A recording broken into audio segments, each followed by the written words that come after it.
Adventures of Sam Spade, Detective. Brought to you by Wild Root Cream Oil Hair Tonic, the non-alcoholic hair tonic that contains lanolin. Wild Root Cream Oil. Again and again, the choice of men who put good grooming first. Sam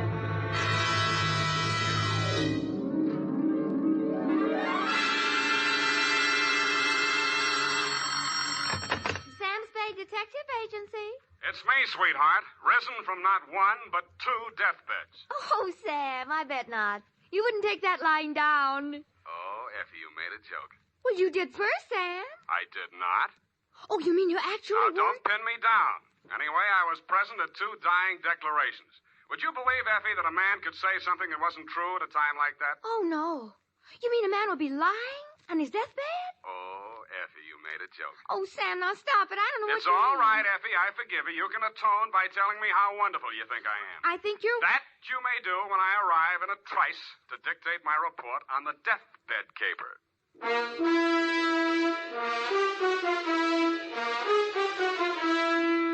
Dashiell Hammett, America's leading detective fiction writer and creator of Sam Spade, the hard-boiled private eye, and William Spear, radio's outstanding producer-director of mystery and crime drama, join their talents to make your hair stand on end with the adventures of Sam Spade.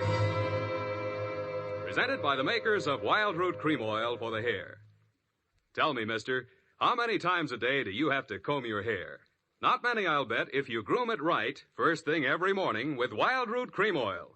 For this famous hair tonic grooms your hair neatly and naturally and helps it to stay that way throughout the day. Wild Root Cream Oil also relieves dryness and removes loose dandruff. With Wild Root Cream Oil, you don't have to keep combing your hair every 2 minutes. That is, unless your gal can't resist running her hands through it. Get Wild Root Cream Oil Hair Tonic. Again and again, the choice of men who put good grooming first. And now, with Howard Duff starring as Spade, Wild Root brings to the air the greatest private detective of them all in the adventures of Sam Spade.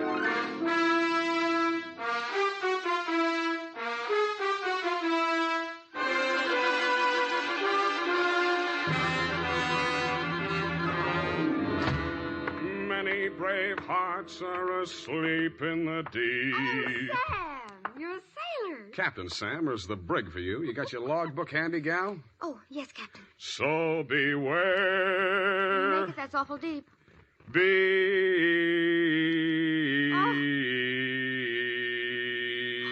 Date, June 20th, 1948. Where? Oh, Sam. I have no shame. To Marin County Sheriff's Office, San Rafael, California. Attention, Deputy Woodington from Samuel Spade, license number 137596. Subject, the deathbed caper. Dear Bill, the dawn came up like thunder out of Chinatown across the bay. In San Francisco, all we could see was fog. But on your side, it must have lifted briefly because somebody named Dan Starbuck managed to find his way to a phone booth, call me, and asked me to meet him at the 3rd Street Pier in Sausalito.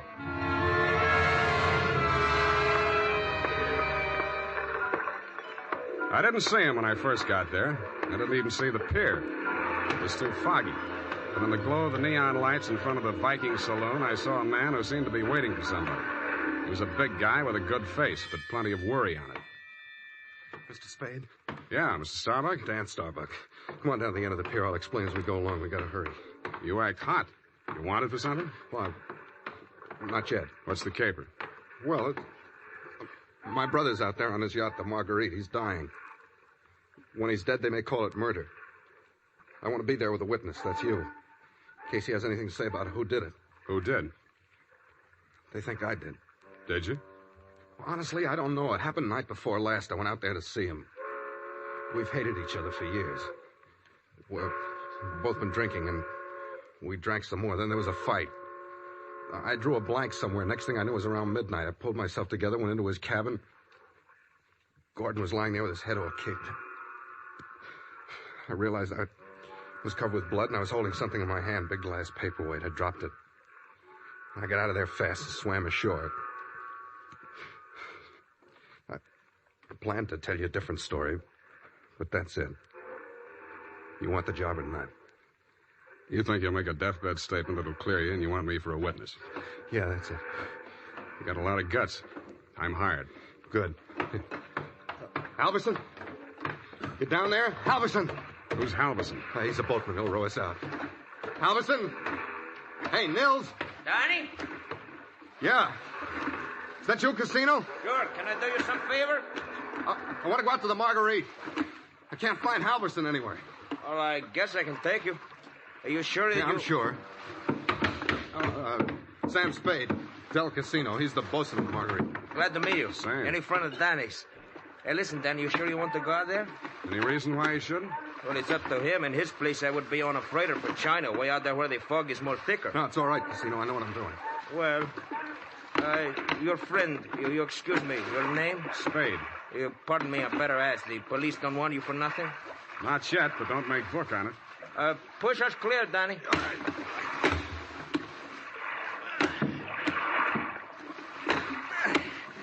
This fog is closing in, but I can still see the lights from the Marguerite. I wish we don't find her.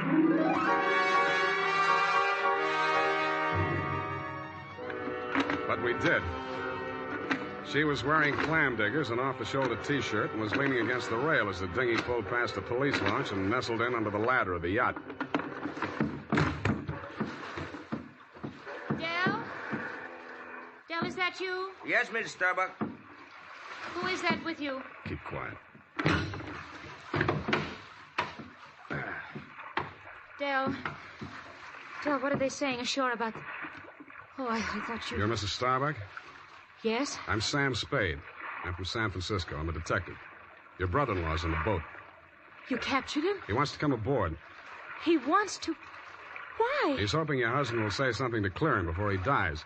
Is there any reason why he shouldn't come aboard? Oh, there's every reason in the world why he shouldn't.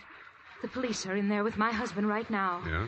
The doctor says there's a possibility that he may regain consciousness long enough to make a dying declaration. Mm-hmm. If he's face to face with Dan, there's no telling what he'll say. I wish Dan wouldn't. My husband is dying. Dan? Yeah. What'd she say? I don't know, but I think you better come aboard.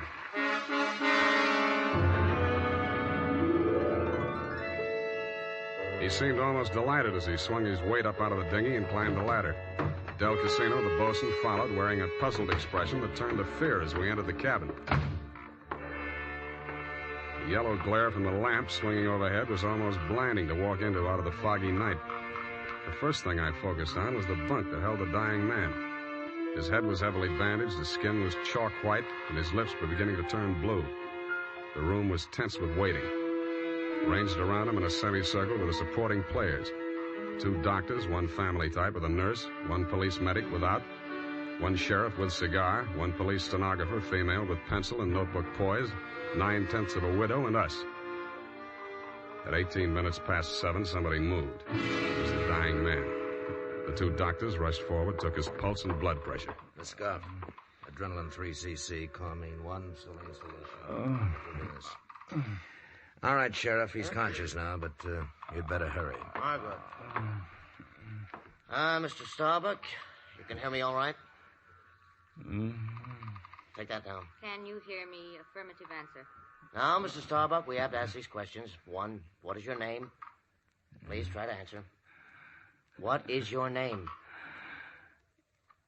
Gordon M. Starr. You got that? What is your name? Gordon M. Starr. That's close enough. Fill it in later. Now, Mr. Starbuck, where do you live? Where do you live? I'm dead. You got that? 1277 Marymount, Pasadena. Hey. Now, Mr. Starbuck, let's try a little harder. This is a long one. Have you been injured, and what was the cause of your injury? Yes. Hurts like... You got that? Affirmative. Now, the second part. What was the cause of your injury? Head.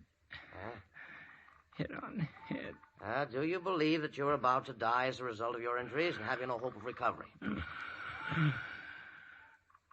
know.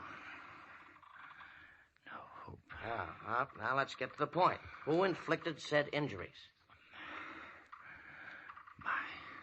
Hey, Mr. Starbuck, please, you haven't much time, you know.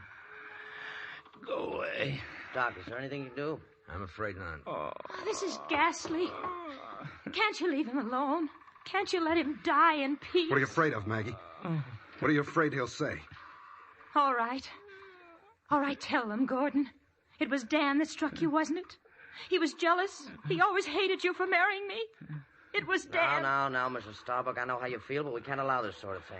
Please step aside so we can finish up here. That's it. Mr. Starbuck. Doctor?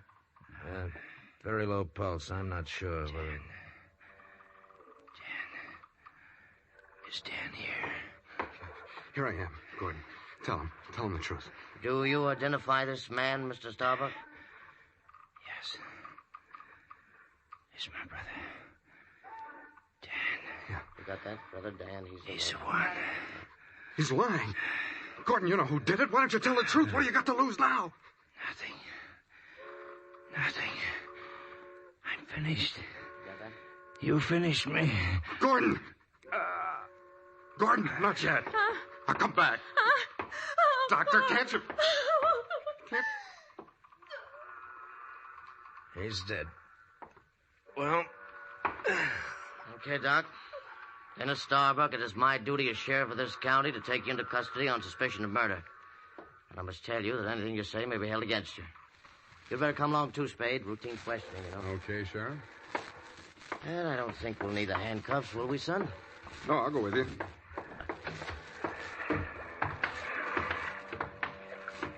Yes, indeed, son. It's always smart to come along quietly. Yeah.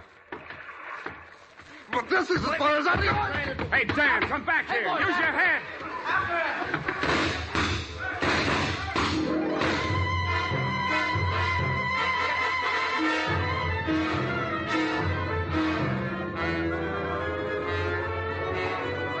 He only had one friend. He was the best friend in the world for a man on the land, the fog. The searchlights on the police launch spun frantically as the craft heeled around in a half circle to head him off. Instead of cutting the fog, the beams from the powerful lights bounced back from it and blinded the men behind them. After 10 minutes of that, they gave up. The sheriff had a theory. Don't worry. Between the fog and the currents, I doubt if we'll make it. We'll probably recover the body in the morning. And they did. But it wasn't Dan Starbuck's body. It was the bosun, Del Casino. And he was found in Richardson Bay, adrift in the dinghy from the Marguerite. Somebody had creased his skull with the same type blunt instrument that had been used on Gordon Starbuck. But Dell hadn't lived long enough to make a dying declaration.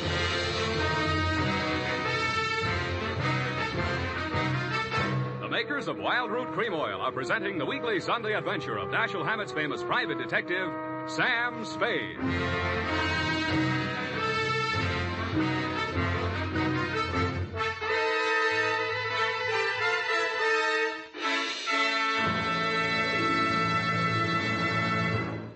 Now, here's important news on good grooming. If you want the well-groomed look that helps you get ahead, socially and on the job, listen. Recently, thousands of people from coast to coast who bought Wild Root Cream Oil for the first time were asked, how does Wild Root Cream Oil compare with the hair tonic you previously used? The results were amazing. Better than 4 out of 5 who replied said they preferred Wild Root Cream Oil. And no wonder. It gives you the advantages that men consider most important. Wild Root Cream Oil grooms your hair neatly and naturally, relieves annoying dryness, and removes loose dandruff. What's more, non-alcoholic Wild Root Cream Oil is the only leading hair tonic that contains soothing lanolin, that's like the oil of your skin. So ask for Wild Root Cream Oil Hair Tonic. Again and again, the choice of men who put good grooming first. By the way, smart girls use Wild Root Cream Oil too, and mothers say it's grand for training children's hair.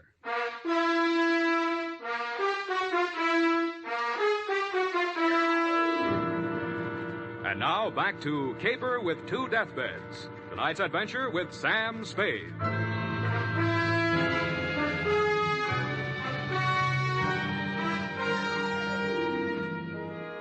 The police theory of the Del Casino killing went something like this. Casino had shoved off in the dinghy to join in the search for Dan Starbuck, had rescued him, and been maced for his pains. Also found in the dinghy, but not as yet worked into the police theory, were 2 items. 1, a waterproof wallet containing the seaman's papers of one Nils Halverson. 2, a tattoo mark on the right bicep of the deceased. A small heart with a name in it, Maggie. The brand new widow of the same name was waiting in my office when I got there the following afternoon. Hello. Hello to you, Mrs. Starbuck. What can I do for you? Mr. Spade, I know very little about the ethics of your profession, and... Well, are you still working for Danny? If you mean, do I know where he is, the answer's no. Oh. I hoped you'd say that. Why? Because I want you to work for me. Need a new bosun? You needn't have put it quite so crudely. No, I needn't. Since your work is confidential, I'll admit I've done a few things that... Well, it's all too true. My first mistake was marrying Gordon Starbuck when I didn't love him. And I should never have let myself fall in love with Dan. I certainly should have known better than to let Dell fall in love with me. What about Nils Halverson? And me? Well, hardly. No.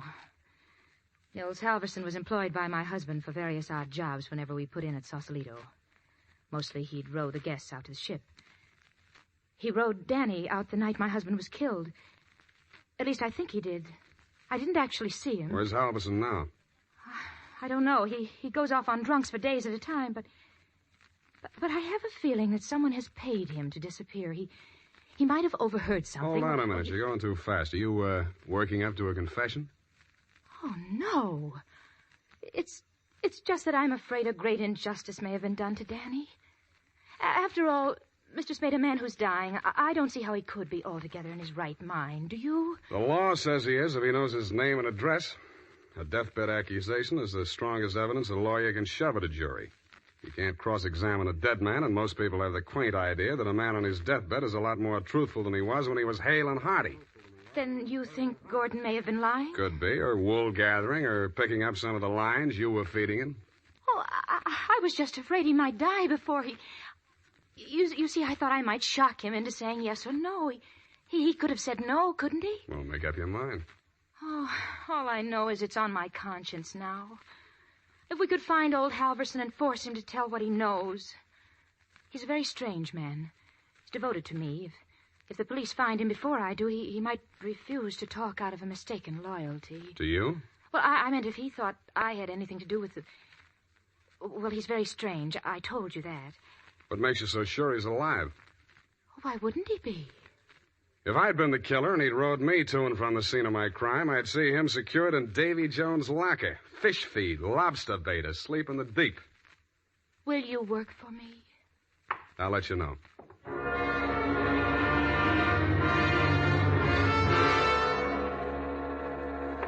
I didn't have time to get tattooed, but the rest of me was marinated enough. On my head, I was wearing a dirtied-up yachting cap. And the rest of me, I was wearing a pea jacket, dungarees, and sea boots. I was also wearing clamshell number 5 as I rolled up to the Viking saloon. Well, what did it be, mate?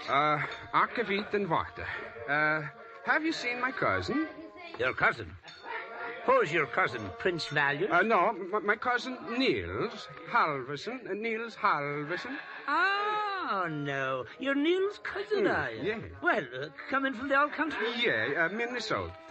By you, Minnie. Well, no, he'll be right glad to see you there. Where is he? I don't want to say this too loud. Yeah. Bend over there. Yeah. He's in trouble, you know. Oh. Yes, I got him holed up down below. Oh. Yeah, come on. Well, by golly, I sure been glad to be going to see my cousin Niels. Niels Halverson. Drop the act and get down there. Hey! Okay, Joe, I'll take over from here. Easy. Okay, Danny, my boy. I got his gun. But watch him now, watch him. He's full of smorgasbord. Well, Spade, you're the one person I didn't expect to see. But I'm very glad to. Yeah, I wish I hadn't found you. I wanted to find somebody else first. Halverson? Yeah, He's here. Want to see him? that's what I came for. And under here. Watch your head, low bridge. Here we are. Where? A boathouse under the pier. Halverson used to hole in here to sleep off his schnapps. Where's he now? Over here. Uh-huh. Yeah, he's going to be a long time sleeping this one off. He'd been missing since that night. Nobody knew he was here till last night. I headed for the saloon when I swam ashore. Joe hid me out here. He could still talk then. What'd he say? I wrote it down here. But it's no help. Let's see it. It's just a jumble of words. Marguerite. Merry Christmas drink. My beautiful Helga. Row, row your boat. Now throw me back, row me back. $20 good and drunk. Fog rolling in. Good and drunk. Gonna be 5 days, no business. Oh, my head. Paint the boat. All crazy stuff. $20. Did you give him $20 to row you out? I didn't even see him. I swam out. My loving brother wouldn't have let me on board if he'd heard me arriving like a gentleman. $20. Did you frisk him? No. I'll have a look. Oh, I don't... Hey, wait. Uh-huh. Real soggy, but a 20. I don't care. I'm sticking to my story. I swam out there. I didn't give him that 20. Maybe you didn't. Maybe you didn't. You gotta believe me. I didn't even have $20. That's why I got... Shut up. What's the matter with you? What are you gonna do? Come over here, Dan. What?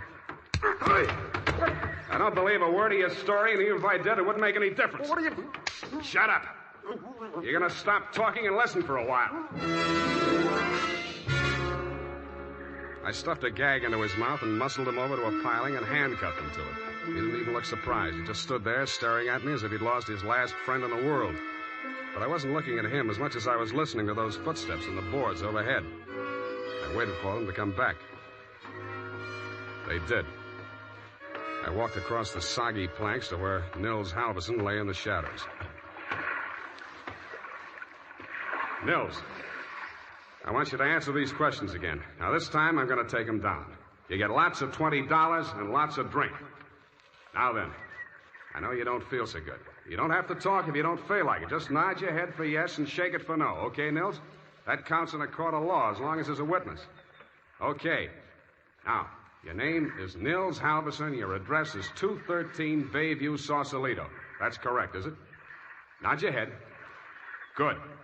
Good. That proves you're in your right mind. You know you were injured. Yeah. You know the cause of your injury. Hit on the head and thrown over the side of your boat. What? Huh? Not from... Oh, dinghy. Well, it's the same thing. All right. Now, you know you're dying. You have no hope of recovery. That's obvious, but nod your head. That's the boy. Now, Nils, on the night of the 18th, around 10 o'clock, after your usual working hours, you rowed somebody out to the yacht Marguerite, in return for which this person gave you a $20 bill. This person is also the person who killed, who inflicted your fatal injuries. It is. Now, the name of that person, if you can possibly speak even in a whisper, so there can be no mistake. Can you hear me? Just say it close to my ear. Yeah? Yes. Yes, I got it. That's all. Now, I know you don't write, Nils, but make your mark here. Come on, I'll guide your hand. There. Now we're going to take... Nils. Nils. Well, anyway. All right, Maggie. Come on in and join the party. Don't try anything. The light's on you. I'm a better shot than you, and if there's a ruckus, the whole saloon will be down on us. They're all friends of Danny's, too.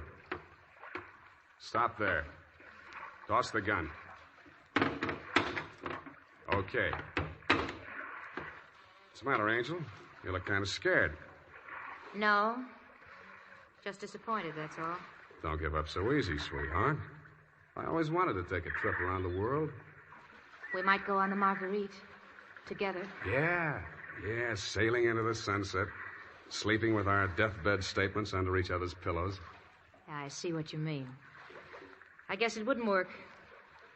How much for yours, and what do we do about him? Dan? I'll take care of that. Throw it in with a deal. Okay. But I want it in writing. A little statement to the effect that I can keep under my pillow. Fair enough.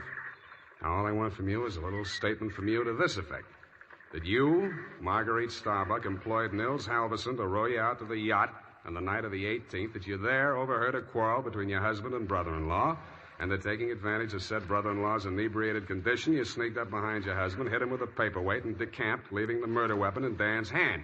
You then started back for shore in the dinghy, and realizing that the only witness who could testify you were aboard that night... All right. All right, I'll sign it. Okay. We'll have plenty of time to put in all the legal decorations later. I'm afraid we won't, baby. You're going to be spending all your available time at Tehachapi and points west. What are you talking You about? just made a full confession in front of a witness. You heard it, didn't you, Dan? Every word. Oh, if I... Honest. An honest man. Well, I did tell a fib. Now, this is really going to hurt, I'm afraid, Maggie. You see, we didn't actually have any deathbed statement to match yours. No? No. Nils Halverson was a good deal too dead to have made a deathbed statement just now. He's been stiff for 12 hours.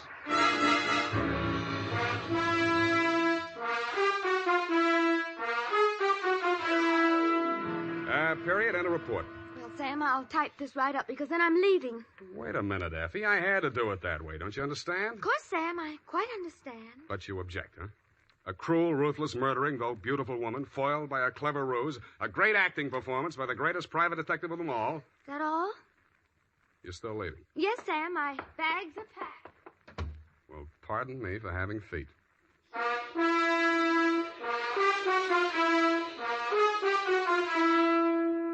There's a reason, men. In fact, there are 5 big reasons why more men every day are turning to Wild Root Cream Oil for well-groomed hair. Wild Root Cream Oil grooms your hair neatly and naturally. Wild Root Cream Oil relieves dryness and removes loose dandruff. Wild Root Cream Oil is non-alcoholic and contains soothing lanolin. 5 big reasons why you, too, should join the millions with handsome, well-groomed hair. Why you should step up to your drug or toilet goods counter and ask for Wild Root Cream Oil. Get the big economy bottle and the handy new tube that's easy to pack when you travel and just right for the office or plant. Also, ask your barber for a professional application of Wild Root Cream Oil Hair Tonic. Again and again, the choice of men who put good grooming first. Well, here it is, Sam. Goodbye. Now, wait a minute, Effie. You can't leave like this, not without... Oh, all right. I'll talk to you while I'm putting my hat on. Well, can't you at least look at me? After all, you should give me a chance to justify... Sam, apparently you're laboring under an apprehension. Of course I am. Oh, boy, am I glad I picked the last in June and the first in July. What are you talking about? My vacation. Vacation? You just had a vacation a few months back. 12, Sam. That's a year. Well, if you want to take advantage of a legal technicality... No, Sam, don't say goodbye, man. Well, it's customary, I suppose. It's lucky that some of us keep our nose to the grindstone, our ear to the ground, an eye to the future. Huh? Television's just around the corner, you know. Oh, Sam. Come here, sweetheart. You look lovely in it. Come here. Have a wonderful time. Oh, Sam. Oh, Sam. Come here.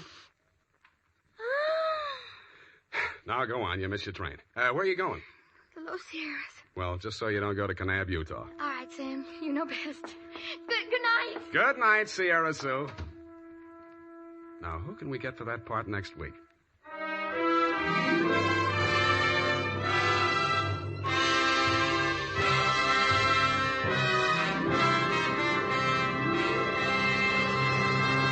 The Adventures of Sam Spade, Dashiell Hammett's famous private detective, are produced and directed by William Spear. Sam Spade is played by Howard Duff. Lorene Tuttle is Effie.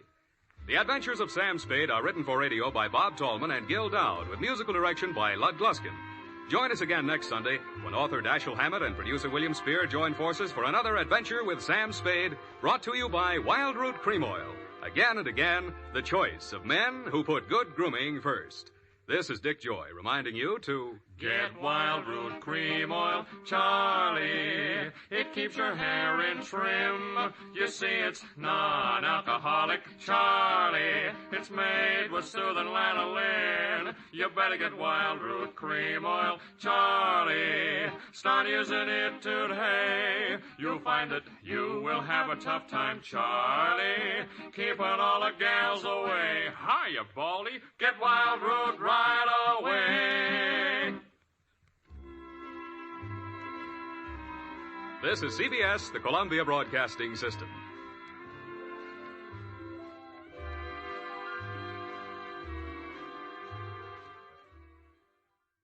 Broadway's My Beat, from Times Square to Columbus Circle, the gaudiest, the most violent, the lonesomest mile in the world.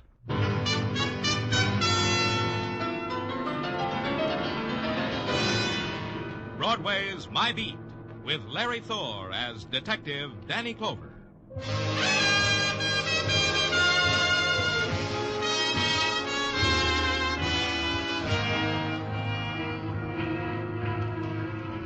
Broadway. It's the end of the dream and the start of a wilderness. The dumping ground of odds and ends and beginnings and leftovers. It's a place to stop and take the kind of pleasure you need. It's a street of neon names that beckons to your loneliness. And you better hurry, kid, because it's a street where your name is written on water. It's Broadway, my beat. At 11:45 on a January night, you look down on Broadway and watch it generate its own heat. Like I was doing from my office window at headquarters. Then a call came from a shy caller. He preferred to be anonymous, he said. And he gave an address, and he said I'd better come there. He said not to knock, to walk right in. And his disguised voice couldn't disguise the urgency in it. So I went. The address was on 116th Street, just off Amsterdam, a section where the posters are in Spanish and furtive laughter mixes lightly with a dimly heard tango rhythm. The street was dark, and there were no house numbers. I beg your pardon, where's number 212? Thanks.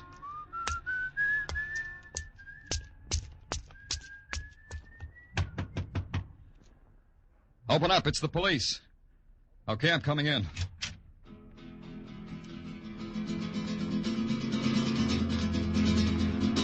She sat there, like death almost. Only her fingers moved, whipping the strings of a guitar.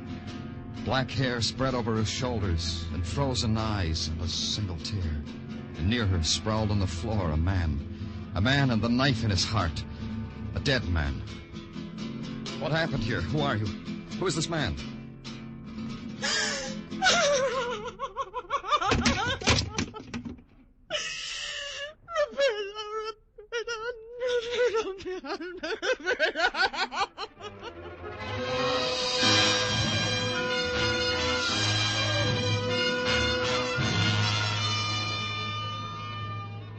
Her hands lost the guitar, searched for it, then her body twisted slowly to the floor. Even in the moment of her final embrace of shock and nothingness, the movement was somehow exquisite and dance-like. And the pattern they made, the girl and the boy, was a pattern of torment and death.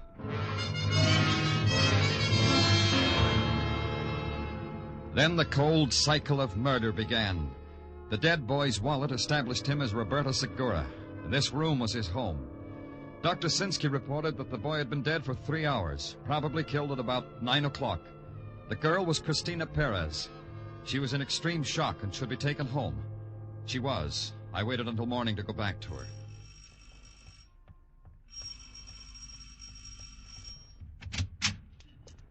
You desire something, senor? I'm Danny Clover of the police. I want to talk to Cristina Perez. Please, come in, senor. Thank you. It's necessary first to be granted the permission of Don Eduardo. Oh? The father of Cristina. I see. And you're... Cristina is the child of my body also. I am the mother of Cristina. Wait here for a moment, please, senor. Of course. Don Eduardo. Sí, señora. Una persona de policía, senor Clover. Él quiere hablar con Cristina. Ah, sí. I am Don Eduardo Perez, senor. The heritage of my forefathers demands I say you are welcome in my house, but I will not say it, for the reason that I abhor your presence. I was told I needed your permission to talk to Cristina. See, I'm asking you for it. Have you observed, senor, that your feet are standing on the tiles of the immortal artist Goya? Everything else in my house is at least of equal value. Some possessions are even more extraordinary. I'm happy for you, Eduardo. Cristina, where is she? Even more extraordinary, more delicate, more fragile. Cristina is such. You mean I can't see her? I think I have made it plain. No, Eduardo, it's all cluttered up. Explain it to me. Your own doctor said my Cristina was in shock. You do not believe your workmen-like doctors? Yeah, I do. Dr. Sinsky's a good workman. He said Cristina should be over it by now. My physician says no. And now you must go, senor. You must have many official duties. I'm glad you said that. I do, Eduardo. Like the murdered boy, Roberto Segura. Did you know him? He was not permitted in my house. Still, Cristina was in love with him. She was not with that. But she was with him when he was dying and dead. Maybe she was with him when someone put a knife into him. This you will have to wait to find out, senor. Only until my Cristina is well. Until you are permitted to see her. I'll wait. Keep watching over Christina. Don't want her to get lost, Eduardo. She's in your custody. Is that plain, Eduardo?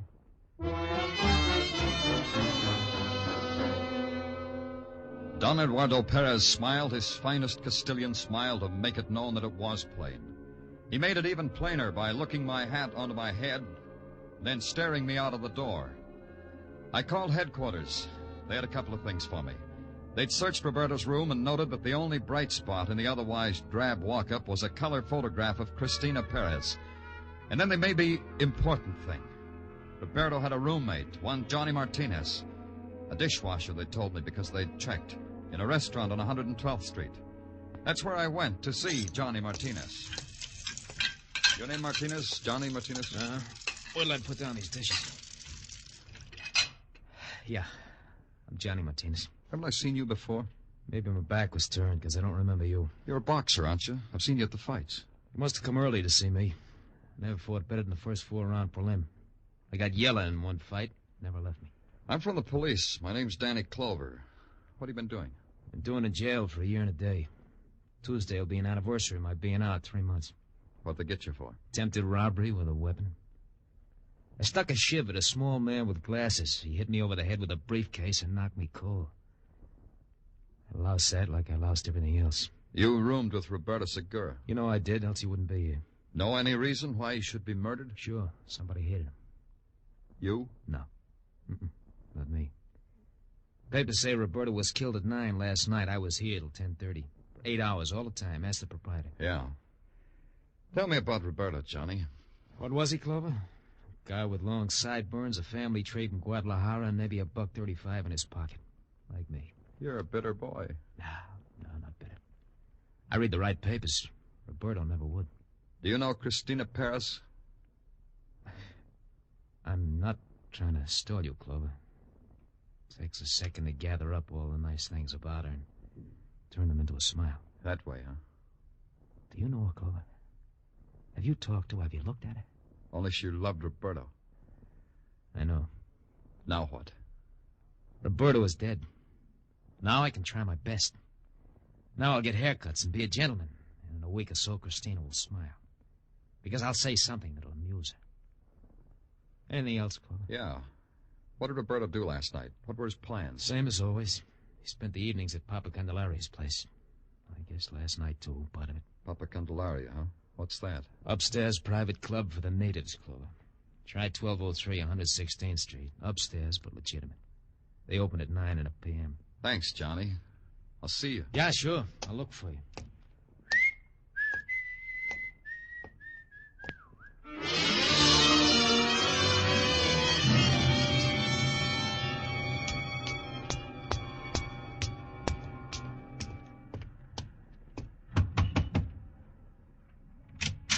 Hello, kid. Who sent you? Hello. What's your name, kid? Joe Candelaria. I am 11 years old. I am in the 7th grade. And when on a case, I am allowed to stay up until 12 o'clock at night. What's your name, kid? Danny Clover. Danny? I like that name. Then you won't mind that I'm from the police, huh, Joe? Mine? I am delighted. You are my brother. Huh? Positively my brother. I myself am a private ojo. What? Private ojo. Is Spanish for private eye. Oh, I'll bet you're good, Joe. The best, sweethearts. Nothing escapes from my keen eye, my keen intelligence. Only last night, I saw a big black car with 2 hoodlums sitting in it with dangerous machine guns. Joe, The other day, I found a lady's glove. One glove. And I knew she was in desperate trouble because she left behind one glove. And this to Joe Candelaria was a clue. I hate to break it up, Joe, but I got to get in there into the club. Is it all right? Oh, you are on a case, too? Yeah, Joe, that's the way it is. A case. You understand. As a fellow professional. Don't speak further. I understand. It's a room at the end of the hall, brother. Thanks, pal. Good luck, sweethearts. I'll go back to my post. The room at the end of the hall was without windows. Its walls whitewashed to better display the posters of gypsy dancers in scarlet, of bullfighters in gold, and of wounded bulls on yellow sand.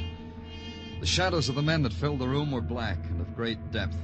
Over it all hung a veil of cigar smoke and the odor of licorice. And in the center, in a cleared space, dancing to savage music, was Cristina Perez, like some animal in fury. Watching her at a little marble-top table was her father, Don Eduardo.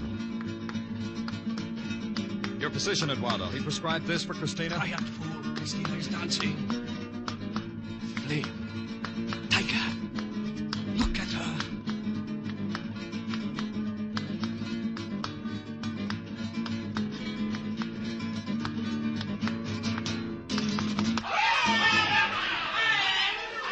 Is it all right if we talk now, Eduardo? Cristina is a sublime artist. Makes me ill to be distracted when she dances. What do you want, senor? I put Cristina in your custody because you said she was too sick to talk to me. She got better fast, didn't she, Eduardo? As you say, senor, she got better fast. You still wish to speak with her? Yeah, I still wish. My Cristina is in her dressing room. It is through those curtains. And down a hall. Yeah.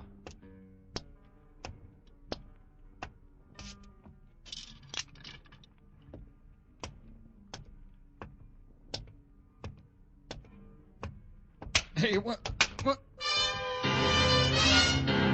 Whoever it was didn't answer me. Whoever it was pounding on me. Over and over. Whoever it was...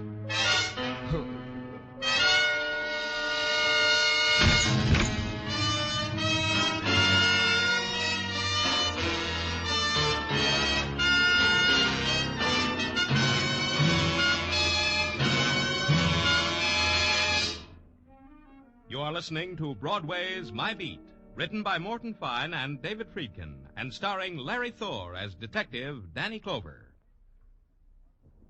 Benny and Bergen, Crosby and Groucho, Luigi and Irma. There's a lot of sheer exuberant fun around on CBS in the nighttime. But don't forget that every weekday, Monday through Friday, some fellas who are very good at being entertaining are right here. Reading from right to left, left to right, and right down the middle, they are Gary Moore, Art Linkletter, and Arthur Godfrey. Yes, every day, Monday through Friday, over most of these CBS stations.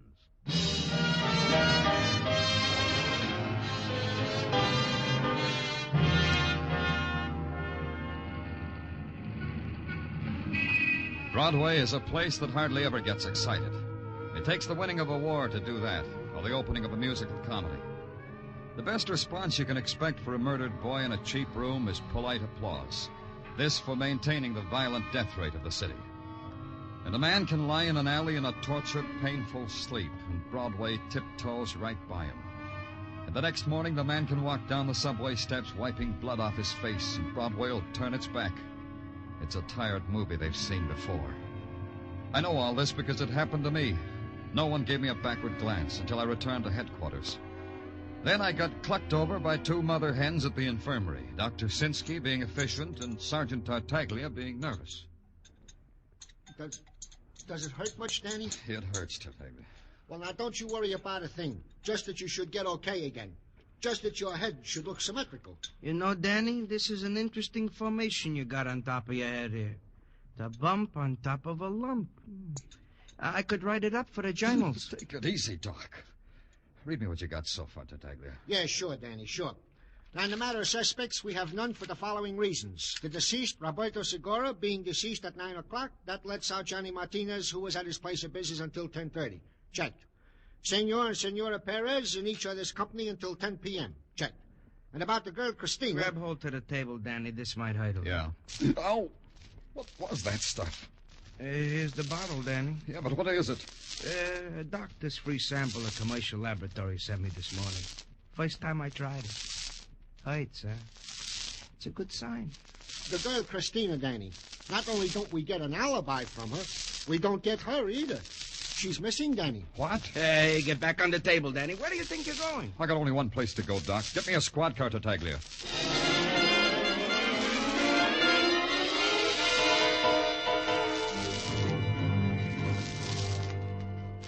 Papa Candelario?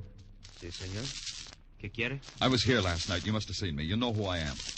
No entiendo, señor. You mean you don't understand English? No inglés. No entiendo. Try hard, Papa. I'm of the police. Police, understand? No entiendo, senor. Try this. I was beaten up here last night. This could make trouble for Papa Candelaria. Big trouble. Papa Candelaria. Yo soy Papa Candelario. ¿Qué quiere, señor? Cristina Perez, Papa. What does that do to you? Cristina Perez. Muy linda mujer. Yeah, Papa, yeah. Cristina Perez, that's right. Where is she? She was here last night. She's disappeared. Oh, look who is here. My brother, Danny Clover. Joe, am I glad to see you. And I am glad to see you, sweetheart. You know that big case I was working on? That big black car with the consoles? I think it is all solved. Joe, listen. I want you to do something for me. Anything, Danny. You are my brother. I want you to translate for me. Huh? I have to ask your father some questions. He doesn't understand English, so I want you to translate for me. Papa, please. Danny is my brother. Please speak to him. All right, Jose. I will tell him. Oh, then you do. Si, senor. I do speak English. I only tell you this because it is the wish of my son, whom I love. You will find Cristina Perez with her mother at the convent of Santa Cecilia. That is all I can tell you. Oh, Papa, you are my brother. Papa is now a brother to both of us. Huh, Danny? Yeah, Joe. Thank Papa for me, and you too, kid. Thanks, brother.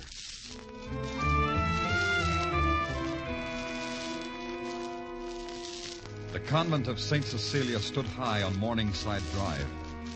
A sister led me through a courtyard and into a gray stone building and into a room. A large room, simply furnished. She told me to wait. And she left. It was 15 minutes before the door swung softly open again. Senora Perez and his daughter, Cristina. They didn't seem surprised to see me. They walked to a cast-iron bench and sat down and folded their hands and waited.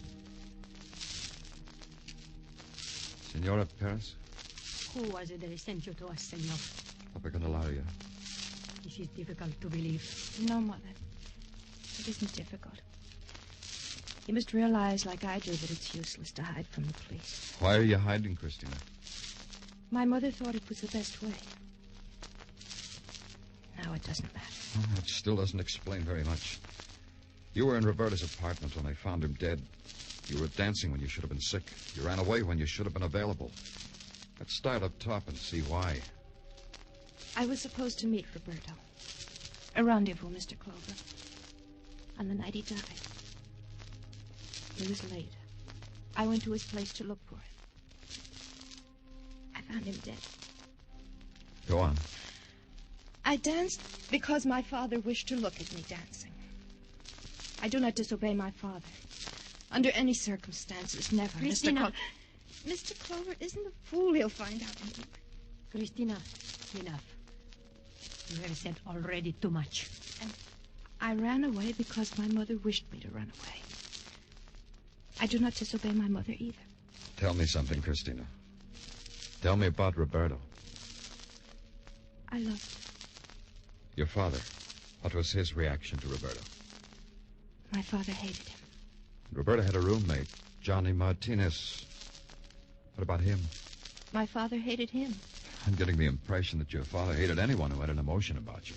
Senor Perez, he is evil. I tell you this because you should know it.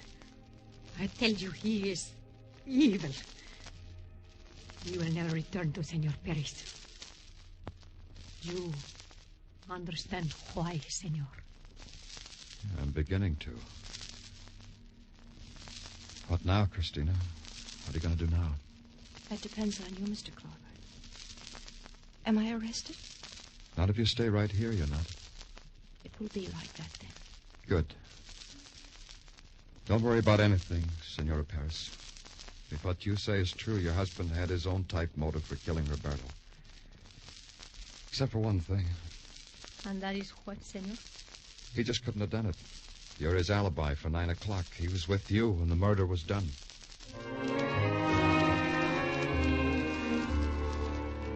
Maria Perez sank to her knees, drew the black lace shawl close about her head.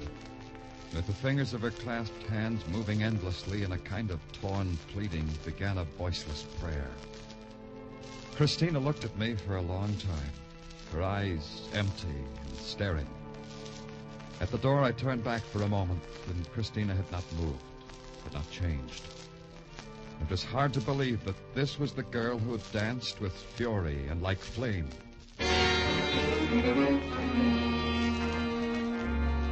At headquarters, nothing added up. Nothing took shape. Motives were there, but alibis were there, too. Hard, cold, unbreakable. No one, it seemed, was around when Roberta Segura was murdered. They had reason to be there, but they hadn't made it. They were somewhere else. I don't like busting in, Danny. What do you want, Tartaglia? Well, you have a visitor. Tell them I'm busy. I'm out. Anything you think of. Oh, I tried, Danny. I tried, but it's no use. Your visitor is... now, wait, let me see. Don Jose Miguel... It's me, sweethearts. Joe Calendaria. Hello, kid. Hi, Joe. Look, kid, I'm pretty busy right now. Oh, sure. Okay, Danny. But look, Joe, how would you like to have Sergeant Tartaglia show you around police headquarters? Oh, that would be super keen. You mean it, Danny? Sure, kid. Take Joe around, Tartaglia. Everything. The works. Sure, Danny, sure. Come on, let's go, Don Jose. Wait a minute, Sergeant. First, I must tell Danny it's all solved, my case. The black card, the glove, it's all solved. Let's go, Sergeant. Hey, wait a minute. What's this about the black card, Joe? You're always talking about it. Very mysterious, Danny. This black car was standing there for a long time with all its windows open. Well, that's bad, huh? I don't know about that, but it is very mysterious because it was so cold that night. So cold I wore my hoppy shirt and my hoppy jacket and my hoppy hat. Where was this car, Joe? In front of the house of Don Eduardo Perez. Oh? When was it, Joe? Night before last? That's right. Night before last. 11 o'clock by my Mickey Mouse watch. Who was in the car, Joe? You said there were two men. Did you recognize them? See. Who were they, Joe? Who were they?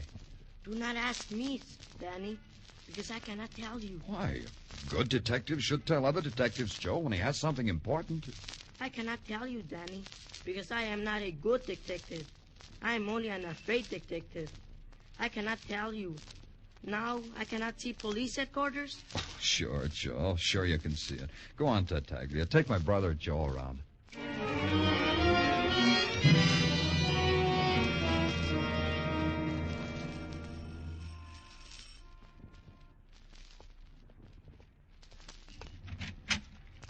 Oh, Senor Clover. Yeah, Eduardo. Senor Clover. Invite me in.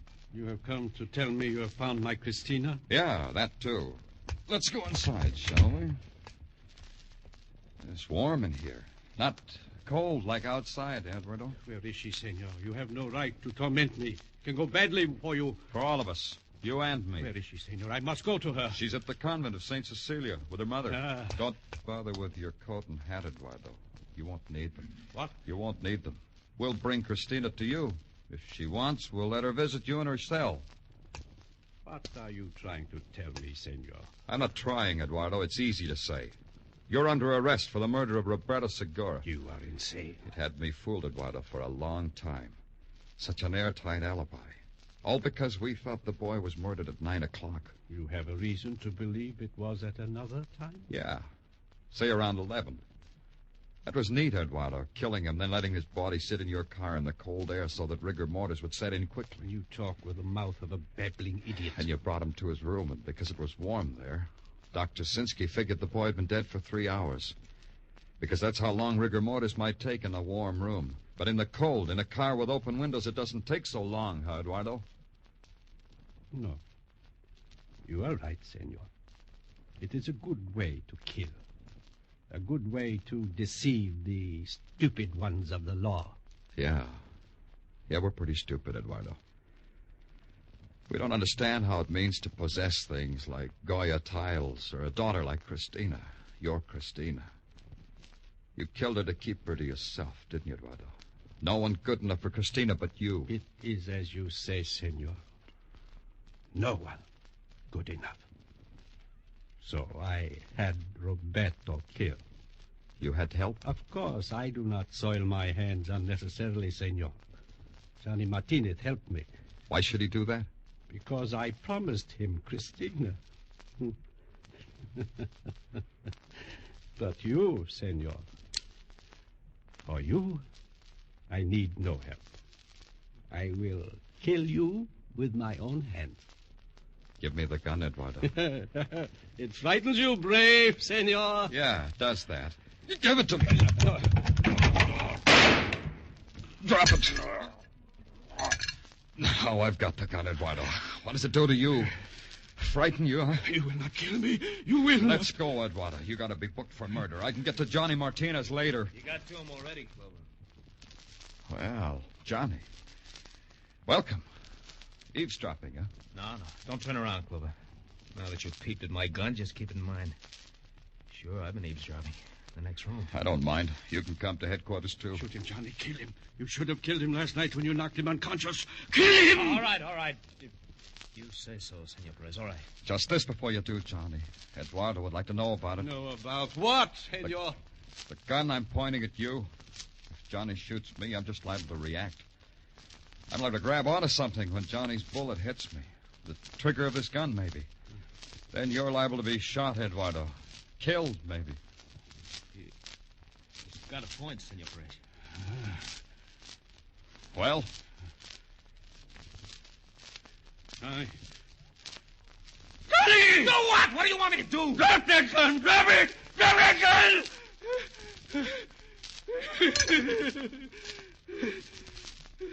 Like I was saying, let's go get booked for murder, huh?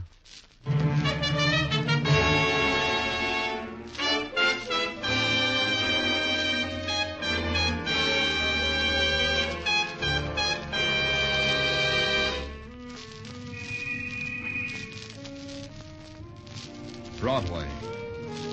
It's an enchanted island or a desert of dust. A crazy dance that starts off wild, then winds down to a dirge and blues time. You look at it one way and it's a magician's pitch with golden mirrors and jeweled fountains. Then you blink and the whole thing dissolves. Your hands are bloody from beating against a wall corroded with pain. It's Broadway. The gaudiest, the most violent, the lonesomest mile in the world. Broadway, my beat.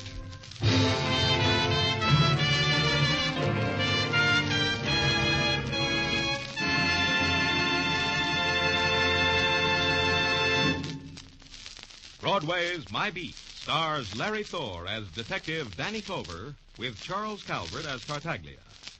The musical score was composed by Alexander Courage and conducted by Wilbur Hatch, and the program was produced and directed by Elliott Lewis. The cast tonight included Tony Barrett, Jeanette Nolan, Herb Butterfield, Jack Crucian, Michael Ann Barrett, and Armando Corral.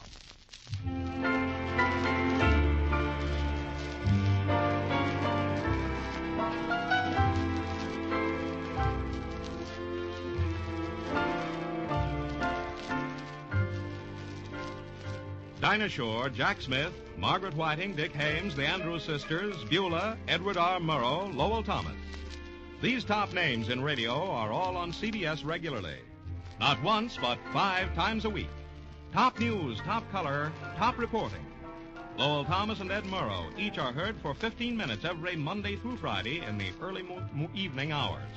And then there's the wonderful comedy of Beulah, the Tops and Pops with the Jack Smith, Dinah Shore, Margaret Whiting Show, the grand singing of Club 15's Dick Hames, the Andrews Sisters, and Evelyn Knight. You can hear them all on most of these same CBS stations Monday through Friday evenings. Listen tomorrow night. This is Joe Walter speaking. This is CBS, where Wednesday night is Bing Crosby night, the Columbia Broadcasting System.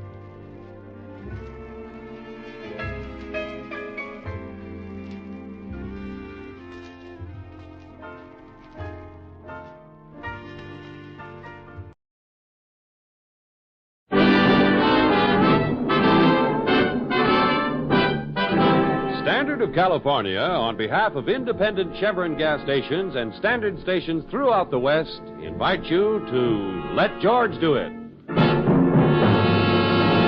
Another adventure of George Valentine. Personal notice. Danger is my stock and trade. If you're up against something over your head and need help that's strictly confidential, you got a job for me, George Valentine. Write full details.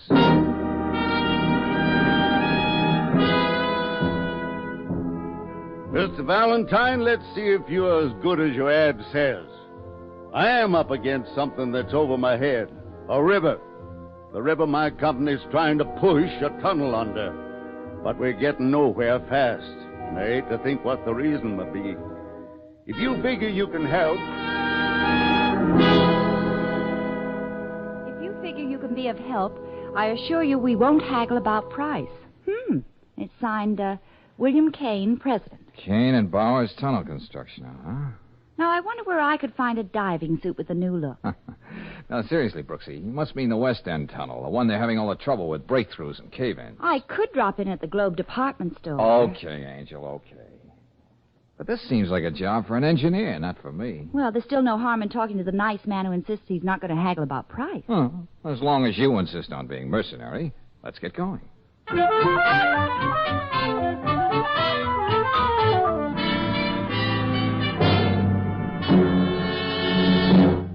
Valentine, you don't know how much it means to a former sandhog like me to wind up building his own tunnel. I think I can imagine, Mr. Kane. He's like a kid with a chemistry set, suddenly finding out he's discovered the atomic bomb.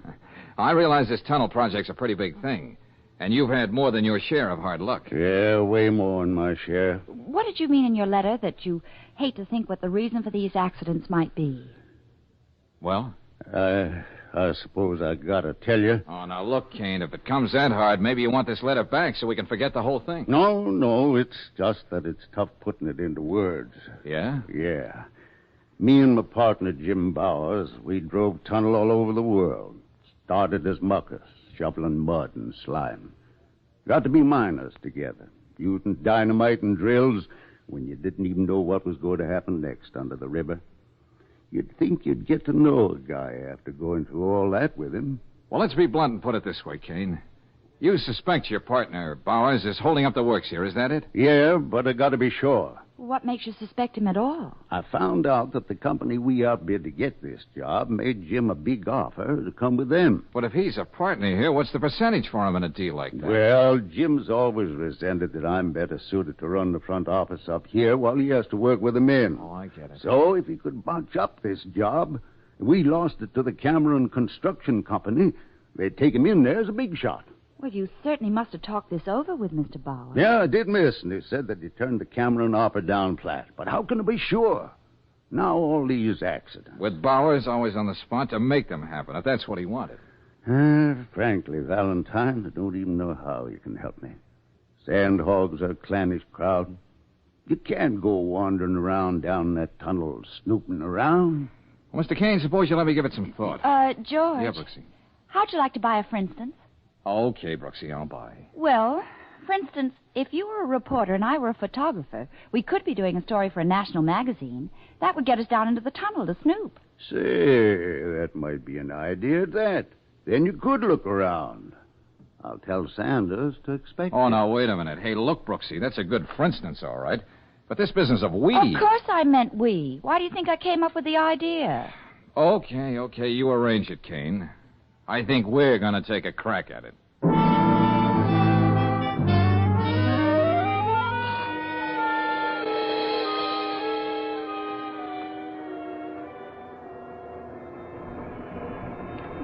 Just how far down does this elevator go, Mr. Sanders? About 30 feet, miss. Oh, well, that's not too bad, is it, George? Oh, no. No, that part of it's all right. I'm thinking of what happens later. What are you so smug about? What do you know that I don't know? Hey, you want to tell the lady what happens next, mister? Well, miss, it's getting into the tunnel that you've got to worry about. Oh? There'll be about 40 pounds of pressure per square inch on you down there. That's why when we get to the bottom, you still got to sit a half hour in the manlock. Manlock? What's that? It's kind of a sealed-up room, miss. We keep shooting pressure into that while you just sit. That's so it ain't so bad for you when you get into the tunnel. Get it? I got it. To put it more concisely, my sweet, unless they're very, very careful, the pressure of the river would come down on you and flatten you out like a jellyfish. Oh, lovely thought. Well, here we are. Hey, Charlie, come here. We got visitors. A reporter and a young lady to take pictures. Oh, visitors, huh? Yeah, it's okay. Mr. Kane knows about it. In that case, I'd better sit in the lock with them. Yeah, you better warn the boys. Put their shirts on, Charlie. Ladies' Day. Right here, folks. Okay. All right, step in. Thank you. Hey, looks like a bank vault. Yeah, almost. Important thing is to seal it airtight. You'll see what I mean when I close this door. George, what's that? Huh? That's the air from the tunnel coming in through this valve, lady. When the pressure in here is the same as it is out there, that big door opens by itself. Then you're ready to go under the river. Won't you sit down, Miss Brooks? Yeah, it usually takes about a half hour. Oh.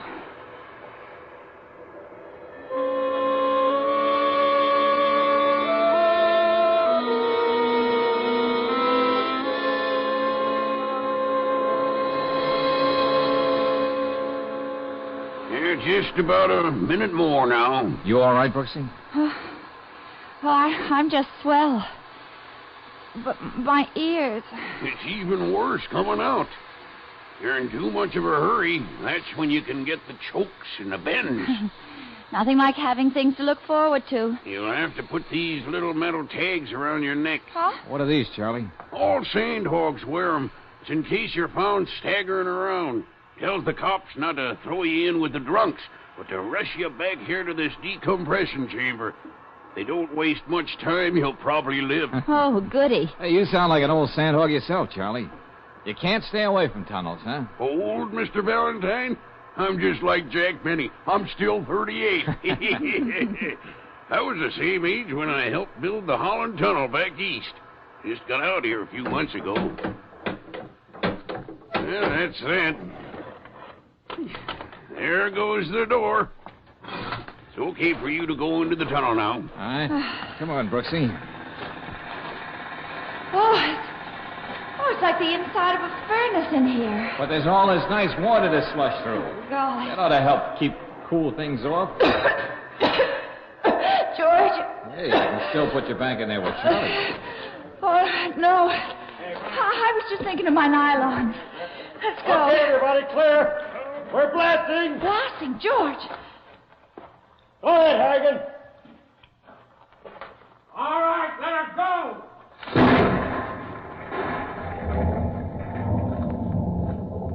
That'll do it. Now we can go up to the other. Hey, where'd you two come from? You Bowers? Yeah, what are you doing down here? And with a girl to bring me more trouble. Trouble? Look, Mr. Kane said it was all right for me to do a story about the tunnel. The young lady is here to take the pictures. Story? That all Kane's got to think of up there? I'd like to go up and tell him a few things. Howard! Hey, what's going on? Howard! Yes? Got a breakthrough at the tunnel head. What? Yes. Bad this time. The scaffolding came down with a lot of guys on it. Scaffolding come down on every job. Young Davis is down there, caught under all that rock and sand. We got to get him out. I'll get the ambulance, Harrigan. But you get back there. Heights up that break. Go on. Davis wouldn't be there now, Bars, if you sent that gang up tunnel far enough when the blast come off. Look, Sandhog, don't tell me how to build a tunnel. I'll tell you anything I want. Okay, if you want to play tough.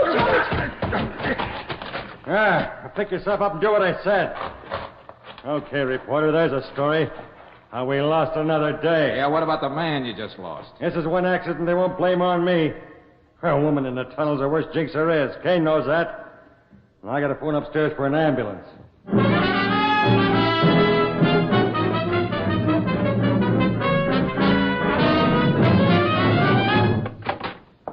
Well, I see the two partners are working late tonight. That's good.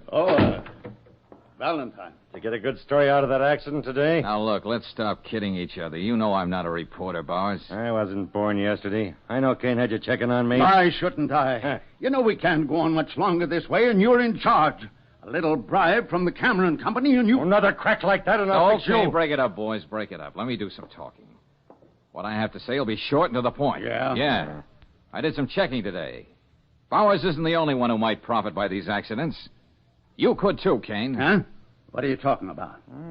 Let's hear some more. I had a talk with the city engineer. He said he doesn't know how you can do this job on the bid you put in. I admit I was figuring close to the line, but we would have made it if things went right. So the boy in the stiff shirt comes up with another bad deal, huh? And, Kane, you had the foresight to take out insurance to protect you in case you went broke building this tunnel. Well, that's a natural precaution. Oh, yeah. But it was a personal insurance policy, taken out in your name. Not for the firm. What's that? Jim, I know how you've been spending money, so I paid the premiums, but I was only thinking of the company. Well, here's what I'm thinking, Kane. The insurance company would pay off if none of these accidents could be traced to you, and you'd be saved from a ruinous bid. Yeah, but that's how it might look. look, Gentlemen, look, if there's one thing I don't like, it's to be kidded along. Now, do you still want me to find out what's behind those accidents? I have nothing to fear, Valentine. That's why I hired you.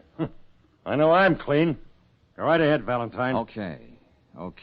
If you're sure that's what you want. Of course. You heard what I said. Yeah, but just remember, if I dredge up something from the bottom of that river that you don't like, you're the guys who ordered it.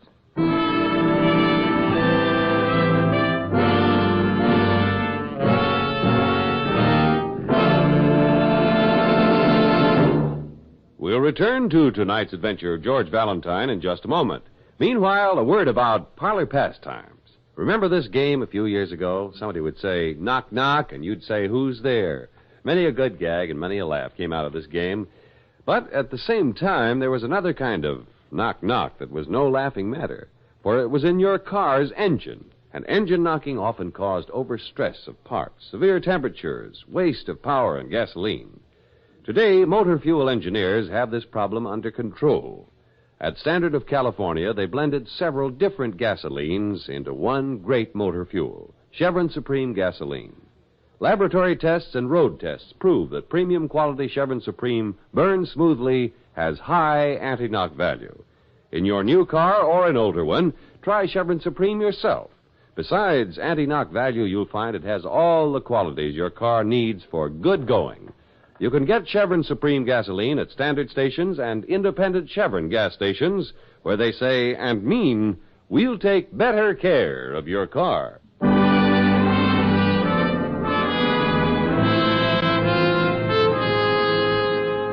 And now back to tonight's adventure of George Valentine and a $1 million tunnel burrowing deep under a riverbed.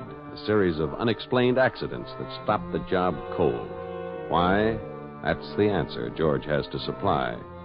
But so far, all he's learned is the rather startling fact that both partners in the contracting firm of Kane and Bowers have their own good reasons for wanting to see the tunnel left unfinished. Right now, George and Claire have just entered Hogan's Hog Pen, hangout of the Sandhogs, where Big Bill Kane is talking to his workers. And I know we've been falling behind down in the tunnel, but you know Jim Bowers and me were Sandhogs ourselves. We can lick this job. And I've even hired Valentine here to make sure about them accidents. Now, here's an offer. You make up for lost time, and I pay time and a half to every man from then on. I could swallow that better, Brooksy, if I didn't know about that insurance policy Kane took out. Yeah. Now, look, boys. That offer my partner just made you suits me, too. Just wanted you to know. I could swallow that easier if I didn't know about the offer Bowers got from that other construction company. Well, I don't know about you boys, but I still have my doubts. Oh, it's our cheerful old friend from the Manlock. Don't get me wrong, Mr. Kane. I like making extra money. But when a job like this gets off on the wrong foot, it never straightens out. All right, Charlie, you're just getting the jitters. All right, go on and laugh.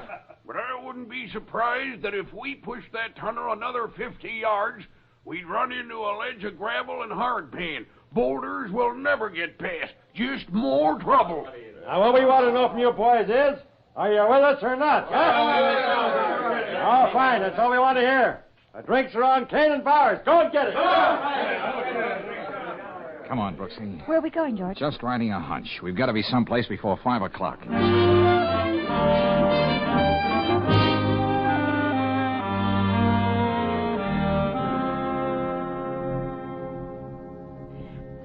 I wish you'd hurry, Mr. Valentine. You know the Bureau of Harbors and Waterways closes at 5 o'clock. Yeah, sure. Be through in a minute.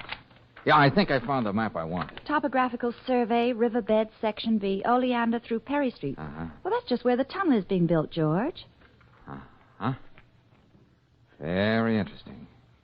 Yeah, and this would be around Pier 19. What are you talking about? I'm not quite sure, Brooksy. But we're going to ride that hunch a little harder.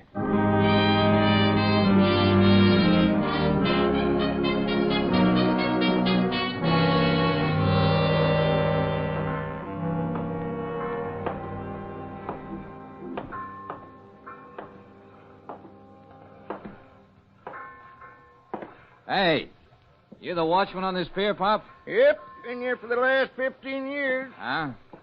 Hey, would you tell me something? Yeah? Those white bubbles coming up there in the river. Yeah, that's where they're working on the new tunnel, son. That's as far as they got in all these months. Yes, we've read they're having a lot of trouble. Yeah, they keep working day and night, too. Can always tell by the position of that trawler out there just where they're working. You don't say. Yep, she's there every night, too. Sort of keeps right ahead of the tunnel. I can tell that by the bubbles that come up out of the water. I wonder what the trawler has to do with the tunnel. Yeah, I don't know. Man goes over the side in a diving suit every night. Suppose that's got something to do with the tunneling job, though. Probably he's kind of a traffic cop down there. Clears out the fish so that they can go ahead. Traffic cop, huh? Hey, Pop, you've been a great help. Thanks a lot. Yeah, you're welcome. Now where, George? Angel, what do you say I hire a motorboat and we take a nice romantic ride on the river?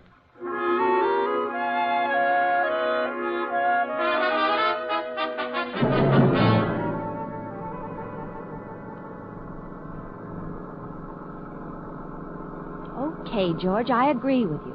A trawler on top of the river has nothing to do with the building of a tunnel under the riverbed. Then, Brooksy, why is it here every night? Always just ahead of the shield of the tunnel. Now, that's more than a coincidence. There it is up ahead. Uh-huh.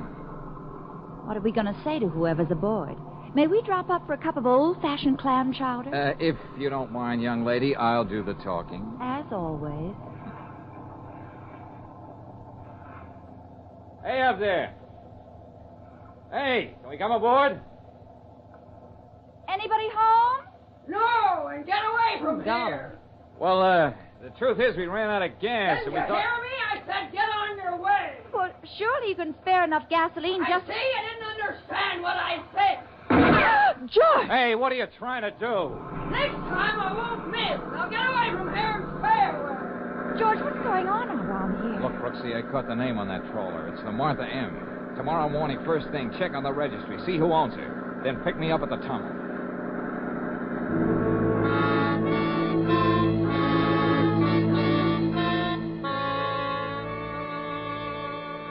You were down in the tunnel early this morning, Mr. Valentine.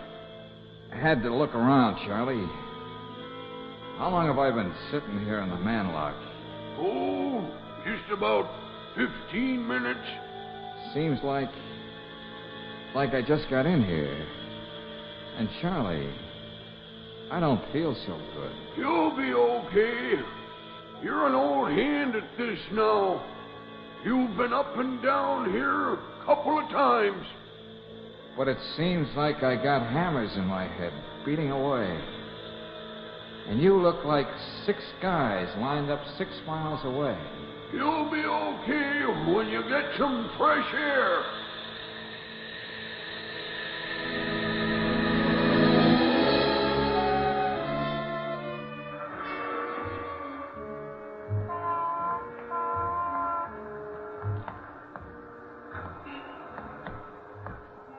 Hey, look, officer.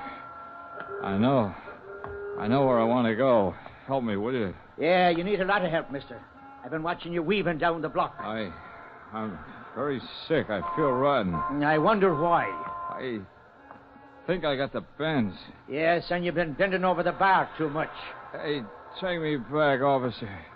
The tunnel. There's only one place I'm taking you, to jail, so you can sleep it off. Come along with you now.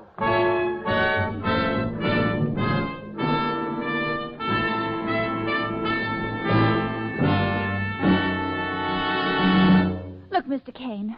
Mr. Bowers, I know Mr. Valentine was here at the tunnel this morning. Okay, but what you so excited about, Miss Brooks? He was supposed to meet me at the shaft, and he never would have gone without leaving some kind of message. I wouldn't worry about Valentine. I found out what he wanted to know, and he was waiting for that information. Information about the tunnel? What kind of information? I'll let Mr. Valentine tell you. Do you mind if I use your phone? No, go right ahead. Hello? Police headquarters? Let me talk to Lieutenant Riley. Okay, I'll wait. Look, we hired your boss so we could keep this thing confidential. Yeah, that's right. Let's forget about ethics, boys. The man who's among the missing is someone I happen to care a lot about. Hello? Oh, Lieutenant Riley, this is Brooksy. Oh, I need your help. I can't find George. Oh, look, Lieutenant, will you check the jails and the hospitals and see what you can come up with? Oh, believe me, Lieutenant, I know what I'm talking about.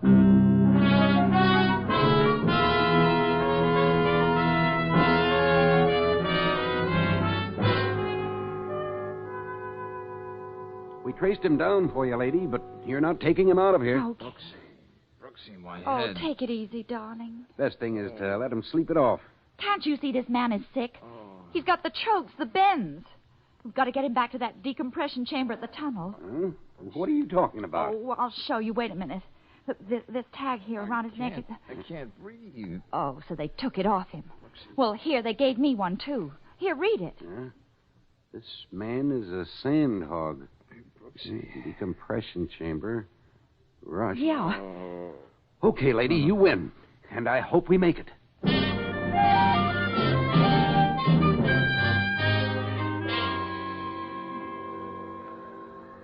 Hello, Angel. Oh, darling, I thought you'd never open your Hey, eyes. why doesn't somebody turn that radiator off? It's hissing. We're back in the manlock, George. That's why you're feeling so much better. Oh. Hey, but what happened? Well, you were down in the tunnel this morning, and you must have come up too quickly. That's why they picked you up in the street wandering around. Oh, yeah. I remember coming up. Then everything suddenly going blank. I got all the dope on that trawler, the Martha M. Yeah? Well, it has nothing at all to do with the tunnel. It's registered in the name of C.W. Egan and his wife, Martha M. Egan. Oh, yeah, and the Egans were out fishing. C.W. in a diving suit and Martha M. with a rifle instead of a rod and reel. George, there's something else. No, there couldn't be. There was another accident in the tunnel. Oh, what kind of accident? I don't know. Let me get over to that phone on the wall, Brooksy. I want to talk to Kane. Okay, George. Hello. Yeah? Hello? Bill Kane? Yeah. This is Valentine, Kane. Yeah, Valentine. We're having a lot of trouble. You okay? Oh, sure, just dandy. Heard you had a narrow escape. Oh, what kind of accident was it now? The whole tunnel nearly got flooded. Yeah? Yeah, just a good thing the new ship wasn't in yet. Poor Charlie, the lock tender, got killed. Charlie? Nobody will ever know why he was down at the tunnel face with a drill, but when we found him, he was over his head in a muck pile. I see. I don't know what the answer is, but it's the end of old Charlie Egan. Egan? George, what is it? Sure, you know Charlie? Egan. So that's the answer. What's that, Valentine? Look, Kane, get Bowers and wait for me in your office. First, I'm going to see a lady about a boat. Then I got something to say to you.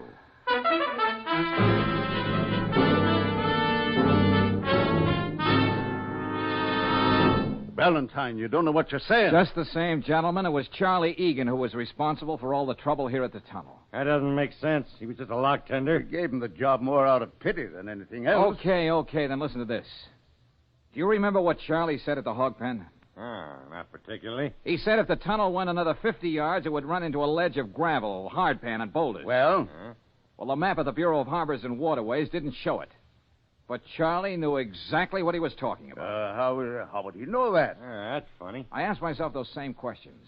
How would an ordinary sandhog just in from Chicago know the exact topography of the riverbed? Yeah. He suspected I was getting wise and saw to it that I got a good case of the bends this morning. Just to make sure I was a dead duck, he took that tag from around my neck. Yeah, but why? Was he crazy? Well, that's a matter of opinion. Now, I didn't want to believe the reason myself when I found out. I talked to Mrs. Egan. She's the lady on the boat. Now, she's in the outer office right now. Suppose we have her in and see if it's any easier for you to believe her story. Anything you say, Valentine. Okay. Would you come in, please, Mrs. Egan? All right. I want you to repeat just what you told me.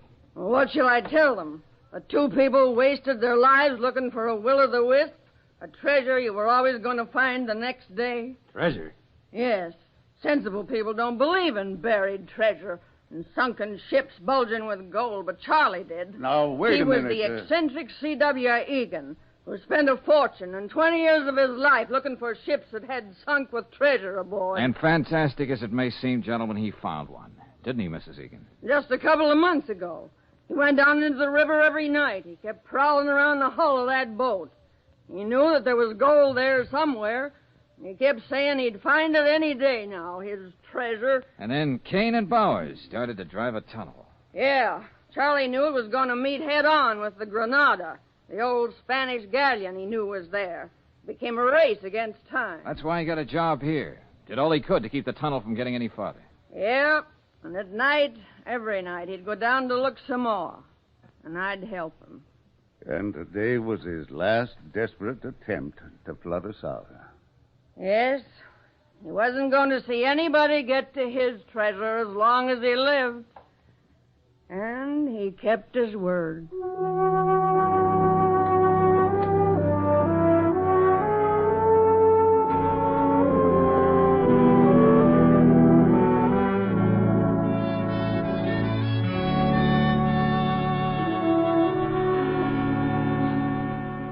Well, Brooksy, here's the check from Kane and Bowers. That's all washed up. So what do you say we go out stepping tonight? Oh, swell, darling. Hey, did you see the paper this morning? No, why? Well, they raised the Granada out of the river last night. They did? And there was a treasure chest, just as Charlie knew all along. Oh, so old Charlie was right after all. Yep, a chest packed to the brim with old Spanish coins. George, how romantic. Oh, yeah, but old Charlie wouldn't have been too happy about it. No, why? No. The whole batch was worth about $100.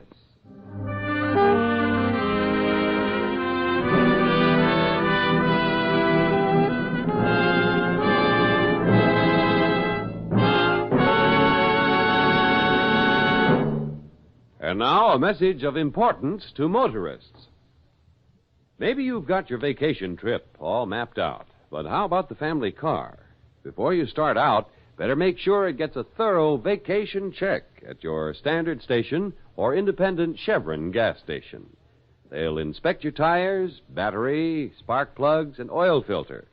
They can tell whether there's any risk of your fan belt getting out of kilter. And they'll make sure that each vital lubrication spot is okay. Besides helping you get off to a good start on your vacation, there's another thing about independent Chevron gas stations and standard stations. Wherever you motor in the West, you're never far from their quality products and superior services. And don't forget, whether you're on a vacation or just motoring around town, these are the service stations where they say and mean, we'll take better care of your car.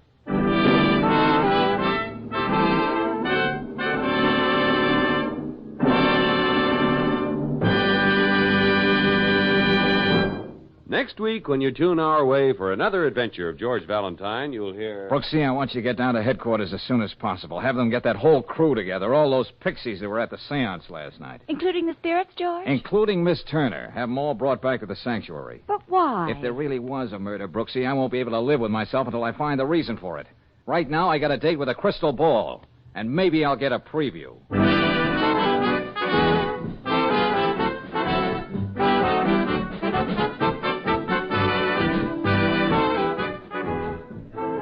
Tonight's adventure of George Valentine has been brought to you by Standard of California on behalf of independent Chevron gas stations and standard stations throughout the West. Tonight's story was written by David Victor and Herbert Little, Jr. and directed by Don Clark. Also heard in the cast were Francis X. Bushman as Kane, Herbert Litton as Bowers, Ruth Parrott as Mrs. Egan, Joe Duvall as Charlie, Franklin Pinky Parker as Sanders, and Leo Cleary as Harrigan. The music is composed and conducted by Eddie Dunstetter. Your announcer, John Heaston. Listen again next week, same time, same station, to Let George Do It. This is the Mutual Don Lee Broadcasting System.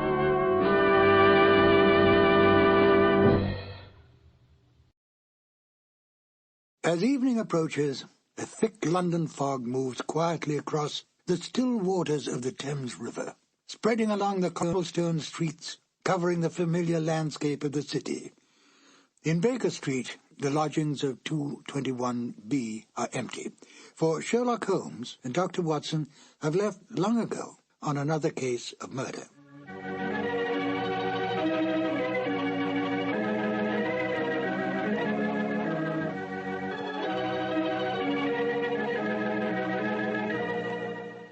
Hello, my name is Ben Wright. Welcome to the new adventures of Sherlock Holmes. The radio play you're about to hear was originally broadcast on the 7th of June, 1945. At that time, the war in Europe was almost over. We were, however, still fighting in the Pacific, and it was essential during the war years that radio do everything in its power to keep up the morale of the people, to make them conscious of the need to give and give freely, to to the war effort that all men could remain free. It was no different for the Sherlock Holmes radio series. Unlike the Sherlock Holmes movies of the time, the radio series was not set during the war, but retained its original time frame of Victorian England. How then to enlist this popular series to bring across a message in wartime? Although Holmes and Watson had long retired, it was possible to involve them in, if not the Second World War, at least the First World War, for they would have been very much alive then. The Victorian era was just about gone when the First Great War broke out. In fact, the war effectively killed it. But thanks to the cleverness of Dennis Green and Anthony Boucher, Sherlock Holmes and Dr. Watson could once again come to the aid of their country. The broadcast of In Flanders Fields was made part of a war bond rally in order to raise money to continue the fight against the enemy in the Pacific. I think it's an interesting note that Dennis Green and Anthony Boucher met at an earlier and similar war bond rally a few years earlier. It was a stroke of luck, for the two became not only good friends, but wrote some of the best of the new Sherlock Holmes adventures. Oh, yes, before we get to the show, do take careful note of Nigel Bruce's final statements at the end of the broadcast. Selling war bonds may be an amusing and quaint idea today, but during those rather dark days, it really was an important issue. And now, Sherlock Holmes and Dr. Watson in the radio drama In Flanders Fields. This episode from the life of Sherlock Holmes will be transmitted to our men and women overseas by shortwave and through the worldwide facilities of the Armed Forces Radio Service. From the stage of the Paramount Theater in Hollywood, Petri Wine brings you Basil Rathbone and Nigel Bruce in the new adventures of Sherlock Holmes.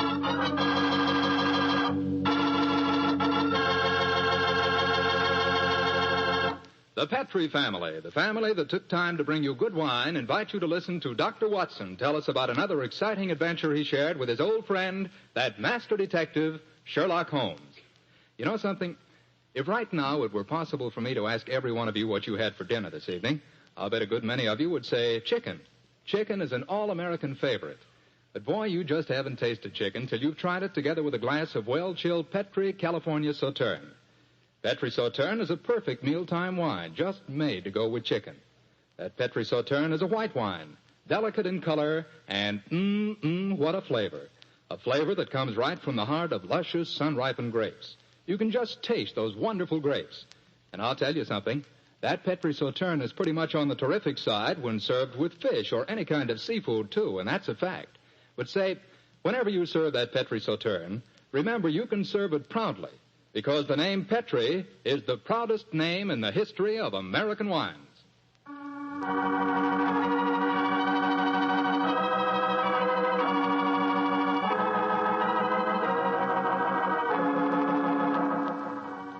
And now for our weekly doctor's appointment.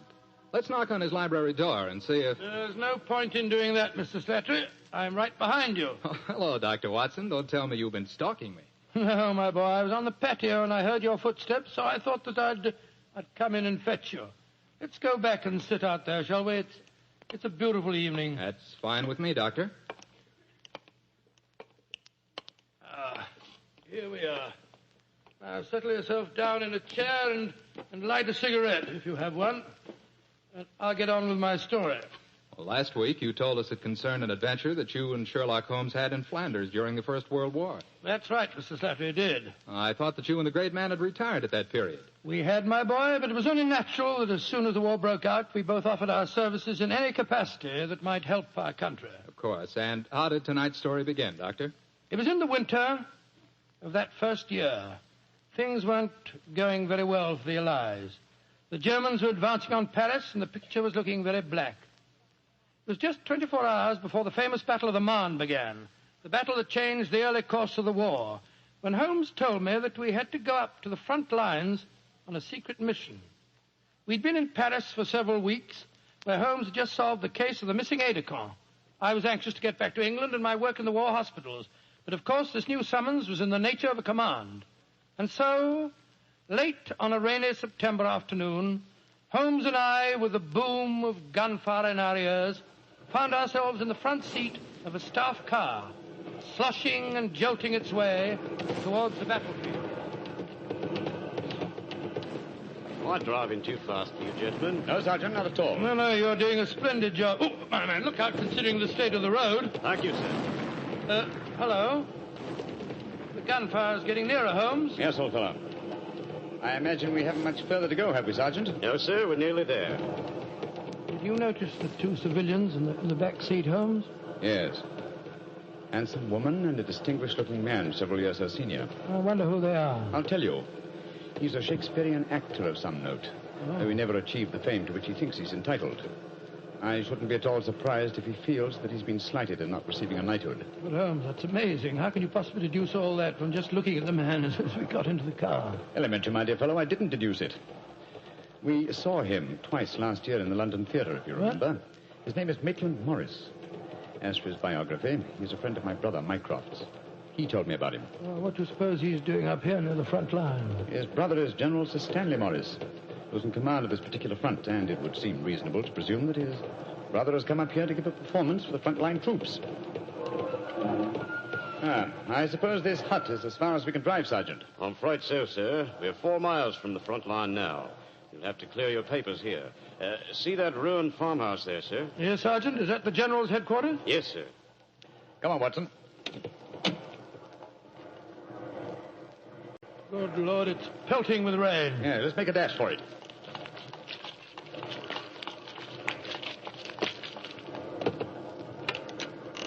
Oh, who goes there? Friend, Give the password. St. Crispin. Pass, friends, and show your papers. How did you know the password, Holmes? I was given it before we left Paris, old chap. Oh, it's Sherlock Holmes and Dr. Watson, isn't it? Yes, Captain. I'm Captain Maxwell, General Morris's aide-de-camp. He asked me to escort you up to his headquarters. By the way, weren't Maitland Morris and his wife in the car with you? Yes, they're just behind us. Oh, splendid. I'm afraid I'll have to ask to see your papers. Yes, of course. Here's my permit, Captain Maxwell. Thank you. I know you both, of course, but we can't afford to take any chances when they're this close to the enemy lines. Let's see. Oh, yes, that's fine, Doctor. Everything's in order. Yours, please, Mr. Holmes. Here you are. Thanks. Oh, who goes there? Friend. There's the rescue party now. Oh, good. This is quite in order, Mr. Holmes. Show your papers. Oh, there you are, Captain Maxwell. Oh, hello, sir. Hello, Mrs. Morris. How are you, Captain Maxwell? Well, you've both met Mr. Sherlock Holmes and Dr. Watson, I suppose? Well, no, we haven't, even though we drove up in the same car. Natural reserve of us Britishers, I suppose. How are you, Mr. Holmes? How do you do, Sam? I know your brother Mycroft very well. How are you, Doctor? I'm glad to meet you, Mr. Morris. I saw you a couple of times in the theatre last year and enjoyed your performances very much. Well, thank you, sir. Well, then you must know my wife, my leading lady. How do you do, gentlemen? How do you do, Mr. Morris? Can I see your papers, Mr. Morris? Just a matter of form. You understand. Yes, of course. Mrs. Morris, I presume you and your husband are going to give a performance tonight for the men going up the front line. Yes, Doctor. We're very flattered. They've asked us to do some Shakespearean scenes. Oh, yes. Although I should have thought something a little lighter would have been more appropriate. The General, he's Maitland's brother, you know, seemed to think differently. Well, my dear, show Captain Maxwell your papers. Then we can all go along and see my brother Stanley. Very well, Maitland. Mr. Morris, I shall look forward to hearing your reading of Shakespeare's St. Crispin speech from Henry V tonight. Well, bless my soul, Holmes. How did you know I was planning to do it? Well, the setting is so perfect and the time so appropriate, I can't conceive an English actor who could resist the temptation. Oh, right. I noticed that your brother appreciated the fact in naming today's password. Yes, it's amazingly appropriate. You know, it's almost 500 years ago to the day that the Battle of Agincourt took place. Well, let's hope that the results of the forthcoming battle will be equally successful for England. Yes, indeed. Oh, by the way, Holmes, this will probably seem rather silly to you, but I'm an inveterate autograph collector, and I have my book here with me. I wonder if you'd mind signing. I should be very glad to, Mr. Morris. Give me a pen, will you, Watson? Here we are, Holmes. You'll find yourself among quite distinguished company in that book, sir. So I see. Adelina Patti, Crown Prince of Norway. Hello. Field Marshal von Tauchnitz. Oh, yes. He was one of my admirers when I played in Munich before the war. I suppose now that our countries are fighting, I should tear that page out. Do you know, I cannot help but feel that art and the appreciation of art are independent of national hatred. Quite so, sir. I myself still have a medal presented to me by the University of Leipzig for some trifling services. There you are, Mr. Morris. Oh, thank you very much, Mr. Holmes. A notable addition to my collection. I shall be very glad to sign your book for you, Mr. Morris, if you'd like me to. That's very kind of you, Doctor. Oh, Captain Maxwell, if our permits are all in order, don't you think we should be moving along? Just what I was going to suggest myself. I'll take you all straight over to General Morris's headquarters.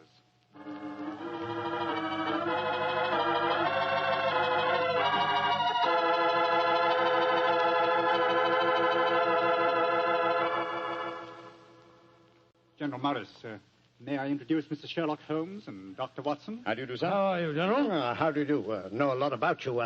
Long way from Baker Street, isn't it? Yes, indeed, sir. Where's that brother of mine? Ah, there you are, Maitland. Cynthia, how nice to see you both. Oh, it's good to see you again, Stanley. Hello there, Stanley. The men will be glad you arrived. They're looking forward to your show tonight. We're very flattered that they want to hear us do some Shakespeare. Oh, rubbish, old boy. With you and Cynthia up there on the platform, you could read the telephone book and they'd love you. Oh, very kind. By the way, you'll find the stage very primitive. Just a few trestles and a large tent and a curtain made of army blankets. And your dressing room will be even worse. Oh, don't worry about our comfort, Stanley. As long as we cheer the boys up, that's the important thing. Yes, of course. By the way, what program do you have mapped out for us? Well, I thought we'd have two shows. The tent's not large enough to hold everybody at once. Anyway, we have to keep up an alert all the time. Mm-hmm. Think you can manage two separate shows? Oh, of course I can, Stanley. I may look old, but I don't feel it. You don't even look at you, scoundrel. Thank you. Perhaps we could take a look at the stage and equipment, eh? Oh, certainly. Captain Maxwell, take them over to the tent and show them what the facilities are, will you? Right, sir. Will you follow me? Oh, yes, of course. See you later, Stanley. Come along, my dear. All right. I'm glad you're here, Holmes. I'm sure I can speak quite freely in front of Dr. Watson. Oh, yes, with perfect freedom, sir. He's my colleague, and he's an old army man himself. Really? What regiment, Doctor? The 5th Northumberland Fusiliers, sir. Later attached to the Berkshires in Afghanistan and wounded in the Battle of Mainwan. Really? Then I'm sure I can speak freely in front of you. Holmes, you know why you're up here so near the front line, don't you? I have a very shrewd suspicion, sir. Yeah, I thought you had. That's why I asked for you to be sent here. You asked for me to be sent here, General. Yes, I think I understand. Well, I wish I did. You will, Doctor, in due time. In the meanwhile, gentlemen, I'll have an orderly show you to your quarters. Thank you, sir. And, Holmes, take a look around, will you, and keep your ears open. We're comparatively a little distance from the German front lines, and yet there's a very puzzling silence just now. Yes, I noticed that, sir. And half an hour ago, on our way up, there was quite a lot of shelling. Exactly. It's unnatural and rather frightening at a time like this. You see, we're attacking at dawn. The enemy might be trying to infiltrate spies, and the whole success of this battle depends on a surprise attack. I quite understand, sir. Come on, Watson.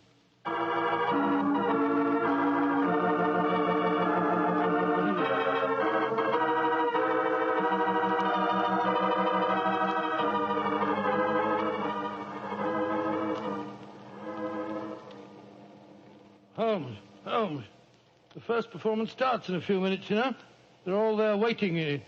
Why are we tramping about out here in the mud and the rain? I thought a pipe or two in the open air would clear our brains. Yes, a pipe in the open air is one thing, but a pipe in a downpour of rain's another. Was it raining?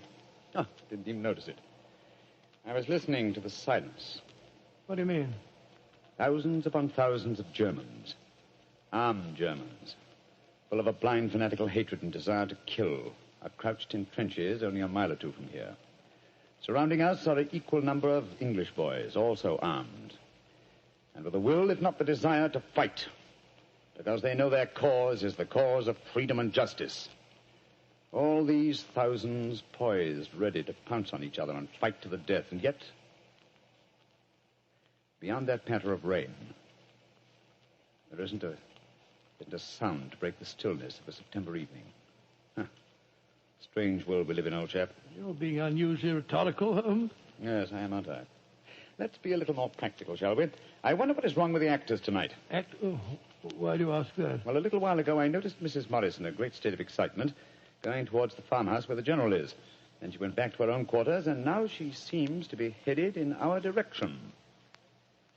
Is anything wrong, Mrs. Morris? It's Maitland. What's wrong with him, madam? He's disappeared. Disappeared? What's happened?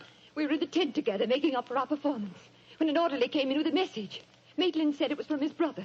Slipped on a raincoat and went out. saying he'd be back in a few moments. I waited and waited, and after a while I got worried, and I went over to see the General myself. He said that he'd sent no message, and that he hadn't seen any sign of Maitland. Good Lord, what could have happened to him? I don't know, Doctor, but I'm frightened. What shall I do, Mr. Holmes? You're a brave woman, Mrs. Morris. Brave? I don't know, Mr. Holmes. Why? Because the show must go on. I shall take your husband's place. But Holmes, something's happened to Maitland Morris. He's in danger. He might True, be... Watson, true. Huh? But 1,000 men inside that tent are in mortal danger, too. Tomorrow morning, many of them may be corpses on the fields of Flanders. But tonight, they've been promised a show. Do you think that you can do it, Holmes? Oh, I think I can, with the help of Mrs. Morris. I can't do it, Mr. Holmes. You can, Mrs. Morris, and you will. If only to uphold that great tradition of the theater that the show must go on.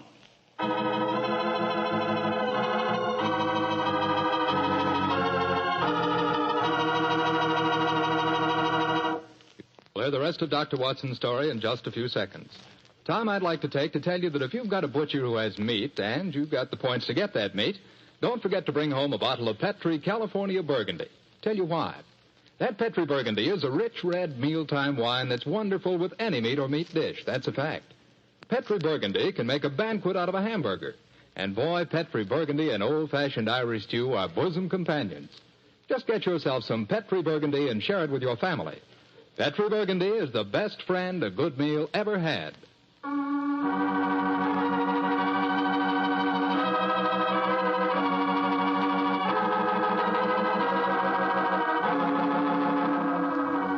And now, back to tonight's new Sherlock Holmes adventure. It is just before the Battle of the Marne in the First World War, and Sherlock Holmes and Dr. Watson are at headquarters a few miles behind the front-line trenches. A famous Shakespearean actor who was to give a performance for the troops has mysteriously disappeared, and the great detective has taken his place at the last minute. As we rejoin our story, Sherlock Holmes, alone on the improvised stage, is delivering a Shakespearean speech before a spellbound audience. Happy breed of men, this little world, this precious stone set in a silver sea, which serves it in the office of a wall or as a moat defensive to a house against the envy of less happier lands.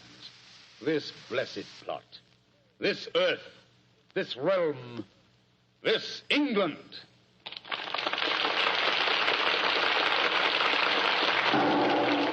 Holmes, that shot, are you all right? Yes, old chap. Fortunately, I started to leave the stage as the shot was fired. The bullet just missed me. I heard it splinter some wood nearby. But who on earth would want to shoot you? That's what we've got to find out, though I think it more likely that the shot was intended for me. It was not intended for me, but for Maitland Morris, the man for whom I'm substituting. Well, even so, who'd want to shoot him? Oh, don't ask me so many questions, old fellow. Let's see what clues we can find. Now, the shot was fired from outside the tent from behind me. Yes, look there. See the hole in the tent there? By Jove, yes. The footlights would outline your shadow on the back of the tent. Whoever it must have fired at your silhouette. The question is, where did the bullet embed itself? Aha. Look here, Watson. You got a penknife? Yeah, wait a minute. Here, Holmes. This shouldn't be hard to extract. Look at this splintered tent pole. Wait a minute. There we are. Excellent. Huh. Very interesting. Well, what's so interesting about it? Just a revolver bullet, isn't no, it? it isn't, Watson. What? It's far from just a revolver bullet. This bullet was fired from a German Luger pistol. A German pistol? There must have been a spy here behind our lines. That's a reasonable enough assumption. Yes, we may be sure that no English soldier would carry such a weapon and face inspection. Come on, I want to talk to Mrs. Morris.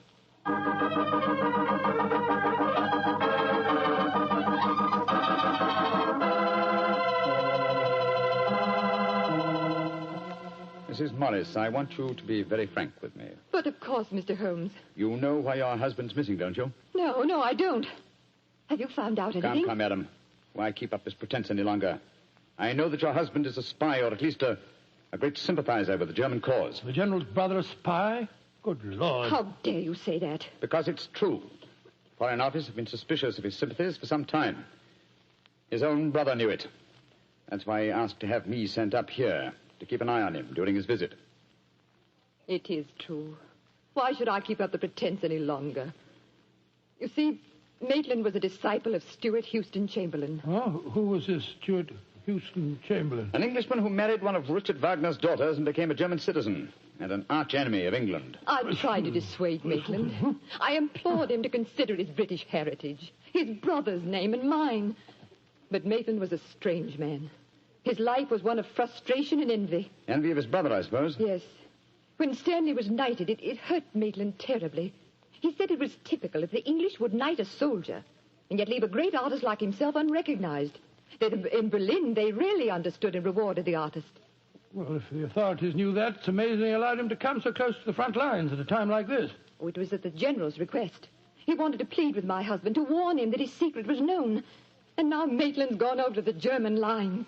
Oh, it's terrible. It's worse than that. It's disastrous. He can give them information as to the strength of our troops here. He knows the password. He might even know the hour the attack is timed to start. How did your husband expect to enter the German lines in safety, Mrs. Morris? He speaks fluent German, Mr. Holmes.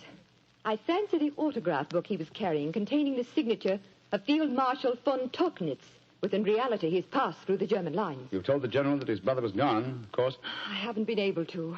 He moved up to the front line position immediately after the first performance, though I had warned him what I thought Maitland was planning to do. I think he intended to give his performance first, then cross the lines immediately afterwards. But something must have made him change his mind. Perhaps he suspected I'd warned the general. Anyhow, as you know, when I got back to our quarters, he'd gone. Did he leave any note, madam? Yes, he did. Here it is. Thank you. I have gone, my dear. Try and understand and forgive if you can. You wouldn't come with me, and so I'm taking what is left of my heart and my hopes where they belong, among the friends that understand and appreciate me. It is something stronger than love and blood and country that makes me do this. It is something dearer to me than life itself. Dearer to me than life itself. Oh, how could he? How could he? The shame of this will kill poor Stanley. Mr. Holmes, will you break the news to him? I know it's cowardly of me, but I just can't tell him myself. Don't worry, Mrs. Morris. I'll tell him. Dr. Watson and I will ask Captain Maxwell to escort us to the General's frontline headquarters. In the meantime, try and keep calm. We'll tell him.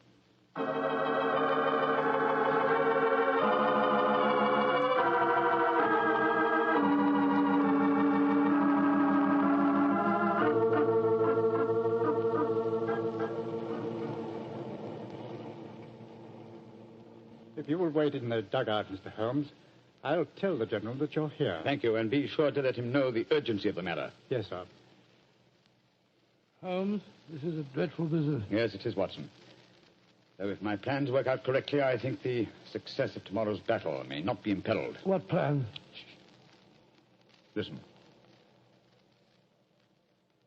You know, Holmes, a strange silence from the German line since we came here might be accounted for by the fact that they knew Maitland was making his getaway. They wouldn't want to risk wounding such a valuable spy. Quite possibly. What I still don't understand is who shot at you with a German pistol and why. You're being very dense, old fellow. Surely it's obvious that... Here comes General Morris now. Poor devil. This is going to be a dreadful shock to him. Hello, Holmes. Dr. Watson? General Morris, I'm afraid that I've bad news for you. Your brother has gone over to the German lines. Maitland did go there. I should have put him under an armed guard as soon as he came here, but I thought I could reason with him, appeal to his sense of honor. Instead of which you tried to shoot him, sir, but fortunately for me, you missed. You see, I took his place at the first performance. But that shot was fired from a German pistol. True. That was when I first knew the general had fired the shot. But I still don't see how you could now. Only a high-ranking officer, not subject to inspection, could carry a non-regulation firearm. You're an old army man, you should know that.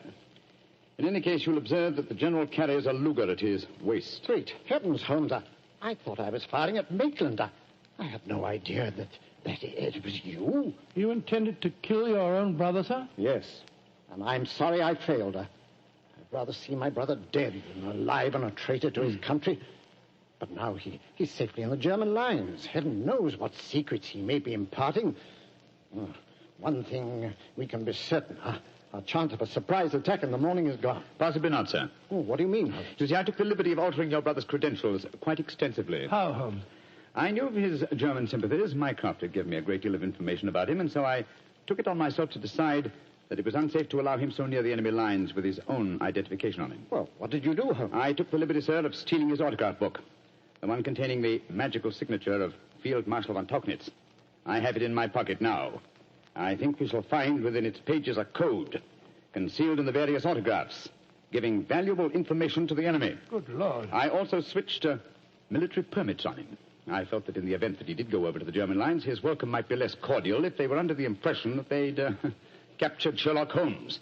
To make that identification doubly sure, I also slipped in his pocket a slight souvenir of my own. By Joe Holmes, you mean that medal that was presented to you by the University of Leipzig? Exactly, old fellow. I no longer wish to own a decoration given me by a country of barbarians, and it seemed a rather neat and effective way of returning it to them. So the Germans will think they've captured Sherlock Holmes? Yes, sir, and unless I'm much mistaken, he'll receive very short shrift at their hands. Yes, they hate you. There's your answer, sir. I'm sorry. Well, don't be sorry, Holmes. It's better that way. Now his secret can die with him. Excuse me, sir. Yes, Maxwell, what is it? Would it be in order for me to return to headquarters now, sir? It's very nearly time for the second performance, and I've still been unable to trace the whereabouts of your brother. Well, my brother will not be acting tonight, I'm afraid.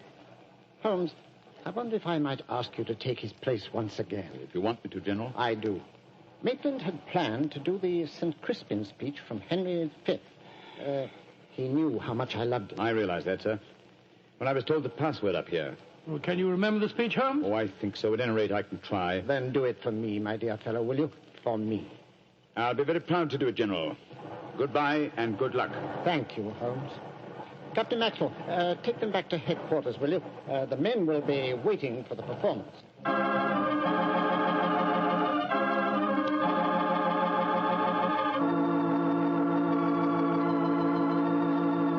And Crispian shall ne'er go by from this day to the ending of the world, but we in it shall be remembered. We few, we happy few, we band of brothers. For he today that sheds his blood with me shall be my brother. Be he ne'er so vile, this day shall gentle his condition. And gentlemen in England now abed shall think themselves accursed they were not here, and hold their manhoods cheap, while any speaks that fought with us upon St. Crispian's Day.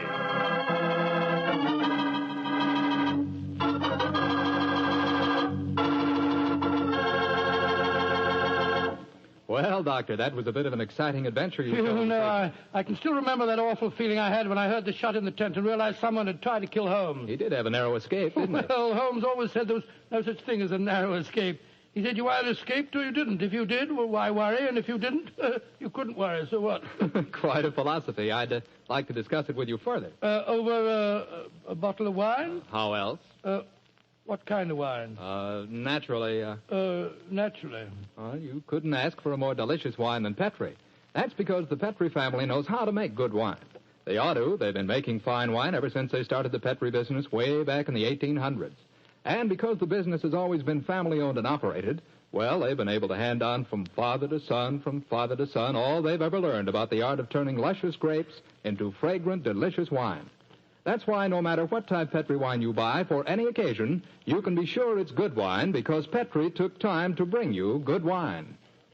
And now, Dr. Watson, how's about giving us a clue to next week's Sherlock Holmes adventure? Next week, Mr. Clatter, I'm going to tell you a most unusual adventure in which Holmes and I are trapped in an airtight metal chamber, our only companion being a murdered scientist. Well, sounds like a story we don't want to miss, Doctor. See you next week. Yes. Oh, just a second, Mr. Clatter. Before we go, I just want to tell our listeners that tonight we're broadcasting from the stage of the Paramount Theater here in Hollywood on behalf of the 7th War Loan Drive. The ticket of admission to the theater was a war bond. I'm mentioning this to remind you, our friends, that you have an important part to play in making the 7th War Loan a success. Buy more and buy bigger bonds than ever before. They're needed to pay for new super forts, new jet-propelled fighters, newer and bigger weapons to lick Japan. Remember, in spite of the magnificent achievements of our forces in the Pacific, the Japanese war has just begun. So let's go all out for the mighty 7th War Loan.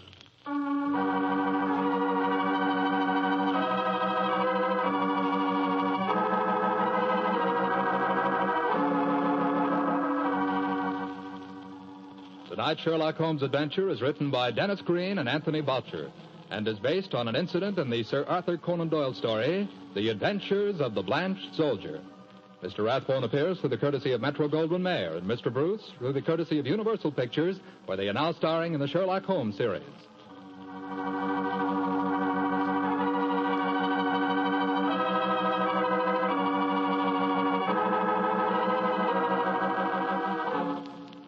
The Petri Wine Company of San Francisco, California, invites you to tune in again next week, same time, same station. Oh, the Petri family took the time to bring you such good wine. So when you eat and when you cook, remember Petri wine. To make good food taste better, remember. Petri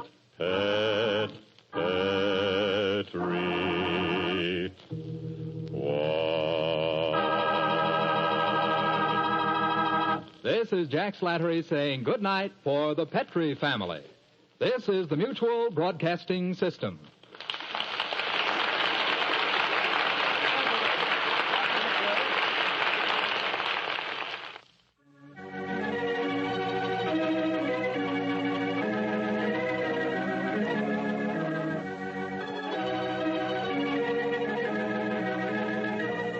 It was only a short time later that calls for the sale of war bonds would come to a complete halt. The reason?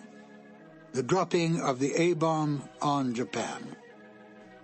Not only did this bring the Second World War to an abrupt end, but it changed the entire life and rhythm of the world. I often feel that life might be richer if we could have grown into this atomic age at a slower pace. Still, we can go back in our imagination to an easier, slower time, a less violent time. The time of Sherlock Holmes and the good doctor. This is Ben Wright, and I'll join you again shortly with another new adventure of Sherlock Holmes.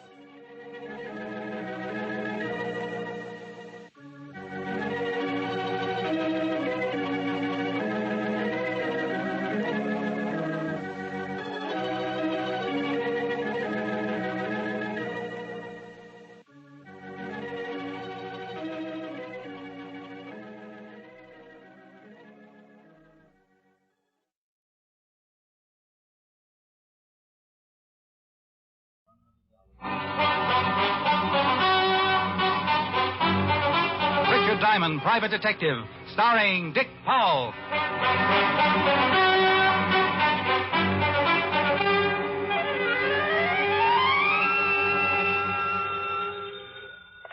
Diamond Detective Agency. Murders are better than ever. Mr. Diamond? I stand condemned.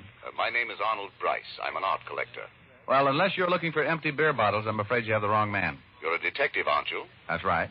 Well, then you're the man I want. How soon can you come over to my home? Well, that depends on two things, where you live and what you want me for. I live at 9607 Riverside Drive. But I'd rather tell you the nature of your assignment in person, if you don't mind. Well, that suits me, but my fee is $100 a day in expenses. Still want me to come over? Money is no object, Mr. Diamond. Please hurry.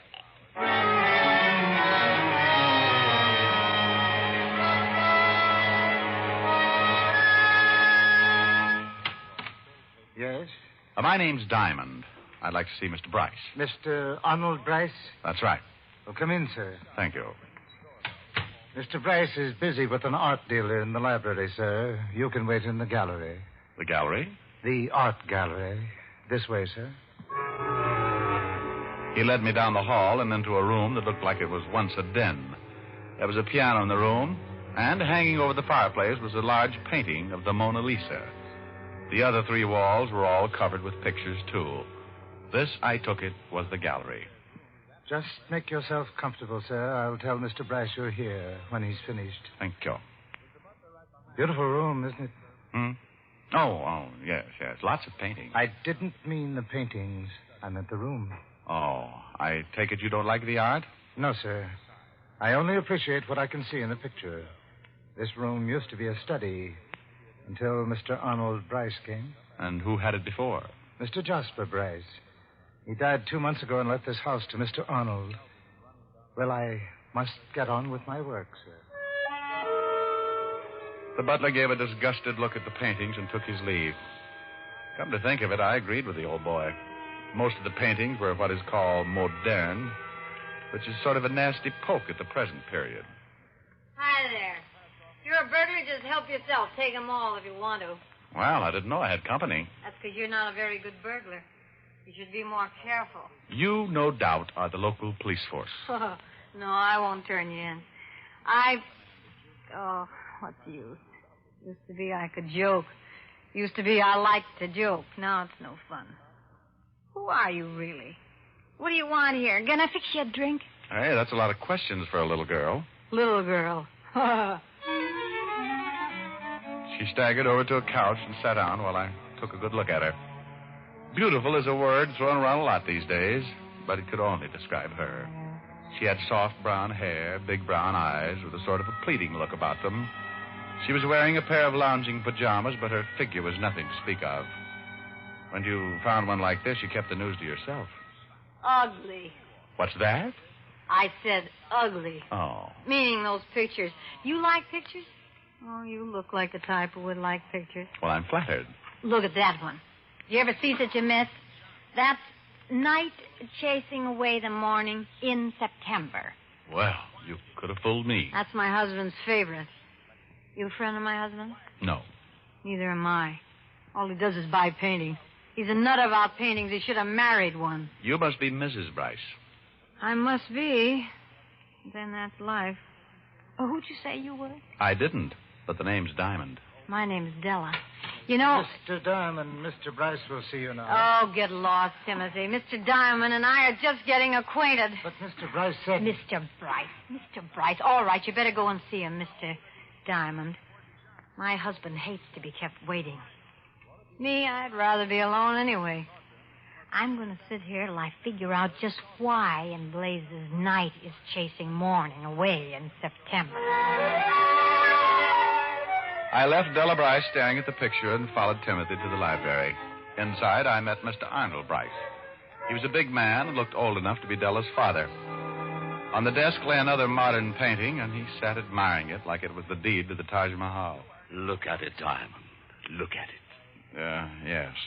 A masterpiece. Masterpiece. Well, it's original, all right. Of course. I buy nothing but originals. Can't stand copies, can you? Well, I really haven't thought about it lately. Tell me, is this masterpiece what you wanted to see me about? No. Just thought you'd enjoy seeing it. Mm-hmm.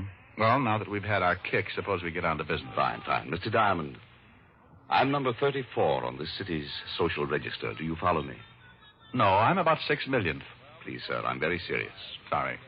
Now then, one in my position must be discreet. Divorce, heavens knows, is scandal enough, but, well, to have a roust about for a wife, that I cannot tolerate. Heavens, no. I was married a little over 6 months ago, and to be frank, Mr. Diamond, my wife doesn't like me. Go on. That's all. I want to get rid of her. Mr. Bryce, I'm a detective, not an assassin. Of course. I want you to help me find grounds for divorce. Oh. Well, a case like this can take a long while. At $100 a day, that can add up to quite a bill. I hired you because I've heard you're the finest detective in New York. Oh, well, thanks for the flattery, but the fee is still $100 a day, and... I told you over the phone money meant nothing to me. Here. Here's a check I made out to you. It's for $500. That should serve as a retainer. Well, yes, that's, Now then, we can get on with this. I think my wife is in love with another man. No. Yes. And I think that... I keep forgetting these walls are soundproof. We've only lived in this house a few weeks. My Uncle Jasper left it to me. Yes, your butler told me. Timothy? Queer duck, Timothy. Uncle Jasper left me him, too. Oh. Well, let's get back to your wife. Oh, yes. Mr. Diamond, when I married Bella, I thought we'd be well suited. She's very beautiful. And, guess where we met? I have no idea. In an art gallery. Naturally, I thought Della would be an art lover like myself. I could just picture us sitting in front of the fire on cold winter evenings, gazing at my originals. Thrilling thought. Yes, but it wasn't to be. Della deceived me. She hates my paintings. Well, it takes all kinds to make a world. Yes, but my world is art, Mr. Diamond, and Della is no part of my world. I see, but that hardly sounds like grounds for divorce, Mr. Bryce. Oh, I realize that, but maybe this is. You see, Della used to date a boy named David Tharp. Now she's been going out a lot lately, and I think she may be seeing him again. Mm-hmm. You think?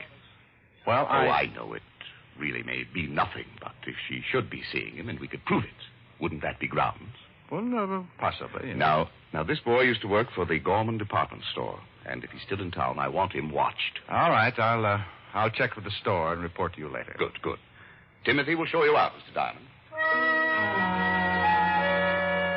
I I left Mr. Arnold Bryce admiring the monstrosity he had purchased earlier.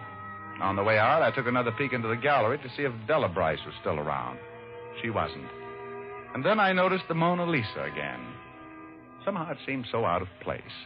I was staring at it when Timothy came up behind me. I see you admire the lady. Say, don't you ever make noise? Beautiful, isn't she? The Mona Lisa? Yes. Look at that face. The most lovely face in the world. I thought you didn't like art. Not what Mr. Bryce calls art. Only that picture. Do you know about it? Do I know about it? Oh, so many things. It really has a colorful history. Da Vinci painted her over 400 years ago. No. Yes. Zenobia del Giocondo's wife posed for Leonardo 4 years before it was finished. My. Everyone loves it. Francis I of France paid 4,000 golden florins for it. You really know the facts, huh? Oh, yes, sir. I've read many books about La Gioconda's history. I come here often and just stared into her face. Do you know that men have stared into the mystery of that face and then killed themselves? You don't say. Yes. But I'm probably boring you. This way, sir. He took a last tender look at the picture and then led the way to the door. It was a crazy house full of crazy people, and felt good to be outside again. The job I had was strictly routine, but as long as Bryce paid for my services, he'd get them. I took off for lunch, then went to the Gorham department store to find David Tharp. There I found Tharp, had joined the Army 6 weeks ago and was now stationed in California. That meant that Bryce's suspicions about his wife were unfounded, at least as far as Tharp was concerned. Hello? Let me speak to Mr. Bryce. Who's this? Oh, that worn-out voice sounds familiar. Walt? Yeah, is this Diamond? Yeah, but what are you doing there?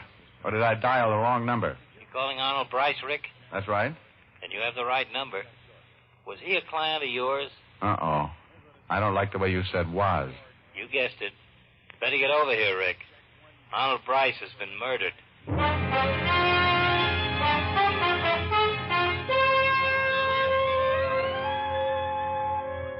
In my pocket was a check for $500 signed by one Arnold Bryce. This same Arnold Bryce was now dead, according to Lieutenant Walt Levinson, who was very reliable in these matters. I took a cab to the Bryce home on Riverside Drive. Timothy, the tall, gaunt butler, again let me in. His expression hadn't changed since I'd seen him earlier. Well, Timothy, a lot of excitement around here, huh? Yes, sir. The police are in the gallery. So is Mr. Arnold's body. Gruesome sight. Rick. Hello, Walt. He's in there. Want to have a look at him? Why not? The boys from the lab are all finished. There he is. Head bashed then, huh? Coroner says he's been dead for about 2 hours. That places the time of the murder around noon. Found the murder weapon? No. Figure it must be the missing poker from this fireplace set. Got the boys upstairs now looking for it. Who found the body, Walt? Mrs. Bryce. Otis is in the library now taking her statement. What's your angle in this? Well, Bryce hired me for some stock investigating. He was thinking of divorcing his wife. Well, at last we've got a motive. She finds out he's getting rid of her and knocks him off. Maybe. Who else was in the house? It's the butler, the maid, and Mrs. Bryce. Otis is sure the butler did it. Been reading murder mysteries again. No. How about visitors? Anyone come to see Bryce around noon? No, apparently not. Looks like an inside job, Rick. We've got 3 suspects, and all we can do is grill them till one of them breaks down. So we might as well start on the wife.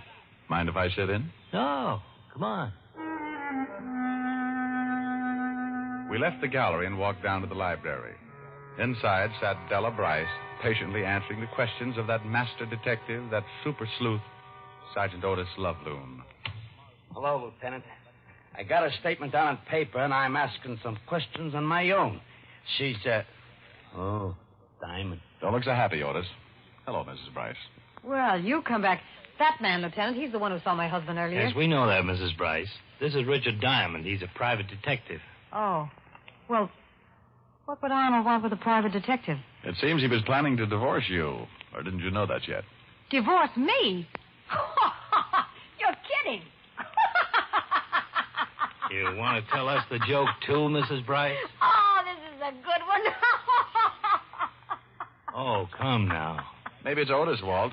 After all, she's been looking at that face of his for an hour. Can you blame her? Hey, I heard Oh, that. I'm sorry, but that just struck me funny. That worm of a husband was going to divorce me. Well, I've already talked to a lawyer about getting rid of him. I take it you and Mr. Bryce didn't get along? You said it. I married Arnold because I thought it'd be fun to have a big home and a nice car. All those things money can buy. Go on. Well, the money part was okay, but Arnold... Well, a girl can only take so much. It's a nice, respectful way to speak of the dead. All right, so he's dead. So now I get all that money and don't have to put up with Arnold. I should cry? Maybe a jury will think you picked up a poker in order to get that money. Now, look. Just because I'm not crying and moaning about how much I loved Arnold doesn't mean I killed him. I didn't. We'll decide that. And will you please tell this baboon to stop asking me questions? Another hour in here with him and I'd confess to anything. Good old Otis, the traveling third degree. Now, look, Shamus. Take it easy, Otis. Now, Mrs. Bryce, you say you were upstairs fixing your hair around noon? That's right. What about your lunch? Don't you eat? I'm on a diet. Look, it's all there in my statement. Around 1 o'clock, I came downstairs and found the body. I called the police, and that's all I know. Well, then, if you're innocent, you won't object to answering questions. So, make yourself comfortable. Walt kept asking questions, and Della kept answering them.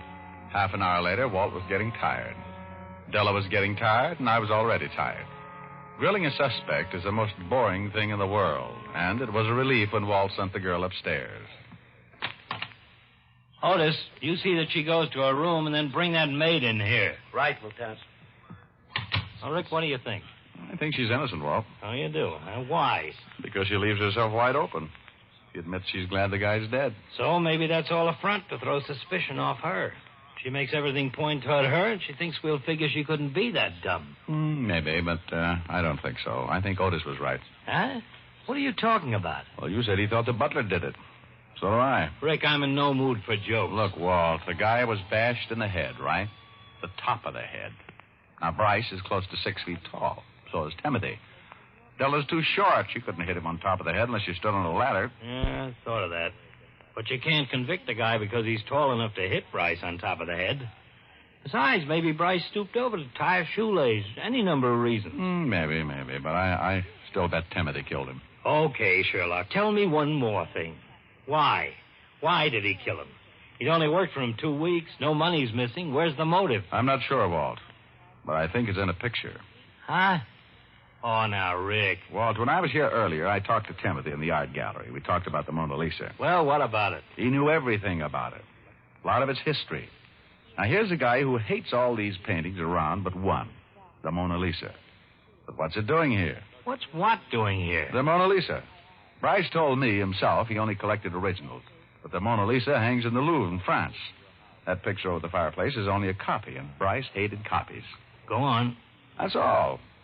I don't know exactly why or how all this happened. I only know things don't add up. Timothy's admiration for that one painting and what's it doing here. And somewhere in there you think there's a murder motive. Why not? Sure, Della might have killed him for the money. That's a nice, big, fat motive. But, Walt, how many murders have big, fat motives? Darn few. Well, you're right there. A girl kills her sister because she called her fatty. A man shoots his wife for nagging. A woman poisons her neighbor for gossiping. A lot of little things can turn a twisted mind into a murderous mind. Okay. But this picture angle doesn't impress me. Where's the motive, even a small one? I can't... Here's the maid, Lieutenant. In here, miss. Lieutenant, I am so sorry about this thing. I am feeling to cry. Please, you can't think I have anything to do with it. I hardly know, Mr. Rice. Just sit down, miss. We just want you to answer some questions. Now, don't be frightened, dear. We don't think you killed Mr. Bryce, but you might help us find out who did. Oh, well, I'm glad to help. Good. Now, how long have you worked here? Oh, well, let me see. It has been 5 years. 5 years I have been here. I worked for Mr. Bryce's uncle. Then when he died, I stay on. Uh-huh. And Timothy, how long has he worked here? Oh, goodness. Timothy has been here all his life. He has told me about it. His father worked for the old Mr. Jasper Bryce and his mother, too. Timothy, he grew up in that house. Then when his father died, he'd take over his job. I see. Now, about the young Mr. Bryce, Arnold. Was he easy to get along with? Well, They don't know him so well, but they have no trouble with him. Timothy does not agree with him at times, but they have no trouble. Timothy doesn't agree with him? What do you mean? Well, Mr. Arnold changed a lot of things. New furniture and such. Timothy thinks they look better where they have always been. Just this morning they argue. Mr. Bryce wants Timothy to get rid of something, but they do not remember what it is. Oh. Then one more question. The room with all the paintings. Do you remember that room before Mr. Arnold Bryce came here? Oh, yeah.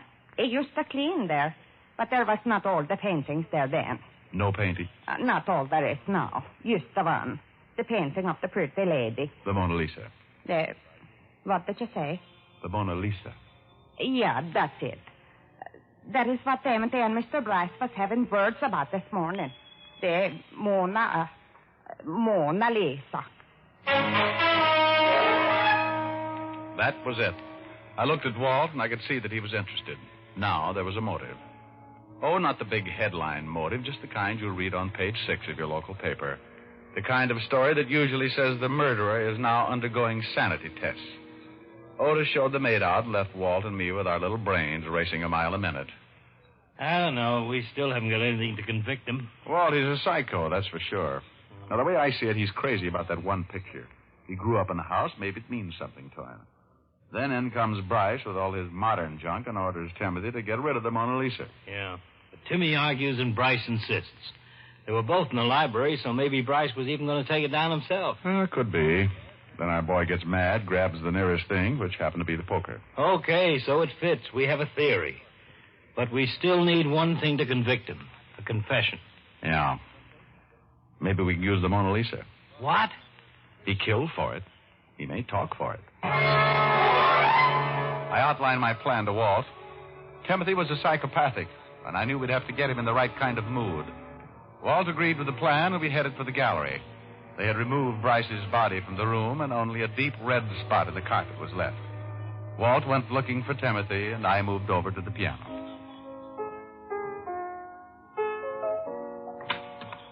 In here, Timothy. Oh, hello, Rick. Hi, Walt. Just thought I'd pass the time at the piano. It's all right. Just sit down, Timothy. I want you to wait here where I can locate you. We'll want to question you later. Yes, sir. I'll call you if I need you, Rick. Okay, Walt. My playing bother you, Timothy? Oh, not at all, sir. I like music. Oh, me too. You know, that painting up there reminds me of a song I heard not long ago. Pretty thing. Went like this. Mona Lisa, men have named you. You're so like the lady with the mystic smile. Is it only 'cause you're lonely they have blamed you for that Mona Lisa strangeness in your smile? I watched him carefully as I sang. At first he stared at me with a strange look in his eye, but gradually he settled back in his chair and listened to the words. His eyes rested on the beautiful painting over the mantelpiece. This was the mood I'd wanted. Many dreams have been brought to your doorstep. They just lie there, and they die there. Are you warm? Are you real, Mona Lisa? Or just a cold and lonely, lovely work of art? Well, did you like that? Hey, Timothy. Hey. Huh? Oh, the song is very beautiful. It's fitting of her. Mm-hmm. Well, I guess I'd better stop fooling around at the piano and do what I came here for. His eyes were on me as I got up from the piano bench and walked over to the fireplace. I tried not to look at him as I reached up for the picture, but I heard him jump from his chair. What are you doing? Leave that alone. Well, I'm sorry, friend, but Mrs. Bryce is all upset about her husband's death. She asked me if I wouldn't carry out his last wish and get rid of this. Clutters up the other pictures, you know. Leave it alone. Take the others, but leave that alone. Sorry, but out it goes to the trash pile. No, it belongs here. The living part of this house. Put it down, I said. Put it down! I warned you. Now, Timothy, take it easy. Put on that shovel. When you put down the picture. Oh, and if I don't, you'll swing that shovel at me just the way you swung a poker at Bryce. He was an idiot. Throw it out, he said. Throw it out and leave that other trash on the walls. Now you want to throw it out, too. No, give me that painting. All right, Timothy, you've got it. Rick, are you all right? Yeah. See how Timothy is. He'll come around. You heard from the door? Yeah, enough. Imagine. All this over a picture of a dame.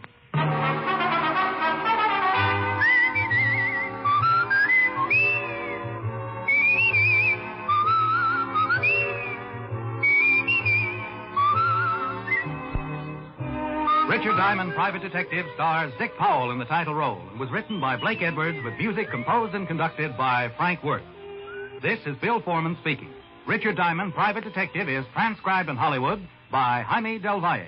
Richard Diamond, Private Detective, has come to you through the worldwide facilities of the United States Armed Forces Radio and Television Service.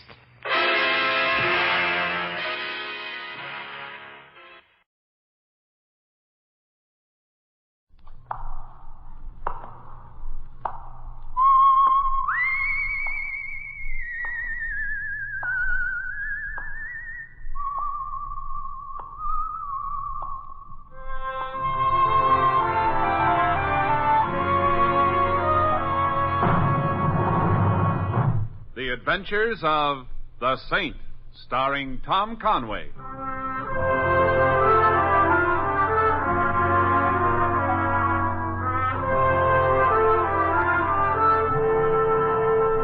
The Saint, based on characters created by Leslie Charteris and known to millions from books, magazines, and motion pictures.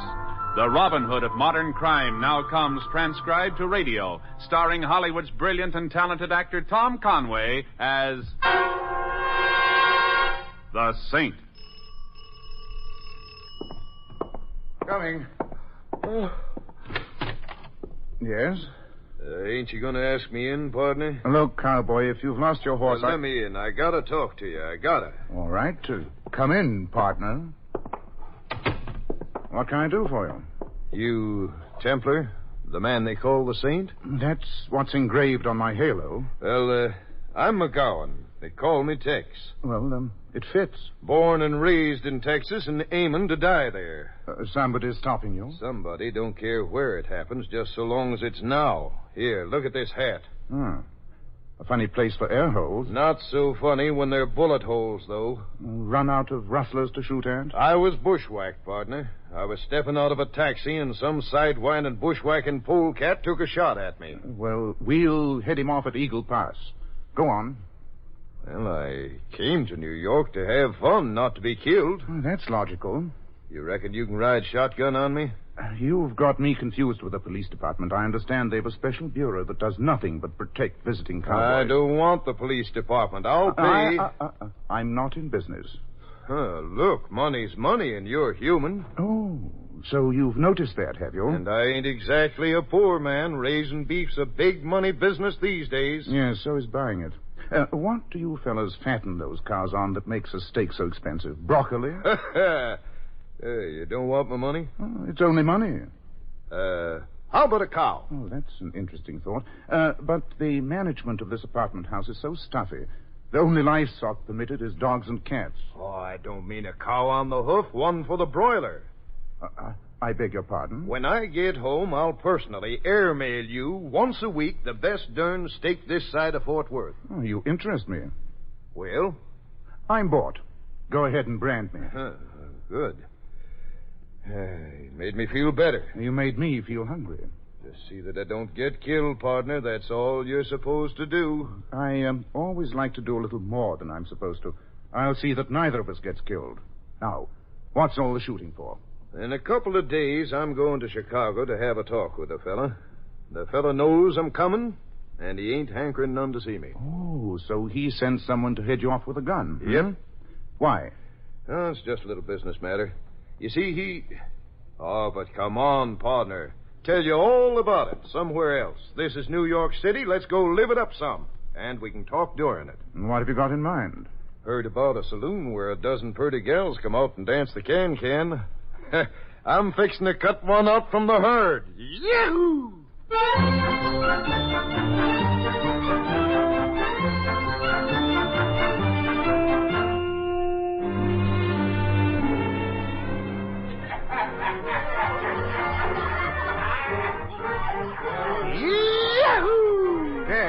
Hey, Tex. What's the matter, partner? All out of bubble water? No, but that little talk we were going to have... Waiter! Where's that other case of champagne I ordered? You haven't told me what he did. Well, who's that, Simon? The fellow in Chicago. Oh, him. The varmint's only been short-weighting me on my beef, that's all. Know what I mean? Yes, my butcher invented it. 1,000 head of... That's it, boys. Fill up them glasses. We're gonna live her up tonight.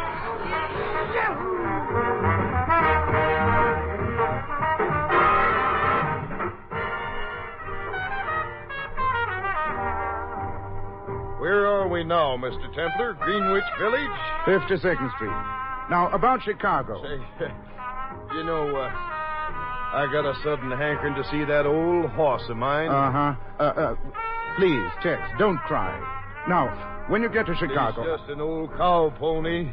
But I wouldn't swap him for all the horses in Kentucky. Yes, I felt that way about a girl once. Now, about the man in Chicago. Oh, that cringing polecat. Oh, so you do remember him. He underweighed 1,000 head of my steers on a rigged-up scale. Cost me 20, maybe 30 pounds a head. Oh, that's a lot of T-bones. Who is this fellow? Oh, he's... just now decided something. What? Next time I come to New York City, I'm bringing that old horse with me. Got a feeling he'd kind of like all this.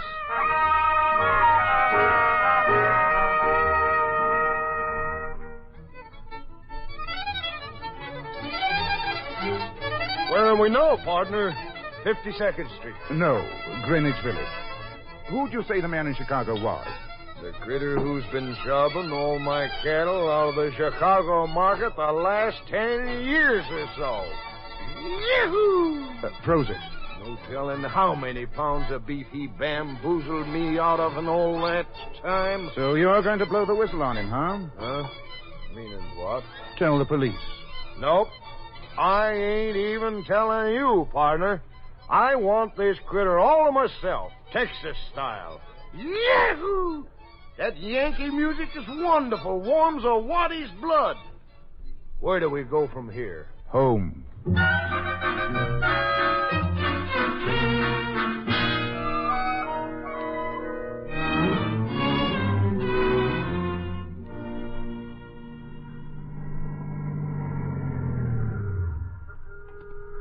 Here, buddy. Hotel Wentworth. Just wait here a moment, driver.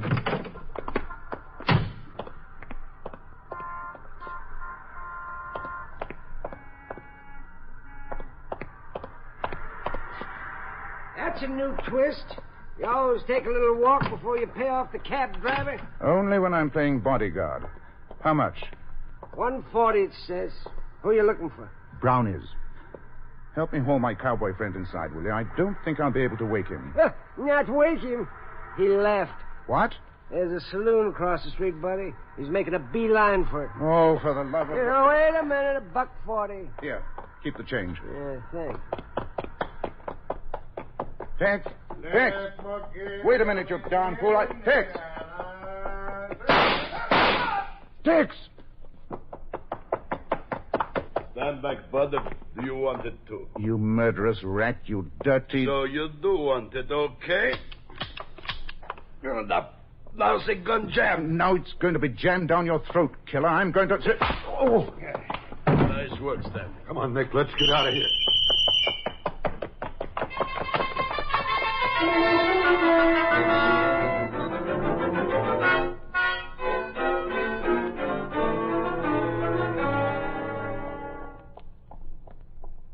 Well, now, Mr. Templar. Hello, nurse. And how are we today? You're fine. How am I? I'll let you know just as soon as I've checked your pulse. What are you doing for dinner tonight? I have a date. Too bad. Besides, you're not leaving the hospital until tomorrow. How can you ask me out? Oh, it's just a form of exercising. You're very beautiful. Mr. Templar, if you keep me talking, how can I check your pulse? Why bother? To see if it's normal, of course. Well, if my pulse is normal when you check it, then I'm not. Oh, you and your jokes. Oh, I forgot. You have another visitor. Oh? Blonde or brunette? Redhead. Oh. Cute? I think so. But you wouldn't. No? It's that nice young lieutenant from the Homicide Bureau. Oh, again. I suppose it would be pointless to tell him I'm out. Can I come in, Templar? Obviously. Come in, Lieutenant Varden. I was just going. Thank you, Molly. You're welcome, Lieutenant. You don't have to ask, Lieutenant Varden. The answer is no. Thanks. Now, what's the question? Have I remembered anything I forgot to mention about Tex McGowan's killer? Isn't it? No. This time I'm here with an invitation. Oh, a party. The morgue. And, the doctor told me I was past the critical stage. The picture morgue down at headquarters. More romantically known as Rogues Gallery. Oh, you want me to look at faces? Yeah, as soon as you're strong enough. Might just be that the guy who dumped McGowan left his face with us one time or another. Well, it'll be a nice change in the routine. Now, what will? Getting out of here. Hand me my clothes, Lieutenant. Now, wait a minute. You're not due to blow this joint till tomorrow. Lieutenant Varden, are you a public servant? Well, I'm a cop, so I'm a public servant. Hand me my clothes. You sure? Positive. Besides, there's very little point in a patient staying in a hospital when he is making so little progress. Clearing up a concussion in 3 days' time isn't progress? I mean with that nurse. I'm not getting anywhere. Yeah, I know. You know? Uh-huh. Because I am. Oh. Now, don't look at me like that, Saint. We public servants got to live, too, you know. Well, come on. We'll go look at pictures.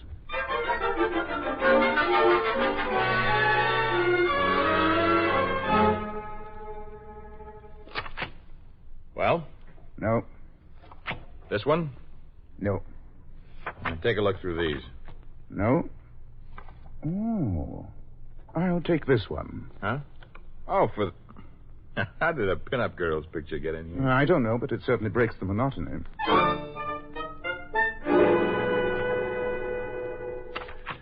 This one? No. This? No. How about... No. One of these? Well. The guy who killed Tex McGowan? No, my old geometry teacher.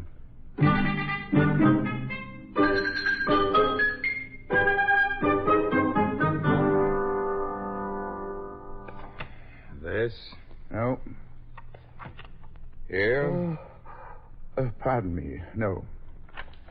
Him? Hey.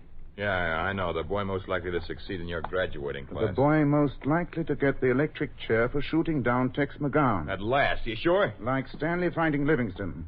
Let's see. Nick Nemoshenko, check Chicago police files. It's practically done. Thanks, Tupper. Thanks refused. I've got a slight interest in this trigger man myself, you know.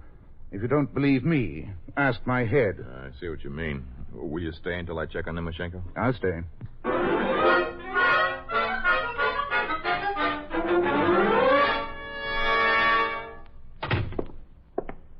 Well?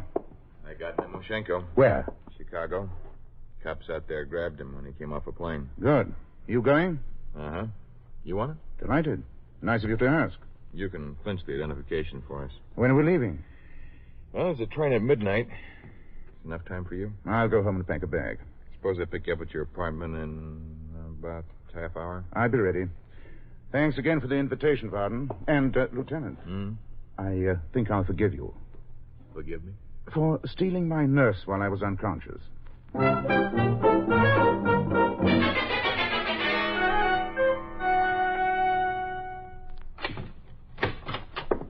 About time you got home, Saint. What? You know what I am? Animal, vegetable, or mineral? I'm the fella that watched you come out of the little building at police headquarters where they keep the pictures. Well, it's an interesting hobby, I admit, but... I slugged you once, Saint, when my cousin's gun jammed up the other night. I guess now I gotta make it more permanent. Don't bother on my account. It's on my cousin's account. You're the only fella can send him to the hot seat. You're the only eyewitness. He killed that cowboy. You'll excuse me while I get on with my packing, won't you? Where you're going, Saint, you ain't gonna need to pack nothing for. No? You think you're going to Chicago, but you ain't, Saint. Well, must you be poetic at a time like this? You ain't gonna go to Chicago and put no finger on Nick. Oh, now, wait a minute. Are you gonna go to Chicago when I'm gonna beat you to death right here in New York? Well, answer me. Oh. You call that an answer? Templar! Templar! Who's that? Detective Lieutenant Varden. Would you like to meet him? We'll see you again, Saint.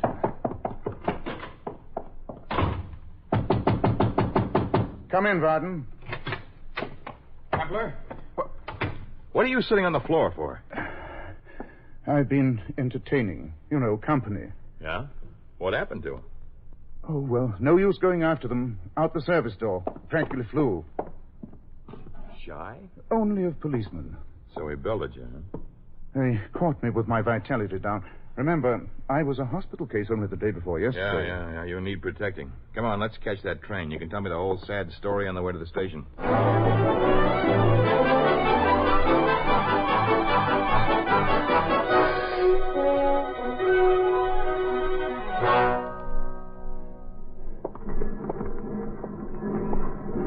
Oh, it's a good thing this train had a second coat of paint. Because that's what we caught it by. Here. This is drawing room D. Excuse me. Could one of you gentlemen tell me where to find drawing room C? Yeah. It's the one right now. You'd better let me handle it, Varden. You policemen are so abrupt. Drawing room C, huh? Uh-huh. I'm so helpless on trains. Oh, that's a pity. Always lost. I'm always finding things. Are you? Oh, there's drawing room C right next to yours. We're neighbors. Well, sometimes that's a very interesting relationship. If you should ever want to borrow anything, neighbor, Oh, I've got everything. Yes, you have. But if you should need something, well, after all, what are neighbors for? I never was really sure until now. Well, goodbye, neighbor. You know, Lieutenant, these trains are getting better equipment all the time.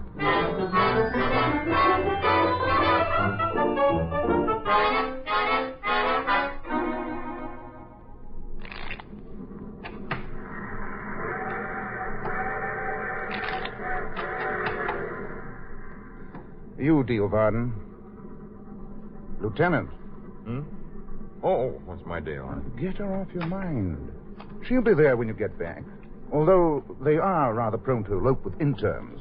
Templar, what are you talking about? My nurse, or should I say our nurse. Get her off your mind and start concentrating on who hired Nick Nikoshenko to smoke down Tex McGowan. Hey, where are you going? You don't have to be a detective to guess that. Oh, I'm tired of cards. I'm going to be neighborly for a while.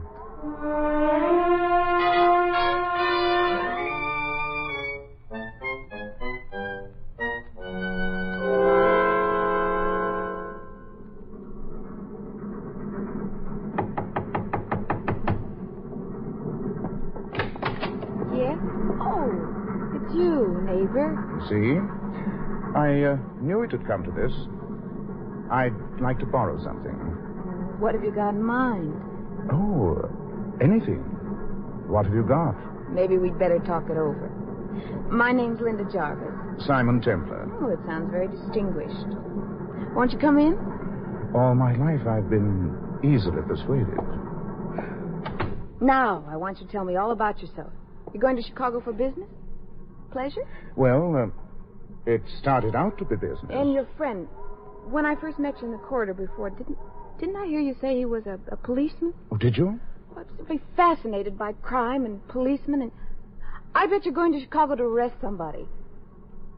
Oh, you must tell me about it, please. It's so fascinating. Only in the comic books. The man you're going to arrest, what did he do? Is he a bank robber, a murderer? Please tell me everything. I'm all ears. You are? Well, fancy that.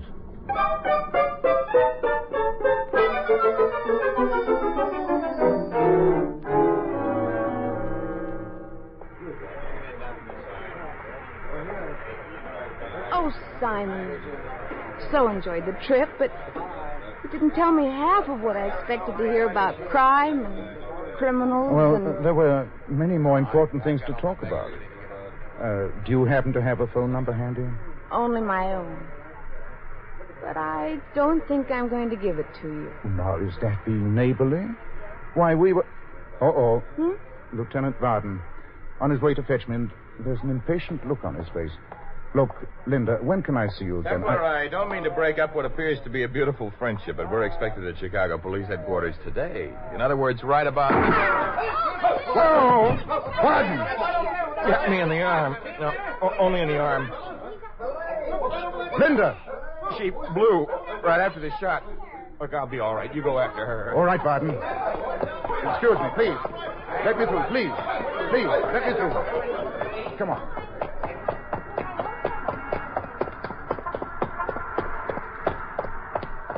Cab, buddy. A girl, tall, brunette. You see her? In that cab. The one turning out up there. Follow her. Hurry.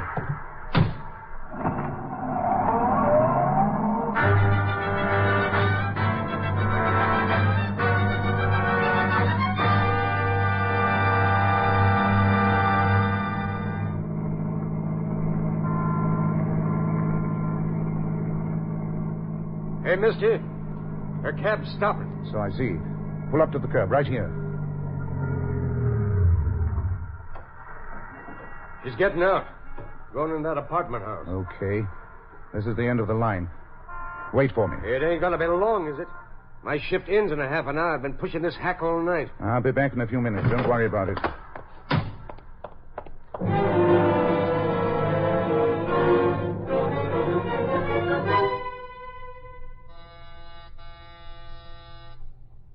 Who is it? Flowers for Miss Jervis. Flowers for... All right. So I'm not a rose. No, you can't come in. Sure I can, see? I'm in. How dare you? This is outrageous. Not nearly as outrageous as putting a finger on a fellow so that a rifleman knows who to shoot down. I haven't the slightest idea what you're talking about. Oh, sure you have, baby. Sure you have. That bullet was for me, wasn't it? Lieutenant Barton just happened to stroll into it. Simon, darling, why should I want to have you killed? I don't know you that well. But you know me well enough to know that I'm the only eyewitness to a murder. And that I should be eliminated, don't you? But what reason would I have? If I should fail to identify certain Nick Nimoshenko as the gunman who shot down Tex McGowan, then the possibility of Mr. Nimoshenko's telling who hired him to do the job is very slight. I still have no idea what you're talking about. Then suppose we go down to police headquarters and I'll tell you all about it. Well, it's about time. How long was I supposed to keep him talking before you were ready to swing that club? Oh, I thought I'd let him feel he was living for a while. You know, Linda, I told this sucker he hadn't ought to come to Chicago. Oh. I told him.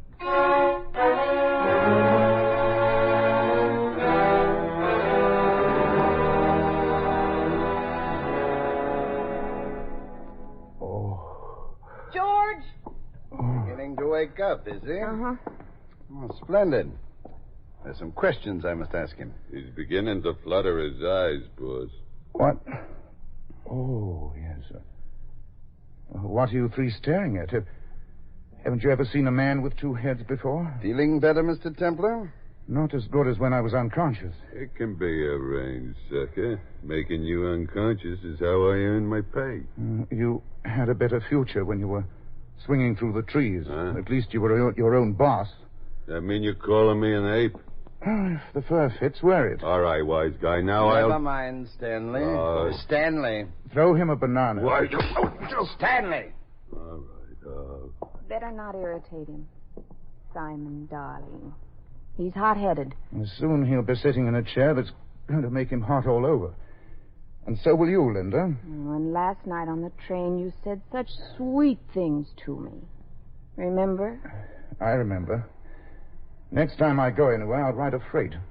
You meet a better class of tramps. George, he's grouchy. Aren't you, Simon, darling? Stop pestering him, Linda. Let's get on with this. Yes, let's. Tex McGowan was a talkative man, was he not? You tell me. It's hardly likely that you'd agree to interest yourself in this affair without knowing all the facts. Concerning me. Who are you? What do you do besides train apes? George Haggerty. I'm a cattle broker. Oh. I'll bet you haven't been called Honest Wade Haggerty much lately. So he did tell you. What you do to a scale could outmode reducing diets. What else did McGowan tell you? You've had it, No Springs. Stanley. Okay, boss. The pleasure is mine. All right, Stanley. Let's keep him conscious for a while, shall we? You needn't bother. Mr. Temple, I trust you don't think all this is just idle curiosity on my part. Oh, don't apologize. I want to know how much McGowan told you so that I'll know how much you might have told the police. Thanks for the blueprint. What I mean is, if certain facts are known to the police, then it might be, well, it's quite possible, that is, that they'll be able to... Stop stabbing yourself. You want to know if the police have anything that establishes you as Nimoshensko's sponsor. Well, have they? Next time you see your barber, get the top of your head shaved. The ones up at Sing Sing are so messy. You're lying. They don't know. Okay, I'm lying. Sweat it out, killer. Sweat it out. You mean beat it out, don't you? Stanley. How much? Once over lightly again? Not too lightly. But don't kill him until later. Oh.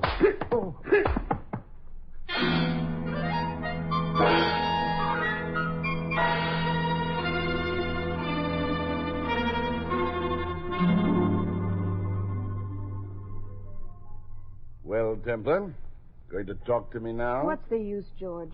I'll never tell the truth. I know.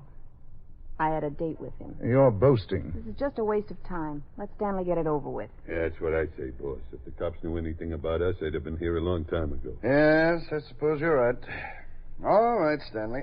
How do you want it done? Oh, anyway, I don't care. Well, I do. That's what attracted me to you from the start, Linda. You looked like a neat housekeeper. Shut up.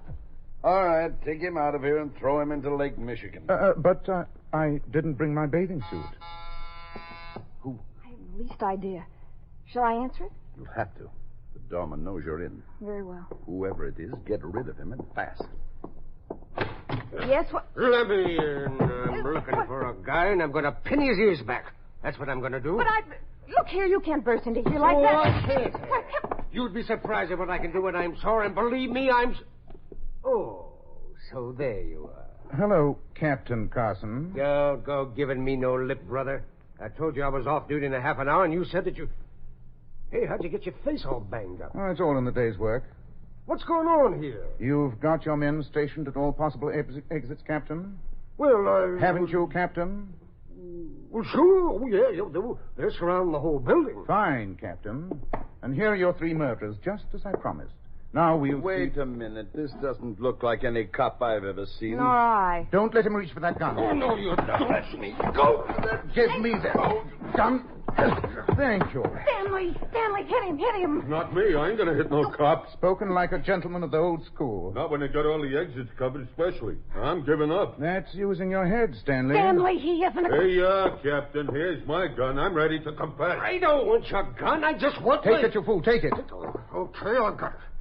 Now do I get my fare? Yes, you get your fare, my friend. And you know what I'm going to give you for a tip? What's that? A new cab. But first, get on the phone and tell the police to come over, will you? Tell them there are some people here I'd like them to meet.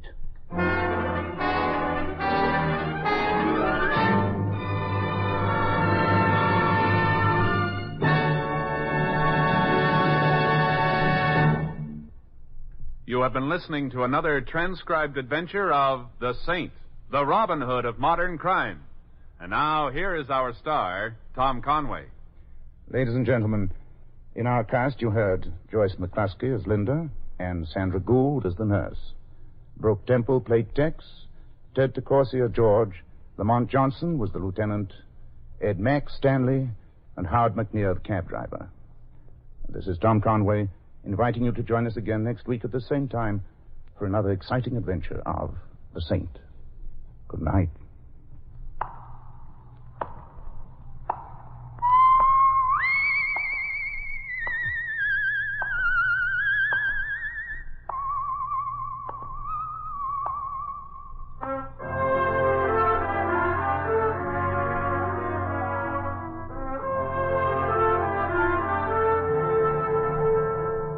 Tonight's script of The Saint was written by Michael Cramoy. The Saint, based on characters created by Leslie Charteris, is a James L. Safier production and is directed by Helen Mack. Tom Conway is soon to be seen in the Warner Brothers production, Painting the Clouds with Sunshine. And all you Saint fans will be glad to know that the Saint comic books are on sale at all newsstands. Your announcer, Hal Gibney.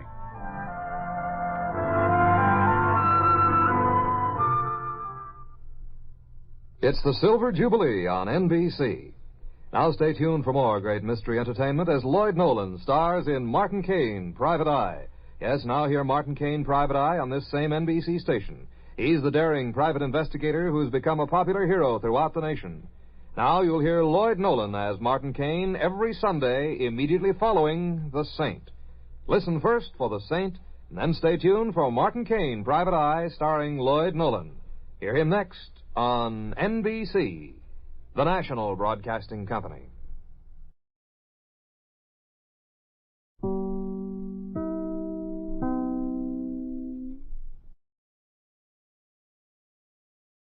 From Hollywood, it's time now for Bob Bailey as Johnny Dollar. Mr. Dollar, this is Father Taggart. I'm calling you from Ossining. I'm one of the chaplains here at Sing Sing. Oh, yes, sir. What can I do for you, Father? Well, nothing for me, Mr. Dollar, but possibly for someone else. Michael Cairn, one of our inmates, asked me to contact you. Michael Cairn? Mm-hmm. You remember him? He wasn't sure you would. Old-time grifter and con man who got tied up with an insurance fraud a few years ago, blonde fella? Yes. Well, Michael wants to see you, Mr. Dollar. Could you possibly find the time to come up here? Oh, I don't know, Father. Is this something important? It is to Michael. Oh, well, look, I'll be in New York sometime next month. Maybe I'll get a chance to stop off. Well, couldn't you possibly make it sooner? What's the rush? He's going to be there quite a while, isn't he? Not very long, I'm afraid. Michael is dying. All right, Father, you can expect me.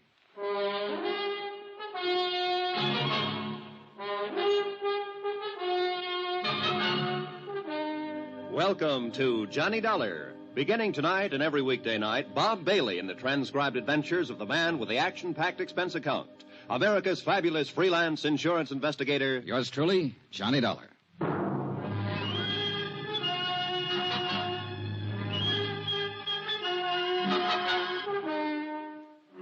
Expense account submitted by Special Investigator Johnny Dollar to the Allied Casualty and Insurance Company Limited, Markham Building, Hartford, Connecticut.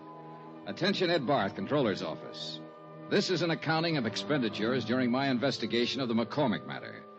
Though you didn't authorize the investigation, Ed, I'm sure that once the facts are out, you will honor the following. Expense account, item 1, $7.95. Train fare and incidentals, Hartford to Ossining, New York. I was admitted inside the prison and greeted by Father Taggart. He's a tall, mild-looking man, a Jesuit, I believe. He had a pass all ready for me, and he led me straight to the prison infirmary. Just in here. Michael will certainly appreciate your coming, Mr. Dollar. I hope it satisfies whatever's on his mind. I can't imagine what it would be. You know, it was my investigation and testimony that put him in here, Father. He told me all about that. I'm sure it has nothing to do with why he wants to see you. See, his lungs started to go about 2 years ago, and there's just been no way to arrest the condition. Does he know how close he is? So he is, and he's not afraid to die. Here we are, Mr. Dollar. Oh. What? Hardly the same man I remember, Father. He's had it bad lately. Lost a great deal of weight. Yeah. Asleep? Yes. Michael. Michael. Oh. Hi, Father. I brought someone to see you. What do you say? Hiya, Mike. Oh, thanks for coming. Thanks, Johnny. Thank Father Taggart here. He's an all right guy, Johnny. He's just like you. I always said you were the best insurance cop. Here, what's all this? I'm kicking out, Johnny. Didn't you tell him, Father? He told me, Mike. Guess I didn't live right. I'll be back in a little while. Thanks, Father. You take it easy, Mike. A lousy place to die, prison. But I ain't got my choice, thanks to you. Well, it's just that you picked to do a couple of things that the law and some insurance companies didn't agree with, Mike. I don't hold none of that against you. The guy does what he does. I don't know how to tell you this. Maybe I better get the doctor. You shouldn't be talking so much. No, wait. Johnny, look, you know I'm no crybaby. When the doctor gave me the news, I got to thinking. I ain't scared to blow out, you understand? I know, Mike, I know. It's just that I had a wife once, a long time ago when I started out. Oh? Yeah, then I just kind of drifted out of her picture one day. Ain't got a cough drop, baby. Yeah, I guess it wouldn't cure what I got. Anyhow, I got to do something for her before I... Well, Johnny, I lay here and I get myself an idea. Yeah, Mike? Johnny, if there was some real easy money lying around, would you pick it up for me? Depends on how clean it is, Mike, and where it's lying. Yeah, sure. Well, it's clean, all right. You can find that out for yourself. All right. Now listen. Till they moved me down here in the infirmary, I roomed upstairs with Jojo Penny. You know him? No, don't believe I do. And a car thief from the Hay States. He got his sabbatical 3 weeks ago. Paroled. Uh-huh. Well, I've been in the camp with a lot of guys, but Jojo Penny takes the cake. He's got a little old 5-year trick to put in. This Jojo, he does it like a vacation. You know, a real picnic. Every time he gets a chance out in the yard, he's taking sun. So he don't get the color, see? Yeah. When they push him in with me, I notice this. And I get to going over it in my head. Yeah.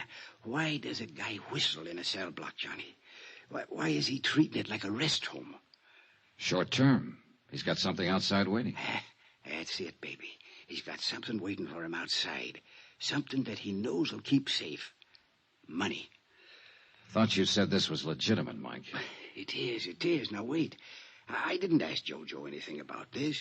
No, I figured it out myself. Then a couple of times I hear him yelling in his sleep. McCormick, he yells. McCormick. Huh? Makes sense now, Johnny? Not yet. The big heist, Johnny, the big heist. A few years ago, a rich guy named McCormick out on Long Island or someplace like that gets turned over for $100,000 worth of jewelry. You remember? Vaguely. Yeah, well, I'm thinking that Jojo Penny was in on it somewhere. Else why would he be singing and whistling and chinning himself around this flytrap for 5 years? Else why would he be talking about that when he's sleeping? McCormick. Yeah. Maybe you've got something, Mike. I know I got something, Johnny. And you got something, too. Oh, no, Mike, take it easy. Oh, I'm all right. Don't you see? The insurance company must have a reward out. They always do. A reward. Yeah, but Mike, look. I tell you, Jojo is the ginzo that done the job. Or he knows who did it. So, you look into it. Work on it. Maybe turn up the stuff and get the reward. Good clean coin. Yeah. Yeah. Send half of it to my old lady, will you? You keep the rest yourself. What'd you say? Huh? Will you?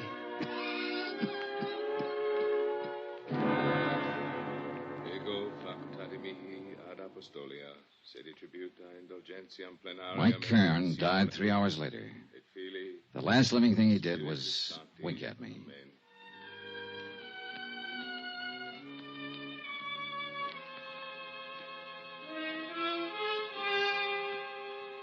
Expense account, item 2, $14.20. Train fare and incidentals, Ossining to New York. I arrived at 2:15, dropped my bag off at the New Weston, and went over to the Metropolitan Police Station to find out what I could about the McCormick matter. It was all pretty much as old Mike had told me. A Julian McCormick, living on Long Island, had suffered a $100,000 jewelry burglary in 1951. 12 suspects had been arrested and released. The case was marked open and unsolved. Allied Casualty had been the insurance company involved. This is the adjustment office. Frank Porter speaking. My name's Johnny Dollar, Mr. Porter. I'm an investigator. Oh, I think I've heard of you, Mr. Dollar. Yeah? Wonder if you could give me a little information about a claim your company handled in 1951. A man named Julian McCormick out on Long Island. Gee whiz, a long time ago. What about the McCormick claim? I might have some information on it. I don't know yet. It's a long chance. I'm at police headquarters, and I notice you investigated for the insurance company. I'd like to talk to you. Yeah, sure, but it's kind of late today. Tomorrow, okay? Well, you can tell me this right now. Is there any reward being offered? Gee whiz, kind of folds my sails. How's that? Well, asking about a reward. You sound like you can make full recovery and want to make sure that you'll be paid for it. Well, I said it was just a long shot. How about the reward? Well, that's pretty standard with us on cases like this. Yeah, I think it's $7,500, something like that. I'm not sure. Where are you staying? New Weston. Well, I'll look it up, get the exact figure, and call you there. How'll that be? Fine, thanks. That'll be fine.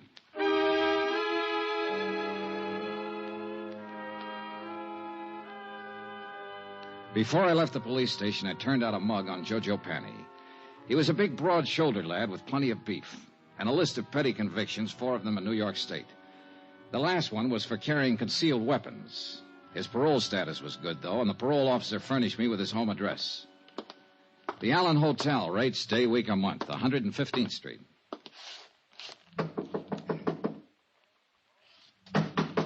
It's open. Come on in. Hiya. Looking for Joe Panny. Yes, sir. That's me. My name's Johnny Dollar. Yeah? I just came down from Ossining. I saw a friend of yours up there, Joe. Who was that? Mike Cairn. How's Mike? Not so good. He died today. It's too bad. He was a nice old coot. Kind of liked him. Said if I ever saw you to say hello. Uh-huh. He didn't give you my address. No, I got it from the parole office. You some kind of cop? No, I work for an insurance company. Oh. Buy you a drink? Sure. Why not?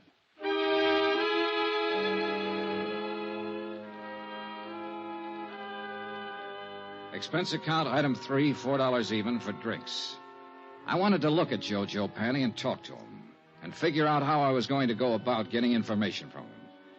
And the more I saw and the more he talked, the more I wondered if whatever he might have said about the McCormick case in his sleep happened to some other McCormick.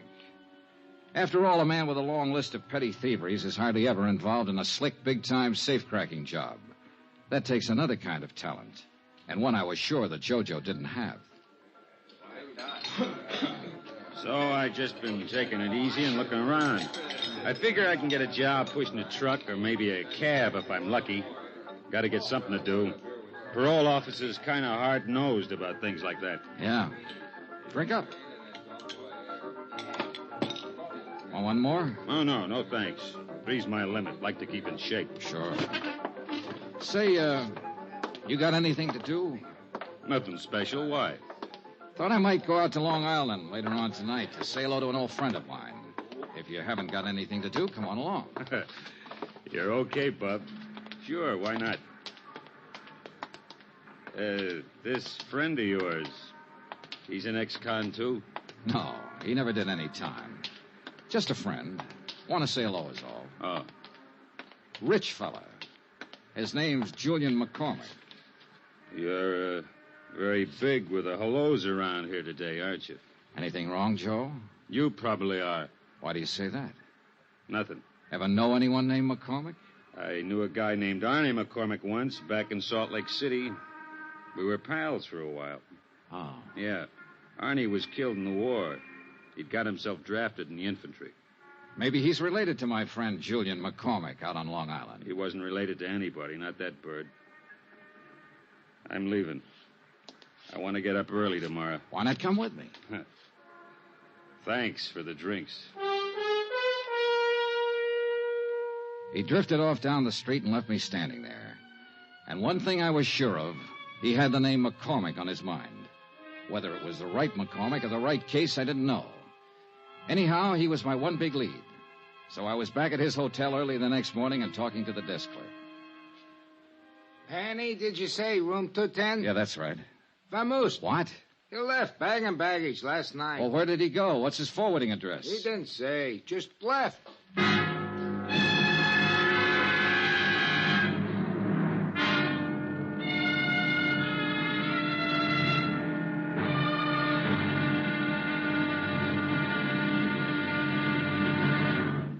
Now, here's our star, Bob Bailey, to tell you about tomorrow's episode. Thanks. Tomorrow, there's living proof that a pretty girl can be just as dangerous as a pretty girl. Join us, won't you? Yours truly, Johnny Dollar.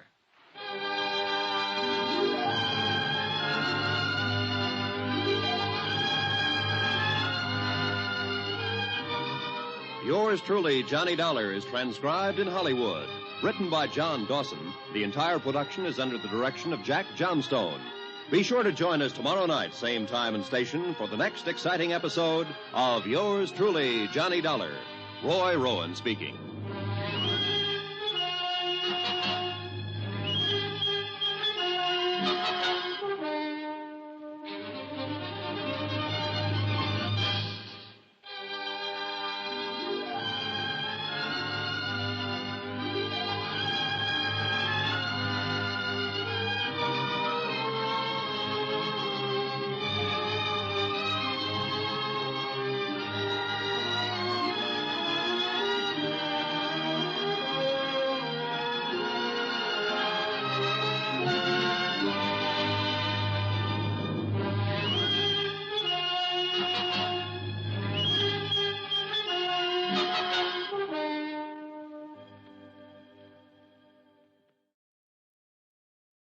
From Hollywood, it's time now for Bob Bailey as Johnny Dollar. It's Frank Porter, Allied Casualty. Yes, Mr. Porter. Oh, call me Frank, Johnny. You phoned yesterday about the McCormick matter. I got all the stuff about the case on my desk here, and we're still offering $7,500 reward. Thanks for confirming it, Frank. Sure. You got a tip or something? An old con named Mike Cairn gave me a tip about a guy named Jojo Panny. I'm working on it. Need any help? No, not yet. I might. Jojo pulled out of his hotel last night, bagging baggage. Oh, what are you going to do? I'm on my way to Long Island. Huh? I want to talk to McCormick himself. Oh. Johnny. Yeah? Let me give you a tip for your own good. Don't bother Julian McCormick unless you've really got something. Could be dangerous. I think I've got something.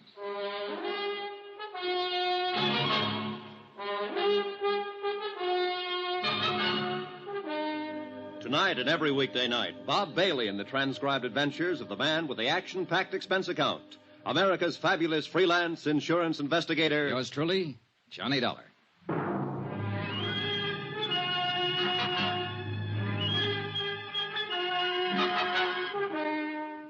Expense account submitted by Special Investigator Johnny Dollar to the Allied Casualty and Insurance Company Limited, Markham Building, Hartford, Connecticut. The following is an accounting of expenditures during my investigation of the McCormick matter. Item 4, $10 deposit on the car I rented to drive out to Julian McCormick's home on Long Island. And judging by the looks of the place, a safe full of $100,000 worth of jewelry would feel right at home. It was a mansion, and the rugs on the floor were an inch thick. I'm sorry I've kept you waiting. Mrs. McCormick and I were packing for a little trip to Europe. Sit down, please. Thanks. Going to be gone long? Oh, we usually spend several months a year over there. We're a bit late this year. Our reservations are for next week. I envy you, Mr. McCormick. Dollar, the name? That's right. Forgive me, but I don't seem to recall having heard of you before. Oh, it's okay. We never met. I'm an insurance investigator. Oh, really? Am I being investigated or something? No, nothing like that. It's just that I might have a lead on that jewelry that was taken from your home a few years ago. Well, that's wonderful. You must tell me about it. Can I make you a drink? No, thanks. You're from the insurance company, Allied Casualty? No, I'm not. I'm an independent investigator. Well, why should anyone feel it necessary to call in a... Oh, I see. There's a reward, of course. That's right. Yes, of course. But now, tell me, how can I help you? Well, I'm just checking a few things, Mr. McCormick. I haven't even gone over it with the man who handled the case for Allied. Possibly I have run into something that'll help. I don't know. I'd like you to tell me what happened. My safe was opened and my jewelry taken. I mean, how it happened. Well, it was right in this very room. That's the wall safe there. Uh-huh. Mrs. McCormick and I had just returned from our honeymoon. 5 years ago it was. Yeah? All I know is that when I stepped into the library here that morning, the safe was open and everything was gone. Whoever did it was extremely clever and quiet, I must say. Was the safe cracked? No. It was just opened. Someone figured the combination or something like that. Well, who knew the combination at the time? Only myself, Mr. Dollar. You're sure of that? Why, of course. I see. I reported it to the police right away here on Long Island. Then some men from New York City were here, too. And your insurance company? I reported it to my insurance company immediately. They had a man on the scene as soon as the police, a Mr. Porter. Frank Porter? Yes. Do you know him? I've talked to him on the phone. I haven't met him. A very nice chap. He worked very hard trying to recover it. I'm sure he did. Did they have an adjuster? Yes. How much did you collect, if you don't mind? Not much. What do you mean? Well, it was unfortunate. By keeping that much jewelry in a small house safe, it seems I violated a clause in the contract. It should have been kept in a safety deposit box or some such. Consequently, the matter went into litigation. I'm afraid the court found me at fault. I collected only a part of the insured value, $20,000. So, you can see I'd certainly welcome a recovery. Sure. The jewelry was in the family a good many years. I had given it to my wife, and well, a man hates to lose things he loves. Yes, I understand. Was Mrs. McCormick here the morning it happened? Oh, yeah? I'd like to talk to her. She's terribly busy, but if you think it's sufficiently important, I'll call her. No, never mind. I'm curious, Mr. Dollar. This case has been closed a long time. At least, no one's contacted me or asked me for any information about it for at least 4 years. What opened it? A man named Mike Cairn. Huh? Who's he? An old convict up at Ossining who shared a cell for a while with a man named Joe Panny. Uh-huh. Cairn died yesterday, but before he died, he told me he thought Panny had something to do with it. He'd heard him mention your name. Well, it seems to me you should talk with this Joe Panny. I did, and I will some more, as soon as I locate him again. Right now, he's missing. Oh, I'm sorry. Well, thanks for the time, Mr. McCormick. You let me know if you learn anything? Sure. Do you honestly think you can recover that jewelry? With any luck at all. That would be wonderful, wonderful. You think so? Why, yes, of course. Mrs. McCormick might be glad to know about it, too. What? You said it was her jewelry. I don't know why I said that to him, just a sudden impulse. But he wasn't smiling when he walked me to the door, shook my hand, and patted me on the shoulder. I had a funny feeling that Mr. Julian McCormick was scared like a rabbit of me. I drove back to the city, had lunch at Walgreens, and dropped into Allied Casualty's New York office to pick up the folder on reward information. I met Frank Porter and liked him right away, a big, red-headed man in a tweed suit. Well, gee whiz, Johnny, it makes me feel older than ever doing this. How come? Well, I weighed 15 pounds less when this case started, June 1951. Here we are. These are pictures of the stuff. Uh-huh. Now, that one they call Tierra del Fuego. Huh? Some necklace, I can see why. Yeah, and this one was called Imperial, in the royal family of Russia at one time. And this is the other one, Placid. Beautiful stuff. Oh, you can say that again. That all of it? Well, that's about the size of it, Johnny. $100,000 gone. Yeah. Help any? Sure. It's nice to know what I'm trying to find. Well, I hope you have better luck than I did. Yeah. Say, who was the police officer on the case? Martin. Dools Martin. Out of Central? Yeah. We ran down every lead we could find, big and small. The file said you made 12 arrests. Yeah, something like that, but not one of them panned out. Had to let them all go. Martin requested pickups on every big-time jewelry man in the country. Now, I don't think one of them was overlooked. Well... No, Johnny, somebody just simply walked in that house, opened the safe as neat as you please, and walked right out with all of this. Very slick job. Had to be an experienced man. Well, it might have been a first job for someone just starting in. He got lucky. Yeah, we thought of that, and we didn't think much of it after a while. Frank, Gee whiz, Johnny, you know, nobody could be that lucky. Case the house, know exactly where the safe was, know what was in it, get in, open it up, and get out without anybody, servants, the McCormicks, or any of their friends even seeing. Mm-hmm, yeah. Well, that wasn't even the hardest part, you see. Not one scrap of this stuff has ever turned up anywhere. Yeah, well... Anywhere. Now, what did whoever took it do with it? Did he break it down, sell it overseas? What? Not a trace of it. Imagine that. Imagine. You know what I think? I think the guy who swiped all this stuff still has it. I think he's sitting around waiting for it to cool off. Could be. But it's never going to cool off, Johnny. There isn't a city in this country or across the ocean that isn't on the lookout for these pieces. I suppose. Now, sooner or later, Hot Boy or Lucky Boy, well, whoever he is, will make a move. Meantime, we just wait. Unless, of course, you've got something for us to look into. Not yet, Frank. Yeah, well, when you have, we'll be right with you all the way. Good, good. How about a drink? Take a rain check. Okay. But remember, we got a whole floor full of lawyers upstairs. They can get up warrants, writs, seizure orders, anything you might want. Yeah. You just let me know when you get somewhere, and we'll go to work. I'll do that, Frank.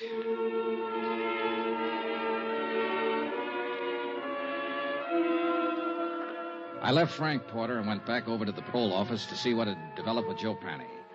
After all, if he didn't report in, he'd be in violation of his parole, be in real trouble. But nothing had developed. He hadn't put in a change of address, nothing. So I went back to my hotel and had some dinner.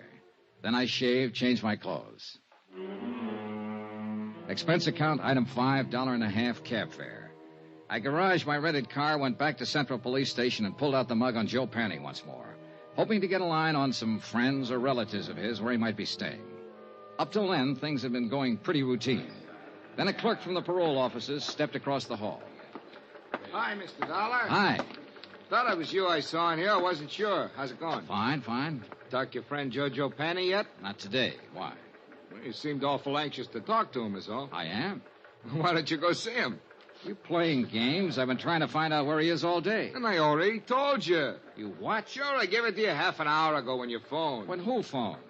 Sure, about half an hour ago. Look, Joe Panny called in and told me his address. Yeah? I no sooner set down a phone and you called in and said, "This is Johnny Dollar. Have you heard from Joe Panny?" What? I said, yeah, and I told you his address, that's all. What address did you say? The Allen Hotel on 115th Street, same place he was before. What's the matter, you forget? It took me 10 minutes to get from the police station over to the Allen Hotel. 10 minutes of wondering who'd put in that call and used my name. I went up the stairs, 2 at a time, up to the second floor. And right at the top of the landing, I bumped into a dark-haired woman wearing a silver fur coat. Oh, I'm sorry. I didn't see you. It's all right. You hurt? No, not at all. Please, let me go past. I'm in a hurry. Yeah, I'd be in a hurry, too. What do you mean? The gun. What? You should carry it on the inside of your purse. Oh, I didn't... Suppose I take it. Let go of me. Fingernails, sir. Give it to me. All right, take it.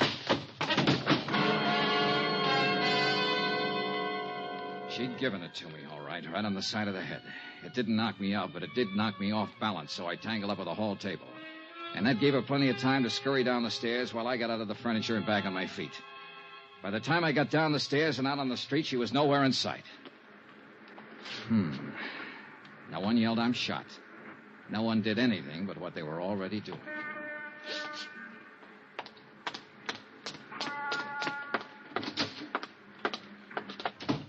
Hi. Where were you just now? You weren't here at the front desk. I was out back eating my dinner. Why? Oh, nothing.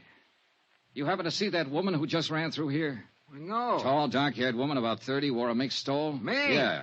Oh, you're kidding in this joint. Oh, brother. You still looking for Joe Panny? He lives here again, doesn't he? Yeah. Have you seen him? Where is he? Out. I sat down with myself and waited. A half an hour later, when the clerk went back to finish his dinner, I stepped over to the desk and borrowed his pass key and went back up the stairs to room 210.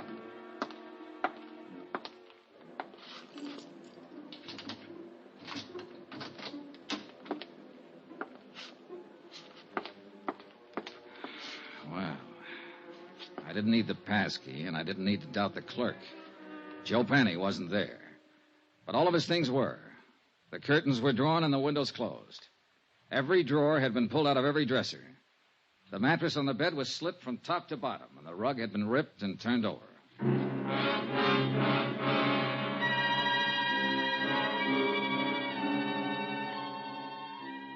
Expense account, item 6, $1, 1 drink. For me. I left Jojo's room, went to the nearest bar, sat down, and had a drink. A scared victim, a missing con, a dark-haired woman wearing a mink and a gun, and other things. Right then and there, I decided that Mike Cairns' tip had been pretty good at that.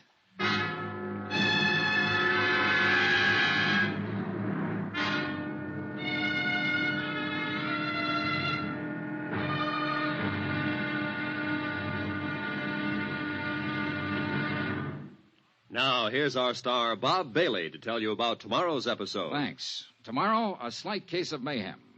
When the right guy turns up in the wrong place. Join us, won't you? Yours truly, Johnny Dollar.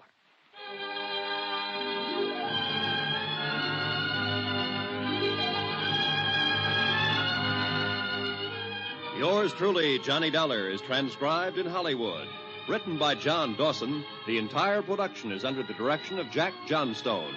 Be sure to join us tomorrow night, same time and station, for the next exciting episode of Yours truly, Johnny Dollar. Roy Rowan speaking.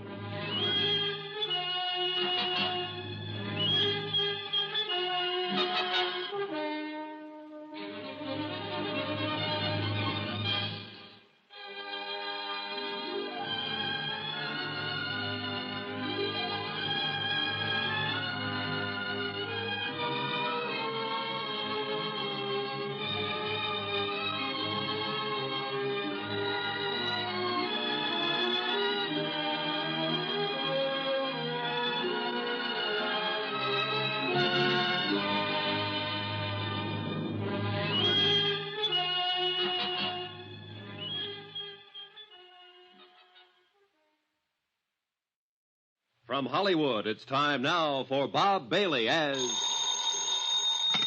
Johnny Dollar. This is Duels Martin. Lieutenant Martin? Yeah, that's right. I got a message you called while I was out and left this number. Yeah. I want to talk to you about the McCormick case, Lieutenant. McCormick? $100,000 burglary out on Long Island back in 1951. I was the officer in charge. Who are you? Insurance investigator. I got a tip that an ex-convict named Joe Panny might have pulled it. I'm at Panny's hotel. Well, let me know how you make out. Say, listen, his room's been torn apart. Every inch of it's been searched. And when I came here tonight, I got socked by a woman with a gun. Give me that address.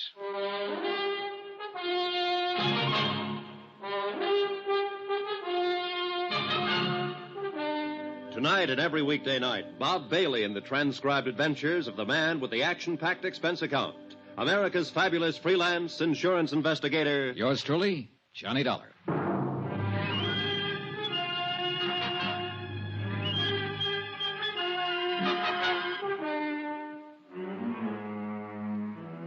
Expense account submitted by Special Investigator Johnny Dollar to the Allied Casualty and Insurance Company Limited, Markham Building, Hartford, Connecticut.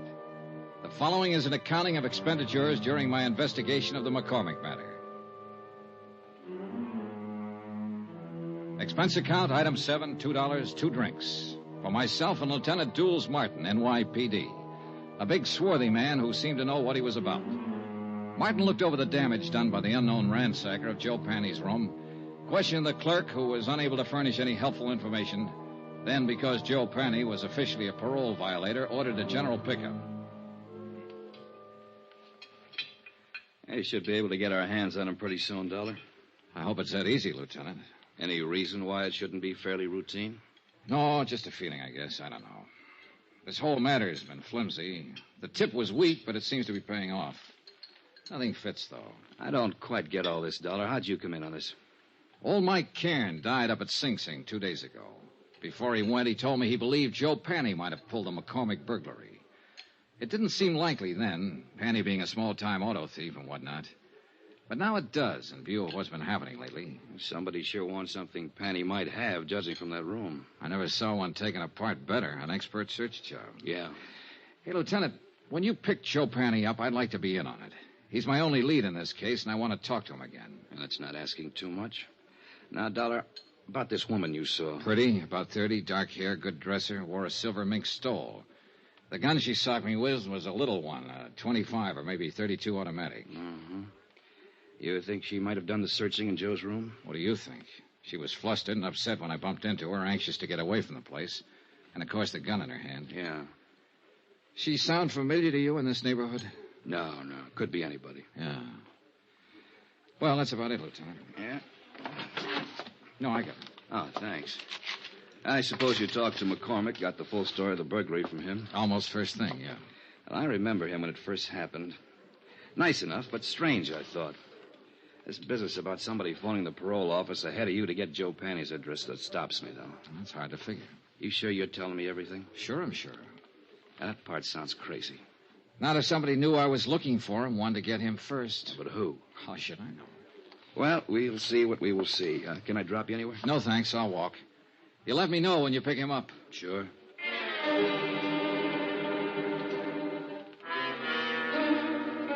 2 days passed, and I didn't hear from Lieutenant Martin.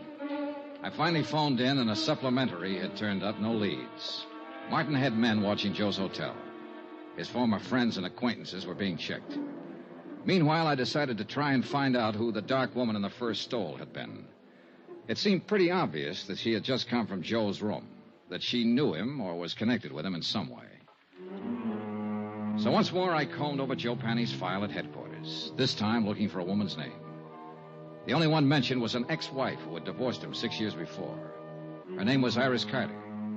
At the Bureau of Vital Statistics, the marriage certificate and record of divorce proceedings gave me a composite picture of an unhappy and turbulent 3-year marriage. It also gave me a general description of Iris Carter that could very well fit the woman I'd seen briefly in the hallway outside Joe Panny's hotel room.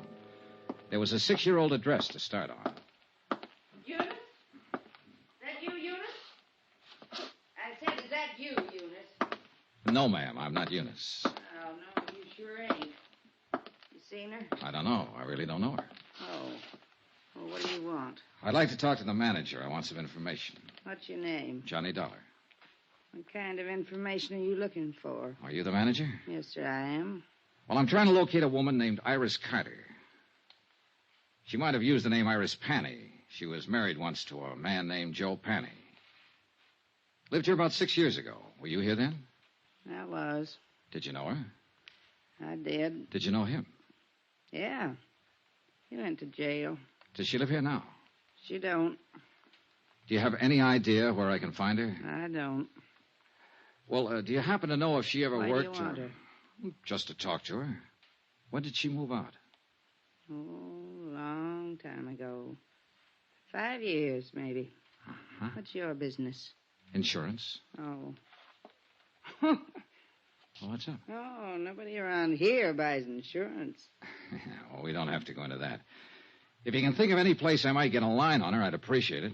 It seems to me she worked at a bookstore down the street. Down what street? Out there. Block or two down that way. I think she worked there. I don't know. You can try. Thank you, I will.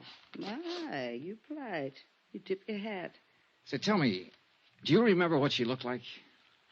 Sort of. Yeah. Well? Oh, about as tall as I am. Nice. Pretty girl. Blonde or brunette? Dark hair. Almost black. Know any of her friends when she lived here? No. No, I couldn't tell you that. Why? Oh, I might look up one of them and ask her about her, that's all. You ask at that bookstore. I think she worked there.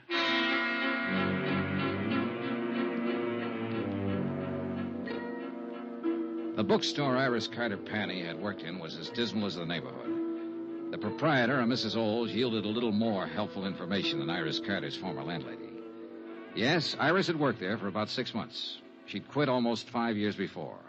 No, she didn't know where to find her.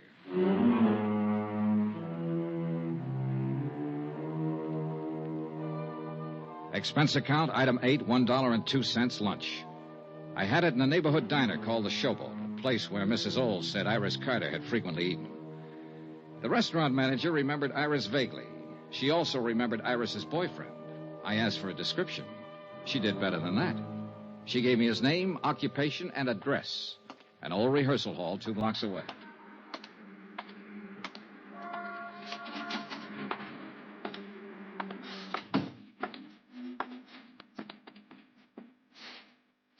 The 5-man combo working there was really putting it up. Yeah. And the minute I saw him, I knew the boy wearing the trumpet was the one I was looking for. Just good-looking and smooth enough to go with a girl Iris Carter sounded like. Smooth trumpet, too. Okay, guys. Take 5.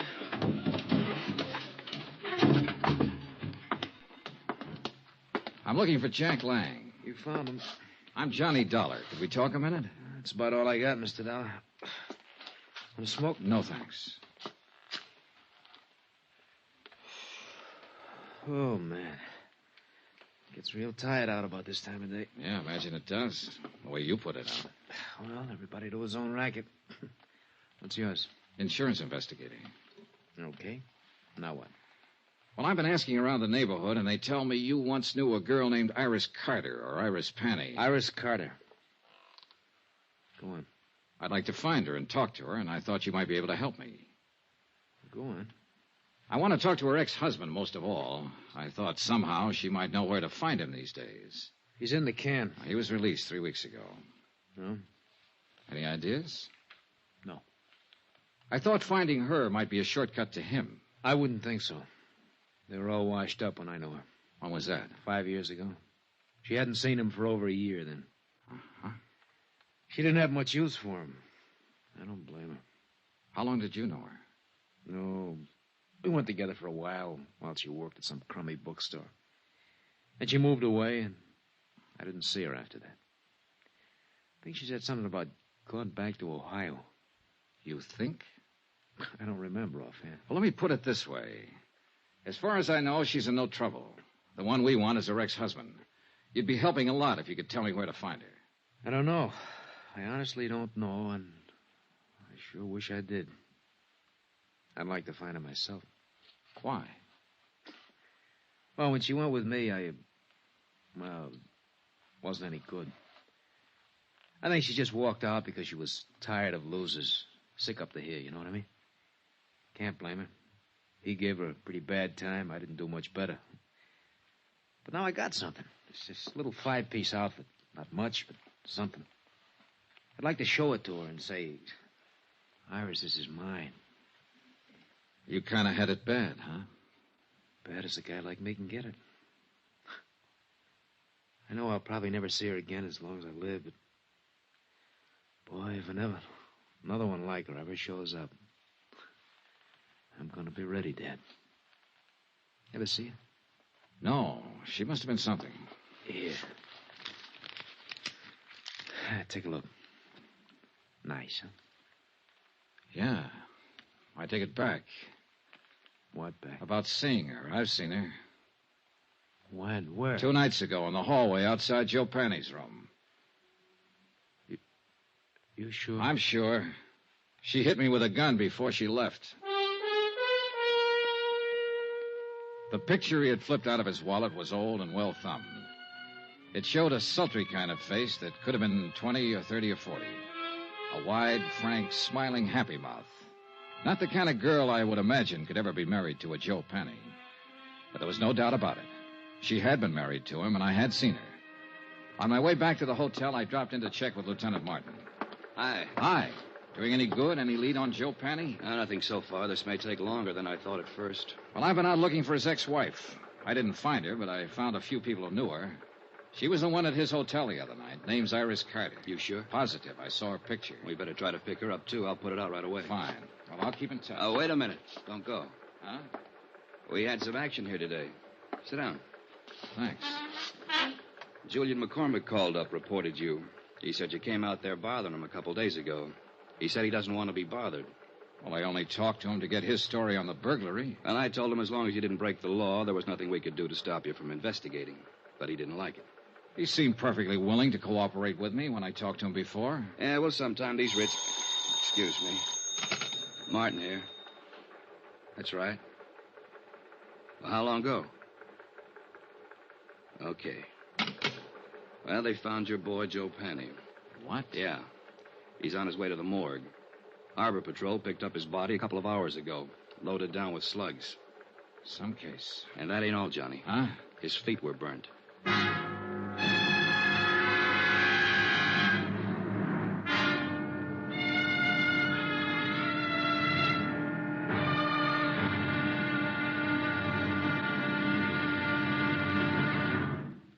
Now, here's our star, Bob Bailey, to tell you about tomorrow's episode. Thanks. Tomorrow, a phase of this case that ought to be called the Talking Corpse.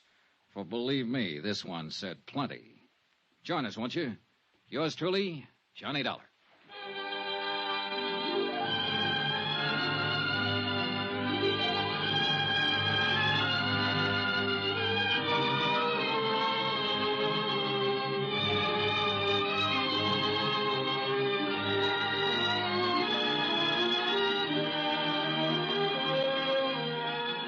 Yours truly, Johnny Dollar, is transcribed in Hollywood. Written by John Dawson, the entire production is under the direction of Jack Johnstone. Be sure to join us tomorrow night, same time and station, for the next exciting episode of Yours truly, Johnny Dollar. Roy Rowan speaking.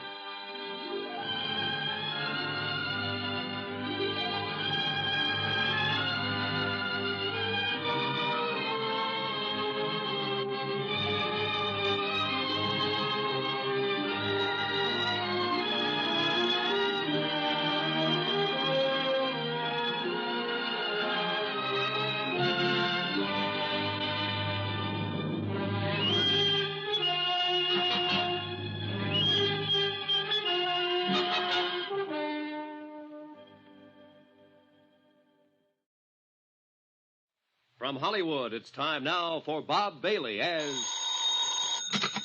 Johnny Dollar. Frank Porter at Allied Casualty. How's it going, kid? I don't know. You ever find Joe Penny? The harbor patrol found him floating around the harbor. He'd been shot and his feet were burnt. Gee whiz, torture. Well, what can I do to help? Find a girl who was once married to him? Joe Penny had a wife? Yeah, she wears a mink stole these days and carries a gun. She's tied up with it somewhere. Her name's Iris Carter. Iris Carter. You've met her? Just long enough to get slugged with her gun. Well, wait a minute. I'd like to get it all straight. Can I come over? I'll be here.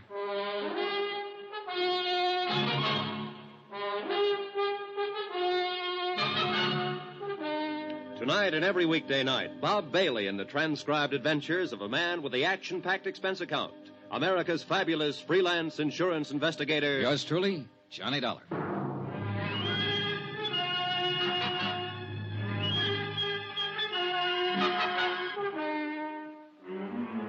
Expense account submitted by Special Investigator Johnny Dollar. To the Allied Casualty and Insurance Company Limited, Markham Building, Hartford, Connecticut. The following is an accounting of expenditures during my investigation of the McCormick matter. Expense account, item 9, $14 even, secretarial services. I dictated a detailed report of the $100,000 McCormick case. I did it for two reasons. One, to make certain that Allied and the New York police were thoroughly informed of my part of the matter. And two, to review the case for my own benefit. One of the key figures, Joe Penny, was a murder victim. Attached is a copy of that report. I tried to cover as closely as possible my conversation with Mike Cairn at Sing Sing when he tipped me off that Joe Penny had something to do with the McCormick burglary of 5 years ago. Also, one conversation with Joe Penny, his subsequent disappearance, and murder. I had a copy for Frank Porter when he showed up at my room. He read it from top to bottom. Gee whiz, Johnny, if this isn't something. You come here for Joe Penny, and looks like he did the McCormick job. Now he's dead. You're stopped. What can you do? Find his wife, maybe? You're doing this at your own expense, aren't you? Oh, I think your company will pay for it in time. You have to recover the stuff. I know. You think you will? I think so, yeah. Well, your key man's dead. You'll have to start all over again. Maybe not. I don't really know whether Joe Penny was my key man or not. I still can't see a small-time auto thief working a big, slick safe burglary. Every indication is that he was the one. I know. I'd like to find that girl, Iris Carter, and talk to her about it. She's connected with it. Now, from what you say on the paper, yeah, very much. Oh, gee whiz, I feel like a fifth wheel. I'm not helping you a bit. You know, I handled this case for the company when it first broke. I worked with Lieutenant Martin for 6 months on it, and we didn't turn up a thing. You're on it 3 or 4 days, and you have all kinds of action. Well, I must have stepped in at the right time. Yeah. Johnny, Mm-hmm. Somebody gunned Joe Penny down. Now, I know you like to work alone and do things your own way, but be careful if you stay on this. I get worried when somebody starts shooting. Oh, sure. I didn't get that, though. Why? If I keep on this, I wouldn't let it go now if my life depended on it. I'm going to find that woman, and I'm going to find the stuff. Sure. Well, gee whiz. Don't let anything happen to you. I won't. I talked some more with Frank Porter about the case. He repeated his offer in the name of Allied Casualty to help if he could. I told him I'd take it up on it if anything came up at all. He left. I was at Central Police Station 10 minutes later. And 5 minutes after that, Lieutenant Dools Martin was calling for the medical examiner's report on Joe Penny's death. A uniformed man brought it in. Martin shoved it across the desk at me. The ME says Joe Penny's been dead about 48 hours or longer. 225 slugs right through the chest, penetrated both lungs, one through the neck. It's very neat shooting at that range. What range? Oh, at least 20 feet, maybe longer. Not many people shoot 25s that well. It's a little gun. A woman's gun? Yeah. Yeah, that's what I'm thinking. Now, let's talk about that woman you saw around there that night. Now, you say it was Penny's ex. Yeah. Iris Carter. I don't know whether her gun was a 25 or 32. Well, think about it. I have. Now, look, don't get sore with me. It's just that she looks like better than ever for opening this case up. I put her on all points. Sorry I got riled. That's all right. Now, the ME thinks that Penny was killed before he was dumped in the water, possibly ambushed by someone he didn't know or didn't trust. If he's right about the range, that'd fit in. Someone who knew him would do it close up. Yeah. Hey, wait. You said his feet were burnt. Yeah, I got the pictures here to prove it. Yeah, take a look. These are the glossies. Uh-huh. Now, these are the burns here, Dollar. Right here. Here and here. Then he wasn't ambushed exactly. Look, I don't know what he was. But this is the crazy part. He was already dead when this happened. No rope marks on his legs or wrists. You don't sit still for burning, no matter how tough you are. It's fascinating, huh? Someone shot him down, then tried to make it look like he was tortured for information first. Cover up. He's supposed to look like he knew something or had something. And maybe he didn't know or have anything at all. Well, how do you feel? Lousy. If the burning was cover-up, then maybe the big search of his room was cover-up, too, to throw us off. To throw you off. Not me. I wasn't in on it then. Yeah. Well, one thing that's genuine. What's that? The corpse.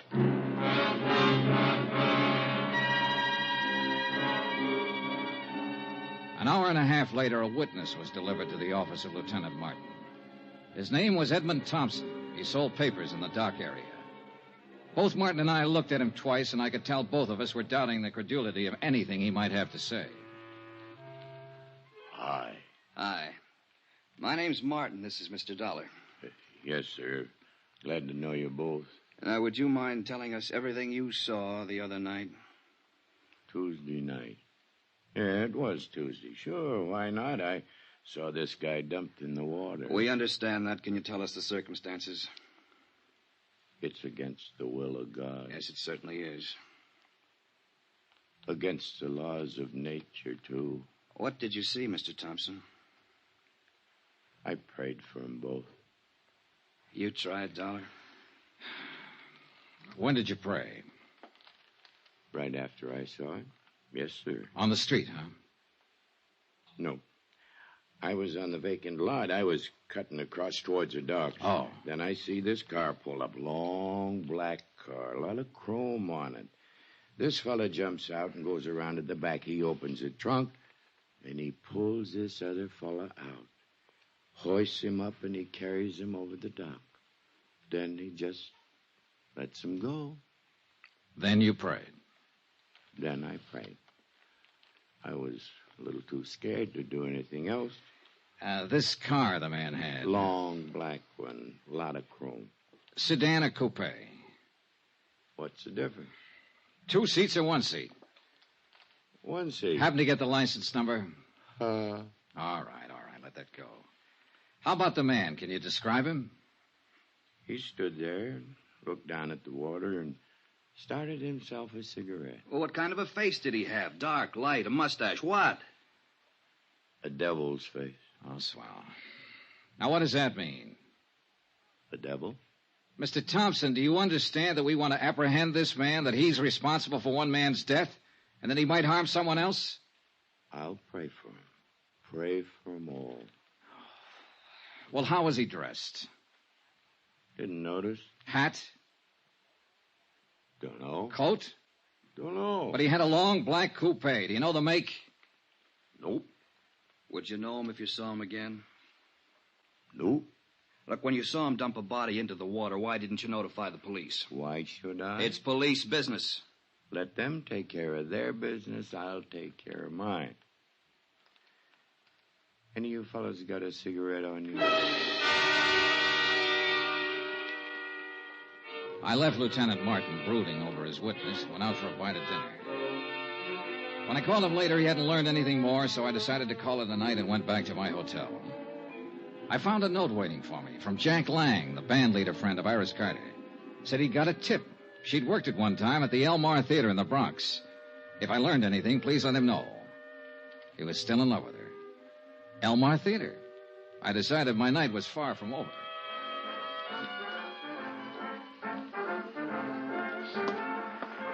Hey, you. Buy a ticket out front if you want to look at the girl. I only want to see one. Her name's Iris Carter. Does she work here? I just told you, go buy a ticket out front. Just tell me this. Does Iris Carter work here? Is the name familiar to you? Have you ever seen her or heard of her? You give me any more trouble, I'll clutch. I told you go out front. Can't you answer a simple question? I'm looking for Iris Carter. Iris Carter. You don't have to yell at mister. He never heard of it. What? Call me a cop, Gloria. This Never mind, guy's Pop. giving me... Never mind. I'll take care of him. Come on, you.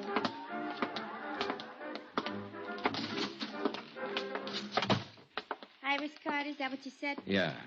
I gotta change. I gotta get back on in 5 minutes. Then I'll talk to you later. You haven't got much to say. Stick around. I'll change back at the screen. Okay.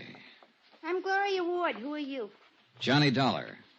What do you want with Iris Carter? I want to see her and tell her something. Tell me. Well, for one thing, her ex-husband's dead. What? Oh, better watch that screen. Oh. Say that again. Joe Panny, her ex-husband's dead. No kidding. That no good bum is really dead. Yeah. Where can I find her? She don't work here no more. Hasn't worked here in 4 or 5 years. She quit. Well, where is she? You took over from the old man out there when you heard me mention her name. You've satisfied yourself that I'm really looking for her, so suppose Don't flip with me, mister. I'm not satisfied about anything. Where is she? She got herself married to a nice guy. Good for her. Is she in town? You sure you just want to see her and tell her Joe's dead? That's about it. I thought maybe she might be able to help me and the police find out who killed him. He was killed? 2 days ago. They found his body today. How do you know about that? Are you a cop? I'm an insurance investigator. And you have to see her? You want it put in writing? Don't get in a huff. What I'm getting at is this. Quick change, huh? Now listen. Iris is good. You know what I mean? And she's married to a nice guy now. Will any of this make her trouble? Not if she hasn't done anything wrong. Well, I can tell you she hasn't. If it does make trouble, it'd be a shame. She's set up nice, and I like to see a girl set well, don't you? Certainly. I haven't seen her almost since she left here, but... Well, you look like a right kind of guy. I believe you. Thanks, Gloria. She lives out in Long Island now. Her name's McCormick. Iris McCormick. By the time I said goodbye to Gloria and walked out the stage door and got out into the alley, I thought I had most of it figured. The ex-wife of an ex-con married a wealthy Long Islander named McCormick. When the honeymoon was over, the safe was robbed. Walking out that alley, I was wondering whether to phone the police or Allied Casualty first.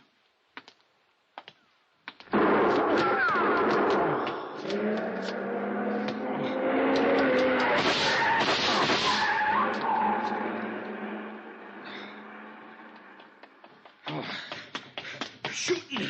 You've been hit. Oh, it isn't bad. Did you see him?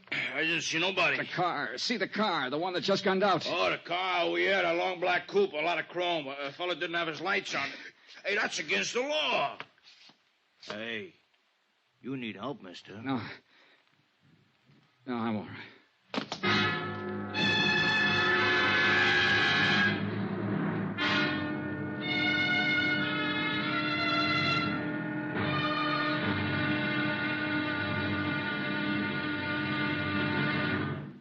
Now, here's our star, Bob Bailey, to tell you about tomorrow's episode. Thanks. Tomorrow, the end of the trail of a .38 caliber slug.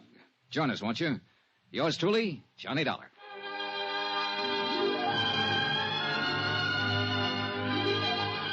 Yours truly, Johnny Dollar, is transcribed in Hollywood. Written by John Dawson, the entire production is under the direction of Jack Johnstone. Be sure to join us tomorrow night, same time and station, for the next exciting episode of Yours truly, Johnny Dollar. Roy Rowan speaking.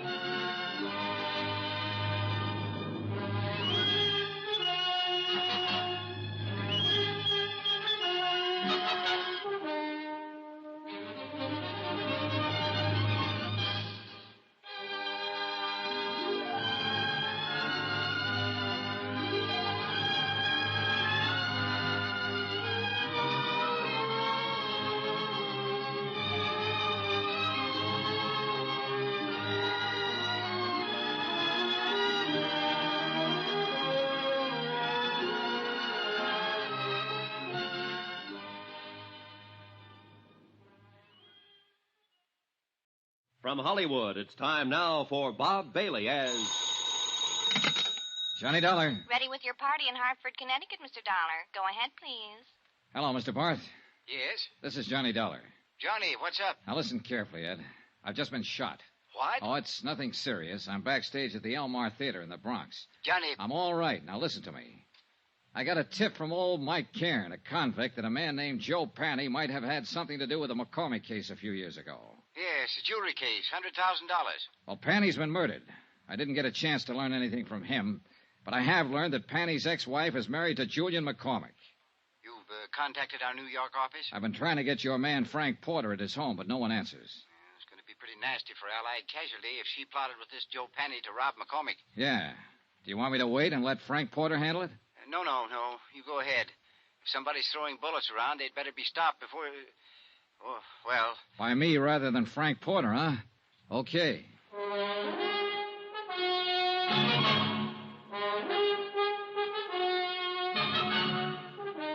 Tonight and every weekday night, Bob Bailey in the transcribed adventures of the man with the action-packed expense account. America's fabulous freelance insurance investigator. Yours truly, Johnny Dollar.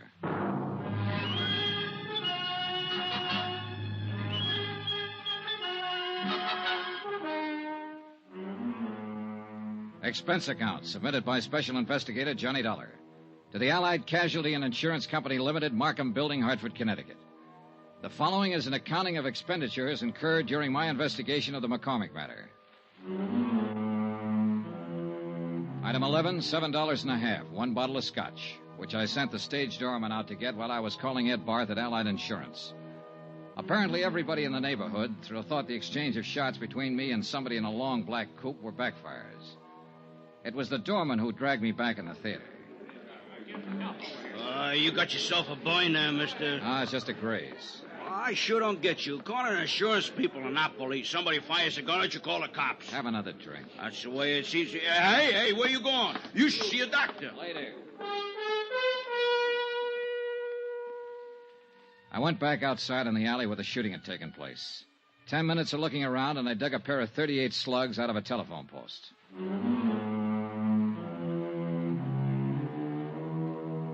Expense account, item 12, $4.35, cab fare, Elmar Theater to Long Island. It was 12 o'clock straight up when I got to the McCormick home. There were no lights burning, and apparently everyone had retired for the night. I checked the garage first. A 55 Cadillac convertible and a 4-year-old Jag. No warm motors, no black coupes. I went to the house.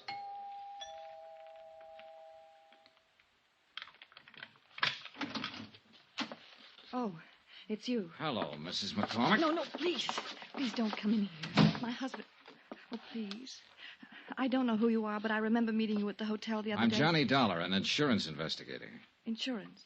Oh, well, there must be some way we can fix this up. Talk to me tomorrow. I'll meet you somewhere. How can you fix up murder? Murder? What are you talking about? Joe Panny's dead. Your ex-husband. He was shot with a .25. Just like the one you swung at me at the hotel. Oh, no. You want to tell me about that? All right, I'll tell you. Joe was your husband once. You helped him rob this house 5 years ago. He couldn't have done it alone. He wasn't that slick. He wasn't that good. He could steal a car, but a safe lock's different from ignition. Well? Yes. Yes, I helped him do it. He made me. He promised me if I helped him, I'd never hear from him again. I opened the safe for him. But you were down to see him at his hotel the other night. You searched his room. Searched his room? Yeah.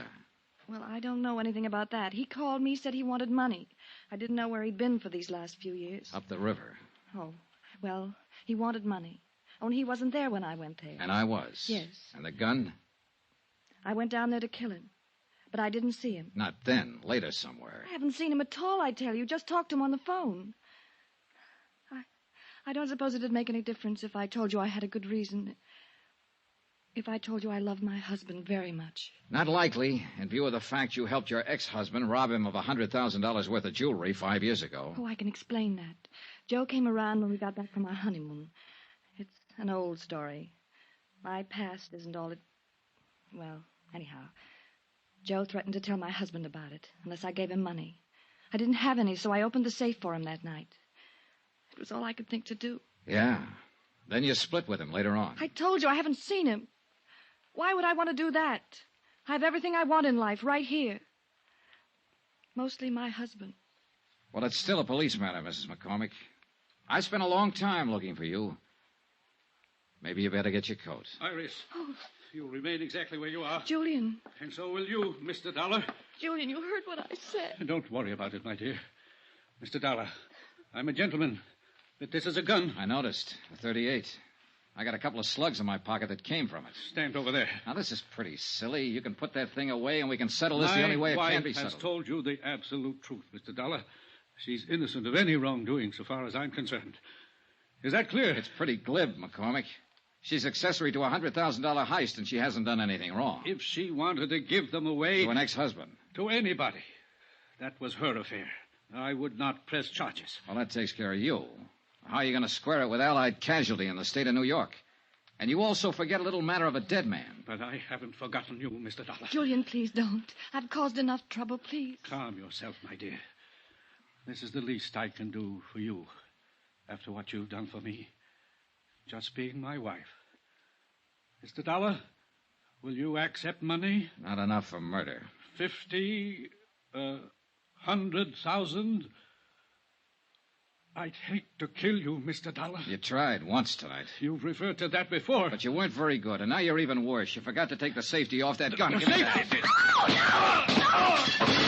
Oh, you killed him. You killed him. Ah, he's all right. Get out of the way and let me see that gun.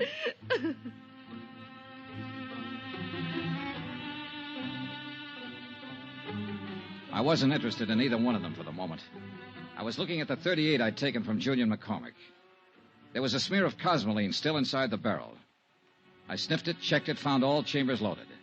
It was a brand new weapon, and it had never been fired.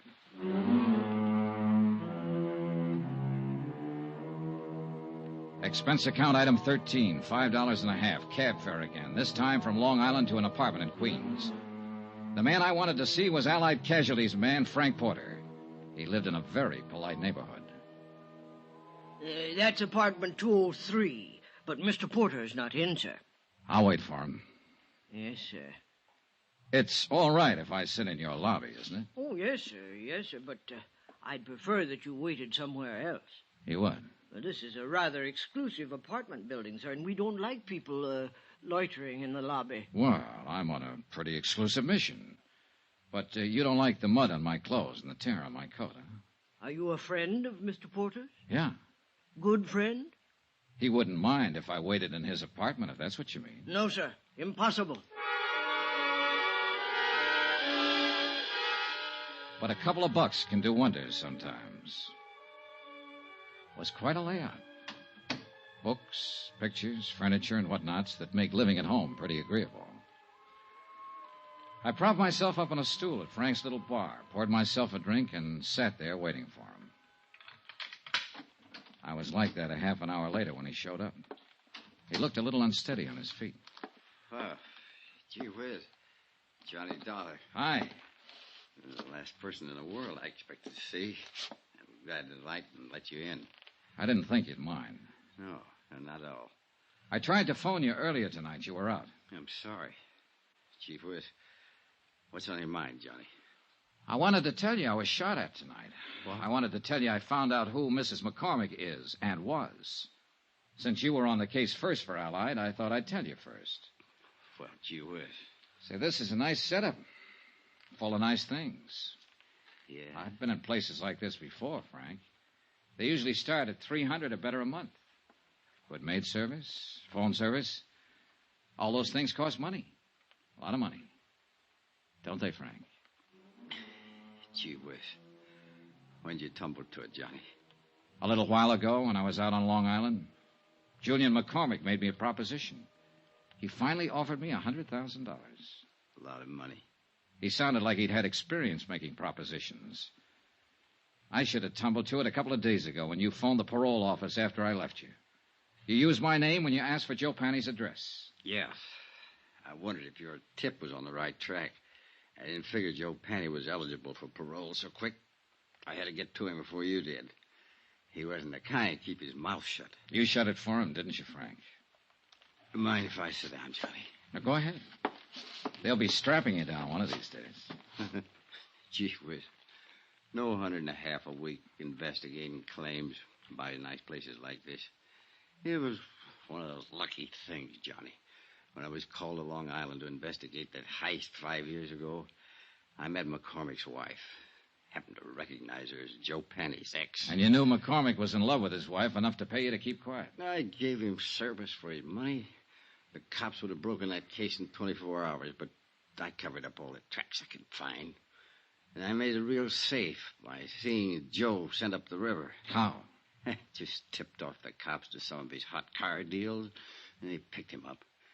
He happened to be carrying a gun, so he got the works. Then you just sat around drawing blackmail from McCormick. Gee whiz. Don't look at me like that, Johnny. Every guy has his price. How about you? That's the second offer I've had tonight. It's a good one. Joe Penny was a dumb guy. He picked up that jewelry and went right downtown and plunked it in the safe deposit box. It's been sitting there all the time he was up the river. Still worth... Sorry, Frank. You sure? I'm sure. Gee whiz. Gee whiz, Johnny, you are a good dick. You don't buy off. I just wanted to see, I guess. Sure, Frank. Well, do we go in quietly? You'd be surprised, Johnny, how quiet. You better dial for an ambulance if you want me to go to the trial. What? You were good in that alley back of the theater tonight, Johnny, when I tried to knock you off. I followed you all night looking for my chance. You nicked me twice. Dial the doc. Quick, quick. Gee whiz, it hurts. He died right there, without saying another word.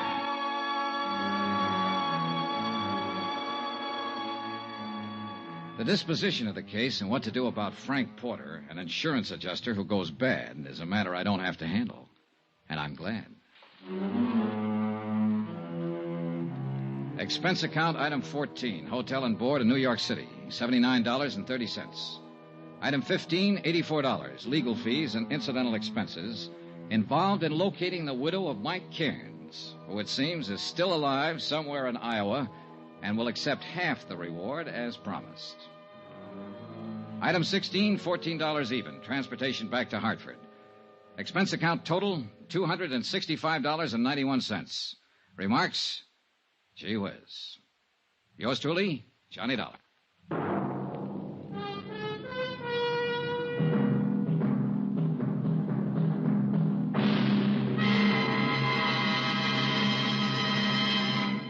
Now, here's our star, Bob Bailey, to tell you about next week's story. Thanks.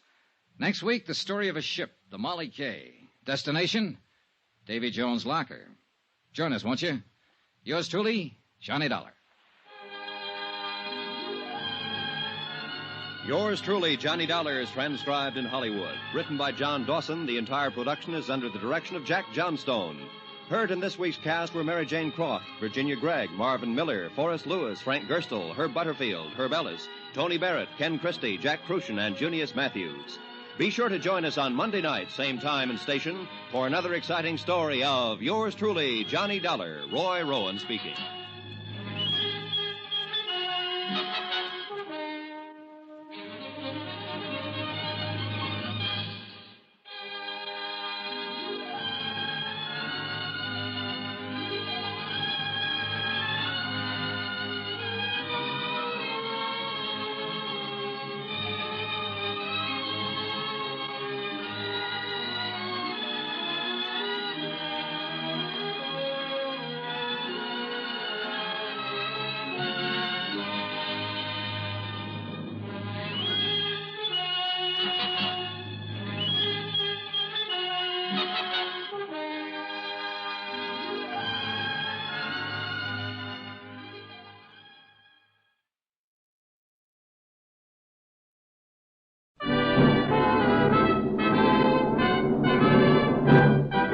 Standard of California, on behalf of independent Chevron gas stations and standard stations throughout the West, invite you to Let George Do It. Another adventure of George Valentine. Personal notice. If it's so fantastic you can do nothing about it yourself, then you've got a job for me, George Valentine. Write full details.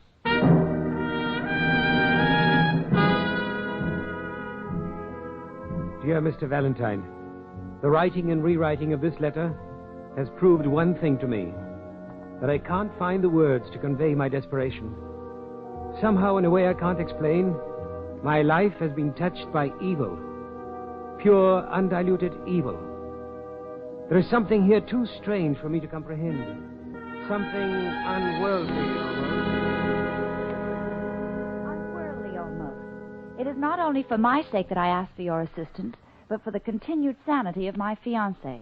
Accept the enclosed check as a retainer, Mr. Valentine, and please call on me at once. And it's signed, Gilbert Dressler. Oh, this doesn't make sense, George. Well, it makes enough sense to show that Gilbert Dressler is pretty panicky. I know, George, but there's something too strange to comprehend. Unworldly. Sounds like he's having trouble with banshees. Well, whatever his source of trouble, it's our source of income, Brooksy. But how do people let themselves get into this kind of situation? This kind of situation pays the rent. So let's go find out what's on Gilbert Dressler's unhappy mind.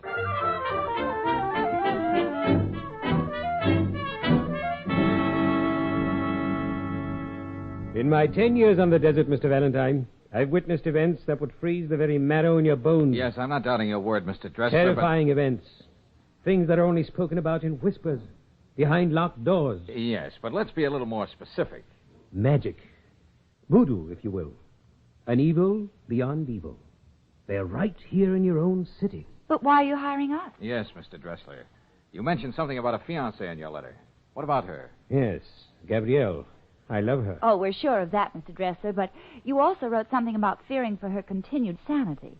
What makes you think her sanity won't continue? Margot. Margot? What's that supposed to mean to me? Oh, forgive me. I was referring to Madame Margot. She claims she's a medium. I claim she's a purveyor of black magic. Well, now we're getting somewhere. You're trying to tell us Gabrielle, your fiancée, is somehow being influenced by this Madame Margot. Yes. How? Why, she's taking all her money away from her. Oh, how long has this been going on? Since Gabrielle's mother, Mrs. Turner, died. Oh, what happened? Mary Turner was cleaning her hunting rifle, and it went off. Very unfortunate. The sporting world lost a great devotee because of Mrs. Turner's accident. All right, what do you want us to do? Expose Madame Margot. That's what I want you to do. Expose her? Certainly. I've arranged for you to visit Madame Margot this very afternoon. Here, this is her card. And tonight, you shall attend a séance at the Turner Mansion. A séance? Oh, George, there's nothing I like better than an evening cavorting with the spirit world. Okay, Brooksy, we'll give it a whirl. I never saw a ghost yet who didn't scream when it was pinched.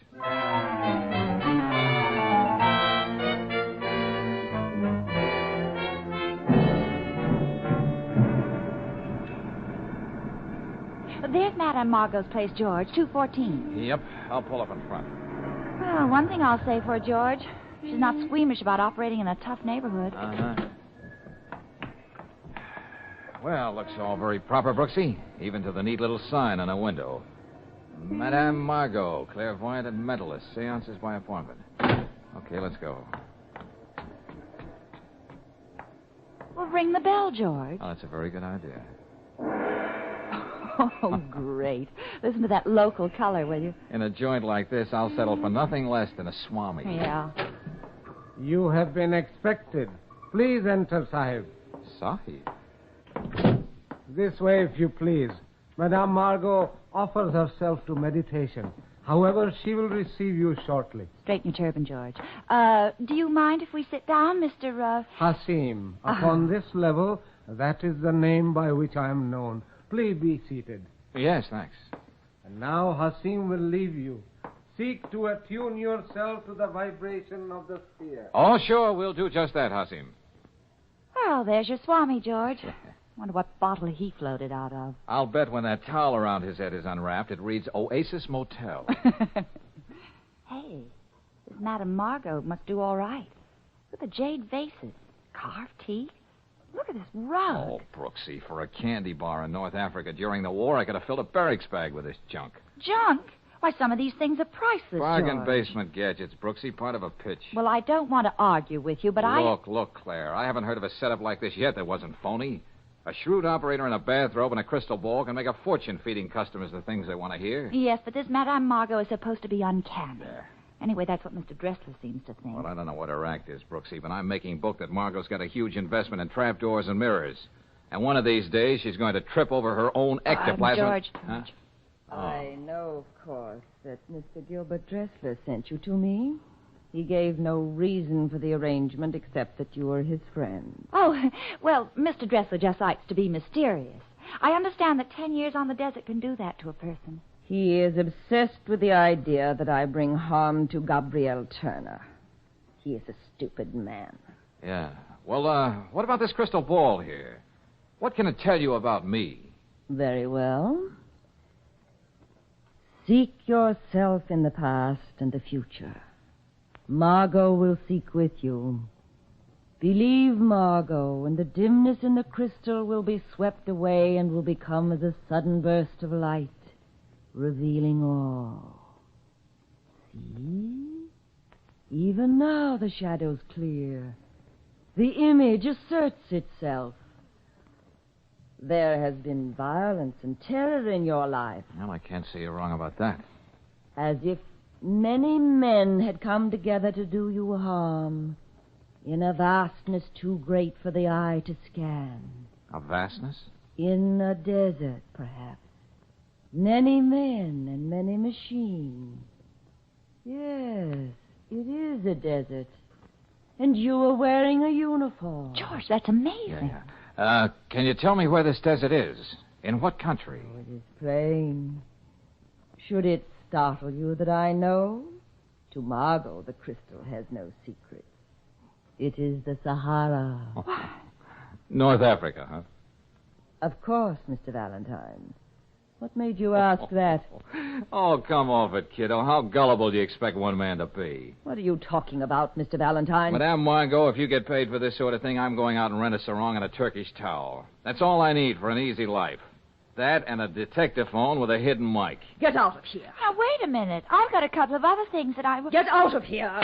Hasim! Oh, why don't you let that poor guy alone, Margot? Making him stand behind those drapes all this time? Perhaps one day you will laugh yourself to death on your poor humor, Mr. Valentine. George, he's got a gun. Don't worry, Brooksy.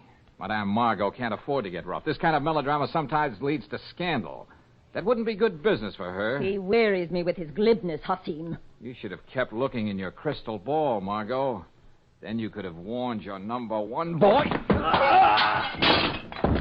Always keep that gun close to his side. You fool. Let's get out of here, Brooksy. Okay, George. You will regret this. Oh, look, honey, don't go dramatic on me. Save those pear-shaped tones for Gabrielle Turner. I don't understand, George. How did she know you were in North Africa? Because she had us tuned in with her little detector phone before she came into the room. Oh. Brooksy, when I was telling you about it, I lied to you purposely. I saw North Africa once from an airplane, 10,000 feet up at nighttime. Well, now that we know that Margot reads past, presents, and futures by direct wire, what are we going to do? Have dinner, Brooksy. Oh, fine. And we've got a date with a few assorted ghosts. Oh, fine.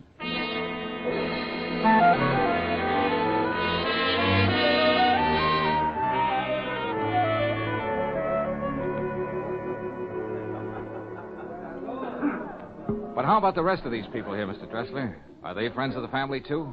A cult of vultures, Mr. Valentine. Parasites of the late Mary Turner, whose interest in spiritualism is heightened by the free champagne served before every seance. Oh, Gabrielle. Gabrielle, my dear. This is Mr. Valentine. And Miss Brooks. How do you do? How do you do? I suppose you're welcome here, both of you. Even though you've come to sneer at us. Oh, I wouldn't put it that way, Gabrielle. We're just here to take a look. There have been scoffers before. Please understand that you've been invited only because Gilbert insisted upon it. Gabrielle? Oh, there you are. Have you explained to Gilbert's guests how stupid they are? Hey, where'd you get all your information, lady?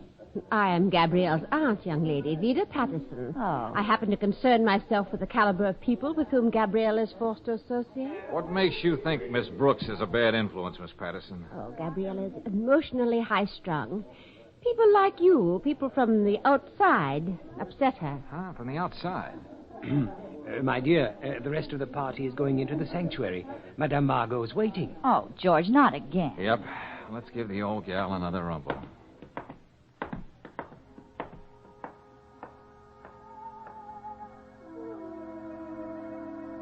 Oh. Hey, George. The hair on the back of my neck is going to look funny with my permanent. This thing is scary. Yeah, with all the trimmings. This sanctuary is a great backdrop for Dracula. candlelight and polka music for a vampire. Have the courtesy to be quiet. Nothing must disturb Madame Margot while she reaches her control. Control? What's that? A voice, Miss Brooks. Margot's link with the spirit world. You'll see, it's very weird. The voice with which Margot speaks will not be her voice at all. Oh, Gilbert, why did you bring these people here? Hush, child, hush. There are alien presences here. Contact has been difficult, but there is a message to one who has traveled from a far place to be here. George. Listen. Listen. So many years. So much time. Gilbert. Listen to me, Gilbert. It's Janice. This is impossible. Please listen to me, Gilbert. Janice, what are you doing here? I thought you ran off to Cairo with Cecil. Rid yourself of those who would bring harm to Margot. They are evil. Remember, Gilbert, I've always known what's best for you, my dear. You haven't changed a bit, have you, Janice? Always showing up at the wrong time and knowing what's best. Janice, go away. Get rid of them. Get rid of those who do us harm. You never told me about her, Gilbert. You never mentioned a girl named Janice. She was always interfering. Always. I hardly expected her to pop up again, my dear. There is another message here from one who has newly passed over. She is suffering greatly. Oh, no. She has been murdered, shot. She suffers from the anguish of knowing her murder. Oh, no. I couldn't help it. I couldn't. Gabriel, what is it, child? Her murderer has not been avenged. There is blood on the hands of one who has shed it. Listen. She is trying... Stop it! Make her leave me alone. I killed her. Of course I killed her. Leave me alone, all of you. Oh, George. I've never seen anything like this in my life. Yeah, this time, Brooksy, the spirits have the right word for it. Murder.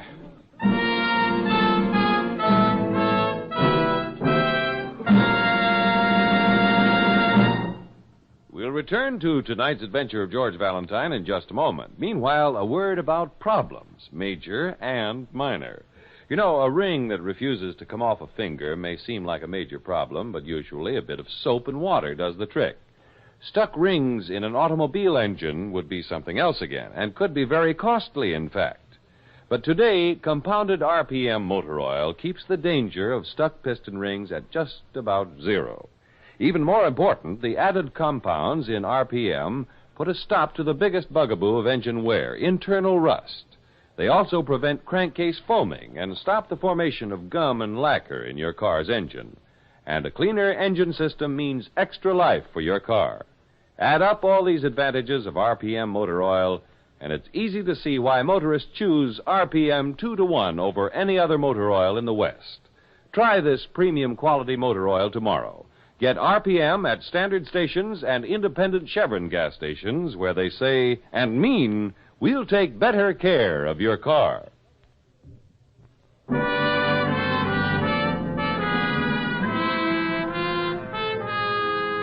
And now back to tonight's adventure of George Valentine. Well, there's an old saying that murder will out, but when it comes pointing its finger from the spirit world, then George finds himself tangled in one of the strangest cases he's ever come across. And at the precinct house, the day after the seance, Lieutenant Riley puts it this way. Valentine, ever since I heard that girl confess to murder while she was talking to a ghost, I've just been breathless waiting for you to drop around. Yeah, it's a weirdie, isn't it, Lieutenant? Well, maybe your boys just didn't feel like being clever the day Mrs. Turner was murdered. Is that why you called it a hunting accident? Now, look, Miss Brooks, I'm not perfect like your boyfriend Valentine. And I'd be the first one to admit that. Yeah. But as a matter of fact, I personally contribute to the support of you guys, a little thing called taxes. I'm just perfect enough to want a little action for my money. Valentine, 3 months ago, we were called in by Vida Patterson to investigate the death of her sister, Mattie Turner. We called it an accident because that's the way the setup looked. Because there wasn't any reason to call it murder. Well, whatever happened to that suspicious nature of yours, Lieutenant? Yeah. A prominent society woman is found dead, shot. A woman who surrounds herself with a house full of sponging friends. Don't you remember what your correspondence course says about a situation like that, Lieutenant? Look.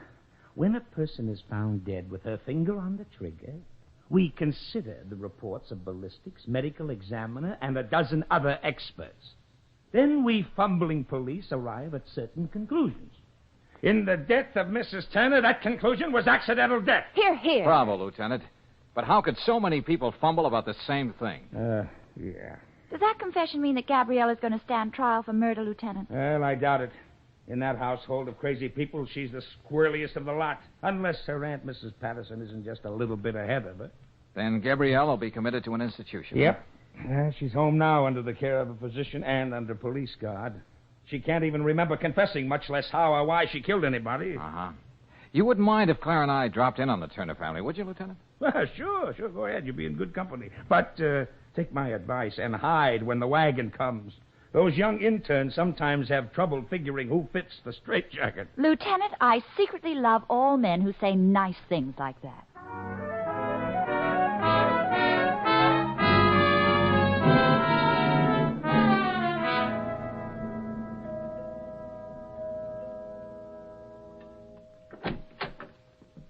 Oh, it's you two. I was beginning to hope that I'd only hired you in a dream. Look, Gilbert, let's both get real grown up and face facts. You really did hire me, and we're both stuck. I'm not in the habit of paying people who bungle their jobs. It must be quite obvious that I don't need your alleged services any longer. But we haven't finished our job, Mr. Dressler. So if you will return my fee, which you have not earned... Oh, yeah. Well, let's chat, Gilbert. Mind if we come inside? I certainly do. Thanks a lot. Close the door, Brooksy. Now, look, Gilbert, you hired me to do a job. I'm not backing out of it. Why should you? You admit you failed, don't you? You don't have much room to talk, Mr. Dressler. Who was that Janice you were talking to last night? Janice is dead. She died nearly 10 years ago. 10 years? Then how did she I dislike to say it, but even I am now convinced that Margot is not a fraud. How could she have known about Janice? Oh, it's very simple. You blurted out Janice's name as soon as Margot began to broaden her age. Yeah, it's a good thing Margot didn't drop her H's, Mr. Dressler. You might have come up with the name of some little barmaid in Soho. You're not very amusing, young lady. Now, what about Gabrielle? Where is she? They've taken her away, Mr. Valentine. Poor girl. I was deeply attached to her. Uh-huh. I'll bet her aunt is overcome, too. Vida Patterson is a remarkable woman. She buries her sorrow in her books. Books. Ledgers would be a better word. Where is she? In the library. She explicitly informed me that she wishes to grieve. Well, now, that's very touching. Come on, Claire. What is it, Gilbert? I told you I wanted no interruptions unless it's absolutely necessary. It's absolutely necessary. Oh, it's the intruders again. Yes, I hate to take you away from your tears, Miss Patterson, but there are a few questions I want to ask you. And by what right? You're not the police. Oh, this won't take long. Just a moment of your lonely time, and you can go right back to eating your heart out. What is it you want? I want to know a little bit more about the murder of Maddie Turner. It was murder, wasn't it? Oh, imagine the ingratitude of the child. Killing my poor sister after all the wonderful things we've done for her. Oh, yes. She was so overcome by those wonderful things, she can't even remember killing your sister. Oh, Gabrielle has lapses of memory. An unfortunate trait which she inherited from her father's side of the family. Oh, well, this wealth you were talking about, what happens to that? Oh, how can you mention money at a time like this? Well, let's mention it anyhow. Who gets it? Well, of course, Gabrielle inherited the mother's estate, and now that she would be declared insane, why, I suppose well, I don't know. I've never given it a thought. No, I'll just bet you haven't. Well, thanks a lot, Miss Patterson. I just know it'll kill you every time you spend a penny of all those thousands of dollars. Get out of here! Miss Patterson doesn't like us, George. Yeah, we've got crazy ideas, Brooksy. All right, come on.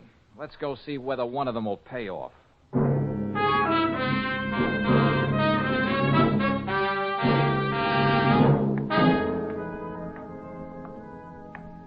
What makes people like that, George? If you're talking about the zanies who wander in and out of the Turner mansion, the answer is money. From here, that's the only way the rag makes sense. Well, I don't want to crowd you with funnies, George, but there's Hassim again. Huh? Yeah, he's planted up ahead there. The corner of the house this time. How do you like that? See him in the shadow? Yeah. Let's find out what he's got on his mind. Still looks sinister, even in a pinstripe suit. Yeah.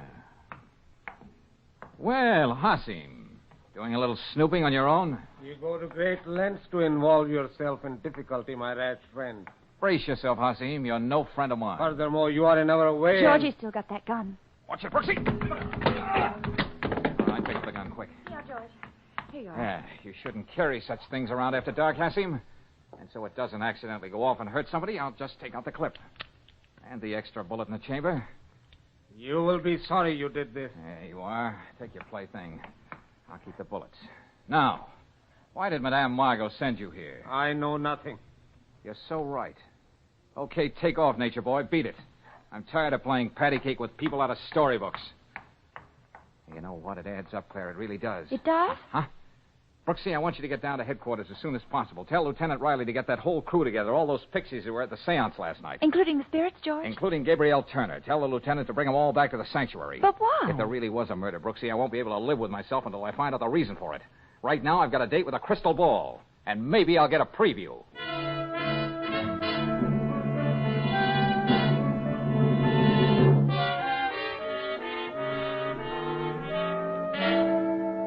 Margot, in the jargon of the street, your chances aren't worth a dime. Stop speaking in riddles, Mr. Valentine. What's on your mind? You are, Margot. Madam, accessory after the fact, Margot. The fact being murder. If I were acquainted with your brand of humor, perhaps I would be amused. I doubt it. Look, you're worried, honey. That's why you tagged that small-time Svengali on me.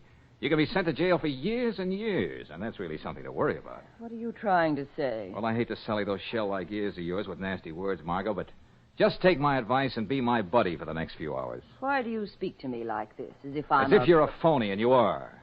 You can throw your voice pretty well, but last night you threw it a little too far. What do you want me to do? I want you to finish that seance you started. It never did get done. But for what reason? So you can turn state's evidence. Now, a clever girl like you can appreciate a good twist. I think I understand. Yes, I think you do. So let's not keep the cult waiting, Margot. Besides, Lieutenant Riley is a very impatient man.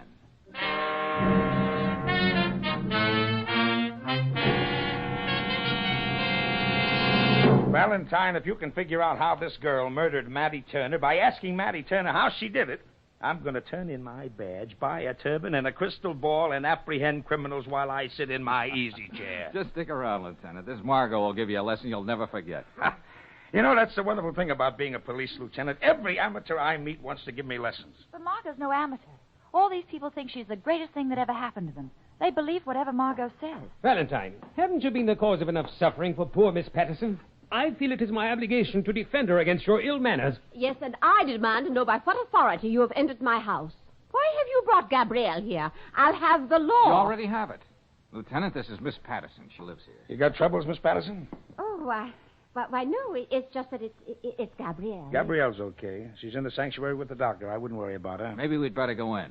Margot's had plenty of time to get wound up. Okay.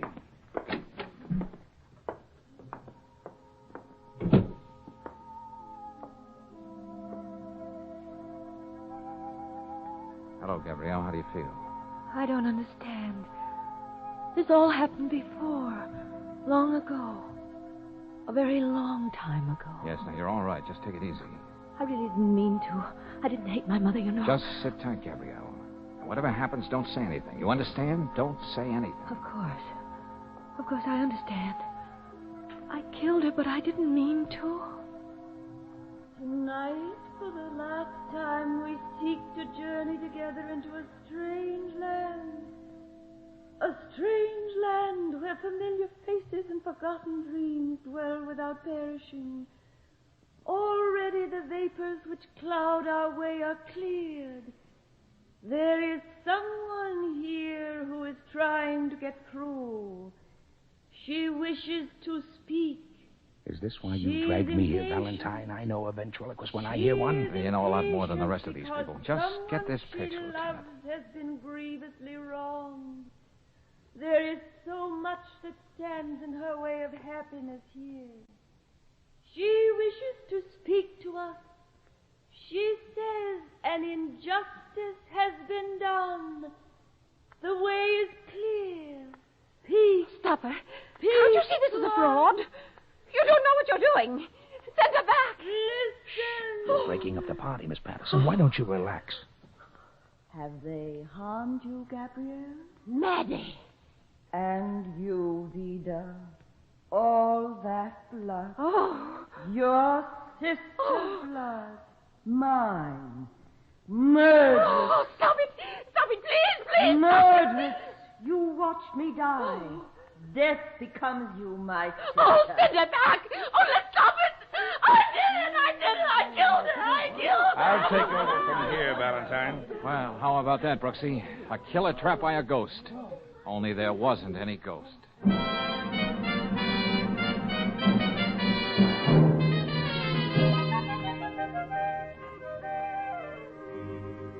George, if I've got to say it, and I've got to say it, Huh? you're a genius. Oh, that's okay, Brooksy. You can say it. But all I had to know was that Margot was a phony, and Vita Patterson thought Margot was always on the level. Except once, that is. Astound me, genius. What do you mean, except one? Vita paid Margot to produce Maddie Turner and frighten Gabrielle into confessing. Why should Gabrielle confess to a murder she didn't do? Brooksy, there's a lot of evil people in this world. Vita Patterson is one of them. She knew her niece had a memory blank the night of the murder. So all this time, she's been making Gabrielle believe that she killed her own mother. So all you did was make Margot produce Maddie Turner again. Yep. Only this time, Maddie smoked. When Vita heard an imitation of her sister's voice, she thought it was the real thing. It was too much for her. Oh, well, there's just one thing I still don't understand, George. What happened when you went back to see Margot? Oh, she read my palm. Yeah, she said I had a wonderful heart line. Oh? Uh-huh. Margot looked at my hand and said I was a lover. Oh. Well, I got a pretty good heart line myself. Yeah? Look at it, George. Yeah. You know what I think, George? No, tell me what you think. Well, I think we ought to get our heart lines crossed and see what happens.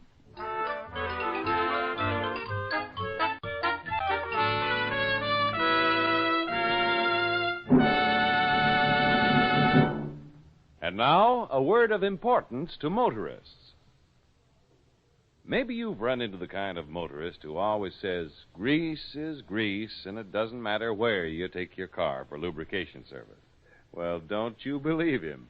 At independent Chevron gas stations and standard stations, they use many specialized grades of RPM greases and oils to give your car a thorough lubrication. And each one is tailor-made to do a wear-saving job at some vital wear point on your car. The regular 1,000-mile grease job at these stations is done by trained experts. They follow a lube chart approved by the manufacturer of your car, and they take pride in doing a spick-and-span clean job for you.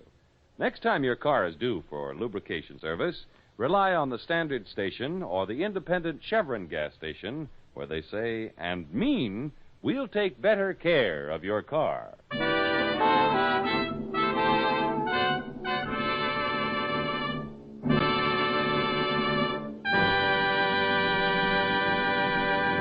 Next week, when you tune our way for another adventure of George Valentine, you'll hear... Hey, Brooksy, tell me something. Yes, George? How would you like to play Cigarette Girl at the Kit Kat Club tomorrow night? You mean in one of those fluffy short skirts and long black stockings? Yeah, the works.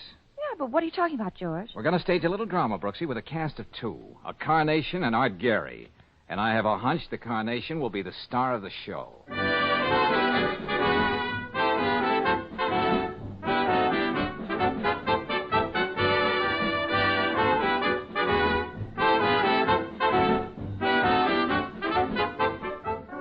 Tonight's adventure of George Valentine has been brought to you by Standard of California on behalf of independent Chevron gas stations and standard stations throughout the West. Let George Do It stars Robert Bailey as George with Frances Robinson as Claire. Wally Mayer appears as Lieutenant Riley. Tonight's story was written by Morton Fine and directed by Don Clark. Also heard in the cast were Don Morrison as Gilbert, Irene Tedrow as Margot, Sarah Selby as Vida, Gene Bates as Gabrielle, and Lalchan Mehra as Hasim. The music is composed and conducted by Eddie Dunstetter. Your announcer, John Heaston. Listen again next week, same time, same station, to Let George Do It. This is the Mutual Don Lee Broadcasting System.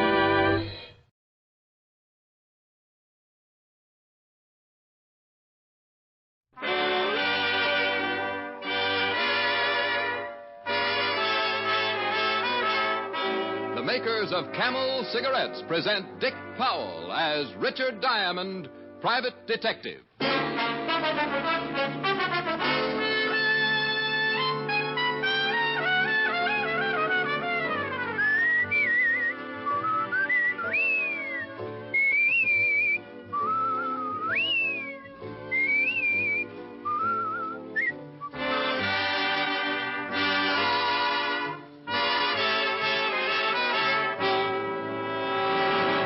One puff won't tell you. One sniff won't tell you. It takes day in, day out smoking to find out how mild a cigarette is, how well it agrees with your throat. Make the sensible cigarette test, the 30-day Camel mildness test, and see just how mild a cigarette can be. Yes, and you'll find out why more people smoke Camels than any other cigarette.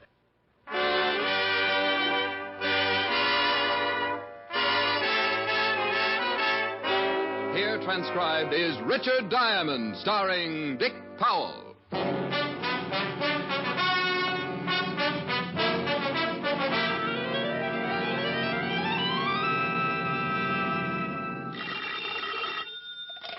Diamond Detective Agency, the Milton Berle of Homicide. Pretty bad. Oh, hi, Helen. What are you doing? Playing canasta. Who's there? Well, just me and that Japanese beetle I found hiding in my bills. Japanese beetle. Yeah. And you're playing canasta? Well, what do you expect us to do? I'm tired. He just finished giving me my judo lesson. Mm-hmm. I don't think you believe me. Oh, sure I do. Who's winning? I am. He can't speak English. Besides, I make up the rules. Mm-hmm. Am I going to see you tonight? Well, You what? I don't know. Something just came into my office. Client? I don't know. Here comes another one. One what? Beats me, but they're pretty strange. Hey, where'd you leave your saucer, fellas? Maybe they're shills for the beetle. I'll call you back. Bye. Bye. Well, what can I do for you? Hey, wait a minute.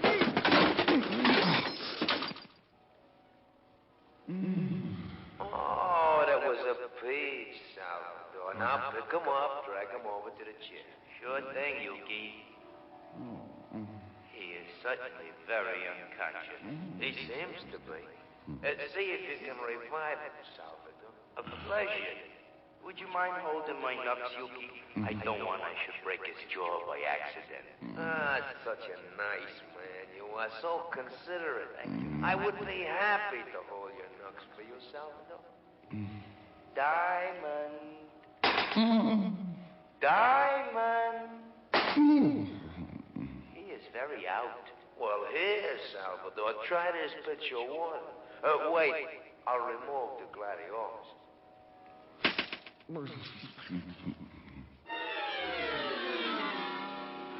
I felt as if I was lying in the middle of a crowded sink and someone had piled all the dishes on my head. They turned on the faucet and I floated up with a dirty coffee cup and took a look around. I treaded water and squinted through my dewy eyelids at two of the ugliest dishwashers I had ever seen. Look, he's twitching. You see, Salvador, it's just a little lazy.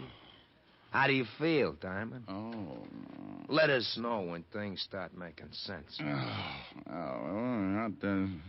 What's going on? What happened? He's confused. Yeah. I think maybe you sapped him too hard. Yuki, I take that as an insult. You know how careful I am. I apologize, Salvador. Thank you. Hey, how'd you monkeys get in here anyway? Well, it sounds like he's collected most of his marbles. Looks like a complete recovery, Yuki. I want to know what this is all about. Obliged to man, Salvador. Sure. But keep him with us. Naturally. Hey, now, wait a minute. That's enough, Salvador. That's enough. Can you hear me, Diamond? It's going to be obstinate. I don't think he likes it. Belt him across the ears. He'll listen. Can you hear me now, Diamond? He's nodding his head. I guess he don't want to open his mouth and let the blood out. Oh, that's fine. Now, listen, Diamond. In a while, you'll get a call from a Mr. Wharton. He'll offer you a job, but you will not take it. Do you understand? Salvador, please see if he understands. He says, yeah, he understands. But now he's got a sore arm. Remember, Mr. Wharton, you don't want to work for him. I think he understands, Yuki. Yeah? But he looks tired from the strain. He certainly does. Look at those dark circles under his eyes. Well, put the man to sleep, Salvador. Certainly. Night.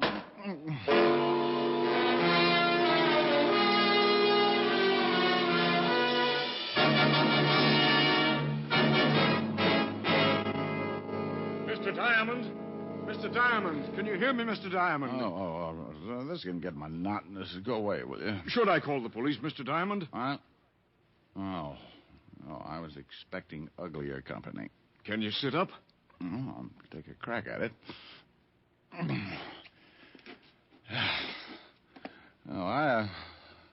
I'll bet your name's Wharton. Well, that's right. How did you know? Get out of here. Well, I want to talk to you. Well, I just had one long conversation. It was too one-sided. Now, go on. My health is doubtful, but it's fun to have it around for company.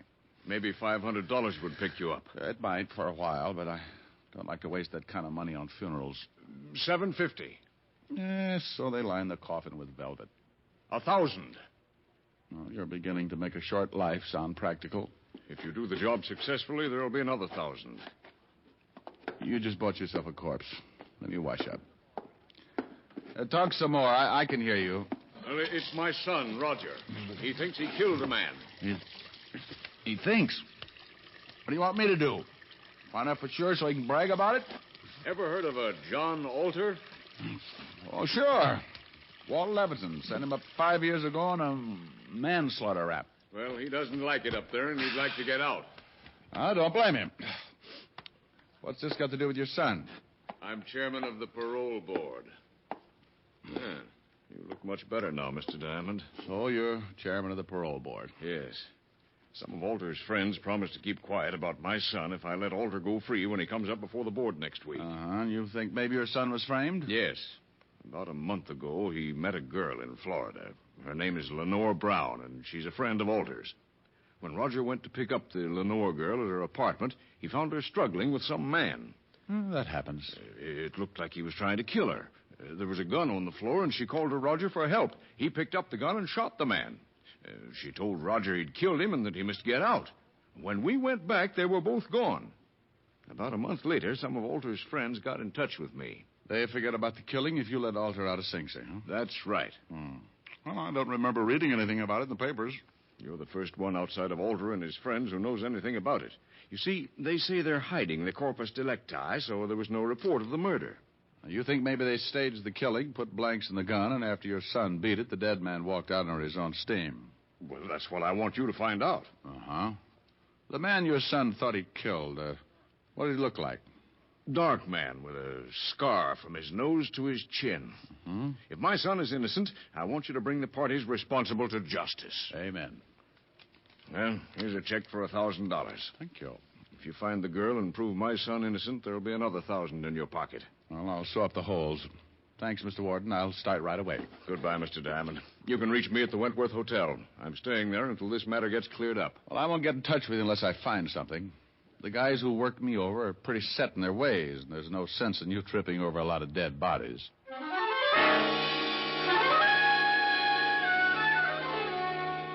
I grabbed a pack of Camels, looked at the $1,000 check, thought about the warning the two bruise artists had given me, and decided it was a toss-up. If I spent the $1,000 like I knew I would, I'd wish it was dead anyway. So I left the building, grabbed a cab for the 5th Precinct. 10 minutes later, I walked into the squad room and spotted Sergeant Otis, looking like an advertisement for a sour stomach. Well, Richard Diamond, private sleuth. Well, Sergeant Otis, private sloth. Huh? Well, look it up. S-L-O-T-H. I will. Under S. I know. The three-toed variety. And get your uniform pressed, won't you? Looks like you've been hanging it in a taffy machine. Oh. Well, hello, Rick. Hey, you must get tired changing your face every day. Somebody shove you around again? I've been catching up on my patty cake. Tell me, Walter, do you ever know a girl named Lenore Brown? Yeah, sure. John Alter's expense account. They used to hold hands before I sent him up. Know where I can find her? Alter's still got her staked out. When he gets out, he's going to come back and dig up the claim. You better forget about it. She's got the antidote for lonely nights, but some of Alter's boys are protecting it. I know. They gave me a pep talk this afternoon. Then listen to them. It's better watching the game from the bench. Oh, you never can tell. I might make a score. Well, you're outweighed, outclassed, and liable to be outlived. But she used to work at the Black Swan in Florida. We heard Alder was trying to get a parole, and she came to New York to be close to him. Any line on her here in town? No, but if she's seeing Alter, you might spot her on a visitor's day.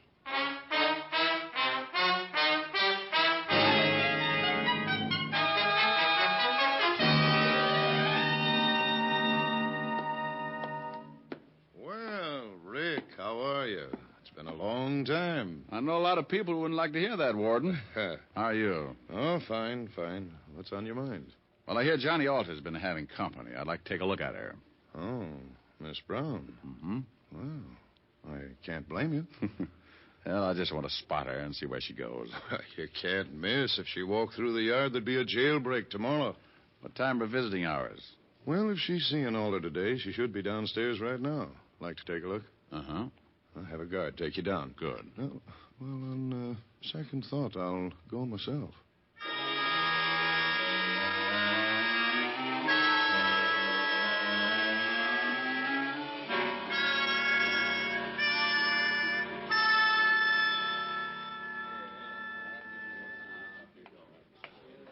There she is, sitting at the end table, talking to Alder. Oh, now I know why Alder needs a lot of money. She's wearing enough mink to carpet Radio City. You should get a load of her on a warm day. Well, the coat doesn't stop me. She'd show up, she was wearing a tent. How long has she got with Alder? About another 5 minutes. Warden, maybe I'll let you put me away for a couple of years. With something like that to look forward to on Visitor's Day, I might go for the change. You'd get tired of just talking. I hung around by the big gray buildings until she came out. She walked over to a long white convertible and got in. I decided to let her buy me a new fuse, so I walked over to the car. Going into town? Oh. Back up 3 feet and I'll let you know. 3, okay. Mm-hmm. Your tailor couldn't do all of that. Get in.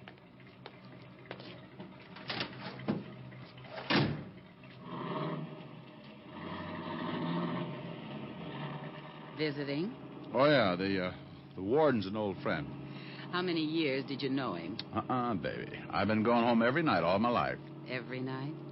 Well, almost. What do you do with the, almost? It depends. Everybody likes something different. You must get tired thinking up new ideas. Oh, I don't think much. It's more fun being surprised. Hey, what's the idea? Surprise. Oh, yeah. And a nickel-plated one.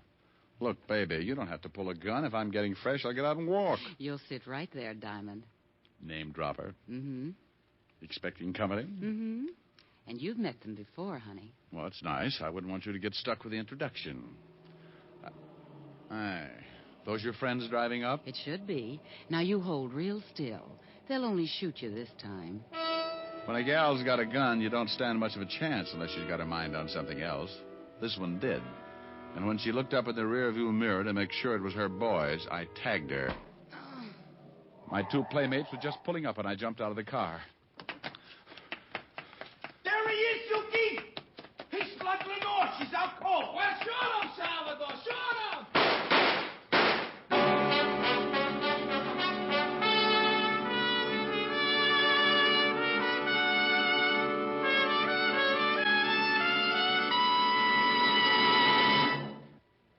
Before we continue with Richard Diamond, Private Detective, here are a few words about smoking enjoyment. More people smoke Camels than any other cigarette. Yes, more people smoke Camels than any other cigarette. One reason is flavor. Camel's costly tobaccos have a rich, full flavor you won't find in any other cigarette. Another reason is mildness, proven mildness. In a coast-to-coast test of hundreds of people who smoked only Camels for 30 days, noted throat specialists reported not one single case of throat irritation due to smoking Camels. Make your own Camel 30-day test. The sensible, thorough test. Not just a sniff of the tobacco. Not just a puff of smoke. Only by day in, day out smoking can you discover how well a cigarette agrees with your throat. Smoke Camels for 30 days and see how mild Camels are pack after pack, week after week. See why more people smoke Camels than any other cigarette. How mild, how mild, how mild, how mild, how mild can a cigarette be? Make the Camel 30-day test and you'll see. Smoke Camels and see. And now, back to Richard Diamond, Private Detective, starring Dick Powell.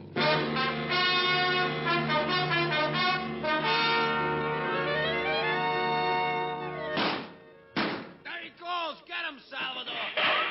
I was running through the trees then, and I could hear Salvador somewhere behind me, falling all over himself. I pulled my gun and thought about waiting for him. But I had another idea. I stopped and listened.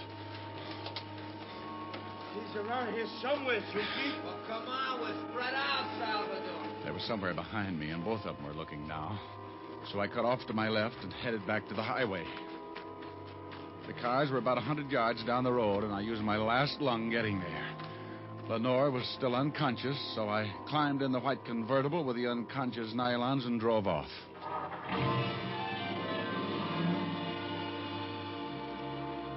I'd been driving for about 15 minutes when I noticed something lying on the seat beside the still sleeping Lenore. It was her purse, and she didn't wake up when I grabbed it. Doing a rummage job at 80 miles an hour isn't easy, but there wasn't much of interest anyway, just a little black book. I needed a gimmick, so I stuck it in my pocket. I put the purse back on the seat just as she started coming around. Well, now that's it, baby. Sit up and look at the scenery. How did you get here? Where's Yuki and Salvador? Playing Peter Pan. Jaw hurt? Yes, you heal. Well, play rough and you get hurt. Where do I take you? My apartment, I guess.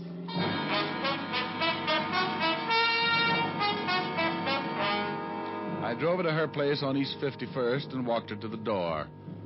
She looked at me like a fat woman eyeing a French pastry, and her mouth slipped down to her shoelaces when I gave her a peck on the cheek and left her standing with an old front doorknob in her hand. I went back to the office and took out her little black book. There were a lot of names, and some of them I knew. Yuki, and after it, likes his work. And Salvador. And after his name, has own gun. And oh, yes, Richard Diamond, too. I never did figure out what the 3 stars were for, but 3 other names and addresses put me in second gear.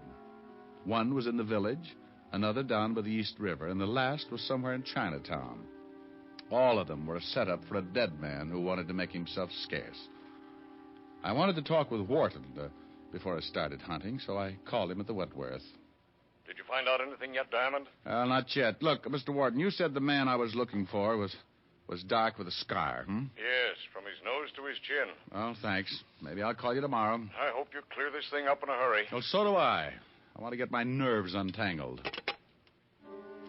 I took the easy address first, grabbed a cab, and 30 minutes later I was walking down the steps of a shabby little dive on the east side of Greenwich Village. You want something, Mac? Yeah, a pound of egg noodles. Just sweep them up off the floor. Hey, you know anyone around named Lenore? Sure, Lenore Brown. She comes in here about once a week, listens to the kid at the piano. Now, why would a classy dame like that go out with him? He don't play the piano so good. You ever see a guy with her? Man with a scar from his nose to his chin? No, she always does a single. Oh, well, thanks. You've been swell. I walked out, got back in the cab, and marked off Greenwich Village in the little black book. The second address, down by the East River. The night was black, and the fog had rolled in, staked out a claim all the way to the Hudson. I stopped cold, looked down at 2 gleaming eyes like 2 pieces of polished glass shining in the glare of the dim street lamp.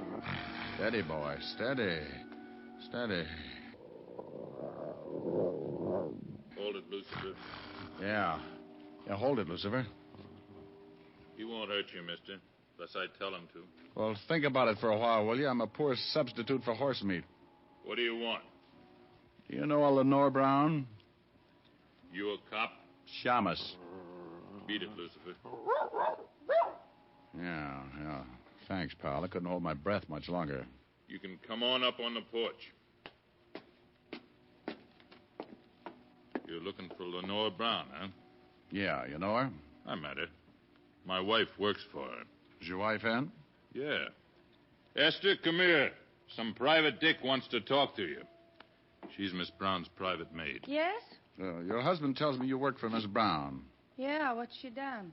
She got many friends? Man friends? Yeah. Oh, you know a man with a scar? Sure, I know lots of them. What are you talking about, woman? I meant someone who Miss Brown knows. What did you mean by that, mister? Look, I really don't know anybody with a scar now. You better beat it. Yeah, get moving. And I want to talk to you, woman. Get in there. Yes, honey.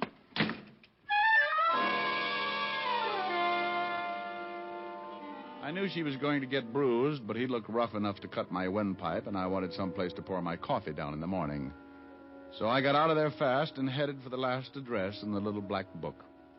The place was on one of those narrow, dark streets that look like the inside of a grave. The sign above the door read Tangi, so I pushed open the door and went in. If I didn't find the man with the scar here, I was out on 2 strikes. It was a little restaurant on the bottom floor of a 2-story building. A quiet waiter slipped up and showed me to a booth. He shoved a menu in my hand and disappeared before I could ask him anything. The place was empty except for an old couple sitting near the door. The waiter said something to them, and they looked quickly over at me, and then they left in a hurry. The room was completely empty now. Even the waiter had disappeared. I looked up at a flight of stairs at the far end of the room. A pair of very healthy ankles came into view, and they were holding up a pair of legs that ran my blood pressure up to 190 again. I eased my gun out and held it under the table. She turned the corner and started down toward my booth like a loose snake in a rabbit pen. Mind if I sit down? Well, it's your party. Shame on you. Don't you know it's not nice to pilfer a lady's handbag? Now Lenore will have to spank. Looks like the last address paid off. If you're buying shrouds, it did. Where's the guy that young Wharton was supposed to have killed? Upstairs. But he's very unsociable. Hates long conversations. I only need a couple of lines. He can't even do that. He likes to keep on breathing. The old man figures Alter framed his son. He's not going to let your boyfriend out of Sing Sing until he finds the man with the scar. Think he can do it better than you did? I found him. Was it worth dying for? I don't know. I can tell you better after I talk to him. Mama's going to have to spank sooner than she expected. Come on in, boys. Well, look who's here. Are Mama's 2 big idiots out collecting blood? Where are your buckets? He's bitter, Yuki. A present. You've met Yuki and Salvador before, haven't you? Yeah, on the end of a fist. They want to show you the town. I know the beat. Well, I'll bet you've never seen it from the bottom of the East River. No, but if you'll put on a bathing suit, I might buy the idea. It's too bad we'll never make the beach together. I'd like to show you the sights. Boys, you'd better help Mr. Diamond out of the booth. I think he's stuck. You know how it is. Boys like to keep moving. Sure. And so do I.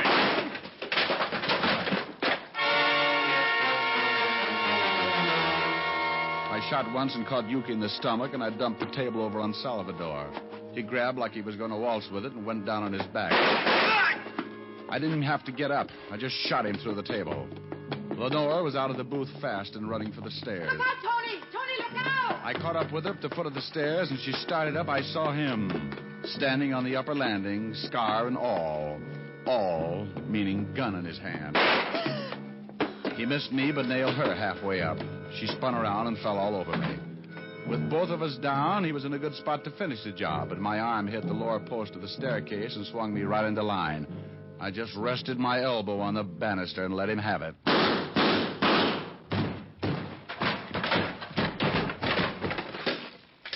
You should have kept your nose up, mister. A bad landing washes you out.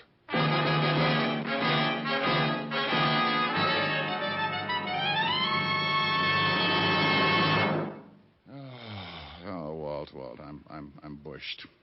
Tell me, did Wharton's son identify the man with the scar? Yeah, he was the one he thought he killed. Mm-hmm. But the old man's feeling pretty good. Yeah, just left. He's happier than Otis on payday. Who was the guy with the scar?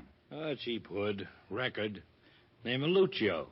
The girl and Alter had him hidden out in that place so he wouldn't be seen, and I don't think you're funny, Diamond. What's the matter, Otis? Yeah, what do you want, meathead? I looked it up. The three-toed variety. Oh? What are you talking about? Oh, I called him a sloth. Yeah, a sloth. You should see the picture in the dictionary. It's an animal. Well? It's funny looking with 3 toes on each foot. Well? And it's noted for its laziness. Okay, Lieutenant. Just forget it.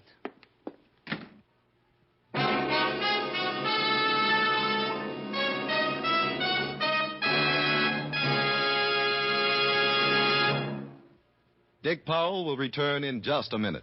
What cigarette do you smoke, Doctor? That question was asked of doctors in every branch of medicine, doctors in all parts of the country. What cigarette do you smoke, Doctor? The brand named most was Camel. Yes, according to this recent nationwide survey, more doctors smoke Camels than any other cigarette. Friends, buy your Camels the handy, thrifty way, by the carton. That way you always have Camels when you want them. How mild, how mild, how mild, how mild can a cigarette be? Make the Camel 30-day test and you'll see. Smoke Camels and see. Here's Dick Powell with a special message. Thank you. Ladies and gentlemen, the makers of Camels deem it a privilege to send free cigarettes each week to hospitalized servicemen and veterans. This week's Camels go to Veterans Hospitals Topeka, Kansas, and Oakland, California. U.S. Army Percy Jones General Hospital, Battle Creek, Michigan. U.S. Naval Hospital, Portsmouth, Virginia. More than 194 million Camels have now been sent to servicemen, servicewomen, and veterans. Now, until next week, enjoy Camels. I always do. How mild, how mild, how mild, how mild, how mild can a cigarette be? Make the Camel 30-day test and you'll see. Smoke Camels and see.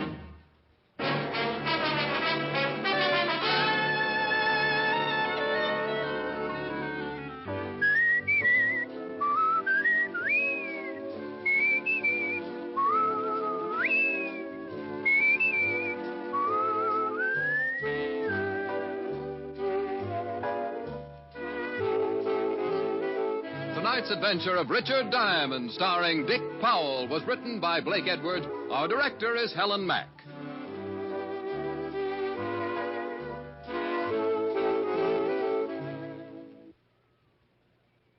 Then, for pipe smoking pleasure, get Prince Albert, the national joy smoke. Prince Albert's choice tobacco is rich and flavorsome.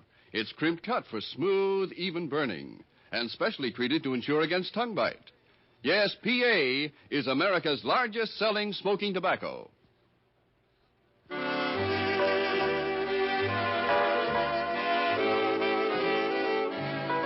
Listen next week for another exciting transcribed adventure of Richard Diamond, starring Dick Powell.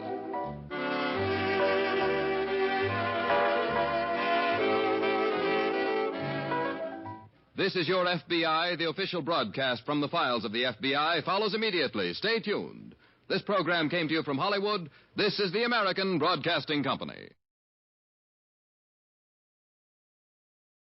Broadway's my beat. From Times Square to Columbus Circle. The gaudiest, the most violent, the lonesomest mile in the world.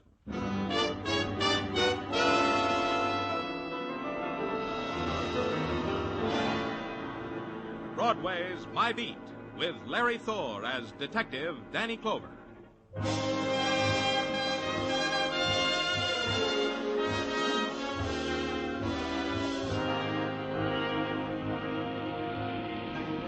Broadway. It's a mob and a big voice that darts from doorways and screams in your face, then skirls off into the quiet streets. It's a panic in neon where misery and packaged pleasures are commodities, sometime on installments. It's a place that dares you. One way or another, it'll rock you to sleep. It's Broadway, my beat.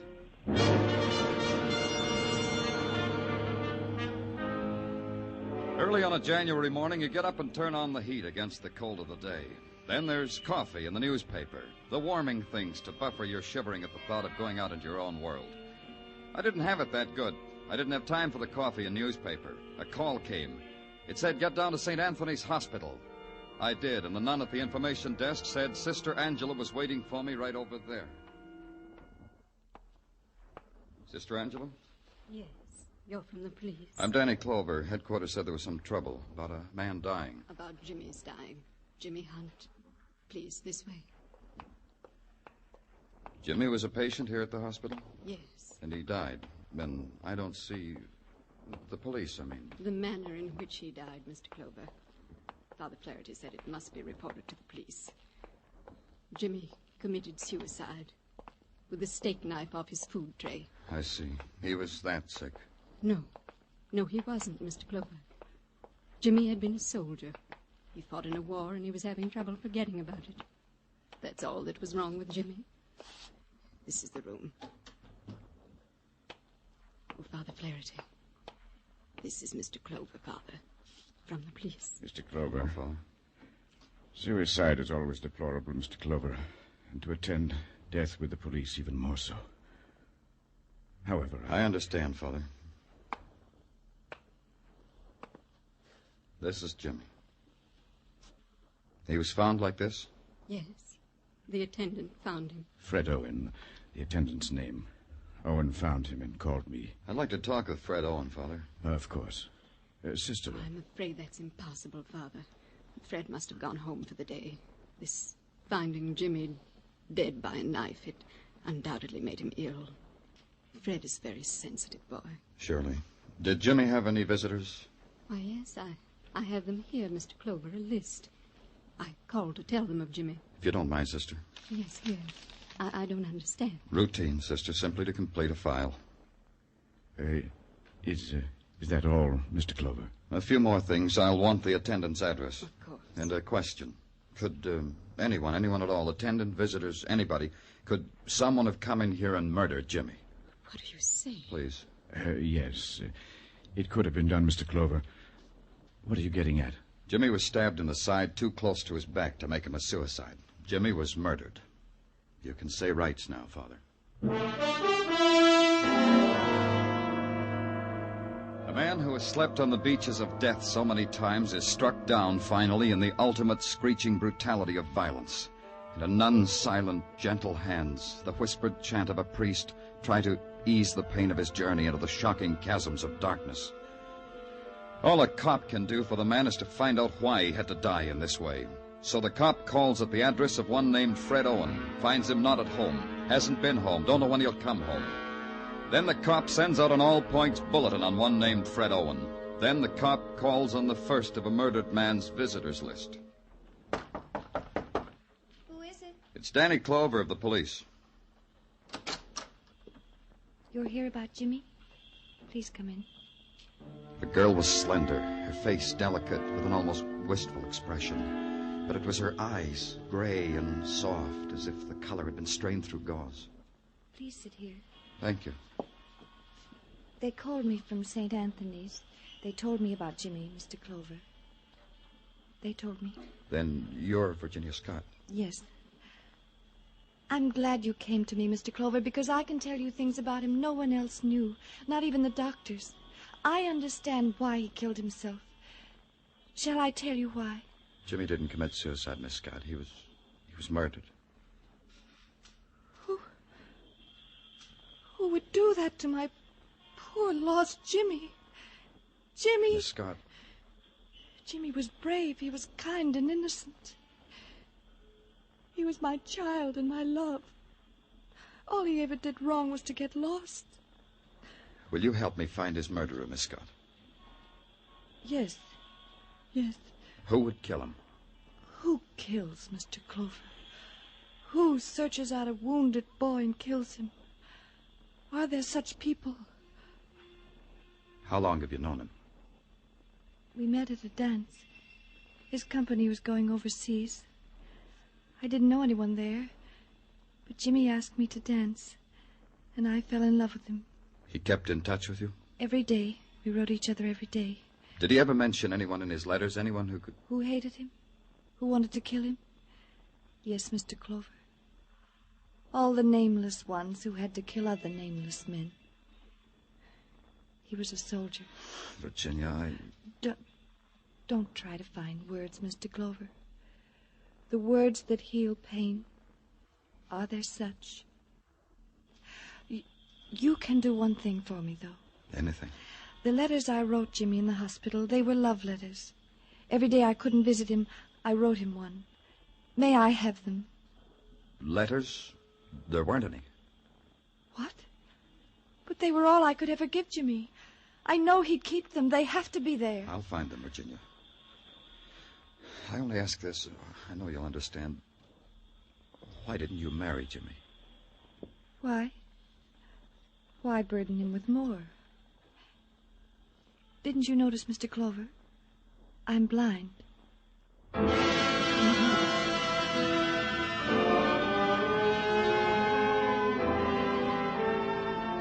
She said it gently and smiled and offered me her hand. Then I left. Then I found a crowd and walked into it and stuck with it. That way I could clutter my mind up with other faces. After a while, I put my hand in my pocket and took out a piece of paper. It had names on it and addresses. Under Virginia Scott's was a man's name, Mickey Bianco. The address was a pool room on 16th Street off 8th Avenue.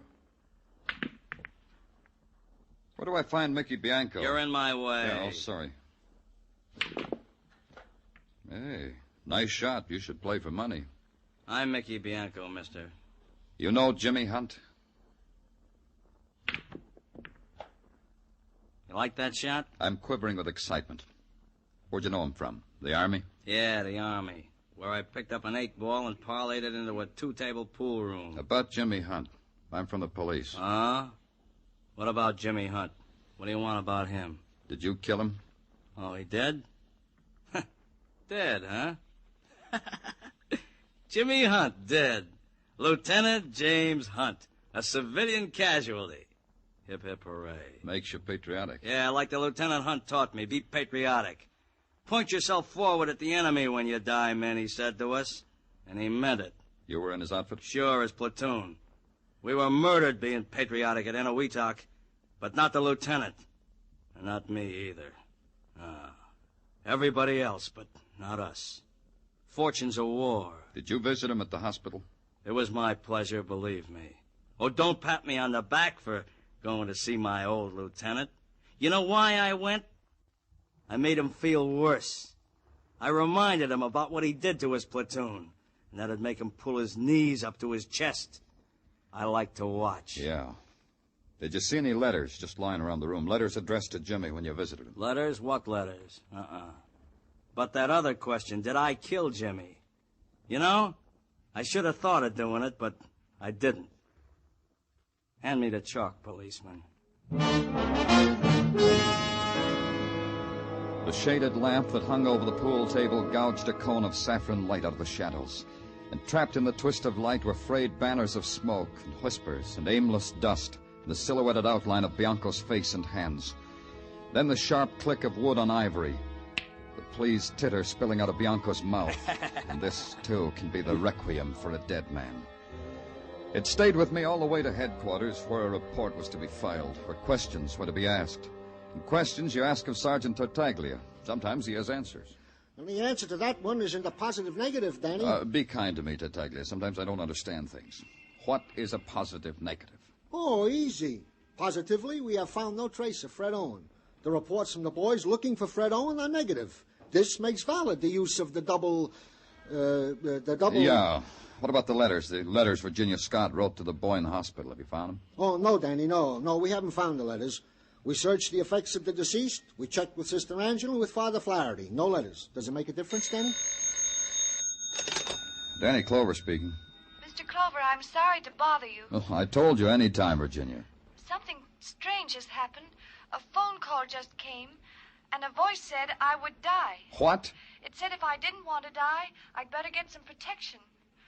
What does it mean, Mr. Clover? It means lock the door and bolt the windows. I'm coming right down. Danny? Get a squad car, Tartaglia. Don't stand there. Get it.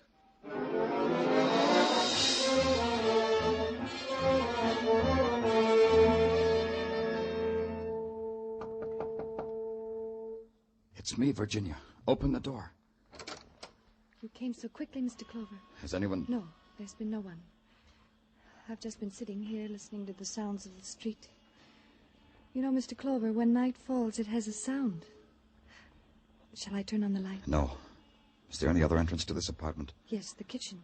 It has a door opens onto the hallway. Is it locked? Yes, you told me, Mr. Clover. I'll unlock it. What? It'll be all right, Virginia.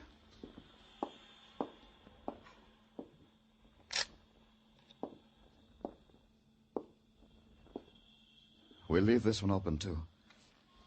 Where were you sitting? Over here near the window. Sit there now. I'll stand over here. Why would anyone want to kill me, Mr. Clover? I don't know. Maybe because you're all that's left of Jimmy. If they want to kill me, why did they tell me to get protection? It doesn't seem logical, does it? Maybe it's not. Shh. I hear someone, Mr. Clover. Don't move. Mr. Clover? He's heading for the fire escape at the back, Mr. Clover. I can tell by the sound. You'll have to come with me, Virginia. I can't leave you here. Just hold my hand. There he is, down at the bottom of the fire escape.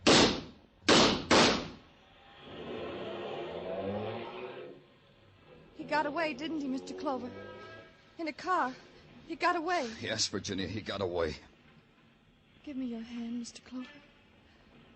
Suddenly it's darker than it's ever been.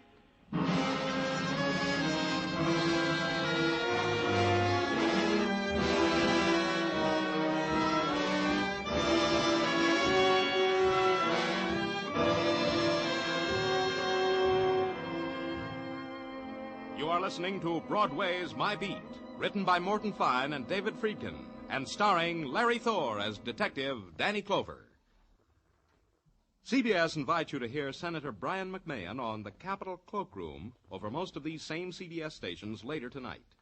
Senator McMahon is chairman of the Joint Congressional Committee on Atomic Energy, and when he is interviewed tonight by CBS newsmen Eric Severide, Bill Shadell, and Griffin Bancroft, this will be the first detailed discussion of the hydrogen bomb and its implications by a high government official since President Truman's historic announcement earlier this week. That's CBS Capitol Cloakroom later tonight.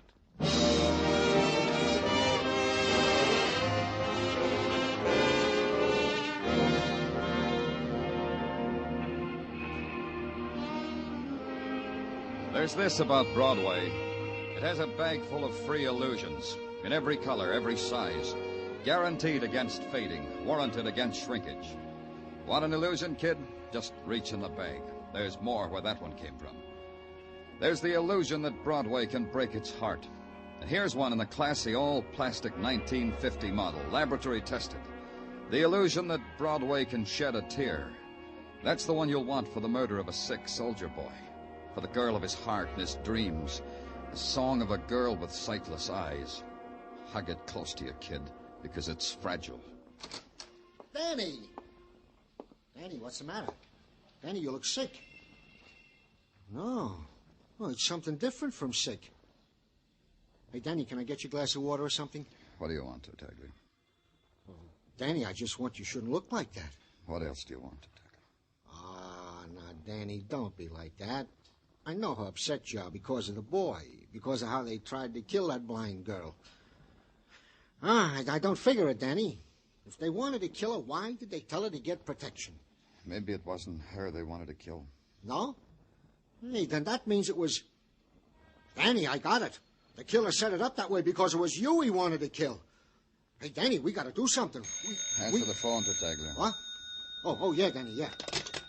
Danny Clover's office, Sergeant Tartaglia speaking. What? Yeah. Yeah, right away. Danny. What was it? That was Dan Dobin, desk sergeant, the 29th Precinct. They got Fred Owen. He gave himself up. He's confessed to the murder of Jimmy Hunt. Hey, Danny, take your overcoat. You catch you got the cold.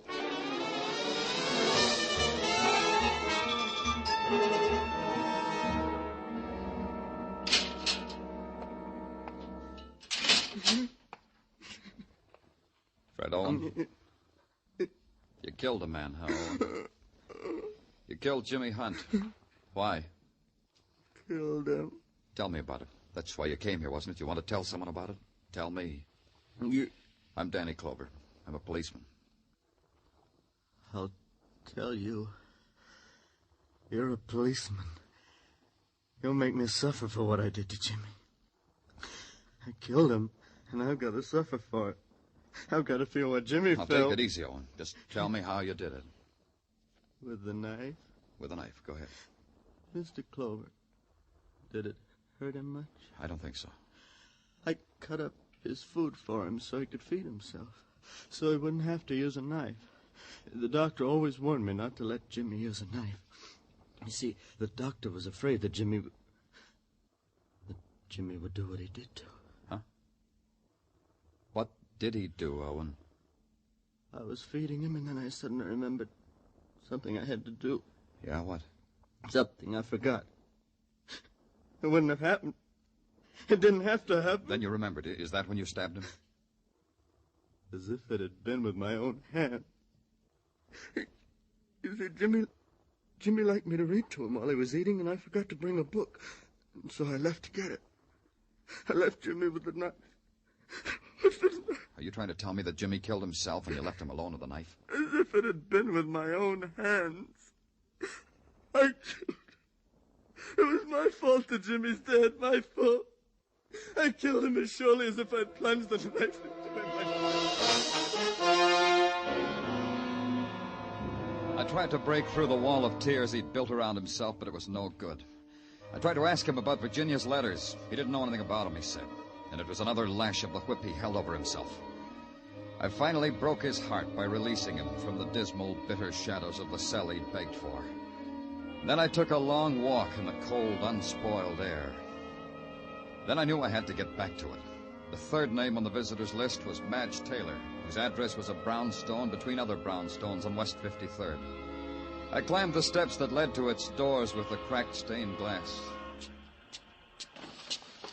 Hey, man. Looking for someone? Yeah, Madge Taylor. Is she here? Come in, man.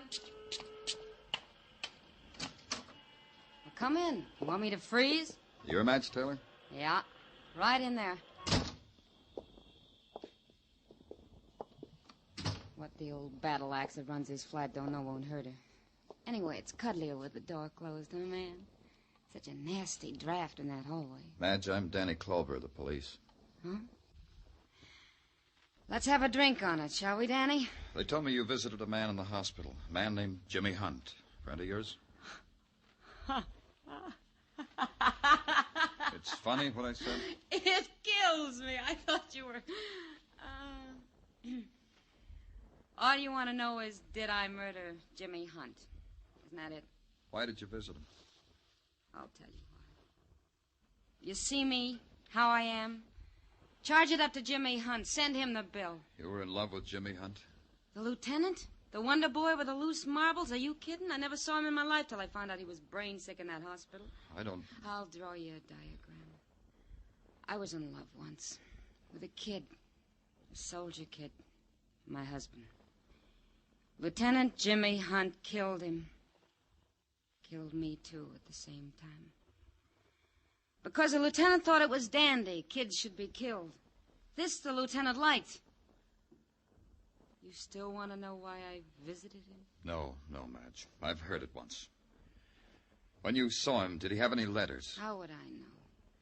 All I care about Jimmy Hunt was that he should die. Slow, a long time dying. Yeah. Stick around, Madge. Don't go away. You out of your mind? I love it here.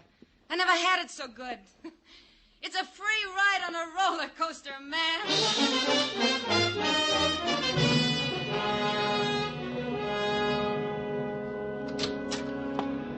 Hi, Danny. Hey, I got news for you. Yeah, what is it? There's a guy in your office waiting for you. Who is he?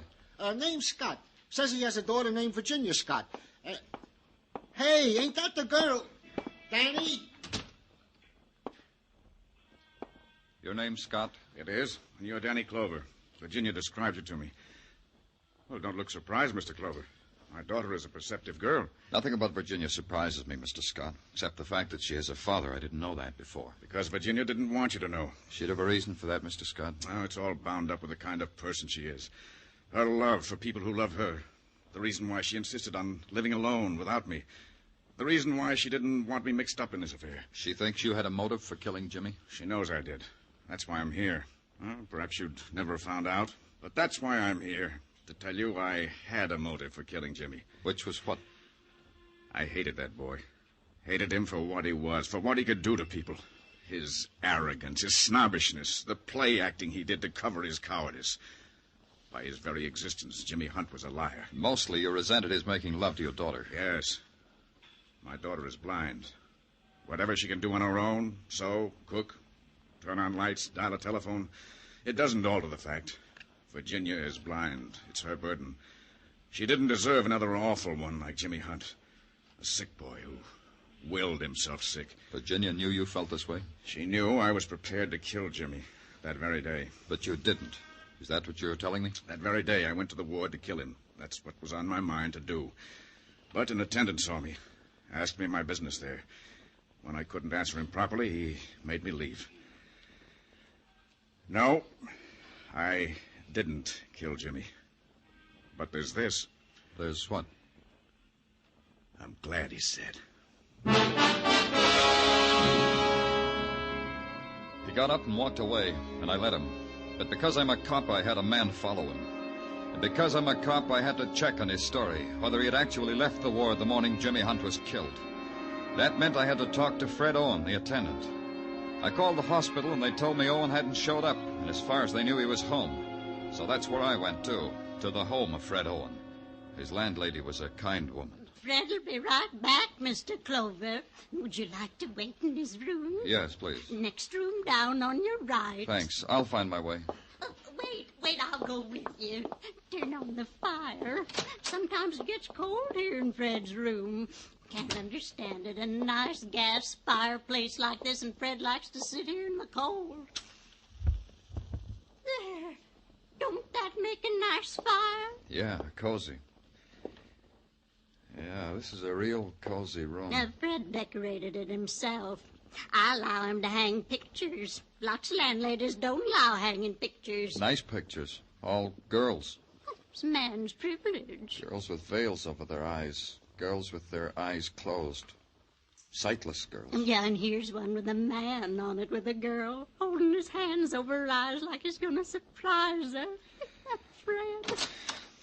Oh, hello, Fred. I was just telling I'm Mr. happy you're here, Mr. Clover. I'll make some coffee. Thanks, but I don't care for any Fred. I'll just leave you two gentlemen alone. I know how gentlemen like to talk sometimes without ladies. You like my room, Mr. Clover? I was just admiring your pictures. Yeah, I like them, too. But all these girls, their eyes covered. They can't see you. I know. Some men hang pictures of girls. Well, you know, because that's the kind of men they are. What kind are you, Fred? I'm an ugly kind of man. My face, I mean. I know I am. Girls never look at me on the street. Even when I stare at them and set my mind that they should look at me. They look away even when I talk to them. Virginia doesn't, does she? No. Oh, no. When she comes to the hospital and I say good morning to her, she smiles and talks right to me. When she doesn't come to the hospital, she writes you, doesn't she, Fred? Oh, yes, of course she does, because she loves me. Maybe you don't believe that, Mr. Clover. But I'll show you. Here. This'll show you that she loves me. Her letters to me. Go ahead, take one of them out of the envelope and read it. I'm not ashamed of our love. Yeah. She loves you all right, Fred. But look at this. Yeah? You've crossed Jimmy's name out wherever it's mentioned and written in your own. Well, of course I did. Don't you see, Virginia's very clever. She wrote those letters to Jimmy, but she knew I'd get them. I knew Virginia wanted it like that. And Jimmy... Jimmy was sick, you know.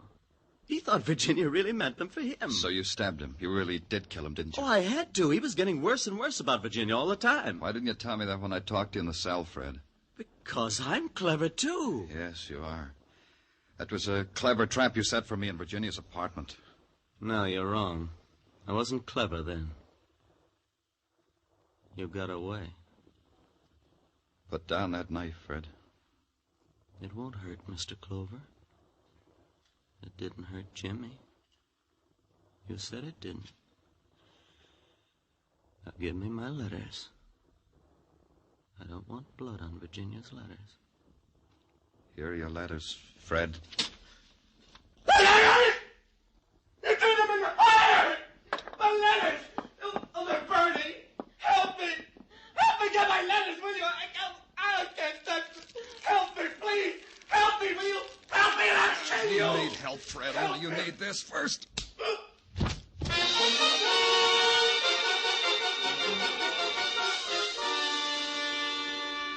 He lay there, his body taut, as if unwilling to accept what was happening to him. His mouth hung open in disbelief, and the spasm in his fingertips groped for the fireplace and the ashes of his letters. But the complete rejection was in his eyes, open and staring at me, empty of passion, of insanity even, cold and empty, his eyes staring and sightless.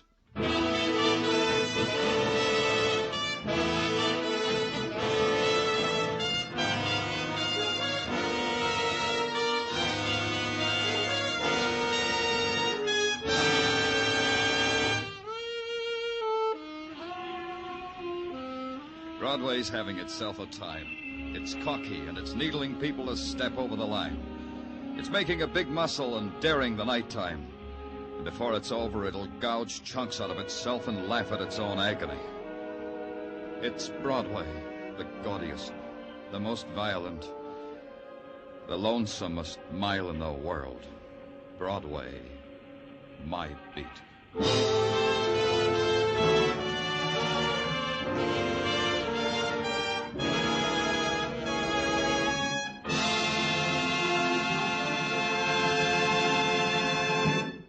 Broadway's My Beat stars Larry Thor as Detective Danny Clover with Charles Calvert as Tartaglia.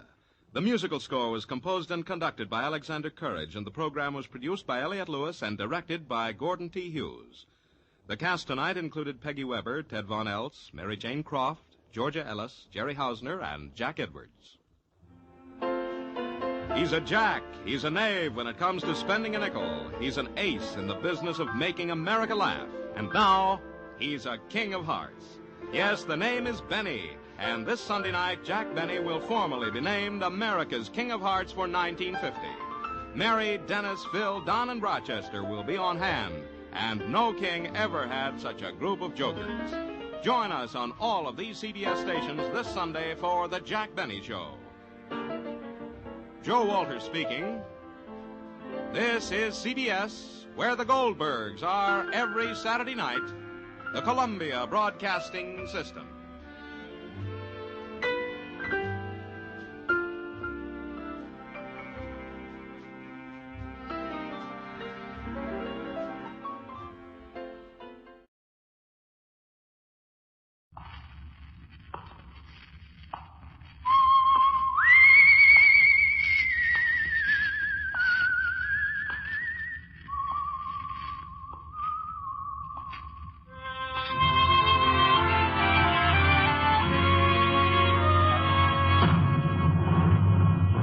The Adventures of the Saint, starring Tom Conway.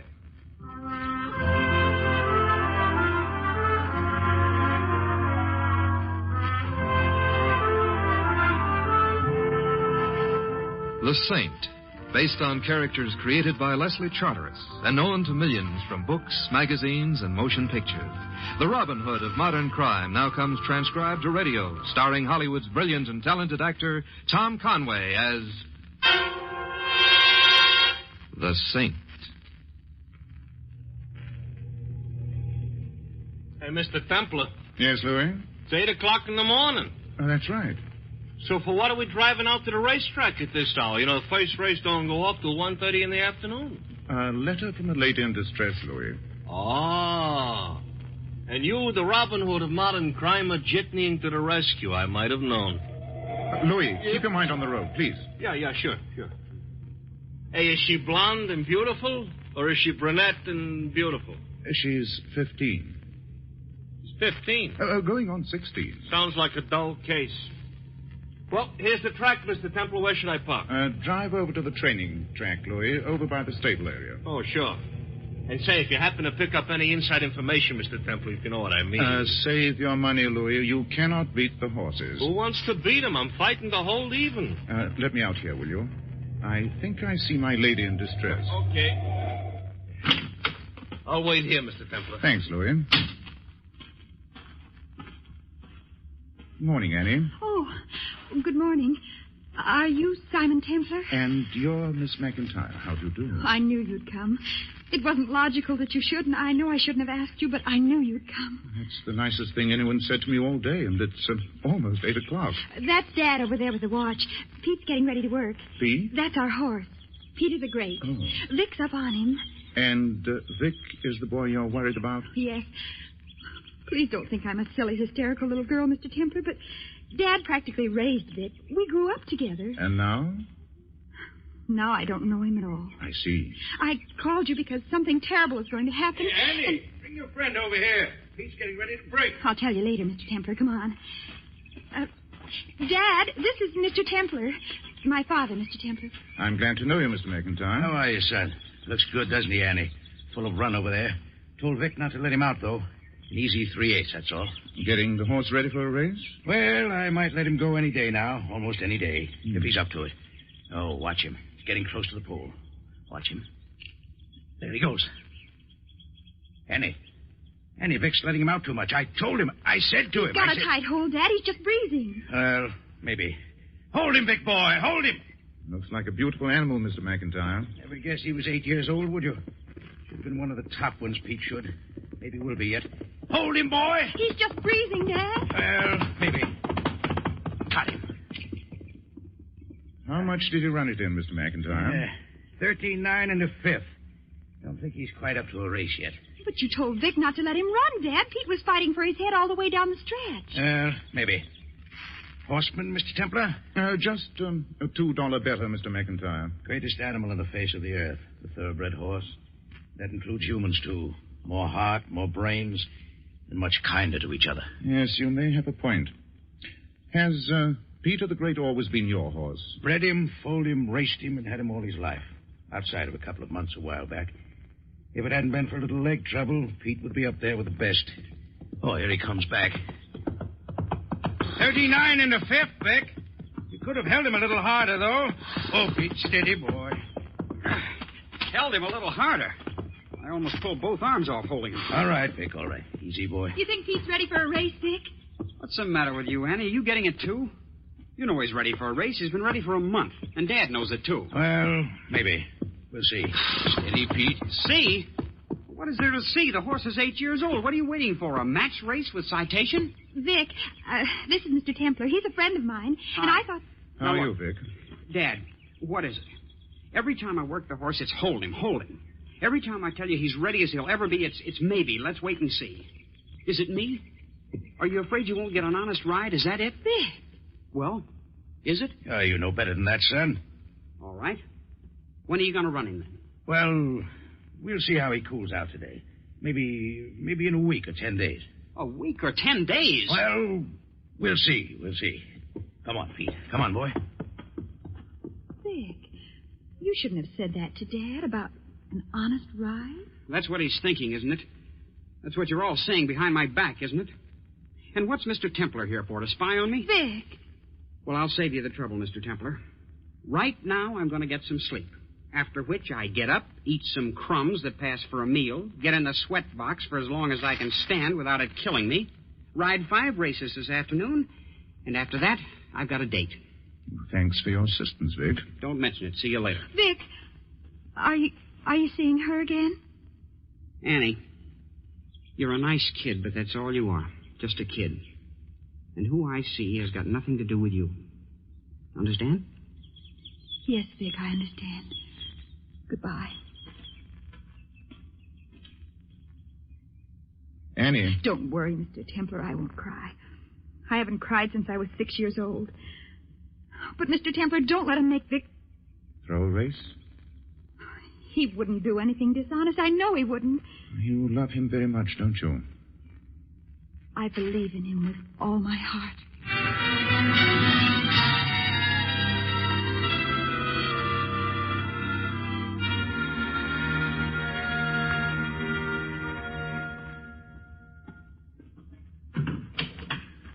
Let's go, Louis. What?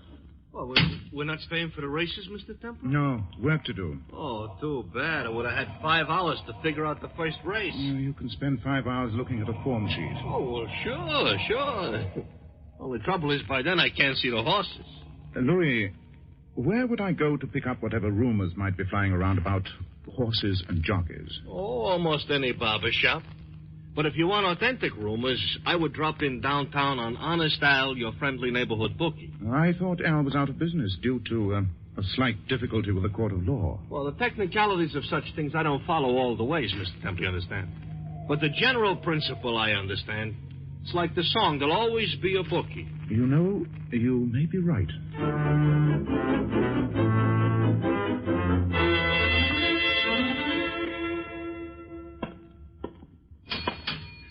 Hello, Al.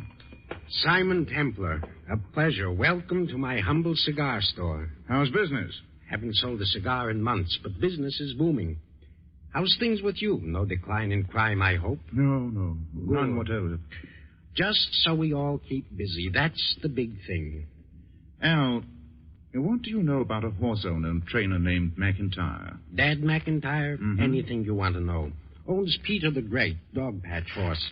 Chestnut gelding, 8 years old. He's had a one-horse stable for years, has a daughter, 15, and raised Vic Borkowski, the jockey. Vic always rides for him? Nobody else has ridden Peter the Great for years. Has anybody else ever owned the horse? No, oh, yeah. Some months ago, Big Ed Kleinman claimed him. Claimed him? Sure. Most cheap races are claiming races. You enter your horse for, say, $5,000, and if somebody puts in a claim for him, he owns the horse. I see. And nobody would ever claim Peter the Great because they knew how Dad felt about him. But Big Ed did, and it almost broke Dad's heart. How did Big Ed do with the horse? He won a couple of races with him, but then his legs went bad, and finally Dad claimed him back again. What about the jockey, Vic? Saint. All sorts of rumors float around about jockeys. All the time, all sorts of rumors. Mm-hmm. That's all you can tell me, Al? Well, if a real big bet came in against the horse that Vic was riding, and Vic was on the favorite, I might be tempted to lay off the bet somewhere else. Nothing personal, just business. I see. You don't know any particular girl who Vic has been seeing, do you? Sure I do. Jocks live in a goldfish bowl. If one of them scratches his head with his left hand, 50 horse players spend the whole night trying to figure out what it means. The girl? A big blonde named Crystal Winters. Mm-hmm. Showgirl. Used to go with Ed Kleinman. She hangs out at the bandbox. Thanks, Al. I'll be a character witness for you someday. That's a deal. I hope you get him straightened out. Get who straightened out? The kid, Vic. He used to be a nice guy. Maybe he still is. Dad's a nice guy, too. And I always liked Annie. I even liked the horse. Al. Awful, isn't it? Don't let this get out, Saint. It would ruin me in the profession.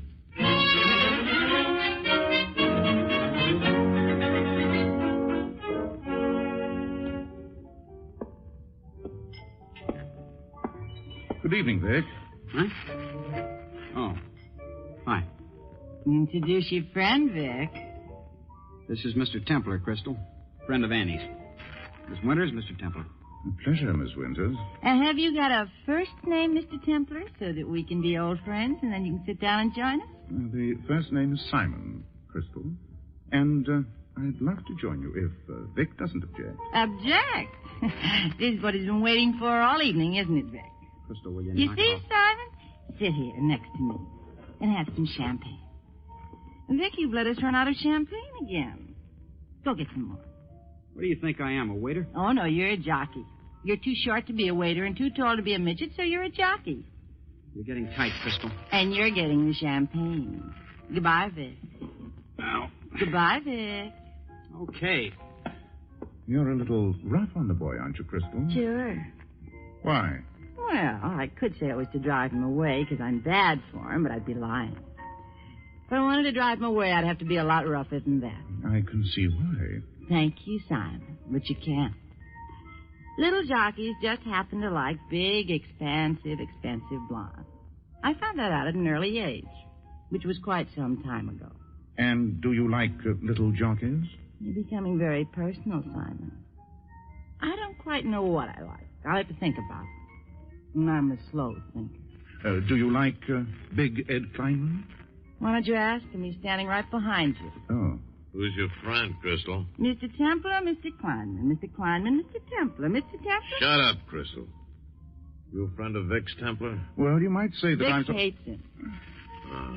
Just put me down as a patron of racing, Mr. Kleinman. I'm interested in improving the breed.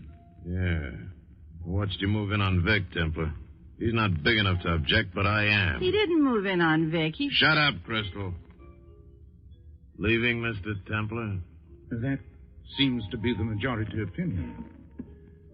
Good night, Crystal. Every moment has been golden. You hear that, Ed?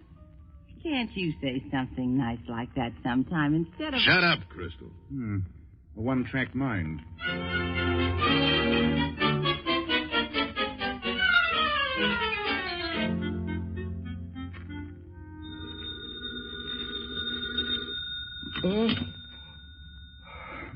Hello, what is it? Mr. Templar? Who's this? Anne McIntyre, Mr. Templar. I'm terribly sorry to bother you, but... What's wrong, Annie? It's Dad. I can't find him. He never stays out this late, Mr. Templar. He's always out at the track early in the morning, and What time is it? 4 a.m. I didn't want to wake you, but I've been sitting here all by myself wondering... Stay right there, Annie. Most likely your dad will show up before I get there. But I'll be right out. Thank you, Mr. Templar. Thank you. You don't think anything has happened to him? No, Annie, I'll be right there.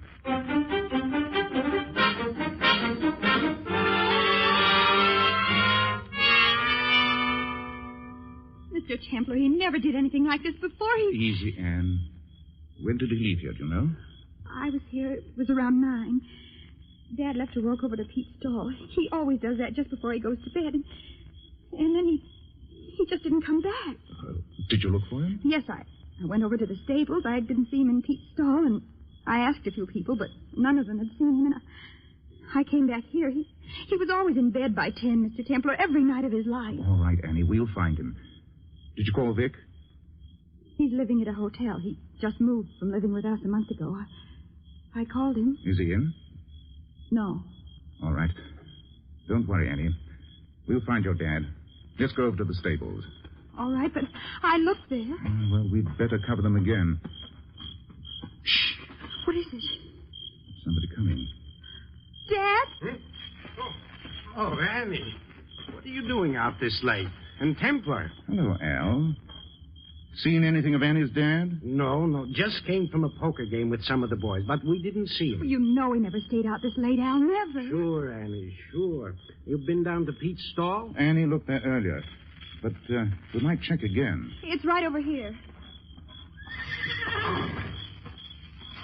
Easy, boy, easy. Dad? He's not here, Mr. Templar. I'll go in just to make sure. Wait here, Annie. I'll come with you.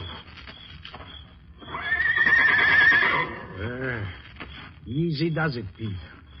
Well, the old boy, he looks excited about something, saying. Yes, I noticed. Well, it doesn't look as if... Al. Yeah. Over in the corner. The dad? I'm afraid so. Got a lighter? Here. Mark of a horseshoe. Must have killed him instantly. Keep Annie out, will you? Sure. Mr. Templar. Wait a minute, dear. Dad! I'm sorry, Annie. Oh, please. I'm afraid that he is, kid. Dad. How, Al? Well, Pete must have... No, not Pete. He didn't do it. He couldn't.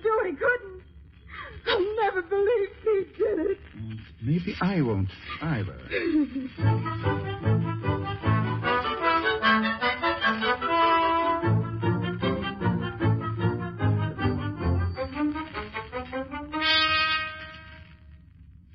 Annie, I want to help you make some plans. Plans, Mr. Templar? What's there for me to do? Just keep on going to school. I've got another year and keep on living here. I guess you'll keep on living at your hotel, Vic? I think that's best, Annie. Of course. You're right. What about Peter the Great? Pete? Yes. I know Vic thinks Dad wouldn't race him because he didn't trust Vic to ride him. But I don't believe that. So I've entered Peter the Great in the 6th race tomorrow. Will you ride him, Vic? You trust me to give you an honest ride, Annie? I trust you, yes. Oh. Thanks, kid. Thanks. I'll ride him. I'll ride him for you. So long. Did I do wrong, Mr. Templar? If you like someone very much, then you have to trust them, Annie. You just have to. And that's never wrong.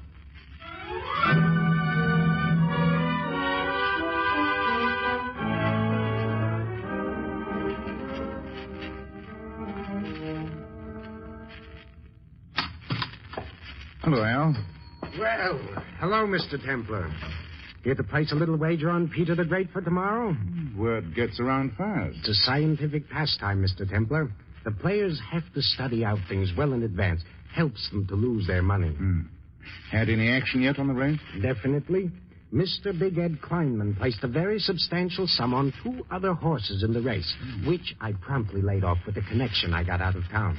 He's pretty sure Peter won't win. He must know something. If he doesn't, he stands to go broke.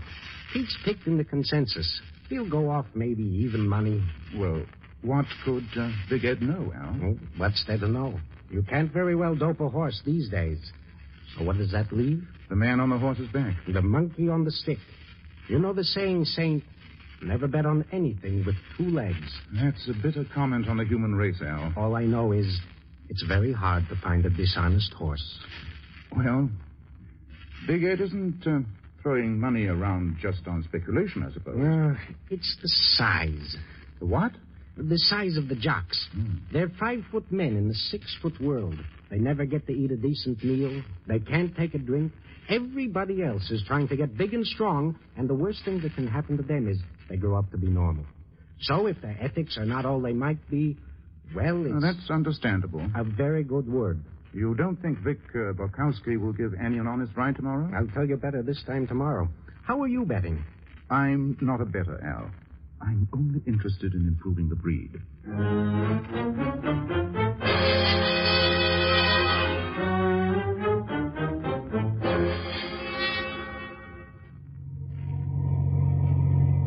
Hey, who do you like in the 6th, Mr. Templar? Peter the Great, Louis. Well, you liked him at even money? I'll tell you after the race. After the race. Thanks very much, yeah. Oh, sorry, Louis. It's just that I almost wish the race wasn't going to be run. I have a feeling something tragic is about to happen, and I don't know what I can do to stop it. You know, I get that feeling every time I go to the window to bet a horse. A girl's life can be shattered at 15 and never quite be the same. Well, you know, that's what they call a vulnerable age. Oh, here we are. You got any plan in mind, Mr. Templar? I'm afraid it's too late to do much, Louis. Even if there was anything to be done. Just on a chance, I'm going to check the clubhouse bar. Hey, you don't think you'll find your friend Annie in the bar? Maybe another friend, Louis.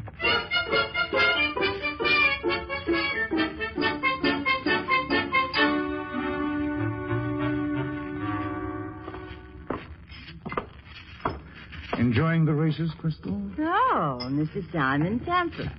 Sit down, Mr. Simon Templar. Winning or losing? It's your system. You divide the number of highballs you've had by 5. Add 3, and that's your horse. Never fails. Except when you've had enough highballs to make it work, you forget how many highballs you've had. How many highballs does it take to forget this next race? I'm trying to find out. You know something about it, don't you, Crystal? Sure I do. Why don't you ask me what? I'll ask you. Then I won't tell you. Were you ever 15, Crystal? Sure I was. At 15, I started dancing a chorus line. At 16, I was married. 2 months later, I was back in the line. Was I ever 15? Did you ever believe in someone so hard it hurt? And have him take your belief and throw it away? You're talking about the kid. Annie and her jockey. Yes. What's going to happen, Crystal? You know. Tell me. That's the funny part. I don't. Nobody does. And what's that supposed to mean? Either Vic throws the race or he doesn't. What else is there? Either Annie gets her heart broken or she doesn't. If it's an honest race, Pete should win easily. All right, Boy Scout. I'll tell you. Why? Don't ask me why. Maybe a girl can be pushed around only so long. Maybe she can be pushed around all her life like a mop. Maybe she can have... Crystal. There isn't much time. Tell me. You've got to tell me. All right. There's nothing you can do anyway. You know my boyfriend, Ed Kleinman? Huh? Know how many kinds of a louse he is? He wouldn't bet on this race only because I was supposed to persuade poor little Vic to lose.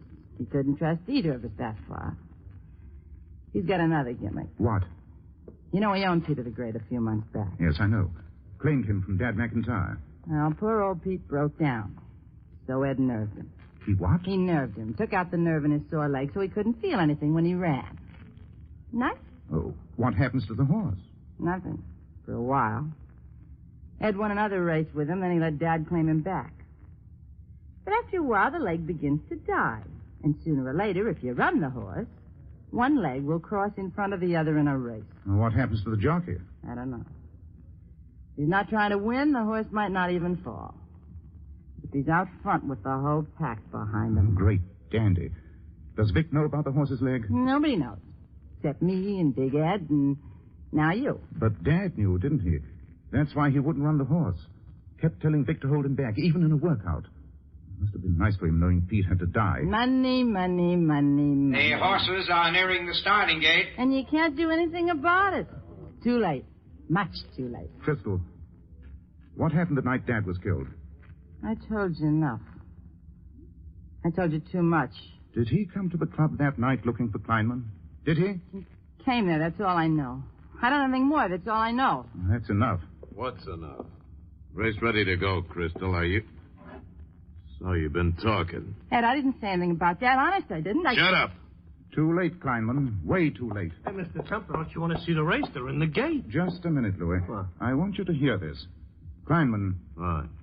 Anyone that would kill a horse would have to figure on killing the horse's owner, too.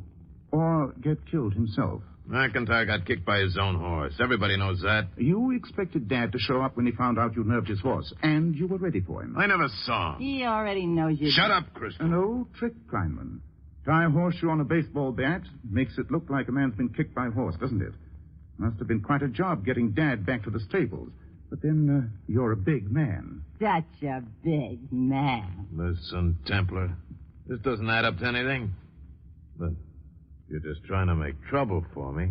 You know, if it's just a question of money. Money, you know... money. Don't you know, honey? You haven't got that much money. You shut up. You know, Kleinman, I'm getting a little tired listening to you say shut up. Go for the track police, Louis, will you? Oh, a pleasure, Mr. Templer. Wait a minute. That gun must be very heavy. I'd like to use it on all of you. But there isn't time, is there? Well, just stay where you are. I'm getting out of here. Hey, you want us to try and catch him, Mr. Templer? No, he won't go far.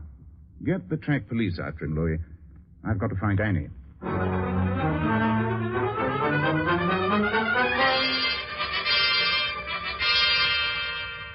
And they're off. At the start, it's Speed Merchant breaking on top, followed by Count Bavacci, Harbor Light, Quiz Me, Fleet Arlene, and Peter the Great. Annie! Rounding the clubhouse Mr. Templer, I've been looking for you.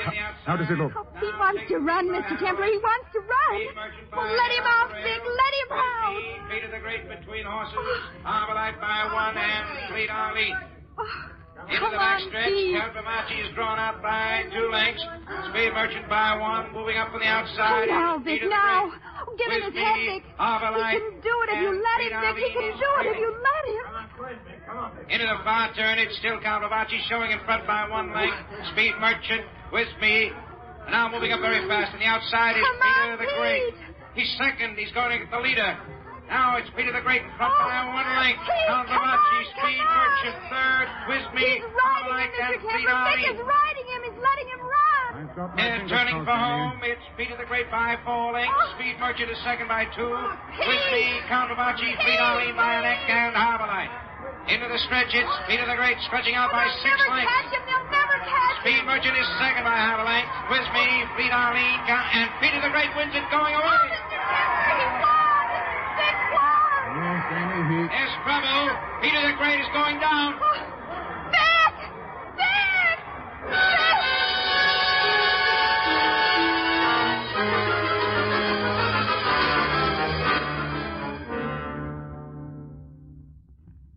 Mr. Templar? He's going to be all right, Annie. Oh. He was thrown clear. Well, I guess I better be going. Wait a minute, Annie. He wants to see you. He does? As a matter of fact, he was very emphatic about it. Go on in and smile for him. But what will I say? I mean, how will I act? How do you feel? Well, I don't feel like a kid anymore. You don't think he'll call me a kid again, do you, Mr. Templar? I don't believe he will. But how will I act? Don't worry, Annie. When the time comes, a girl always knows how to act. You think that this is the time? This is the time, Annie. Good luck to both of you.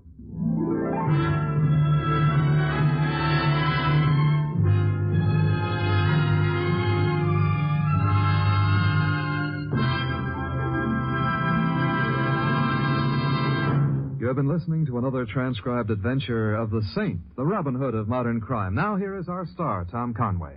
Ladies and gentlemen, in our cast you heard Janet Waldo as Annie and Jean Tatum as Crystal.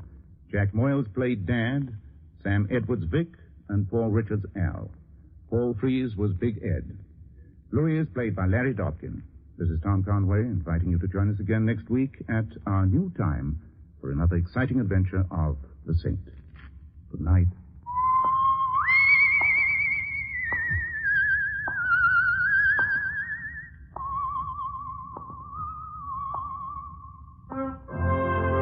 This script of The Saint was written by Dick Powell. The Saint, based on characters created by Leslie Charteris, is a James L. Safier production and is directed by Helen Mack. Tom Conway is soon to be seen in Warner Brothers' production of Gold Diggers in Las Vegas. All you Saint fans will be glad to know that the Saint comic books are on sale at all newsstands. Your announcer is Don Stanley.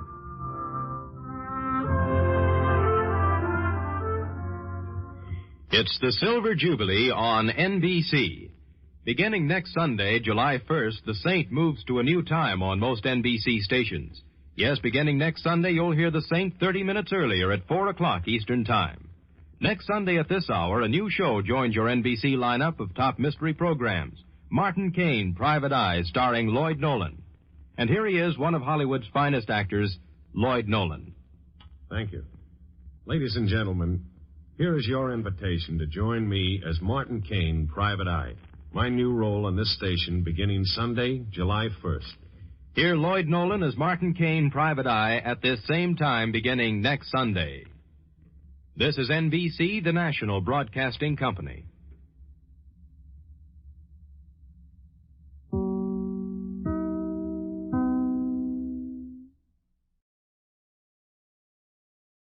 Broadway's My Beat. From Times Square to Columbus Circle, the gaudiest, the most violent, the lonesomest mile in the world.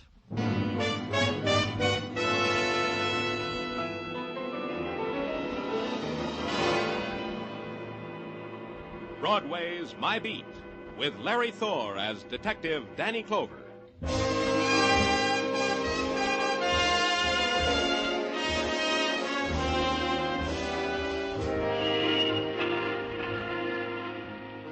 Broadway. It's the journey you have to make, because all the other streets you ever walked never paid off. But Broadway's different. It twists you into the nighttime, and you whirl your puppet dance with the spinning lights. It rocks you and throws you up in the air and beats you against the wall. And you can't quit, because Broadway never does. That's how it is on Broadway. My Beat.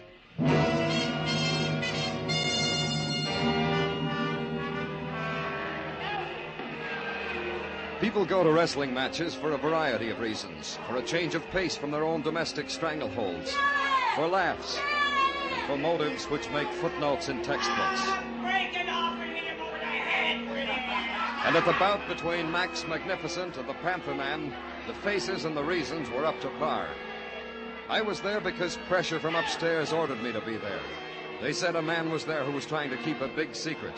They said to drop everything, to see him right now. Right now, he was sitting on the aisle near the tunnel entrance. I walked up to him and nodded.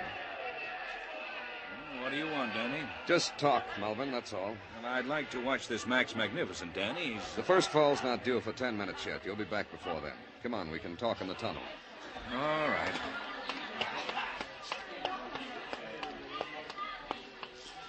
Well, what do you want? Julie Dixon. What about her? What about her? Forget you're a big criminal lawyer, Melvin. Make believe you're not quibbling in a courtroom. Make believe it's just you and me. Where's Julie? Forget it, Danny. You know better than that. Forget it. I can't do it that way. The papers are screaming about a Cinderella girl named Julie Dixon. They waste a lot of type about a poor girl getting engaged to a rich lawyer named Alex Malvern. You. Now Julie's gone. In a puff of smoke, they say. Today they've coined a new phrase, foul play. She's around. She'll be back. Maybe. Only the foul play phrase bothers the police department. You going to help us? Danny, forget it, huh? Lay off. I'll find Julie. I've got friends. That's why I've got to say it again. Danny, lay off. I mean it. Cinderella girls are always public property. And the public's screaming. I thought you'd help, Melvin. Now it's got to be done my way. My way was to a penny arcade on Broadway, with the sharpest little stool pigeon I had, named Marty. I told him to sing it around that I knew a lot about Julie Dixon's disappearance, that I was primed to make an arrest, and with Marty saying the words I'd put in his mouth, someone might believe them, and that someone might make a move, and I needed that to help me find a lost, strayed, or stolen Cinderella girl.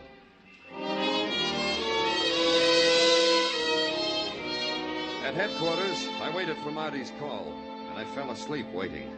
And then a bell exploded. At 2 o'clock in the morning, it couldn't stand it anymore, and it exploded.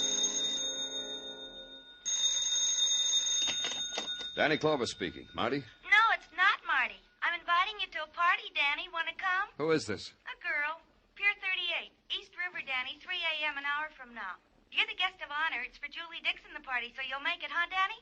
All alone? Wouldn't go any other way. Thanks. I didn't wait for 3 o'clock.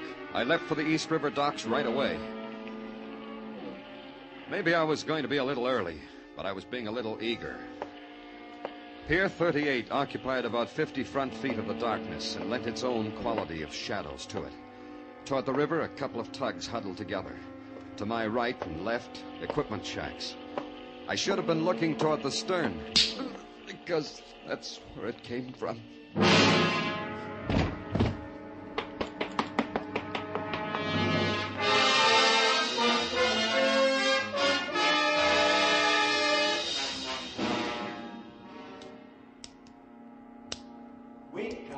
Wake up, I say there. Come out of it. I beg your pardon. Come, wake up.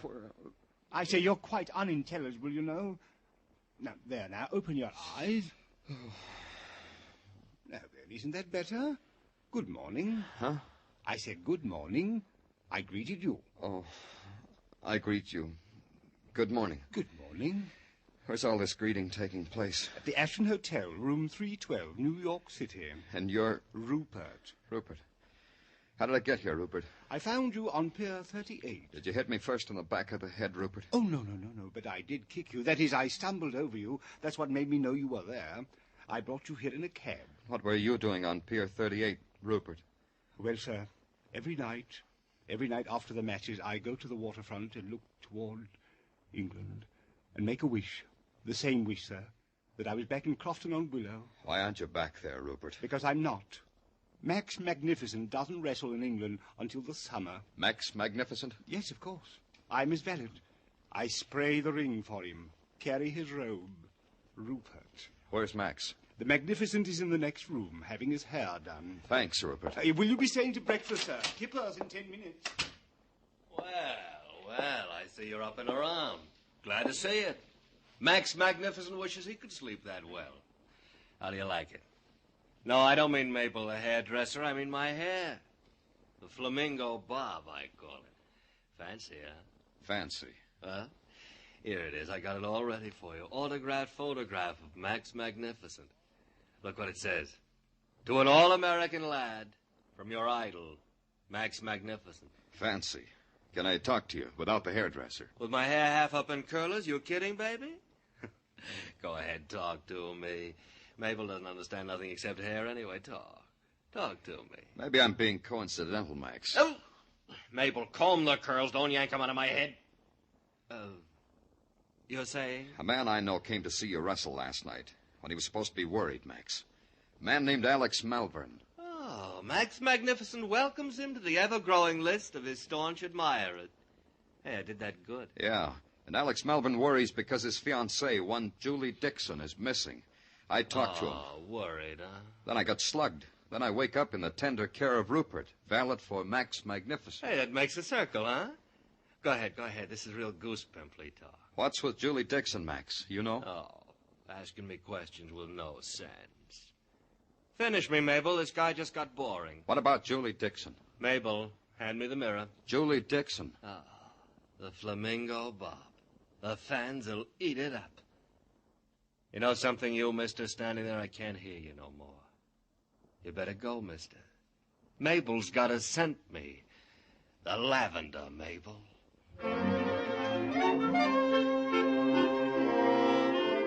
Max Magnificent swept up the train of his magnificent brocaded robe. With a hairy paw swept up Mabel, his lady barber. With his other hairy paw motioned me magnificently to the door. And through it all maintained the magnificent grace and delicacy of a coiffed and perfumed gorilla. All that magnificence deserved some historical research. So I put a call through to Sergeant Tartaglia to get on it, to bring me up to date on how and why and when and where Max and Rupert got so magnificent, so regally considerate of a poor beaten-up policeman. And then I went back to the beginning. And the beginning was the lawyer, Alex Malvern. Sure I can't offer you a drink, Danny? A noon cocktail to take the bitter taste out of your mouth? You've come a long way, Malvern. I can remember when it was a toss-up who'd get to where mayhem was first, you or me. You mean I was a shyster, an ambulance chaser? It doesn't shame me, Danny. We all have to grub for nickels one way or another. Here's to you, Danny. I told you at the wrestling matches. It bothers us police about Julie Dixon. Gets worse all the time. So I see. Those black and blue marks, Danny. They hurt, don't they? I know they hurt. Because I know. A girl you were going to marry. The papers said the brightest torch you ever carried. The paper said true. She disappears. You don't even cry. You don't even ask for help. Is that how it gets when you're big, Malvern? You see the walnut paneling in my office, Danny? It cost a fortune. This private bar upholstered in Florentine leather. A fortune. Those golden girls, my secretaries, who wait on me hand and foot like I was a king. Also a fortune. None of this I got by asking anybody for help. So we've got nothing more to say to each other, huh, Danny? Glad you dropped in, though. I enjoyed that, Malvern. I speak only as a jury of one, but it was very impressive. I really enjoyed it. Out, Danny. I'm busy. You're going to throw me out, Malvern? Because that's how it'll have to be. There are lots of ways. One way, I could pick up the phone, talk to a friend. This friend listens when I talk. And because he listens, they could put you in the middle of Fifth Avenue, helping visitors dodge the terrible traffic. Do that, Malvern. Do it. Danny. Now you got a good reason. Danny. A better one. Do it. Danny, take it easy. Here's the phone, King. Call your friend. Forget it, Danny. Forget it. Forget I ever said it. I only thought it would be better if I found Julie in my own way. That's all there is to it, Danny, I swear. When did she disappear? 5 days ago. We were in a cab going to a theater. The cab slowed down for a light, and all of a sudden Julie jumps out. I haven't seen her since. She didn't say anything? Leave anything? Just a bag with all her money in it. She didn't even say goodbye. She'd been acting funny for days. She was... Where's the bag? Well, here, right here, Danny. Take it if you want. Yeah. Lipstick, compact, money. Hey. What, Danny? This newspaper clipping, this picture of Max Magnificent. You didn't tell me about that. Why should I? It doesn't mean anything. Julie liked wrestling matches. Maybe Max Magnificent was a hero. She made me take her to see him once. Yeah? Fix your $20 tie, Malvern. It got wrinkled somehow. It deserved a social call on Max Magnificent. But I was polite. I phoned first, which was the proper thing to do because he wasn't at his hotel. The Magnificent had gone to the armory early, they said. He needed time to perfume his person and his dressing room before his performance tonight, they said. However, I could talk to his valet, they said. I said, no, thanks.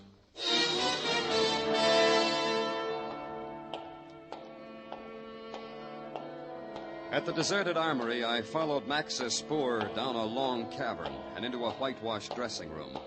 That brought me face to face with Rupert. Oh, Mr. Clover, how very nice of you to be here when I need you so desperately. Later, Rupert. Where's Max? Magnificent. He's there. There on the floor in the corner. He sleeps on concrete because he's so rugged? The Magnificent is not asleep, Mr. Clover. He's dead. What? You see, Mr. Clover? Yeah, I see, Rupert. I didn't touch him, Mr. Clover, so you police would find him just as I found him only a moment ago. That is the custom, isn't it, Mr. Clover? Yes, Rupert. That knife in his back. That means he was... Murdered? Murdered. The Magnificent is dead, Mr. Clover. Long live the Magnificent.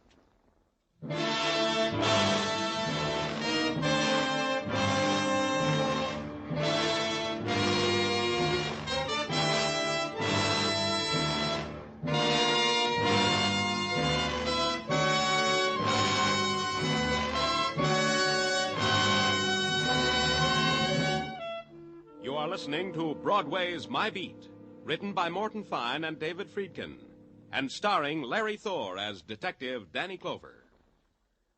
The cream of the fun and songs on Arthur Godfrey's daytime shows are now brought to you in a half-hour special Godfrey Digest every Saturday night on CBS. So if a date with the dentist, the hairdressers, if a traffic ticket in court kept you from hearing one of the daytime shows this week, or if you want a fast half-hour of humor and songs by Jeanette Davis, Bill Lawrence, and the Mariners, listen in this Saturday night to the Godfrey Digest on most of these same CBS stations.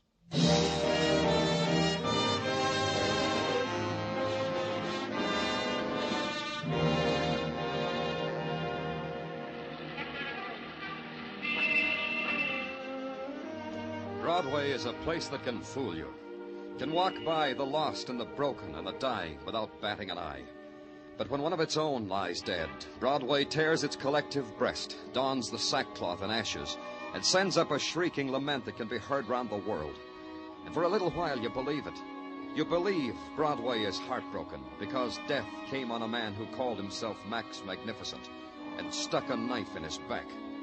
You believe Broadway has found torment because it lost a Cinderella girl named Julie Dixon.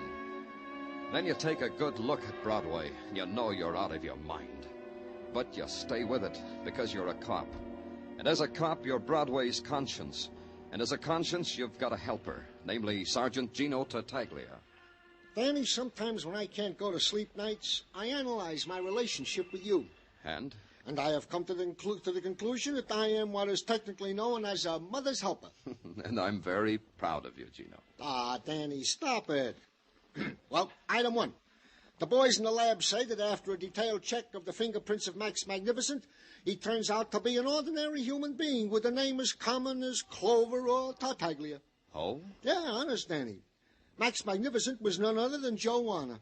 Joe Warner, huh? And Joe Warner was none other than who, Tartaglia? Oh, a guy who we once picked up for attempted blackmail. Badger game. Who was the girl? That we don't know, but we're still working on it.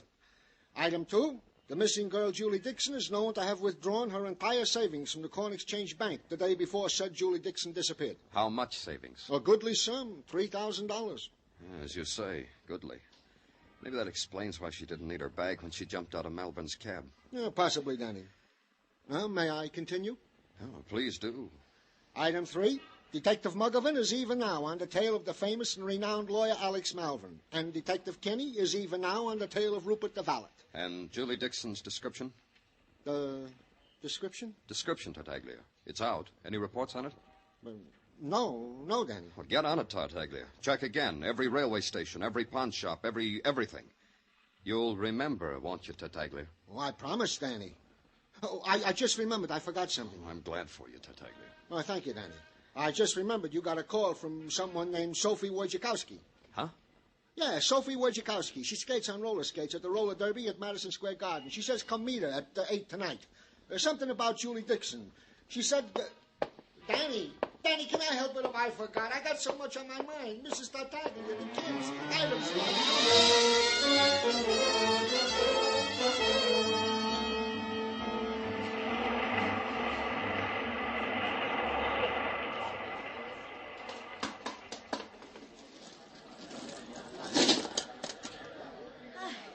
You waiting to see me? If your name's Sophie Wojciechowski, I am. Well, you don't have a scorecard, huh? Else you'd know. Everybody knows number 12 is Sophie Wojciechowski. I'm Danny Clover. Oh. What about Julie Dixon, Sophie? Oh, Julie and me used to borrow our skate key from the same guy. How long ago was that? Oh, years and years and years. I mean, we grew up together practically. Then we grew up, then she got married, then she went away, then I never heard of her. Then yesterday came. Yesterday was something special? Not especially special, except a guy called me up on the telephone and asked me if I knew the whereabouts of Julie. I told him no, because I don't. Then the guy said a bad word and hung up. What guy? The guy I was talking to up on the telephone. Oh, you mean his name? He didn't say. Now, let's go back a little bit. You said Julie was married to a man named Joe Warner? That I don't know.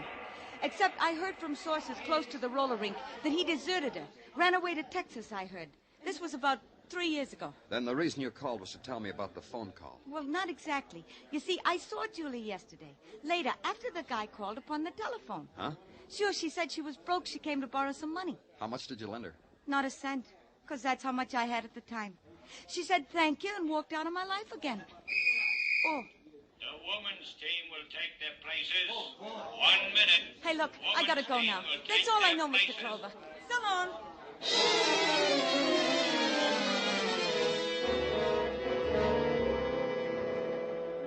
I watched Sophie clatter onto the track, watched her rabbit punch one of the contenders, trip another, sharp right cross to another, and then Sophie Wojciechowski had a clear field.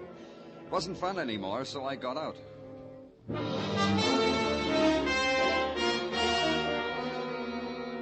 And I began to add it up. Julie's husband had deserted her, Sophie said. And in Julie's bag had been a picture of Max Magnificent, who was Joe Warner. And Julie had gone through $3,000 fast, even for a girl like Julie. And the sum could be blackmail and murder. Except one factor was missing from the equation. Julie Dixon. And at headquarters, Sergeant Tartaglia was being Mother's helper like anything. Danny, I think what we boys got on this Julie Dixon will help you like anything. Oh? Yeah. Now, sit down, Danny. Sit down. This is big. You ready? We have discovered that Julie Dixon was married to Joe Warner, later Max Magnificent, and there is no indication that a divorce happened in the family. You're right, Tartaglia. You've made a big discovery. Thank you, Danny, thank you. But I have here another item that is not so happy. Rupert the valet has disappeared from the tale of Kenny the detective. What? Don't go away, Tartaglia. Oh, where would I go? Danny Clover speaking. Mr. Clover, I am Howard Jones, the mentor of a sanctuary you people call a pawn shop. We'll try to do better. Is that all you want? Not what I want, Mr. Clover. What you people want. Julie Dixon. She was in my place not an hour ago. How do you know it was Julie Dixon? She fits the description. Lots of women might. True, but she pawned a platinum and diamond bracelet with her initials on the back of it. I gave her $50, but only because I'm a friend of Meg. Okay. What name did she give you? Mary Smith. Address? Hotel at 2617 East 8th Street. Thank you, Howard Jones. Tartaglia. Yeah, Danny? Don't go away. I won't. Hey, Danny, don't forget your hat.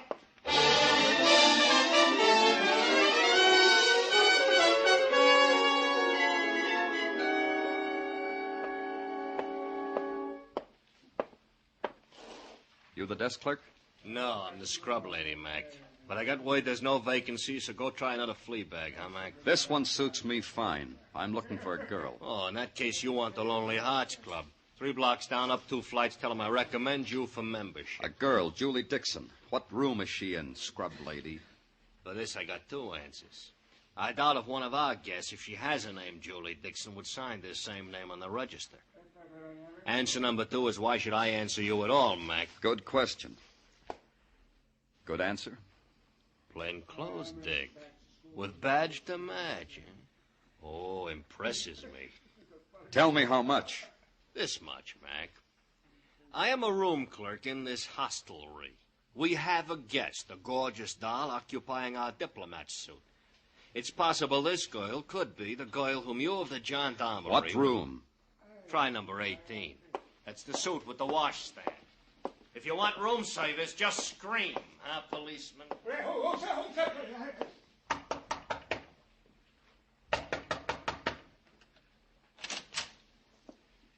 Get away from here. Your name, Julie Dixon? I said get away from here. Get away before I make it real tough for you. Go ahead. You asked for it, mister. Help! Help! Somebody help! Such a pretty dress. Ripping it won't help it at all. Somebody, please! Please! Please! That's me, police. What? Badge and all. Look. Okay, let's go inside. Police. That's right, Julie. You want to tell me now or later? Doesn't matter a whole lot. No. No, it doesn't. Nothing matters anymore. What do you want? Not so much. Just fill me in. You were paying blackmail. To whom? To a nursemaid. To a nursemaid to my husband. A nursemaid who called himself Rupert. He had something to sell you? Like this. My husband, Joe Warner. Joe Warner, or Max Magnificent, whatever you want to call him. I thought he was dead. We were never divorced, and I thought he was dead. What made you think your husband was dead when he wasn't? Papers. Joe was in Texas at the time. You know, the time the tanker blew up. Texas City? That disaster in 47, huh? Papers listed a man named Joe Warner dead. I was certain it was my husband. He was in Texas City then. Yeah. They still don't know how many people died there, or who. So I met Alex Malvern. And I fell in love with him, and he fell in love with me, and we were going to get married.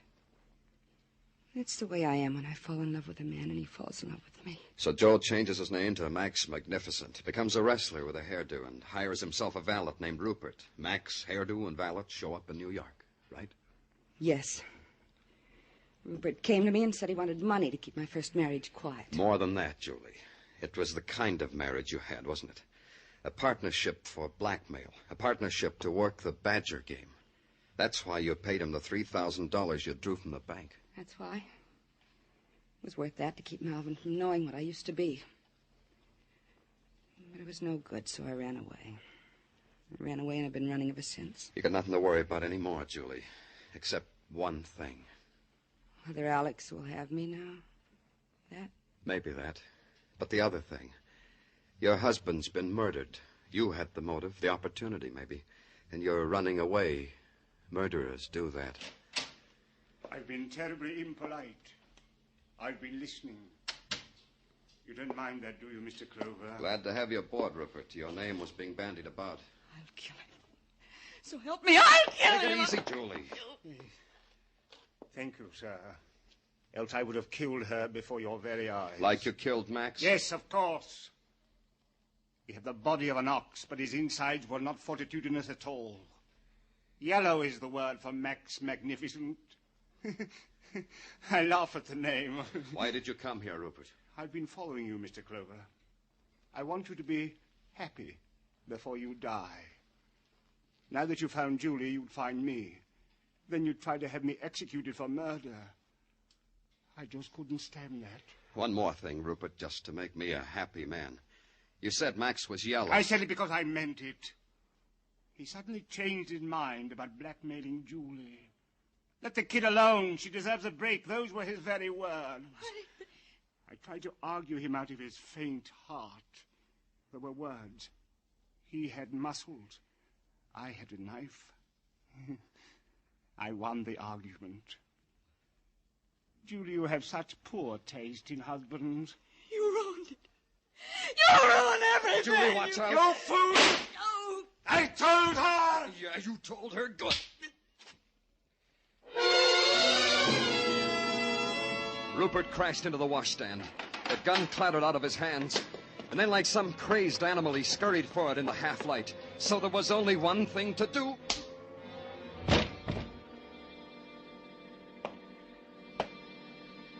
Then I bent over Julie to try to help her. to somehow ease the pain of the wound in her shoulder. And she did something strange. She shook her head and motioned me away. And in her eyes, there was something that could have been agony or happiness or something I didn't know about. When the ambulance came, she walked into it and lay down and fell asleep. Rupert was different. He screamed and tore at my face, so I had to give him the anesthetic once more.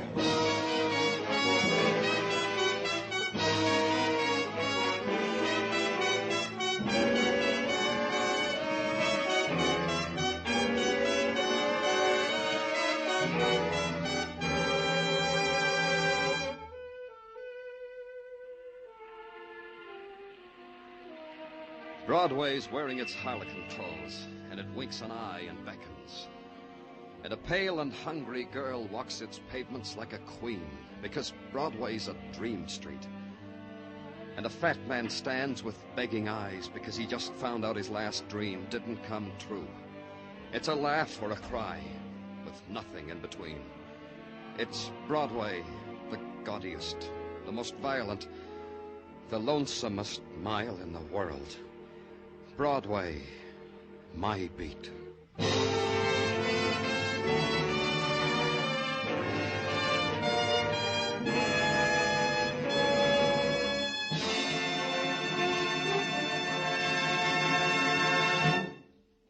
Broadway's My Beat stars Larry Thor as Detective Danny Clover with Charles Calvert as Tartaglia. The musical score was composed and conducted by Alexander Courage, and the program was produced by Elliott Lewis and directed by Gordon T. Hughes.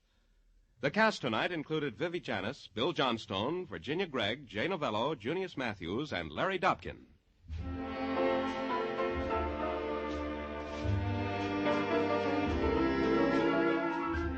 Molly Goldberg's being visited tomorrow night by an old flame, and Jake's really burned up. Yes, romance has flowered in the Goldbergs' apartment this week, and this Saturday night, Jake takes action against Molly's old beau. Be listening when the Goldbergs come to you on most of these same CBS stations in their new Saturday night time tomorrow night. Joe Walters speaking. This is CBS, where you find Broadway's My Beat every Friday night. The Columbia Broadcasting System.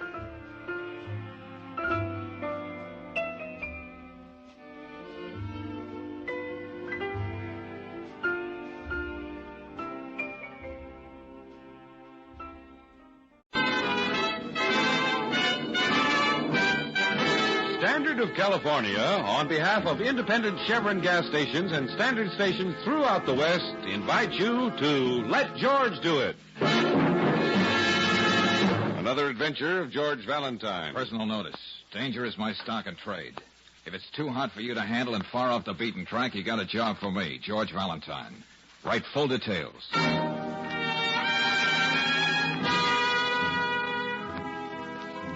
My dear sir, if you're a moviegoer at all, you must know me, Peter Murch, the small, ineffectual man everyone laughs at as soon as he appears on the screen. But there's nothing humorous about my present dilemma. After 30 years, I'm to be starred in my next picture. But unless you can help me, I'll have to say no to this dream of a lifetime. This is hard to explain in so many words. But if you'll meet me at the Farm Food Vegetarian Restaurant at 1 o'clock today, I'll explain everything. Signed, urgently, Peter Murch. Oh, sure, Brooksy. You know, that gnome-like character from the movies? Oh, Casper Milquetoast himself. That's the guy. The hand-picked little man who puts galoshes over his rubbers when it rains. George Valentine, maker of stars. Hey, I wonder how I fit into this. Well, I can't wait to find out. Well, then, on to Mr. Murch. Oh, but just one thing, George. Yeah, what's that, Angel?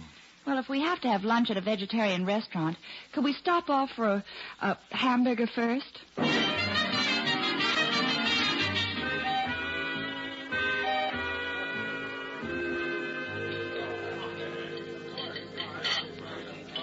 Veggie burgers. I insist we have veggie burgers for lunch. Veggie burgers? Yes, indeed, Miss Brooks. And if I didn't tell you, you wouldn't know they were made of nuts and choice legumes. Peas, beans... Yeah, I'm sure they're going to be real tasty. But what about your letter? What's on your mind, Mr. Murch? Oh, dear. I knew that letter would sound confusing. To say the least. You see, Mr. Valentine, I had a long talk with my psychoanalyst. And you know what? What? I'm schizophrenic. Oh, no. I'm not one person, I'm two, battling furiously with each other. Who's winning? I'm not really that mild, retiring little man that millions of people know. No.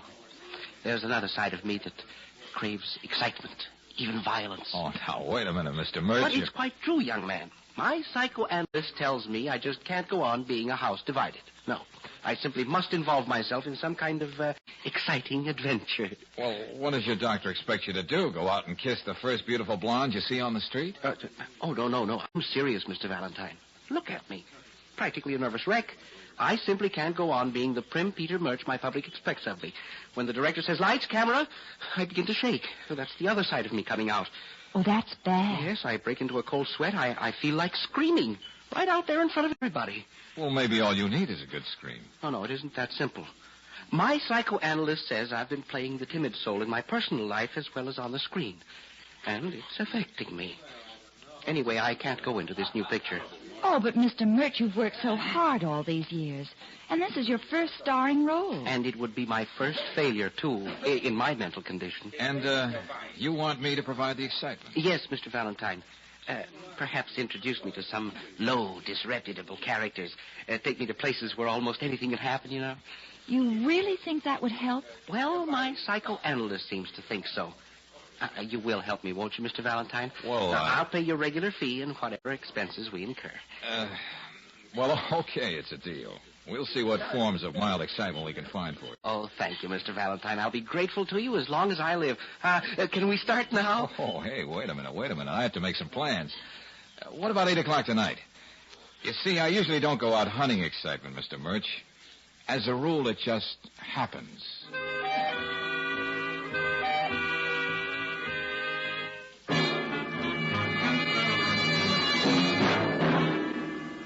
Oh, no, George. You're not going to take poor Mr. Murch to Mark Logan's grotto. Well, he wants excitement. Yeah, but not that low dive. He'll faint as soon as he gets in the door. Oh, darling, Mark Logan is a respectable citizen these days. He's gone straight. Yeah, in a crooked sort of way. He's running a genteel pool parlor and so-called grill. And if a fight breaks out now and then, you can't blame Mark.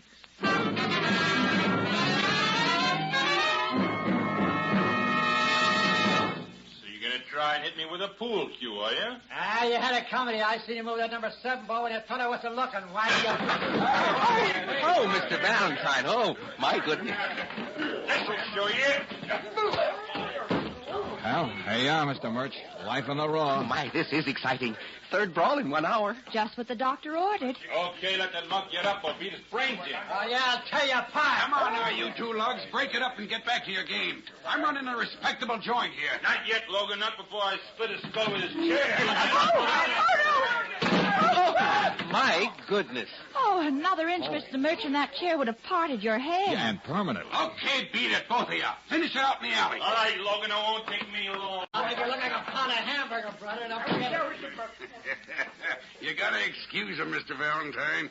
The boys get kind of playful once in a while. Oh, sure, Mr. Logan. And you lose more pool cues that way. Oh, Mr. Murch, we'd better get out of here before things really get rough. Oh, I wouldn't think of it for a moment. I'm just beginning to feel better. Oh. Mr. Murch. Yes, Mr. Valentine. Here's a nickel. Oh, thank you. Why don't you get something on the jukebox over there? I want to talk to Mr. Logan a minute. Oh, this is so exciting. Evening out this week. Don't pay no attention to them numbers, Mr. Murch. Wherever you put your nickel, all you get is Mother McCree. That's my favorite.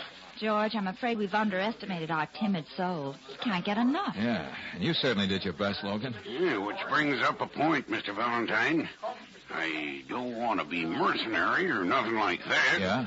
But there's a question of money. Joe and Alex just now almost killed themselves. There's them other 2 fights we framed up. Okay, Logan, here you are. This ought to take care of the boys. Yeah, thanks. Say, if I knew you was willing to pay this much, I could have fixed up something real messy for the old boy. Oh, that song. Ain't it beautiful? Mother McCree. Yeah, sure. Got any other ideas for excitement, Logan? Well, that little guy don't scare easy. Now, wait. How about this? When you people leave the joint, I'll get the boys to drive up in a big black sedan. Yeah? They grab the little guy and take him out in the country for a spell. You mean kidnap him? Oh, I wouldn't put it that way, Miss Brooks. They lock him in a cellar for a couple of days, keep him tied up. Ain't gonna hurt him none. Hey, hold it, Logan. That's going a little too far. Yeah. I've got an idea. Yeah. And I think it'll work, too. What's that? Here's what you do. You take Mr. Murch out to the Seaside Amusement Park. Oh, after this, a ride on the Ferris wheel is going to leave him cold. It's nothing like that. You're going to take him through the Tunnel of Love. Oh, Mr. Logan, I'll admit you can find a certain kind of excitement in the Tunnel of Love. But I doubt if Peter Murch is my type. He was talking to me, Brooksy. He's not your type either. What I was thinking, Mr. Valentine, is I happen to know the guy who runs the Tunnel of Love. His name is Len Dimmick. Oh, goody, George. Maybe we can get a special discount. What I mean is I'll call up Len and have him take the trip through the tunnel with you, personal. He's one of them practical jokers, so he'll play along with the gig. Now, dream up a couple of stunts. Leave it to Len to find a way to scare the pants off you, Mr. Murch. Well, it's worth a try, Logan, and the night's getting shorter. I gotta earn my fee. You want to get out of that amusement park quick, better take Walton Boulevard. They're tearing up Grayson Avenue. Okay, thanks a lot, Logan. Oh, Mr. Murch. Yes, Mr. Valentine? If you can drag yourself away from Mother McCree, we'd like you to join us in a blood-curdling journey through the Tunnel of Love. Oh, just think of it. The three of us, alone, together. This should be real exciting.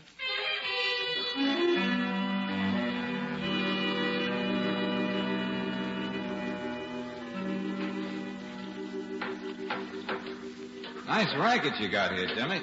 Selling 5 minutes worth of darkness? Darkness is a valuable commodity, Mr. Valentine. It is? Yeah, just like I was telling Mr. Murch here. Well, after all those gruesome things you've been telling us, I don't think I want to hear any more. Well, facts are facts, Mr. Murch. Dimmick is right. Now, could you find a cozier place for a murder than a tunnel of love? Yeah, that reminds me. I remember a happy couple who took a ride through here just for a little innocent smooching. And then... Yes? Suddenly, death struck. A silent, cruel blow. I wish we had some light in here. What? In the Tunnel of Love? Oh, yeah, I remember that, Dimmick. It was an unsolved crime, wasn't it? Often wondered how the poor man was killed, and how the young lady felt when she heard him scream. Here, in the darkness.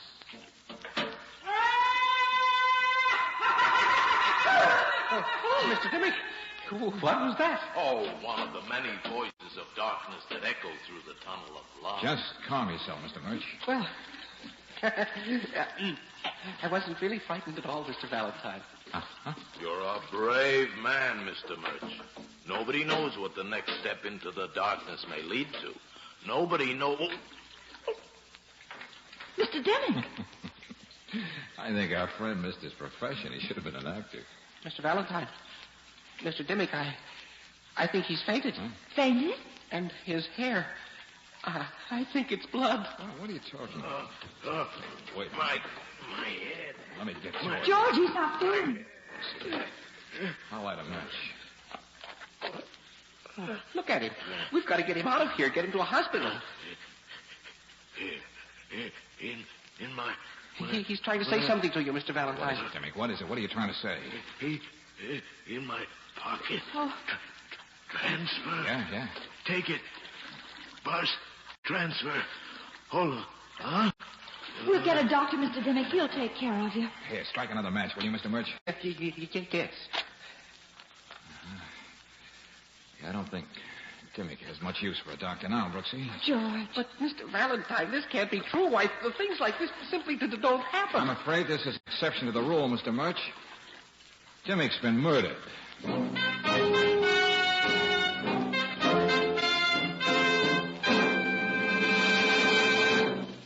We'll return to tonight's adventure of George Valentine in just a moment. Meanwhile, a word about how to be kind to your starter. It's often the little things that make your day a good one or a rough one. The simple business of starting your car, for example. If it's obstinate and gives you a bad time when you want to get going, it can add up to a lot of irritation. For fast starts every time, and wherever you're driving, just try Chevron Supreme gasoline in your car.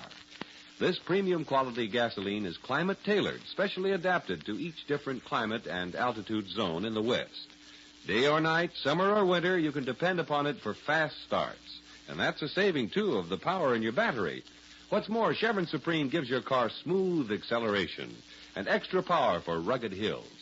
Get a tank full tomorrow at any standard station or independent Chevron gas station where they say and mean, we'll take better care of your car.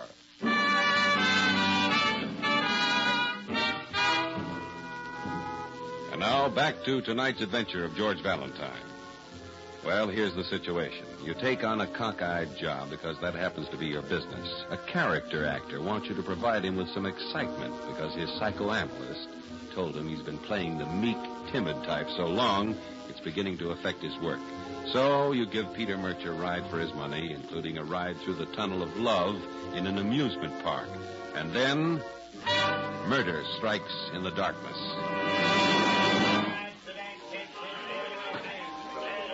Valentine? Yeah, Lieutenant Riley? Usually people manage to get killed in bed, in their home, or on the street. But Dimmick gets murdered in his own tunnel of love. And you're right there with him. Oh, I know it sounds fantastic, Lieutenant. But believe me, we were just trying to introduce a little excitement into Mr. Murch's life. That's right. It was all very innocent. Oh, well, how was George to know anything like this would happen? Miss Brooks, I'm just a public servant. I get paid a reasonable sum each month to maintain law and order. And I don't like it when somebody gets paid to promote pool room brawls and instigate other forms of public disturbance. All right, stop quoting the police manual, Lieutenant. Whatever happened here tonight would have happened whether I was in on this deal or not. It's just that my psychoanalyst Mr. said... Murch, why don't you go somewhere and have a nice, quiet, nervous breakdown? My When I'm through here, I'll come and join you. Murder in the tunnel of love. Oh, Lieutenant. Yes, Brennan? The doc just got through with Dimmick. Skull fracture. Blunt instrument. All right, I'll be right there. Tell the boys to get some lights set up in that tunnel. We're going to go over it inch by inch. Yes, sir. Now, Valentine, I suppose you're going to go home to your nice warm bed. Oh, well, I'll be glad to stick around, give you a hand. No, thanks. I've got enough trouble. But I want to see you the first thing in the morning in my office. Sure. And you too, Miss Brooks. Yes. And Mr. Murch. Yes? It might give you a little extra excitement to see the inside of a police station. So be there at 9 sharp. But looks like we're not wanted around here, so come on, Mr. Murch.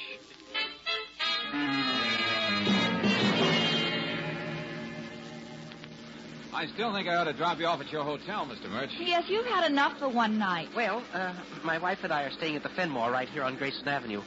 But I can tell, Mr. Valentine, you're not just giving up this case like that. Oh, no. You're up to something, aren't you? Well, yeah, you stirred up a hornet's nest somehow or other, and I want to see what it's all about. And I'm going to be right there with you. Oh, hey, No, wait. there's no use arguing. George? Yeah, Brooksy? Was that part of a bus transfer Dimmick wanted you to have? What do you make of it? I don't know yet. Well, why should anyone keep a piece of old transfer? Now, that's probably one of the most worthless things in the world. And only a third of a transfer at that. That man insisted that you have it. With his dying breath. Must mean something. Yeah, well, we'll see what the lieutenant makes out of it. I gave it to him. Told him what Dimmick said. But you've made something out of it already, haven't you, Doc? Come on, let's have it.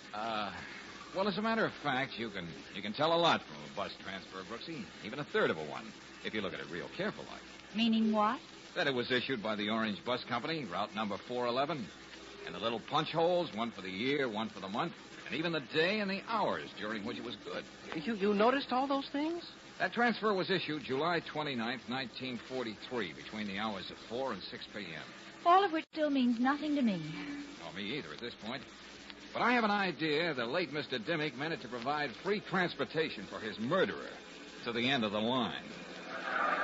Hey, why are we turning off, George? Where are we going? Hey, you know something, Brooksy? Riley and I don't always agree, but he knows his business, and so do his boys. We're going down to police headquarters. Well, what for, Mr. Valentine? The police don't miss much, and when they do, they make a record of it so they'll never forget. And that's where we're headed, Mr. Murch. The Department of Unsolved Crimes.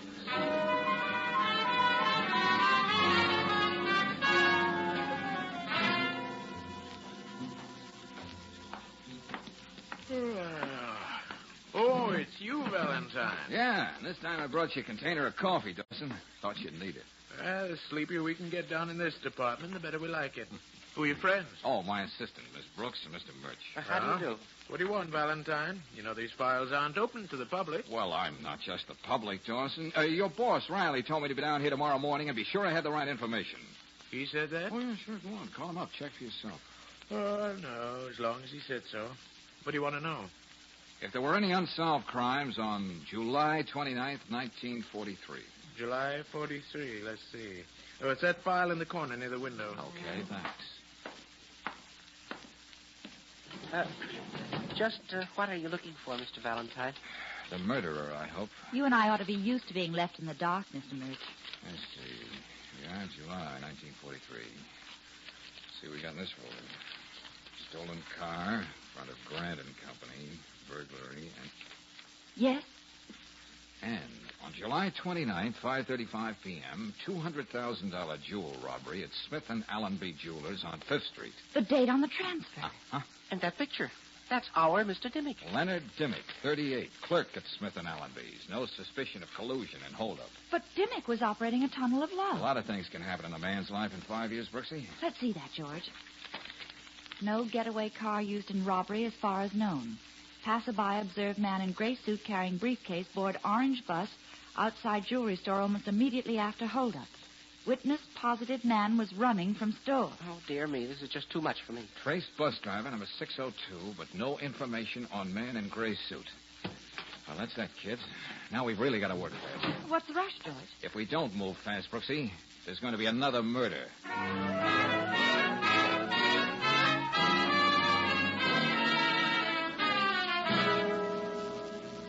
Mr. Valentine, as I told you, this is the busiest time of the day for us here at the depot. You know, getting the buses out on schedule. Yeah, I understand, Mr. Eldridge. But look, this is very important.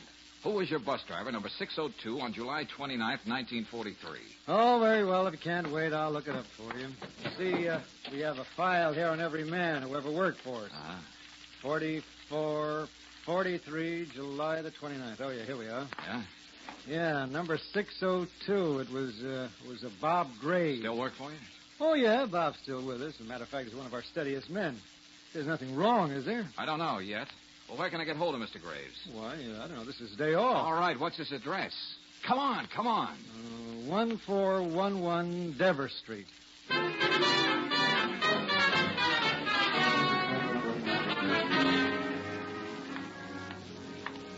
1411. Looks like a rooming house. Yeah, with the inevitable sign. No rooms.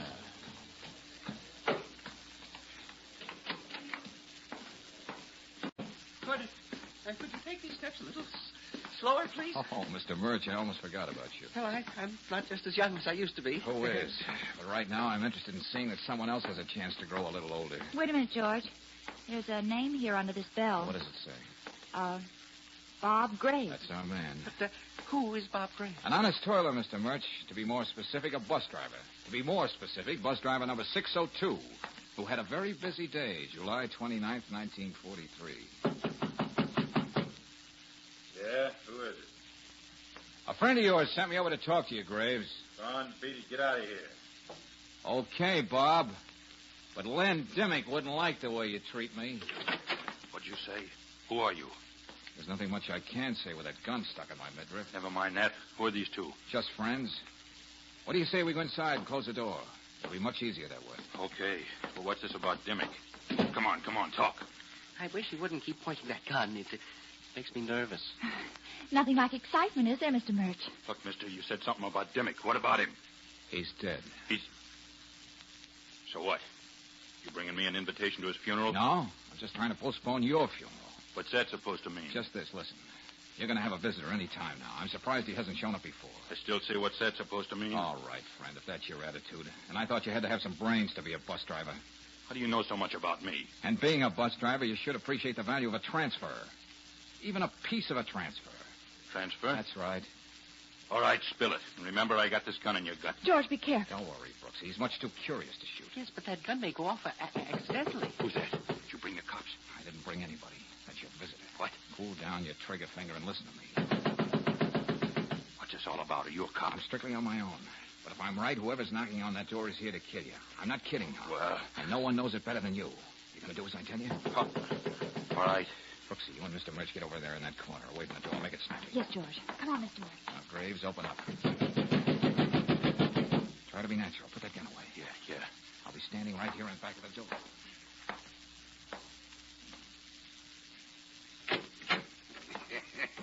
Well, Graves, I was beginning to think you were out. Oh, you know how it is, Logan. My day off. I guess I fell asleep. Awful thing happened to Len Dimmick, didn't it? Yeah, I heard about it. Come inside, huh? And just when we were going to split everything 3 ways. Yeah, that's right. That makes the gravy all the richer for you and me, don't it? I don't get it. And if there was only one, there'd be nothing but gravy left. What are you talking about? You want me to interpret? Valentine, you... What Logan means, Graves, is he was going to kill you just as he killed Dimmick. No, you're out of your mind. Maybe, but you killed Len Dimmick. When I heard about Len, I thought it was something like that. Don't listen to him, Bob. You were just too clumsy about it, Logan. I took Grayson Avenue coming back. It wasn't torn up at all the way you said. So what? You sent us the long way so you could get to the Tunnel of Love before us. That's right, George. And he'd be the only one to know that Dimmick would be inside the Tunnel of Love with us. He arranged the whole thing. Oh, my goodness. You sneaked into the tunnel before us, Logan. You were waiting on the platform for the boat to pass. But in the darkness, it could have been me. I could have had my head bashed in. I don't think I feel so good. No, it wouldn't have been you, Mr. Murch. Len Dimmick was doing all the talking. Made himself the perfect target. Graves, you're not going to believe this guy, are you? Yeah, I believe him. You killed Len, and you came here to kill me so you could have all the gravy you was talking about. Put that gun down, Bob. Put it down. Double-cross me, will you? Yeah, let me have that, Graves. You got a big enough rap against you now. George, let him go. He shot Mr. Logan. And the first one who moves will get what he got. I'm getting out. Stay where you are. Drop that gun. Huh? I said drop it. That's better. Oh, Lieutenant I'm Riley. glad to see you, Lieutenant. Sergeant Dawson called and said you were snooping around the Unsolved Crimes Department, so I had you tailed. Now, who's this guy on the floor here? How bad's he hurt? My arm. You should have blown your head off. Brennan, get this man out of here to a hospital, whoever he is. That's Mark Logan, Lieutenant. Ex-con. Now runs a pool parlor. Now, what's this all about? Well, Logan's one end of a triangle. Len Dimmick, former jewelry clerk, was the second. And Graves here, bus driver, is the third. They're the trio who waltzed through that Smith and Allenby job back in 43. How do you know all of this, Valentine? Lieutenant, I think that if you go through Logan's clothes when he gets to the hospital, you'll find a third of a bus transfer on him. Wouldn't you say so, Graves? Why not? Sure, we pulled that job, the 3 of us. Dimmick, Logan, and me. We decided to wait 5 years because the jewels were too hot to touch right away. Where are they now? Buried under the water in the Tunnel of Love. But those transfers. Yes, what about them? Lots of things can happen in 5 years. Guy can die, get put in jail. So we decided whoever showed up with a third of the transfer from my bus would get his share. Valentine, how did you stumble onto Graves? Well, Lieutenant, why a third of a transfer? Why not a quarter or a half? I knew about Dimmick and Logan. That makes 2. But there was still one more to account for. I get it, and it had to be the bus driver. That's right, Brooksy. They wouldn't leave their getaway to chance. And they were sure the bus would be right there at the exact minute. Well, I'll be... Almost $70,000 for a third of an old transfer. No wonder Logan was willing to go to all that trouble to get rid of Dimmick and Graves. Well, is that enough excitement for you, Mr. Murch? Mr. Murch. What's the matter, Brooksy? He's fainted.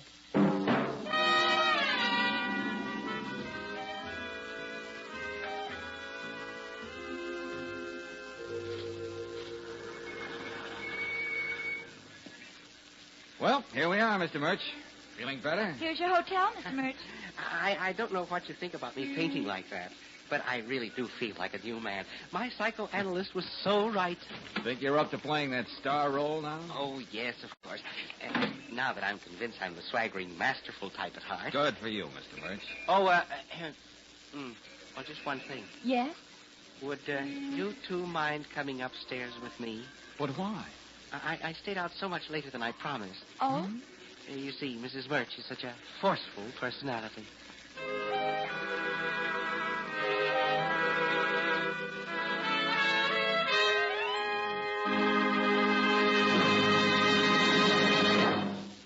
If you're planning a motoring trip, here's something you should do to make it a safe trip. Stop in at a standard station or independent Chevron gas station before you start out and have your tires inspected. If you find they're worn smooth, have risky cuts or bruises, don't take a chance. Play safe and get a new set of grip-safe Atlas tires. The wider, skid-resisting Atlas tread gives you greater driving protection. There's more rubber to grip the road to give you quick, safe stops and absorb road shocks. With each new Atlas passenger tire, you get a full year's written warranty against damage to the tire from road hazards. No wonder Atlas is the tire known nationally for its safety, long life, and economy. Another tip, when you're on the open road, keep safe by keeping the right amount of air in each tire. And that's a job for the folks at independent Chevron gas stations and standard stations, where they say and mean, we'll take better care of your car.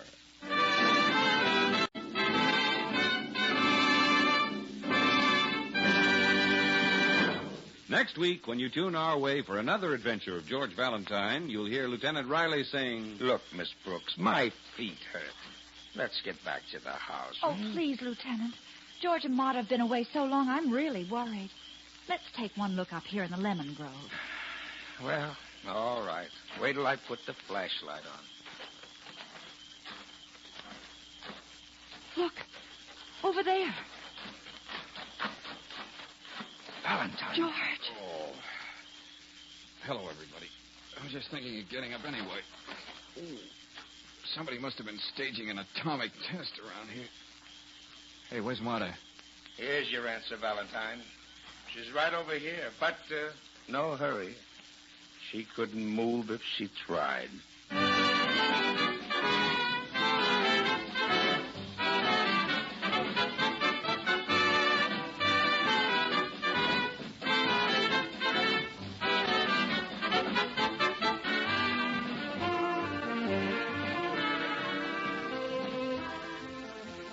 Tonight's adventure of George Valentine has been brought to you by Standard of California on behalf of independent Chevron gas stations and standard stations throughout the West.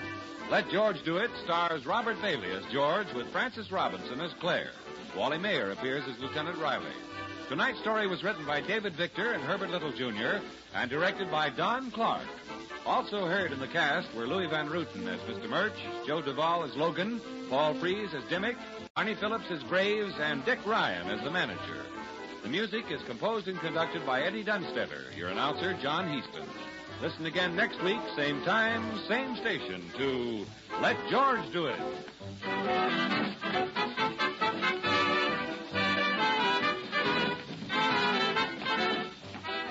This is the Mutual Don Lee Broadcasting System.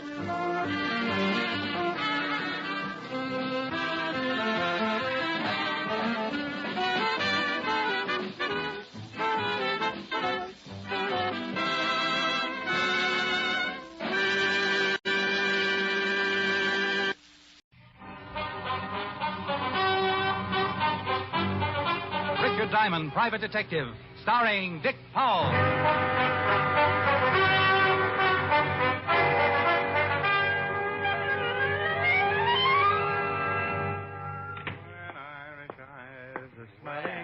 If it ain't Richard Diamond, the smiling gumshoe. Well, if it ain't Sergeant Otis, the laughing hyena.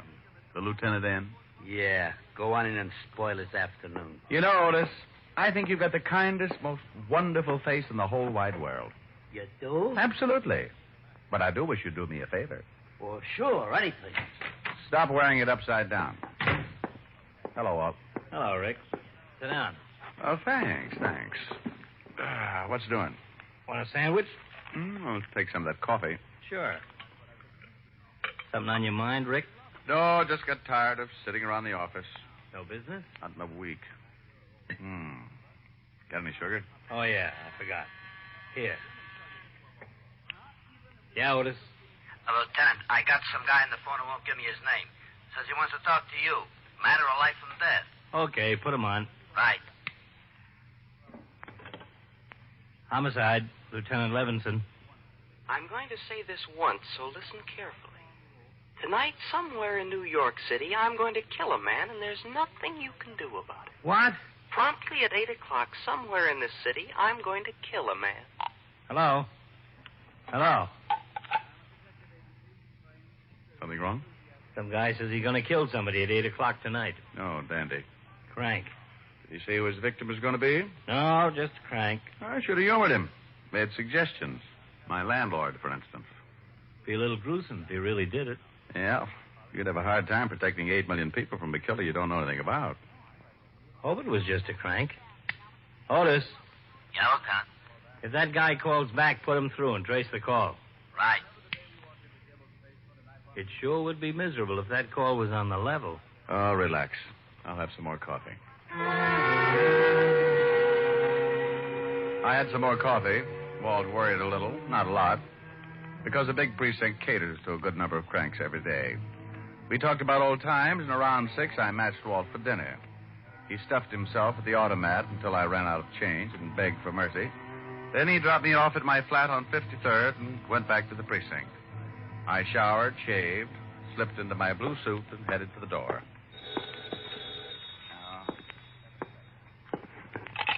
Yeah? Do me a favor, will you, Rick? You gotta stop stuffing yourself, Walt. You sound like you got indigestion. I'm down at the morgue. Meet me here, please. Oh, now look, I got a date with a live one. I'm in on the start of some trouble. It's liable to grow. That guy who called made good. He stabbed a man to death on Broadway at 8 o'clock.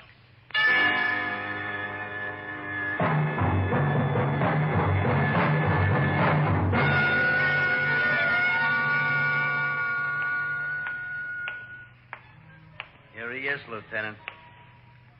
Hello, Walt. Hi, Rick. Thanks for coming down. Okay, Hal. Who is he? Or, who was he? Brother identified him. Abraham Weiss. Stabbed in the heart from behind with a long, thin instrument. On Broadway at 8 o'clock. That's right. A dozen people saw him stagger to the curb and fall. Most of them just thought he was drunk. You think your boy on the phone did it? 8 o'clock, right on the nose. Whoever did it must have walked up behind him, jabbed him just below the left shoulder blade, and kept on walking. What do you want me for, Walt? If this guy on the phone did kill Abraham Weiss and we can't find a motive, it's a little more than a simple killing. We may be mixed up with a madman. Oh, so I qualify in that league. You're one of the few guys who really is interested in criminal psychology. Well, I think it's the answer. You can't stop something unless you know the cause. Will you give me a hand, Rick? Sure. I've got Weiss's family at the station. Let's go see them.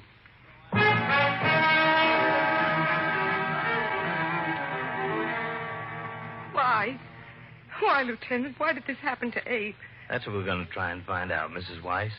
We were hoping you might help us. Well, he didn't have any enemies. He was a good man. We have 3 children. I left them with Mrs. Bellotti, my neighbor. It's going to be hard on them. You're sure your husband didn't know it? No. He didn't have any enemies. He was a good husband and a good father. Everybody liked him. Well, only last week, Mrs. Dowd up the street from us.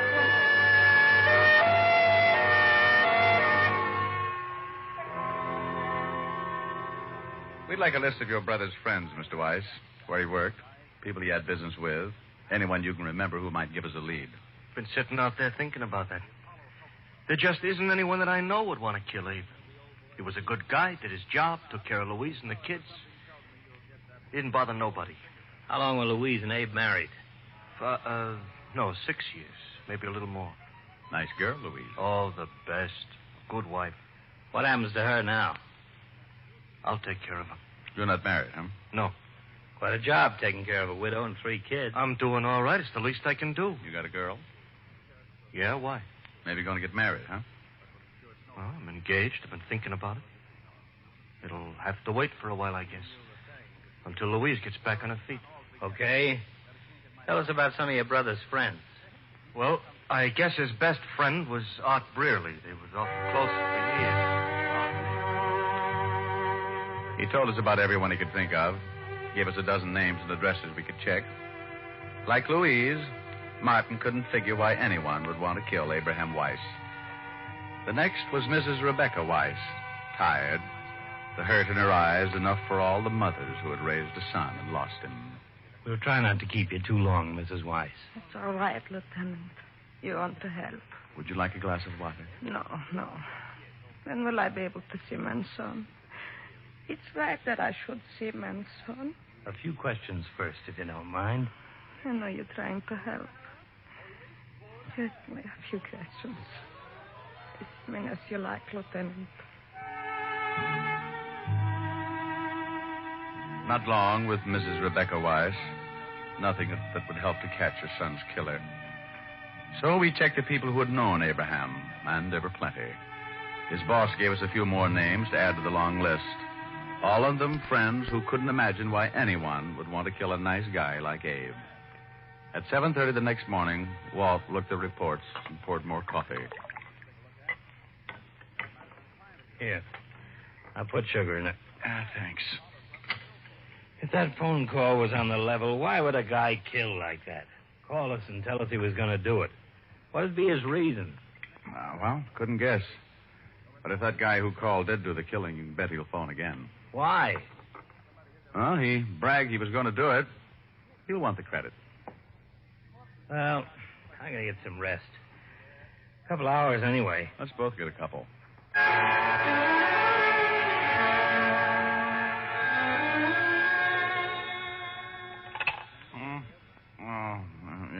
Yeah? Sorry. It doesn't matter. Lousy dream. What time is it? 5 o'clock. Oh, I died, didn't I? Our boy called again. Oh? You trace it? Phone booth in Grand Central. What do you have to say? Not much. Wanted to know how he liked his handiwork. What's a good answer to that one? Well, I said a few things, but I guess he figured we weren't satisfied, so he promised he'd kill somebody else tonight.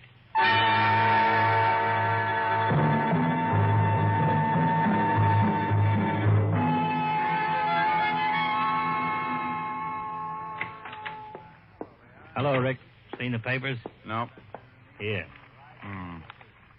Fiend terrorizes city. Unknown killer murders at will. Police baffled. Everybody's on my back. Exactly. What did he say? You want to hear? I made a recording. Let's hear it.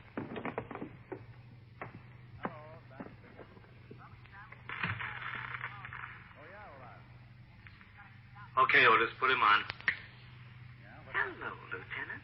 Yeah? What do you think now, Lieutenant? I did what I said I was going to do, didn't I? Look, who is this? The man who called yesterday and said he was going to kill someone at 8 o'clock last night. I don't believe it. Well, certainly you do. You'd like to stall so you can have this call traced. Well, you'd better listen. I want everybody to know just how stupid the police force really is. I'm going to kill again tonight, and there's nothing you can do about it. Look, you, whoever you are, if it's the last thing I ever do, I'll... Tonight at 8, another innocent victim will die because the police can do nothing about it. Hello? Hello? Otis! The call came from a phone booth in Grand... He said another innocent victim. Yeah, so he's a nut. For some reason, he hates the police force. There's your motive. Well, I guess it's possible, but something sticks in my craw. Yeah? What? 8 o'clock. Why pick 8 o'clock both times? Well, I guess, like you said, he wants the credit. We're liable to get a couple of killings in an evening. He wants us to be sure which one he did. Okay, so he makes it 8 o'clock the first time. Why the second? Why not 6 or 7 or 10 or... Just following a pattern, I guess. Maybe so. Well, what'll we do? I got every man possible on the streets. But, Rick, let's face it, this is a pretty big city. And at 6-2 and even, if he does kill again, it won't be anywhere near the scene of his first stabbing. I guess we just wait. Yeah. A little over an hour to go. So we waited. Walt got the coffee going, and I went through a whole package of cigarettes.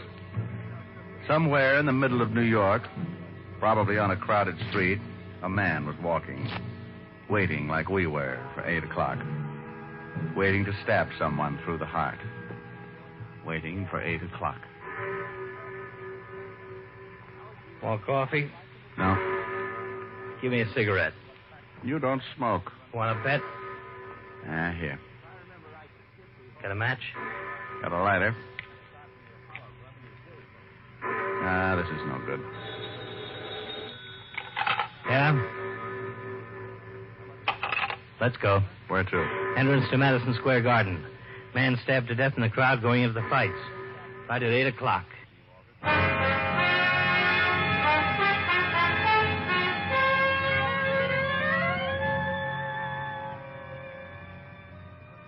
A man murdered going into Madison Square Garden to see the fights. Stabbed through the heart while he stood in the middle of the large crowd. We went through the same routine. Identify the body. Question witnesses who had been close to him. See his friends. Anyone who knew him. Name's Leon Ellis. Small-time fight manager. No family. Handles a young kid named Billy Martin. Wasn't fighting last night. At 10 o'clock the next morning, we found Billy Martin working at the East Side Gym. We talked to him for a while, but he couldn't help much. So we kept going, making our list of names, talking to everyone, all morning and into the afternoon. By 4:30, we were holding each other up. Look, we're working with a madman who kills anybody close to him so he can show how helpless we are to stop him. The whole city's in a panic. The newspapers are blasting everybody in the department, yours truly in particular. Yeah? I got him on the line again. He even bragged to me about this last killing. Trace it as fast as you can. Right. Start that recorder, Rick. It's our boy again. Okay. Go ahead. 5th Precinct, Lieutenant Levinson. You can skip the formalities, Lieutenant. Your sergeant told you who was on the line. Well, I did it again last night, didn't I, Lieutenant? Okay, so we can't stop you. I admit it. I'll admit it to the papers. That should make you happy. The police department can't do anything about it. That's what you want, isn't it? Again tonight, Lieutenant. One more person will die. Now, wait a minute. At least give me a chance to talk to Why, you. you traced the call? No. Tonight at 8 o'clock, and you can't stop me. Hello? Yeah? Call came from a phone booth in Rockefeller Center. Pick's the right place to call from. We look pretty silly rounding up everybody in Rockefeller Center.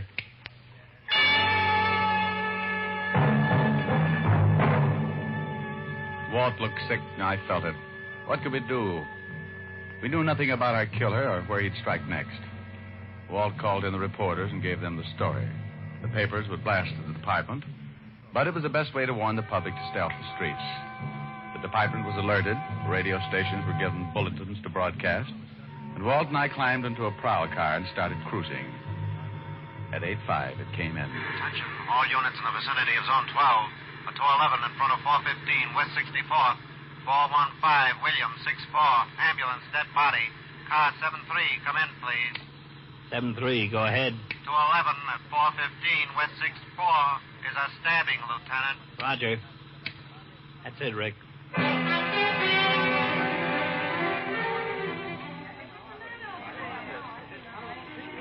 The victim was an elderly man dressed expensively and lying face down on the sidewalk. Again, no witnesses to the killing. Most of the people who had seen the man fall realized almost immediately what had happened because of the publicity on the last 2 killings. But like one man said... Well, how are you going to see who killed him in a crowd like this? Maybe 100 people on the block when it happens. Boy, you guys better start doing something.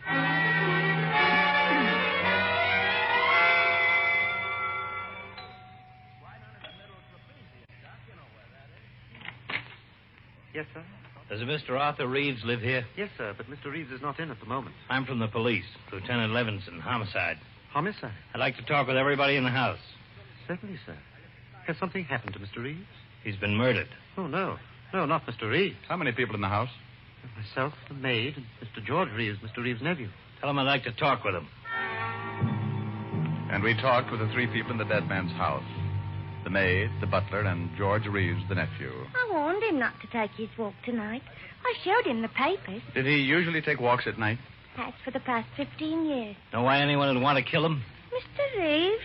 Of course not. You know very good and well it was that fiend what did it. How about you? Can you think of why anyone would want to kill your employer? No, sir. I've been with Mr. Reeves for over 20 years. I'm acquainted with most of his friends and associates. Look here. I can assure you that my uncle knew no one who would want to kill him. You're his nephew? That's right. Your uncle took walks every night? Yes, every night.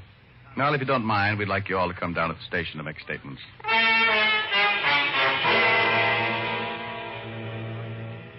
Okay, we got the statements, another list of names, and a long one. None of these killings tie together. Nobody on the first list has any connection with anybody on the second list. Let's face it, if that madman calls again, we can't stop him. Oh, take it easy. Well, will you? can we? I want to talk to the maid, the butler, and the nephew again. Why? It's just the same as all the others. I want to talk to them, okay? I'm sorry. Getting jumpy. No, you're tired. So am I. Otis, send in the maid. What are you doing? Fixing the recorder. I may want to listen to it again. So we again talked to the maid, then the butler, then the nephew, and the tape recorder picked up everything they said, and it sounded very much like everything everybody else had said after the first 2 killings. Walt let them go home and went up to talk to the commissioner. When he came back, he looked pretty discouraged. I'm sure on the griddle. Salvador, turn in my badge. I want you to listen to something. Oh, sure. I've cut out sections of tape, stuck them together. Mr. Reeves took walks every night after dinner, and dinner was always at 7? That's right. Then he always left sometimes close to 8? Yes, 7:30 or 7:45. He was never gone more than half an hour? No. What time did he leave tonight? About 7:45. Weren't you worried when he didn't come back within half an hour? Well, certainly. Both the maid and I were very anxious. Were you all in the house between 7:15 and the time we arrived? Yes, sir. Where was Mr. Reeves' nephew? In his room. He went up right after dinner. How wealthy was your employer? He was very wealthy. Mr. Reeves, who inherits your uncle's fortune? Why, I do. Was Mr. Reeves ever longer than half an hour with his walks? Never more than a few minutes, one way or the other. Who handles your uncle's affairs, Mr. Reeves? Well, Richard B. Gregg. He's been my uncle's attorney for many years. Young Mr. Reeves has always been excitable. Gotten a lot of trouble in the past. Yes, he argued with his uncle many times. No, Mr. Reeves didn't come down and ask why his uncle had been gone so long. Certainly I worried about my uncle, but I thought he might have stopped along the way for something or other. Okay, so you took out pieces of the testimony and stuck them together. So what? Just this. Every one of these killings have taken place at 8 o'clock. I know, and it's worried you. Now, this is the first time that one of our victims was certain to be out on the streets at 8 o'clock. Coincidence? Maybe. Mr. Reeves was a wealthy man, very wealthy. And the nephew gets his money, and the nephew was in his room at the time of the killing. Who saw him? The butler and the maid both say he was up there. So he climbs out a window. His uncle was killed only 2 blocks from the house. Plenty of time to stab him, get back through the window. You're really reaching out, aren't you? Sure I am. What do you want me to do? Well, the nephew's voice certainly doesn't match the ones we got on the threatening phone calls. So he disguises it. I got an idea. What? Let's put a tail on all 3 of these people anyway. It's not much. It's all we've got so far. I'm going out to check on something.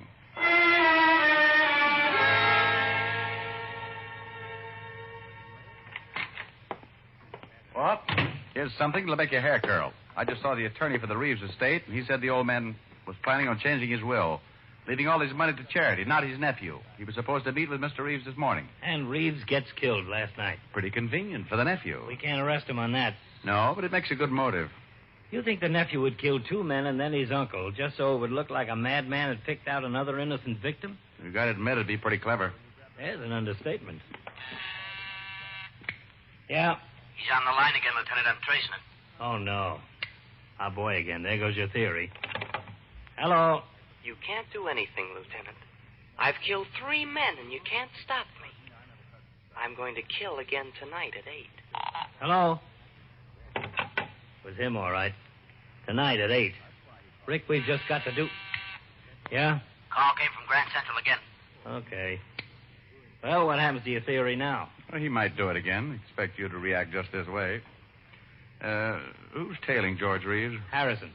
When does he report in again? Checks in on the hour. Last time was about 20 minutes ago. 40 minutes to go, huh? No way of contacting him? No. Okay, we wait.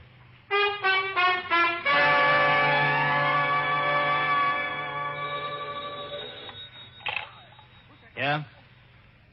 Yeah? Where was he at 4:46? Don't let him out of your sight.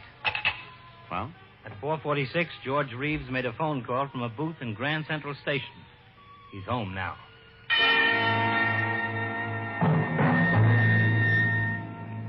Well, we had something. A motive and a man calling from Grand Central, but not enough to make an arrest. We waited until 7 and then headed for the Reeves house. The area is surrounded. He'll have 2 men on him no matter where he goes. He's still in the house? According to Harrison. No, I want to do more than pick him up with a knife. Here he comes. Yeah, climbing into his car. Attention, cars 31415. Suspect heading east. Proceed east on your street. We tailed him, keeping in contact with the other cars as they stayed parallel. When Reeves turned off, we went on ahead, notified the car in our right or left to pick him up. That way Reeves wouldn't suspect a tail. About 7:30, we got a call that Reeves had parked. We headed for the spot in a hurry. Suspect is heading north on Calder. Well, get ahead of him. Park at the corner of Davis. We'll pick him up there. We stopped at the corner and got out of the car. We waited until we spotted Reeves walking in our direction and then let him pass and followed, staying close. We kept after him until 5 minutes to 8. He swung out on Broadway and was pushing his way through the crowd. Then it happened. Where'd he go? We've lost him. Come on. 3 minutes to 8. Let us through, please. Well, I never. Get out of the way. Who you push? Shut up, You see him turn off? No, he's got to be... Walk, crossing the street. Let's go. Reeves. No! Look out for the knife. No! Let me go! Drop it! You okay? Yeah. Here's the knife. Young man, what right have you got to hit that nice gentleman? He was helping me across the street. I have a good mind to report you. Lady. If this man was helping you across the street, just forget about him. Go bet on a horse or something. This is your lucky night.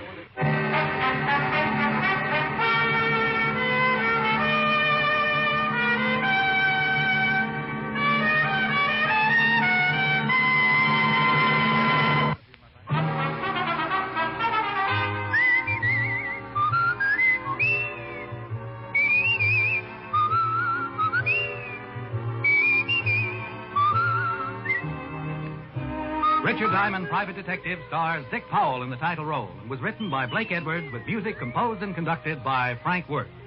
This is Bill Foreman speaking. Richard Diamond, Private Detective is transcribed in Hollywood by Jaime Del Valle.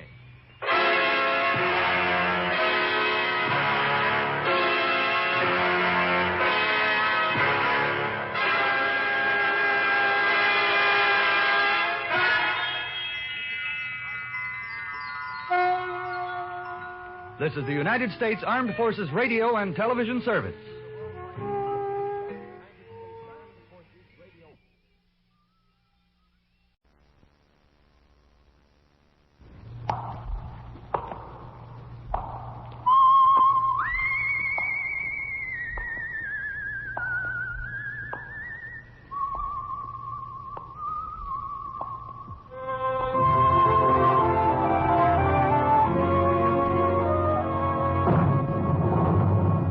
The Adventures of the Saint, starring Tom Conway.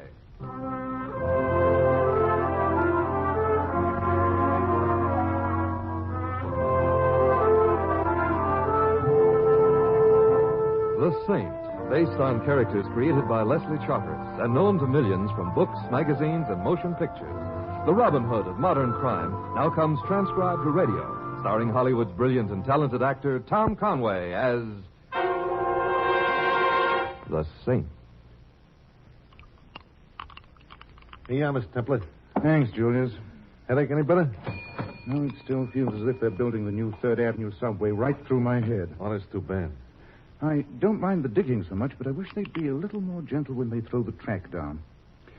They're rather quiet in here tonight, anyway. Yeah, well, it's raining. You know the people, they stay home when it rains. It was quiet last night, too. Well, then it was nice out. The people, they don't like to go indoors when it's nice out. Oh, I see. Mm-hmm. What this business needs is nice, intermediate weather.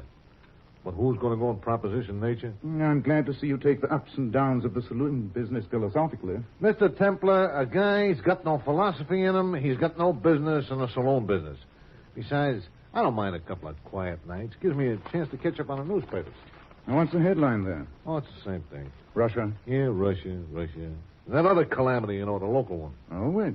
Frenchy LaSalle. Oh, that's a former calamity, isn't it, Julius? They're burying LaSalle tomorrow. Well, that's what the cops say. But you don't believe it, huh? Ignorance believes nothing, Mr. Templar, and me, I am ignorant. Oh, then I'll have to change your rating on my little list, Julius. I've mistakenly marked you down as wise. In many ways ignorant, Mr. Templar. Like, for instance, how do they know? How do you mean, how? Well, for 6 months, the cops have been hunting high and low for this LaSalle. They got a reservation for him at Sing Sing, private room. And a chair that's equipped with a built-in toaster. Yeah. They're going to fry him, and believe me, nobody deserved it better. And they finally find this Frenchy LaSalle. You see, he's dead in a river. 3 weeks in a river, Mr. Templar. So how do they know? You mean a man doesn't look like he used to look after 3 unhealthy weeks in the Hudson? That's my point. It ain't that I think the cops may be doing it on purpose, but they make sometimes mistakes. Not very often. But sometimes. And it says in the paper he didn't even have no fingerprints left, 3 weeks in a river. No, but you forget. He was wearing a ring that LaSalle always wore. The scraps of clothing were definitely established as LaSalle's, and the shoes and, there were a few other things. Yeah, but... Julius, a scientist can reconstruct the face and body of a man dead almost 1 million years just from a couple of bleached bones. Who knows? Huh? Well, they say that this is what the fellow looked like 1 million years ago, but you and me, we going to tell him no? Or the fellow, maybe? You're a cynic. No, Mr. Temple, I'm just ignorant. But what's the difference? They say that it's Frenchy LaSalle they're putting under tomorrow, so all right, it's Frenchy LaSalle by me, too. Good night, Julius. Good night, Mr. Templar. Hey, that headache of yours, you should put it to bed on a rainy night like this. That's exactly what I'm going to do with my headache, and with the rest of me, too.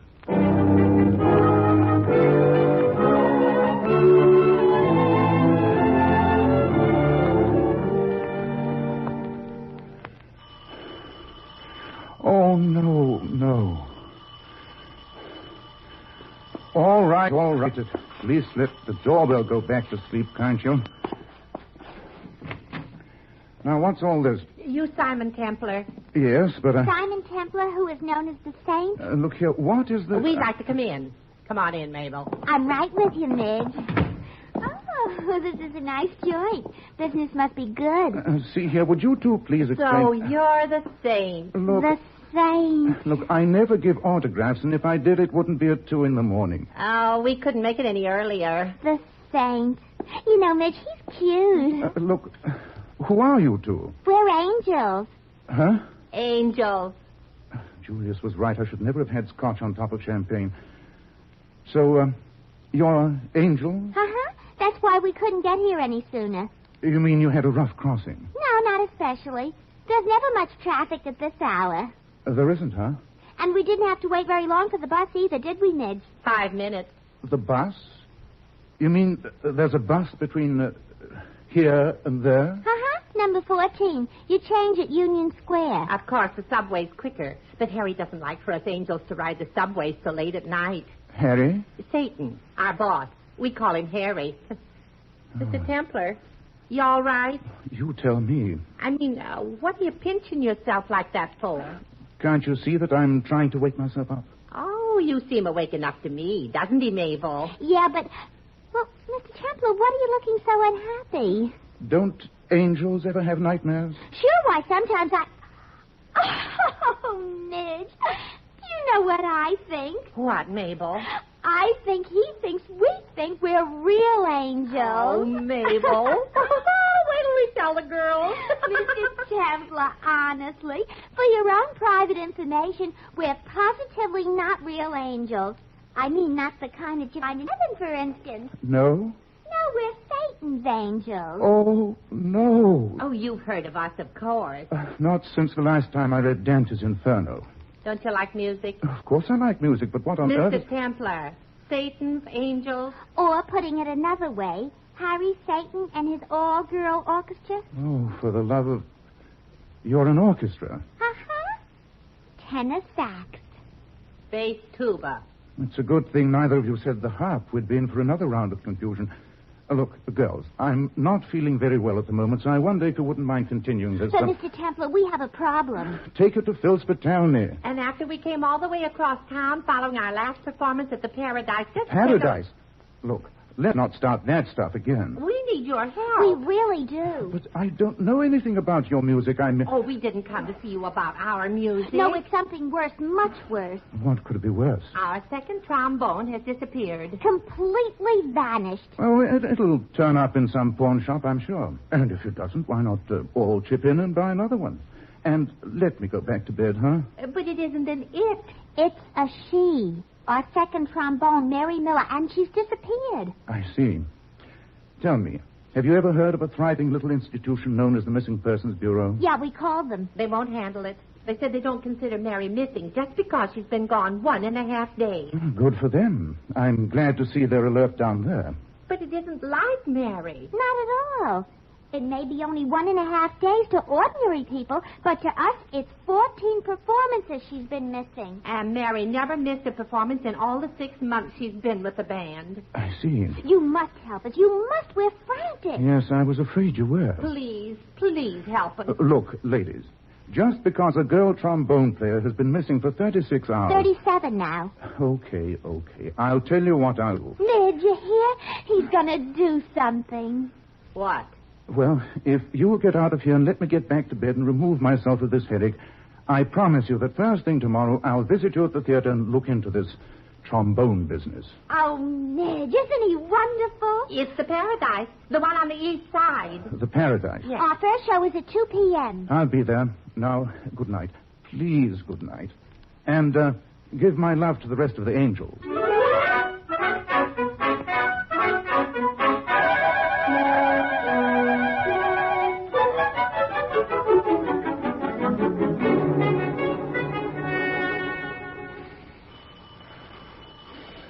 Oh, no, not those two again.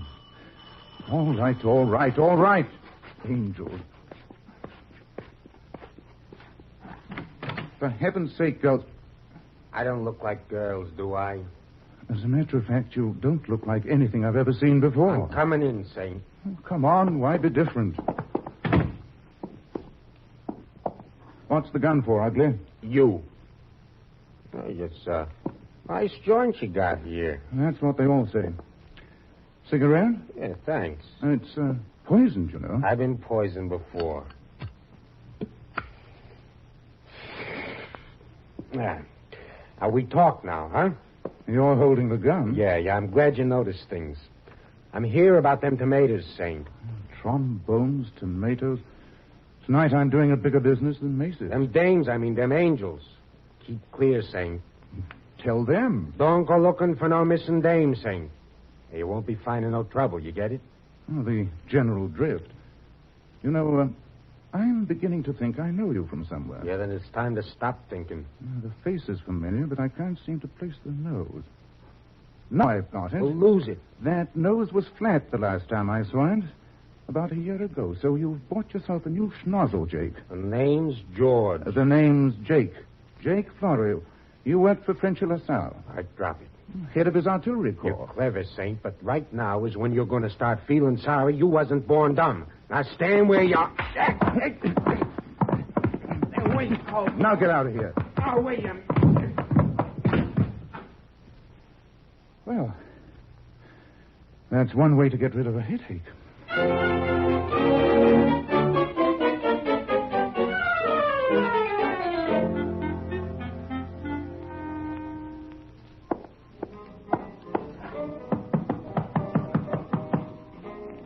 Come in. Mr. Satan? That's right. My name's Templar. Hey, did you catch the show? As a matter of fact, Mr. Satan, We murdered the people today, murdered them. Almost as big as that day in Dubuque. Hey, you hear that applause, Bud? Uh-huh, I heard it. Yeah, well, we'll improve. It's a great little outfit I got here. Great bunch of girls. You should have caught us that day in Dubuque. You just should have caught us. Maybe next time. There's something I wanted to talk to you about. Look, pal, if it's about them payments for those arrangements... I'm not collecting bills. I'm looking for a girl. So it's like that, eh? No, it's like this. I understand your second trombone player is missing. Huh? Second trombone? Hey, you're nuts. This is news to you. Mary'd never miss a performance. Most conscientious girl in the band. Loves music. The only one in the whole outfit who does. Was she behind her trombone just now? You mean in the show we just now give? That's right. You're the leader, don't you know? Well, sometimes, I can't... Harry, are you decent? Yeah, come in. Harry, I want... Oh, Mr. Templar. Hello there. You did come. A promise is Hey, wait a minute. Look, how come I don't know about this guy, huh? It hasn't as yet been reported in the racing form. That's how come.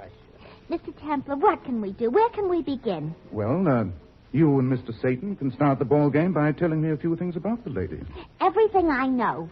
First, did she seem worried about anything these last few days? Nervous, perhaps frightened?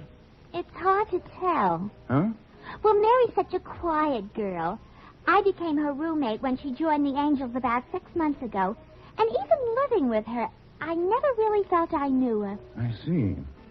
Not that I didn't try to know her. I myself am a rather friendly person. Yeah, I'll say you are. With anybody. Harry, shut up. Of course, Mary was always nice and sweet to everyone, and such a perfect little lady and all. But yet... What? Well, every now and then something sort of tough-like seemed to show up in her. Go on, you're nuts. Harry, I want you should butt out. Well, you're wrong.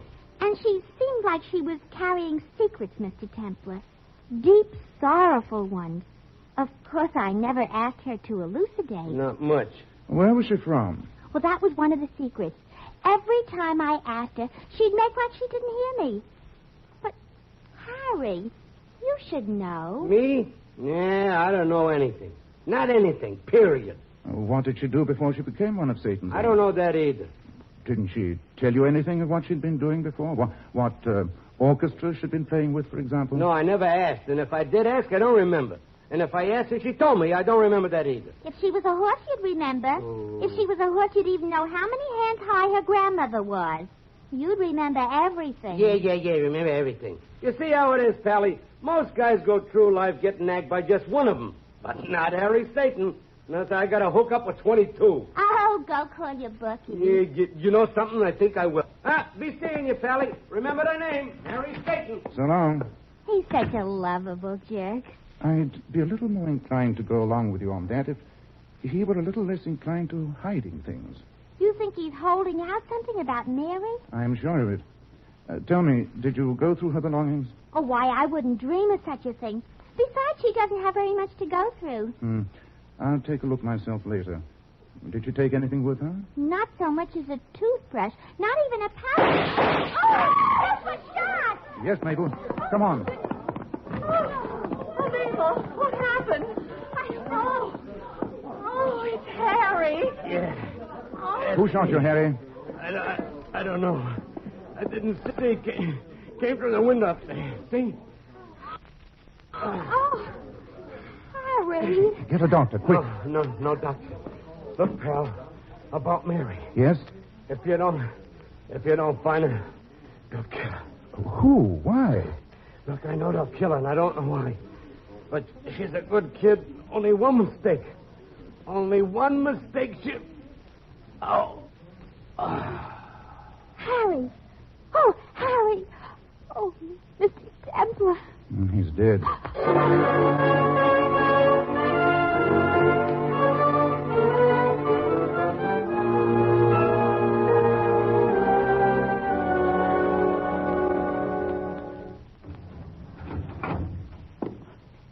Our room is down the middle of the hall, Mr. Templar, this way. I see. Thank you. It's a real cheesy hotel. But even sharing a room, Mary and I could just barely afford to... Oh, here we are. Well, at least the door works. What? Mr. Templar, just look! You haven't been entertaining any tornadoes lately, have you? Well, I never. Who could have done such a thing? Who could have torn our room apart like this? Whoever it is was looking for something, obviously. Looking for something? But what? That is point number one. Point number two is, did he find it? Hello, what's this? Oh, that's Mary's first aid kit. You know, bandages and iodine and heaven knows what else. It's rather professional looking, wouldn't you say? Uh-huh. Mary never went traveling anywhere without it. Why, anytime any of us girls cut a fingernail too close or got a little burn from a curly iron, there was Mary, making like Florence Nightingale. I see. Harry used to... Poor Harry. He used to say having Mary with the orchestra was like having a doctor in the... You weren't listening. Is this Mary? Uh-huh. That's me on the left. Midge took it last month. Oh, look at this room. What on earth could anyone have been looking for in here? I wish I knew, Mabel. But I do know this. Whatever it was, he didn't find it. You can tell? But how? The wallpaper. See how he ripped it off in places that make no sense because there's no possible hiding place behind where the paper was. But so what? It was an act of frustration. Not finding what he was after in any of the probable places he looked, he lost his head and started on the improbable ones. And began to tear down the walls? Oh, I'd like to get my hands on him just for one little minute. So would I. But not because of the wallpaper, for what he did to Harry. Come on, let's get out of here. Yes. This room is just altogether too depressing. Wait a minute, Mabel. Is this Mary's trombone? Uh-huh. Well, they come in two pieces, don't they? The sliding part can be slid right off the blowing part, and What is it? Did you find something, Mr. Temple? I'll let you know as soon as I work whatever it is out of... There we are. They're rolled up. Well, I'll be. X-ray pictures. Now, why would Mary have X-ray pictures rolled up in her trombone? Because she figured, and rightly it seems, that her trombone would be the one place whoever was looking for them wouldn't look. But I don't understand. Why should anyone... I'm just as puzzled as you are. Mr. Templar, you could never be.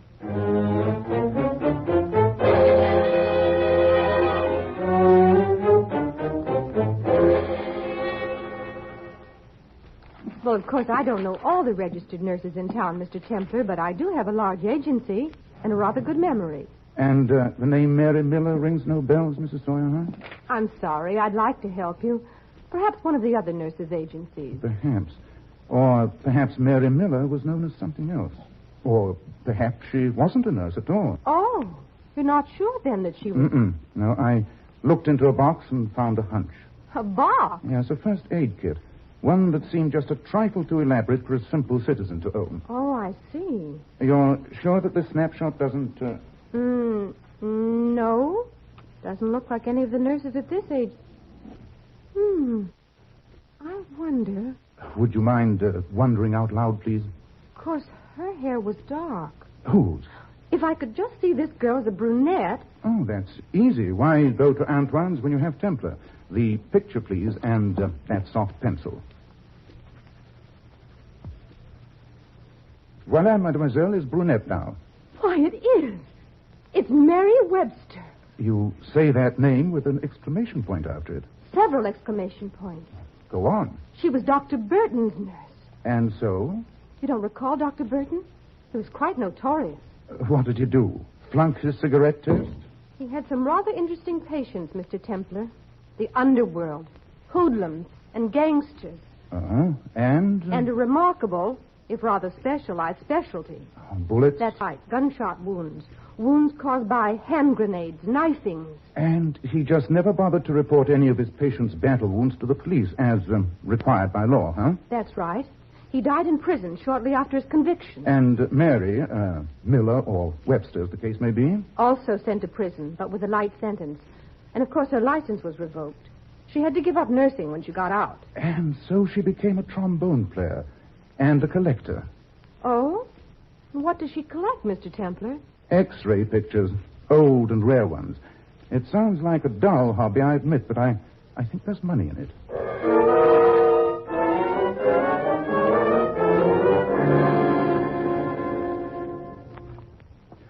Well, Raymond? Very interesting X-ray plates, Simon. But what am I supposed to do about them? Just tell me about them, Doctor. Simon, I'm a physician employed by the Office of the City Medical Examiner. You know I'm not allowed to give private consultations here. I think this consultation might develop into a rather public one. It's a riddle you're making? I'm trying to make answers, my friend, not riddles. Very well. They're pictures of a shin bone, that's all. That's all? Well, a slightly different sort of a shin bone. Now, you see right here, this darker portion through here? Mm-hmm. It's a silver plate. The man evidently was in an accident of some sort. Or he was shot? Yes. A bullet would just about break off that amount of bone. Mm-hmm. He might have been shot. Anyhow, his physician had placed the missing bone with a silver plate. That's all. It's done all the time. Have you done any autopsies around here lately on a body with a silver shin bone, Doctor? No. What are you trying to find out, Simon? What about Frenchy LaSalle? LaSalle? I did that autopsy myself. No silver plates. Then it wasn't LaSalle they buried this morning. What? Simon, you crazy? That body they dragged out of the river checked up as LaSalle on at least a dozen points. Planted points. The body was dressed up to give that impression before it was dumped into the river. Huh? Oh, it's simple enough. French's body comes out of the river and into a grave. And the police close the files on Frenchy. The heat is off, and LaSalle beats the chair. Yeah, but how do you know? What? That these X-ray pictures show LaSalle's shin bone. A killer named Jake Florio, who used to be French's right arm, told me not to go looking for a missing girl named Mary Miller. Either you have too much imagination or I don't have enough. Mary worked for the doctor who did the operation on this leg. She's probably one of the few living persons who knows that LaSalle has a silver plate to his shin. And she had the x-rays to prove it. So? So, if the man buried today in Frenchy LaSalle's bad name didn't have a silver plate in his leg... Then this Miller girl had some pretty important information. Why didn't she come to us with it? Because she wanted more than to be paid off with a thank you. She isn't that good a citizen. You think she tried to shake down LaSalle? Mm-hmm. And I think LaSalle refused to shake. He's probably at this very moment twisting her arm, trying to make her tell where these pictures are. I can see where he'd consider them important. They're the only thing in this world that can prove he's still alive and still a candidate for the electric chair.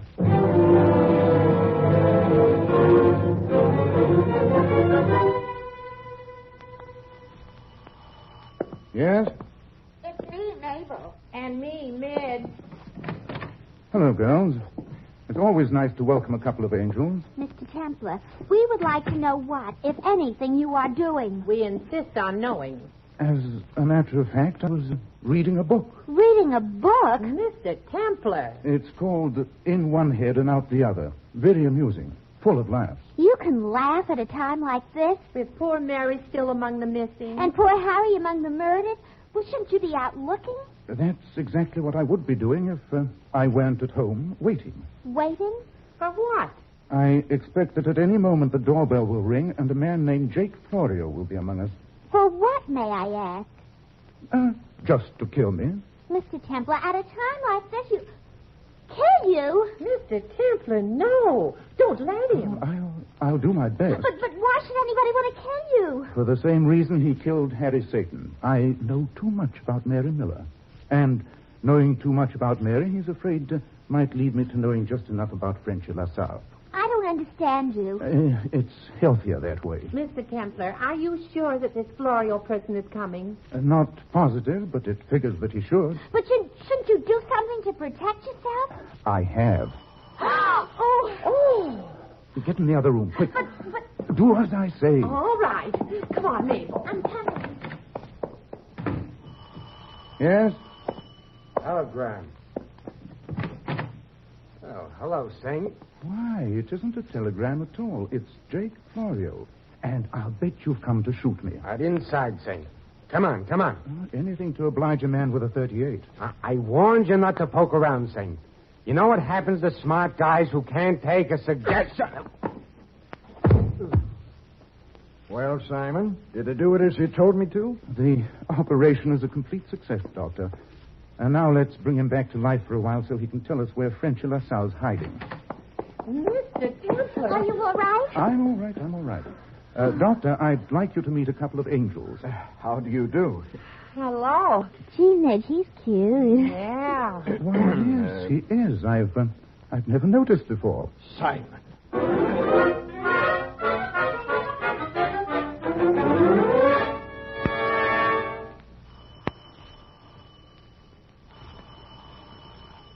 Who's there?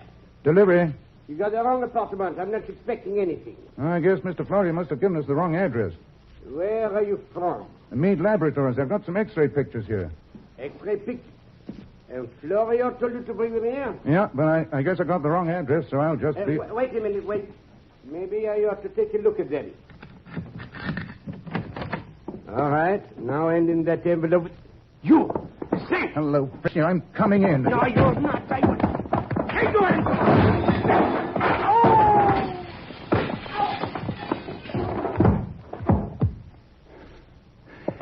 Have a nice nap, LaSalle. And stop worrying about those old X-ray pictures. You'll probably be needing some brand new ones when you wake up. So this is your room, Miss Miller. Oh, don't worry. I'll untie you, but before I remove the gag from your mouth and give you a chance to talk back, I want you to listen to a little lecture I've prepared concerning the folly of trying to blackmail gangsters. Now, to begin with, when a ruthless killer like Frenchy LaSalle...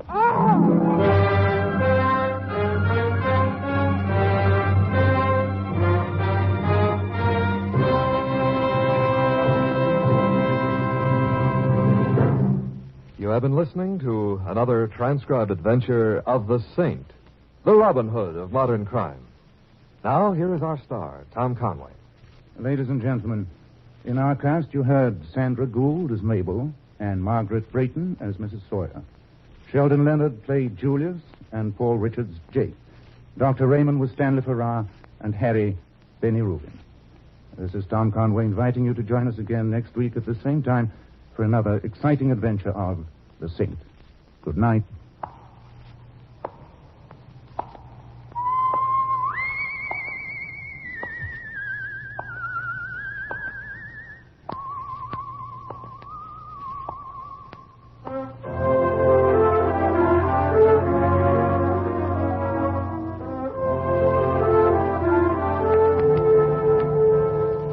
The script of The Saint was written by Michael Crammell. The Saint, based on characters created by Leslie Charters, is a James L. Safier production and is directed by Helen Mack. Tom Conway is soon to be seen in Warner Brothers' production of Painting the Clouds with Sunshine. All you Saint fans will be glad to know that the Saint comic books are on sale at all newsstands. Your announcer is Don Stanley.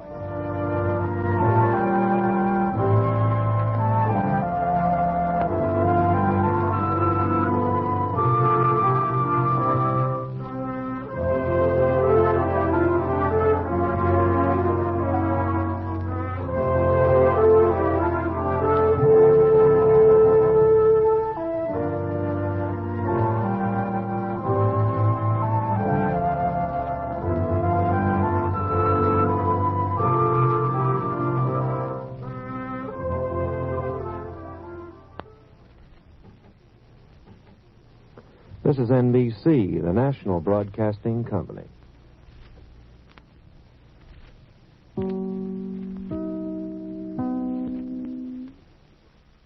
The Adventures of Sam Spade, Detective. Brought to you by Wild Root Cream Oil Hair Tonic, the non-alcoholic hair tonic that contains lanolin. Wild Root Cream Oil, again and again, the choice of men who put good grooming first.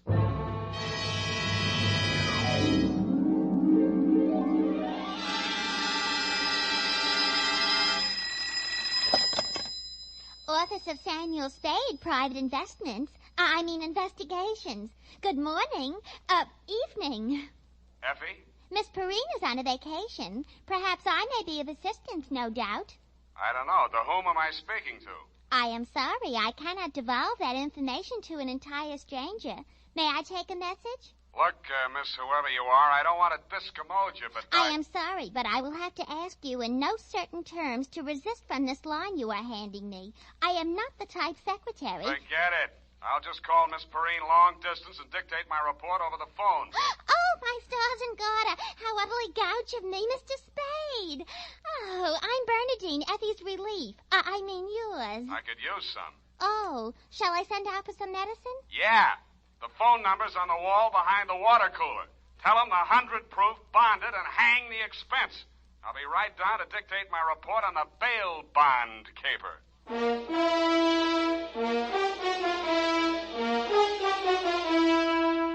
Dashiell Hammett, America's leading detective fiction writer and creator of Sam Spade, the hard-boiled private eye, and William Spear, radio's outstanding producer-director of mystery and crime drama, join their talents to make your hair stand on end with the adventures of Sam Spade.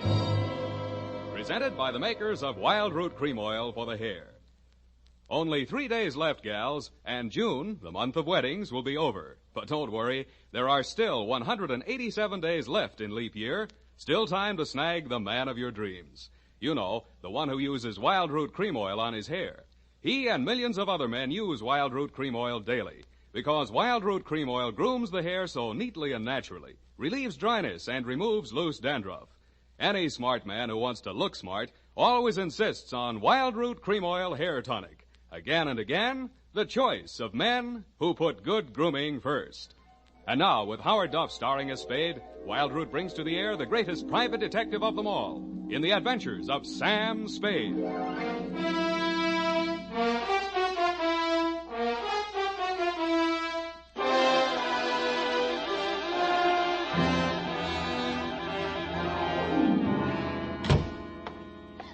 Mr. Spade. You are Mr. Spade. You just gotta be. Yes, but why? It was Faith. I knew it was going to be like this. I had my qualms, too, Bernadine. Oh, that's good. I sent the other back. The other what? I called that number, but it was euphonious. They said whiskey. Is something the matter? No, nothing at all. I'm perfectly calm. Well, I'm glad. My previous employer was very nervous, which is why I just happened to be tentatively at large when Effie reproached me about being a relief to her. Figures. Bernadine, now, I'm not being fresh. Honestly, I'm not. But do you take shorthand? Yeah, but I don't speak it. What is that you speak? Don't answer.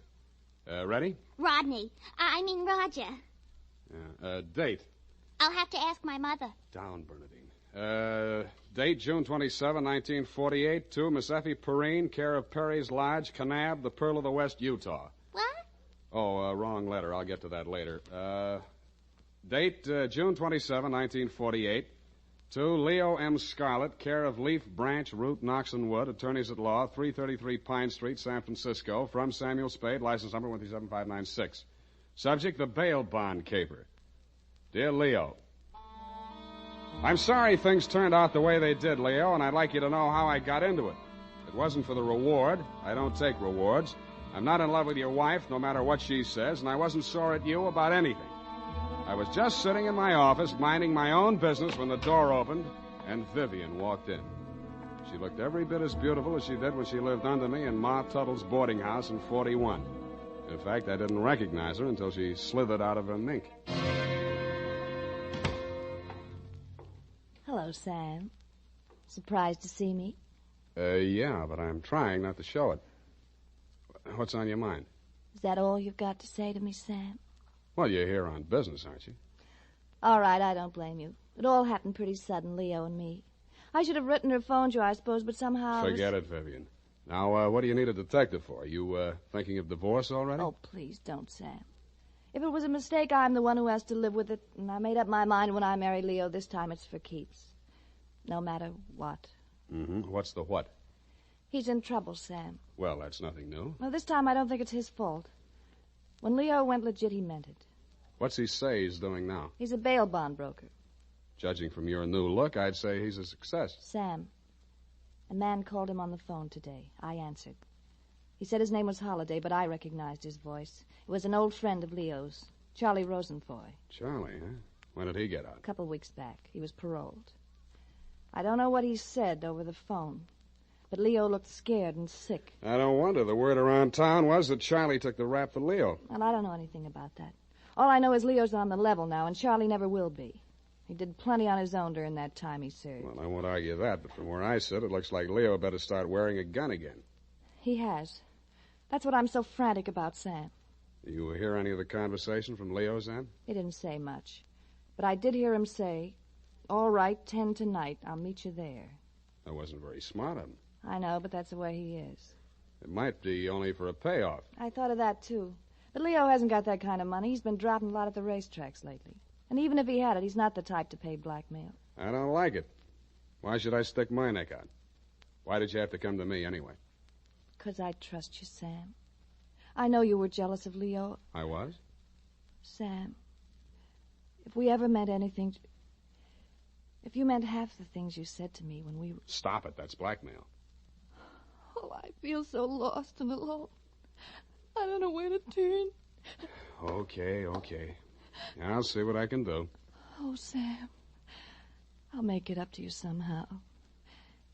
You see if I don't. Sure you will. And tell Leo to stop dropping his money at Tan Ferran. This is going to cost them plenty.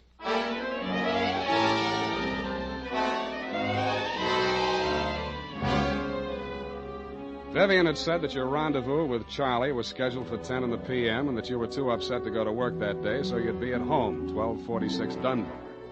I took a plant in your apartment building from a Sleepy Lagoon-type cocktail bar across the street called, you guessed it, the Sweet Leilani. Your wife joined me, and after a while, we got around to talking. At least she did. I bet you can't guess what I'm thinking about. Huh? Listen, Sam. You remember that night we drove to Half Moon... Bay. Oh, you do remember. Oh, we used to do the craziest things. I should have married you, Sam. Please, not while I'm drinking. You know what? The trouble with crooks, they have to work day and night. Yeah. Hey, you're not listening. No, but everybody else in the place is. Let's talk about you, Sam. Did I ever tell you how I met Leo? No, and please don't. And then he opened a bucket shop. You know what a bucket shop is? Yeah. It's brokerage. Yeah, that's right. Only it's crooked. That was the first business Leo started when he went legit. Mm-hmm. He had to shut it down on account of those securities. Somebody was always stealing out of the safe. Were they insured? Yeah, but they wouldn't renew his policy. So after the second nightclub burned down and he couldn't get any insurance at all, even on his own life. That's why I'm so frantic, Sam. Hey, give me a nickel. I want to play Sweet Little Annie.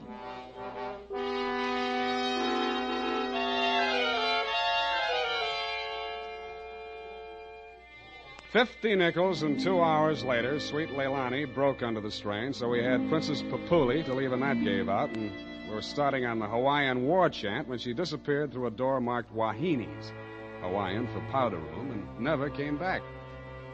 Around 9:45, I mumbled something to the bartender about the lady will pay, put on my smoked glasses, and strolled out and across the street. You came out of the building a couple of minutes later.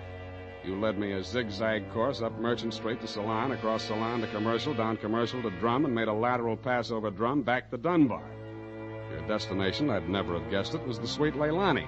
Happily, they were not playing Sweet Leilani. It was very, very quiet. The regular customers had taken a powder, and I didn't blame them. In the new crop at the bar, I counted 10 broken noses, at least 5 broken paroles, assorted knife scars, and 4 pairs of cauliflower ears, and 1 maverick. You slid into a booth at the end of the bar, took the gun out of your shoulder holster, and laid it down on the table in front of you. I walked over, turned it around so it was pointing at the jukebox instead of me, and sat down. Some other time, Spade. Some other time I drink with you. I'm waiting for a friend. Why the gun? You selling it to him? Maybe I give it to him. Go on, you drink at the bar. It's kind of crowded. Looks like Charlie Rosenfoy's old mob. Who are they gunning for? You or Charlie? Why don't you ask them? What are you drinking, Leo? I was with that bottle all day. Got a bad taste. Do me a favor, Spade. There's a bar 2 doors down the street. Go drink there. There's my friend coming in the door. Any friend of yours is a friend of mine, Leo. Look, Spade. Hello, Leo. What's the matter? You bring a bodyguard to meet your old friend Charlie? This shamus threw his weight in here. I didn't ask him. I don't need him. Huh. That sounds like the old Leo Scarlatti I used to know. The name is Scarlet. Oh, pardon me. I've been on the rock for so long, it's hard to catch up on all the changes. There's been a war, Charlie. Anyone tipped you to it yet? You got a smart bodyguard, Leo. Let's talk. Let's go somewhere else and talk. I like it here. Okay, we start.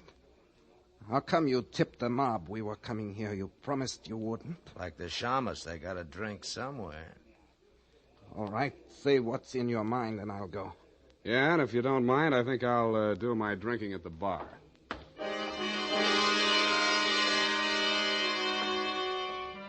Both of your guns were on the table. It didn't look as though you were going to use them on one another, and I figured that neither of you was going to do much talking in front of me anyway, so I strolled back to the end of the bar to look at the television. The 10 o'clock news roundup was on, and the ticker tape that was moving across the screen said ... in Atlantic City today, period. I ordered a highball, and then the ticker tape started again. This time it said San Francisco, $1 million bail bond robbery. $1 million in negotiable bonds is tonight in the hands of a group of daring hold-up men who commandeered an armored truck at the very portals of the police department and the Hall of Justice. And it said, this concludes the 10 o'clock edition of the television news roundup. I had a slight hunch that if the television boys had had their cameras on the big bail bond robbery, that at least some of the characters would have been played by at least some of the bad actors that were foregathered in the Sweet Leilani. In fact, what you and Charlie were saying and doing when I walked back to your booth was almost too much to the point. You let me see the bulky portfolio Charlie shoved across the table at you. It looked like a carrying case for bonds, bank messenger type. But it was sealed with wax blobs bearing the imprint of the Great Seal of the state of California. I was impressed. Where'd you get this? You can read about it in the papers, and if I was you, I'd get this out of sight before them papers hit the street. One thing more. Don't try to clip none of them coupons. And one thing more in addition. Don't open it at all. Sure. Spade? Yeah, Leo? I think I hire you after all.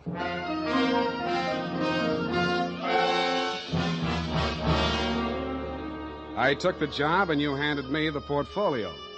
Outside, we flagged the taxi, and you gave the driver an address on Portsmouth Square. Your office, I hate to remind you, was behind one of a bunch of neon-lighted storefronts across from the Hall of Justice. The sign on the door said, "Press the button and let freedom ring any hour, day or night." The only bell in sight was a stop-press-type burglar alarm. You unlocked the door, and we went in. You paused in front of a big green safe with a combination lock and started twirling the knob. The tumblers clicked into place. I picked up an inkwell and waited for the safe to open. All right, Spade, give me it. I did, with both hands. With my left, I handed you the portfolio, and with my right, I pitched the inkwell at a well-wired slab of plate glass window. When the burglar alarm went into action, so did you. You dropped everything and were out of the door and out of sight before you could say, "Let freedom ring."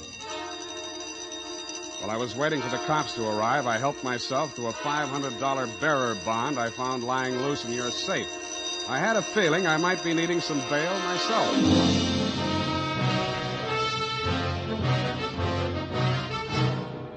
The makers of Wild Root Cream Oil are presenting the weekly Sunday adventure of Dashiell Hammett's famous private detective, Sam Spade.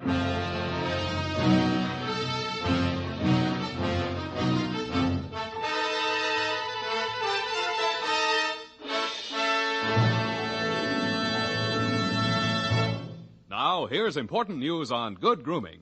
If you want the well-groomed look that helps you get ahead, socially and on the job, listen. Recently, thousands of people from coast to coast who bought Wild Root Cream Oil for the first time were asked, how does Wild Root Cream Oil compare with the hair tonic you previously used? The results were amazing. Better than 4 out of 5 who replied said they preferred Wild Root Cream Oil. And no wonder. It gives you the advantages that men consider most important. Wild Root Cream Oil grooms your hair neatly and naturally, relieves annoying dryness, and removes loose dandruff. What's more, non-alcoholic Wild Root Cream Oil is the only leading hair tonic that contains soothing lanolin. That's like the oil of your skin. So ask for Wild Root Cream Oil Hair Tonic. Again and again, the choice of men who put good grooming first. By the way, smart girls use Wild Root Cream Oil too, and mothers say it's grand for training children's hair.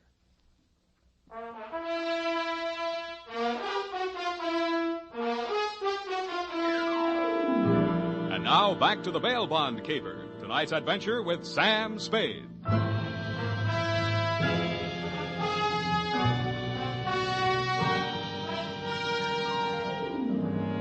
I had hoped, Leo, when I made my spectacular move in your bail bond office and set the bells to ringing, that I'd get the caper off my neck and onto the capable shoulders of the police, where it now belonged.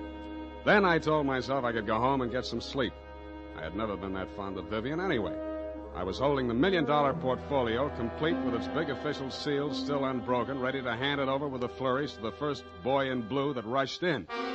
But then I saw something that dashed my hopes. There was a strip of Scotch tape across the bottom of it.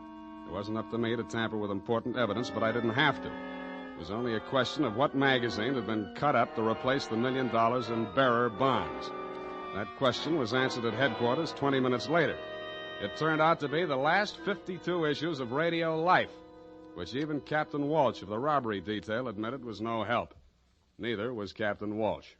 Now, Spade, in your statement here, you state, so-and-so, Sweet Leilani, and that Rosenfoy did hand portfolio exhibit in question to Leo M. Scarlett, alias Scarlatti, at approximately 10:20 p.m. this date. That's it, Captain. Now, you sure you want to stick with this? You don't want to change any part of the statement? No, I just want to go home and go to bed. I'm afraid you're going to stay with us for a while. Who, me? Statement of Jordan Joyce, M.D., statements of Hilda Sackwriter, R.N., and Mildred DeVille, Biss, R.N., day and night nurses, respectfully. Who's sick? Rosenfoy. He's been quarantined in his home in Daly City since his release from Alcatraz 4 days ago. Chicken pox. Sorry, Sam, I'll have to book you. You sure you don't want to add anything to that statement? Only this. Kelsey Walsh, if you continue to do such brilliant police work, you will be waving a stop sign at a school crossing in time for the fall semester. You are a hangnail on the finger of justice.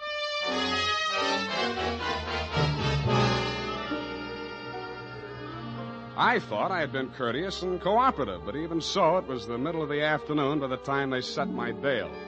$1,500. That made it life. But I hadn't had time to hang the curtains in my cell when I got even worse news. My bail had been posted by who?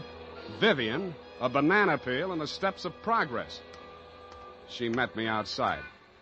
Well, aren't you going to thank me? What for? Getting me in jail or getting me out? Getting you out, of course. It was all the money I had in all the world. Leo's money was impounded, you know. But, Sam, when I thought of what you and I once meant to each other, and maybe we still could... Yeah. Well, you'll get your money back. I'm not really guilty. Oh, I know that. What else do you know? I guess it's safe to talk. Leo phoned me today. Where is he? He wouldn't say. Some pay station. He kept putting in nickels. Sam, you've got to talk to him. You've got to convince him it's best to give himself up. Now you're beginning to make sense, sweetheart. But how can I get to talk to him? I've arranged it. He's to meet us at the Club Leilani. You know, where we had our reunion yesterday. That place on Dunbar? Yeah. Oh, that's great. A crowded saloon less than a block from the police department. Besides, the place has lousy memories for me. By the way, did you ever get out of the ladies' room? If you don't mind, I'd rather talk about something else. Okay, let's talk about how do we bring this big secret meeting off in a crowded cafe. Is Leo coming in a false beard? You really think I'm stupid, don't you? I didn't say so. Well, it so happens that the place is closed on Tuesday. See that sign in the window? Closed Tuesday? Mm-hmm. Now, how do we break in? I was counting on you. You're a detective. Can't you use a glass key or something? Did you say that bail bond you bought for me was all the money you had in the world? That's the truth. Then get ready to forfeit it. It's a risk I've got to take. You've got to take. Sam, please, if we ever meant anything Yeah, to... I know. Half Moon Bay. But sometimes I wish we hadn't been childhood sweethearts. Wait here. I'll case the alley.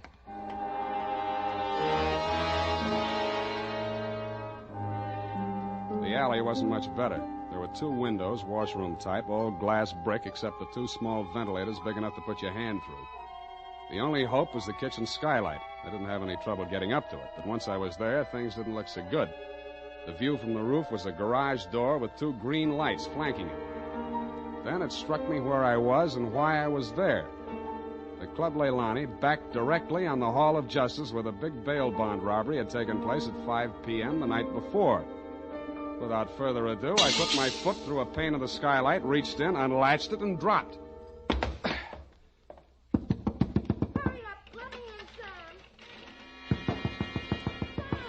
Up at the front of the building, I could hear Vivian clamoring for admittance. I decided to let her clamor for another minute or 2.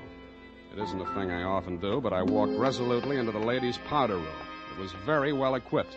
It had furniture, a telephone, and more clues than I needed. The magazines were there, the razor blades were there, the Scotch tape was there. There was even a scraping of red sealing wax on the steel frame of the window slot. But best of all was what I found in the paper towel dispenser. I lifted it out and moved it next door to the men's washroom. Then I let her in. What kept you so long? You'll spoil everything. I was afraid you'd... Here comes your husband. Come on, let me in. What happened, Leo? You're early. Any objections? I just got itchy, that's all. How are you, baby? Don't, Leo. I'm so nervous. Strained. What are we going to do, baby? What's Spade going to do for us? Tell him, Sam. I'll leave you 2 alone to talk it out. I'll freshen up a little. Haven't had my face on all day. Poor kid. Well, Spade, let's have it. Yeah, she's right, Leo. I can do a lot for you. But you've got to do something for me. Spade, this is level. I never saw those bonds. I know that. Then what are you after? The truth. It's the only thing that can save you, and if you take this rap, I take it too. I'm in clear up to my neck. Okay. Charlie Rosenfoy came around to Vivian and made her this proposition. He was going to pull this bail bond job and plant the goods on me to get even for the rap he thought he'd taken for me. Mm-hmm. Vivian pretended to play along with him, only she got hold of the package long enough to take the bonds out and put the old magazines in instead. Yeah. The idea was the mob would think Charlie had double-crossed them. taken the goods for himself, and delivered a phony packet to their banker, which was supposed to be me. Sure. Only you had to get smart and set off that burglar alarm. Now I'm getting the squeeze on all sides. The mob, the law, Charlie are all gunning for me at once. Don't worry about the mob and the law, and don't worry too much about Charlie. What are you driving at? That'll be him now. Who tipped him I was here? Get back in the corner. It's dark in here. He'll never see you. I'll take care of him. All right. Hello, Charlie. Oh. Come on in. Oh! Good boy, Spade. Get his gun. You're my friend. Sure, I'm your friend. Come here. Yeah, sure, Spade. Pleasant dreams, fellas. Now I act. Hey, Charlie! No, Leo!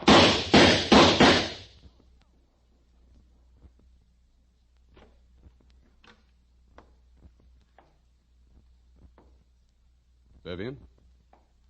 Sam? That you? Yeah. The last of your boyfriends. You mean Leo?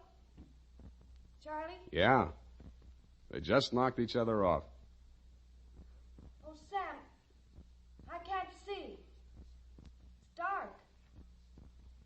Where are you? Right here in front of the jukebox. You sure? Hope to die.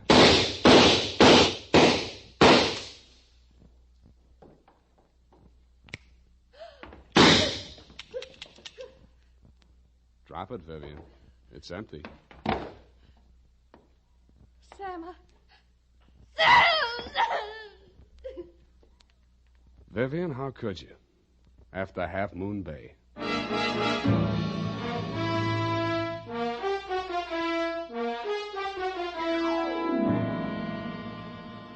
I'm sorry I had to knock you boys out, Leo, but better lumps than bullet holes, eh?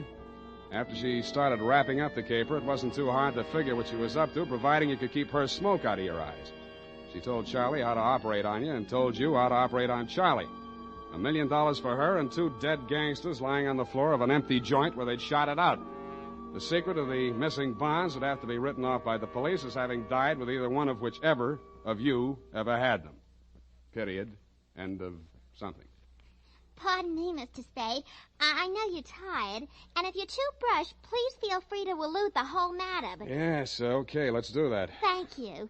Effie said that you were always glad to qualify any little points that she didn't understand. Mm-hmm. She said that, did she? Yeah, but she also said that quite accidentally that you sometimes leave things out that should be left in. Bernadine, times are very bad. They're cutting salaries everywhere. But where were they during the whole nefarious affair, if you'll pardon the expression? The bonds? In the paper towel dispenser, didn't I say so? Oh, that's what you moved to the men's. Mm-hmm. But how did they get there? In the Walreenies, if you'll pardon the expression. Simple. When the thieves whizzed through the alley after the heist, Vivian had her well-manicured little lunch hook thrust through the window slot to receive them. Oh, that's how the red sailing wax got there. Bernadine, you're spectacular. Now go and type this up. You're making me nervous.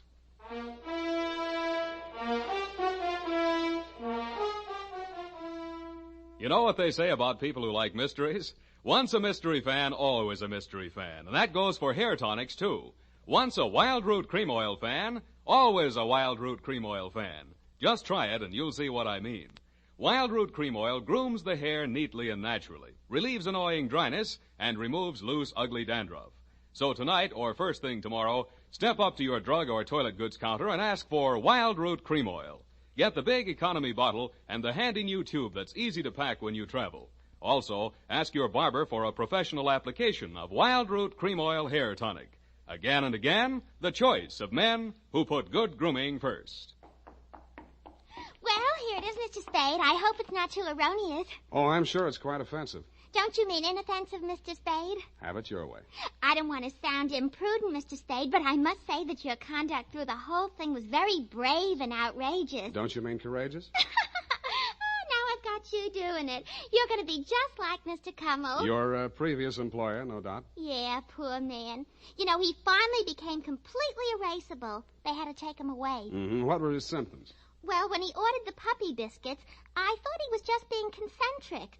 But after a while, he wouldn't answer to anything but Rover. I had to sprinkle his flea powder in the morning, you know? And then he had his little tricks. He always wanted to show off, sitting up and rolling over. He could shake hands, too. What's so great about that? Any dog can shake hands. Yeah, but can you scratch your ear with your foot? If I set my mind to it. Now go home, Bernadine, or I'll report you to the SPCA. You can't frighten me. Effie told me that you bark is worse than you bite. Good night, Mr. Spade. Effie in far-off Kanab, come home, sweetheart.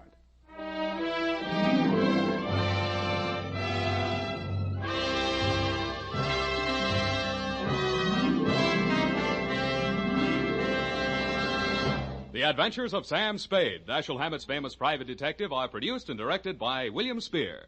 Sam Spade is played by Howard Duff. The Adventures of Sam Spade are written for radio by Bob Tallman and Gil Dowd, with musical direction by Lud Gluskin. Gil Dowd directed tonight's broadcast in William Spear's absence. Join us again next Sunday for another adventure with Sam Spade, brought to you by Wild Root Cream Oil. Again and again, the choice of men who put good grooming first. This is Dick Joy reminding you to get Wild Root Cream Oil, Charlie. It keeps your hair in trim. You see, it's non-alcoholic, Charlie. It's made with soothing lanolin. You better get Wild Root Cream Oil, Charlie. Start using it today. You'll find that you will have a tough time, Charlie, keeping all the gals away. Hiya, Baldy. Get Wild Root right away. This is CBS, the Columbia Broadcasting System.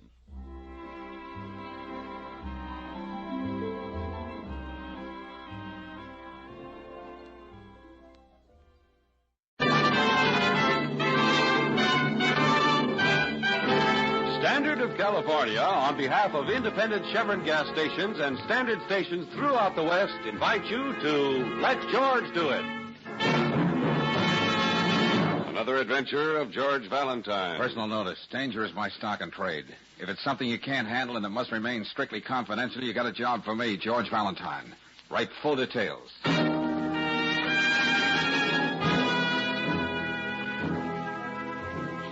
Mr. Valentine, I've worked very hard to get what I want out of life. A successful marriage. A husband who's highly respected in the community. Everything.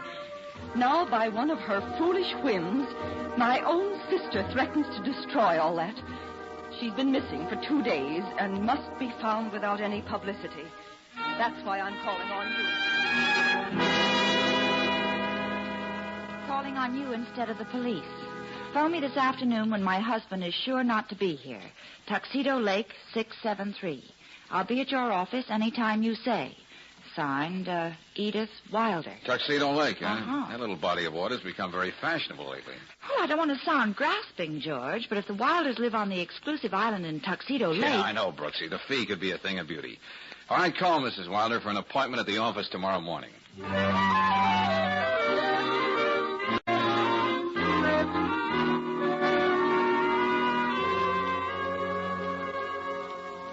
After thinking it over, Mr. Valentine, I decided to bring Angela's husband with me. Oh, Edith, you shouldn't have hired this man's services. Angela is free to do anything she chooses now. Leave this to me, Walter.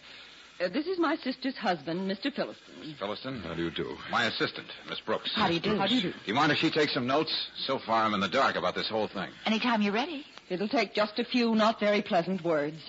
Angela's disappeared again.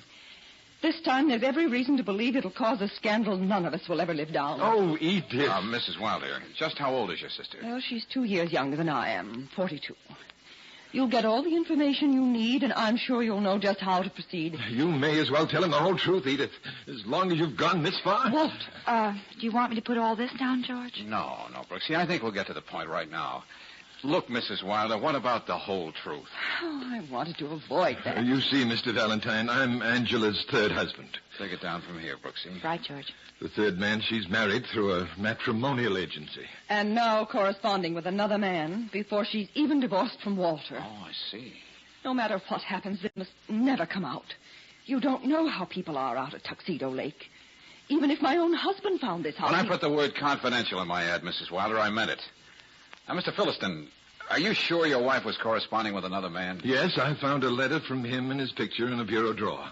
I tore it up right in front of her face and threw it in the fire. Well, that wasn't very smart. It might have helped you get a divorce without paying through the nose. Oh, I realize that now. What do you mean by that? Last Monday, I had lunch with Angela. She said she'd settle for $20,000 in cash in our house on Tuxedo Island. And you mean you just shelled out $20,000 like that? Yes, that same afternoon.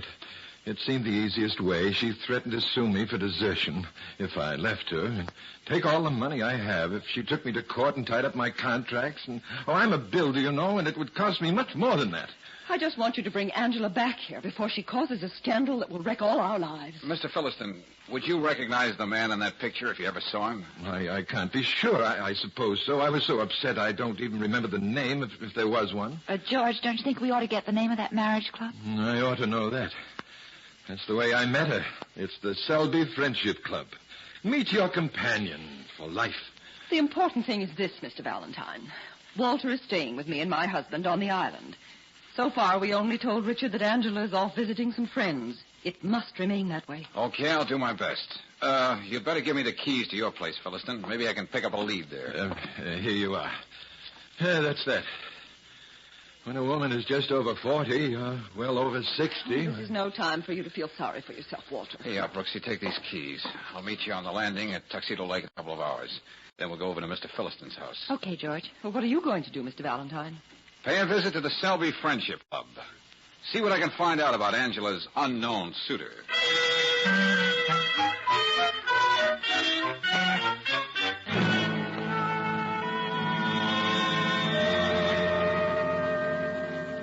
Now, Mr. Selby, I'm afraid I'm not mistaken. I can't believe it, Mr. Valentine. Not Angela Kramer Holloway, Philliston. Amazing how you remember the names of all her husbands. But, of course, you've been providing her with them for years. Young man, I don't like your cynical tone. So sorry. I guess I got out of the wrong side of the bed this morning. The Friendship Club serves a very definite purpose. Yeah, I know. Bringing together people with identical interests has proven much more successful than aimless courtships and haphazard romances. Our motto is meet your companion for life.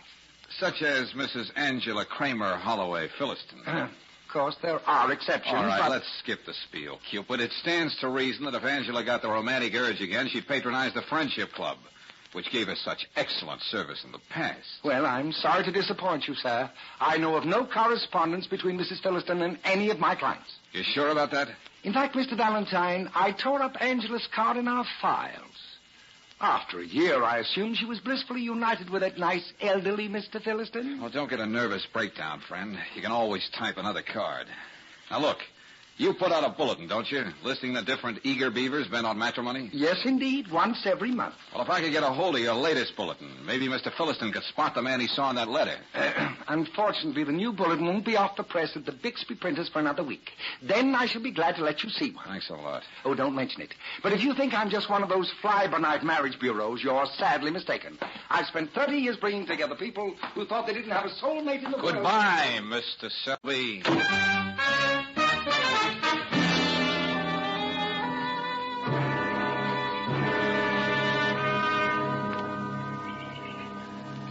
Well, George, looks as though this trip to Philliston's house wasn't worth the boat ride across the lake. Yeah, Angel. Everything neat as a pin inside there. Not a sign of violence anywhere. Well, we don't have much to work on, do we? Well, I thought I could get something out of Selby. That was a complete washout. Well, George. Yeah, Brooksy? May I say something? I mean, as a woman. I wouldn't have you say it any other way. Oh. Well, did you notice Mrs. Philliston's closets? Like any other woman's? Why? Stuffed to overflowing with furs, lined with dozens of dresses and racks of shoes. Look, this is no time to comment on feminine extravagance, Angel. Yeah, but how about feminine psychology? Huh?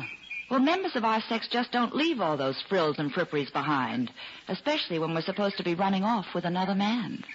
Yeah. Hey, wait a minute, Brooksy. You got something. Mm-hmm. Look, get to a phone. Okay, I saw one in the living room. Call the Wilders. If Edith doesn't want to walk over here, ask her for a quick inventory of her sister's things. Of course. She'll know if Angela took anything with her. How do you like that? She can't just be missing. Nothing as simple ever is, my friend.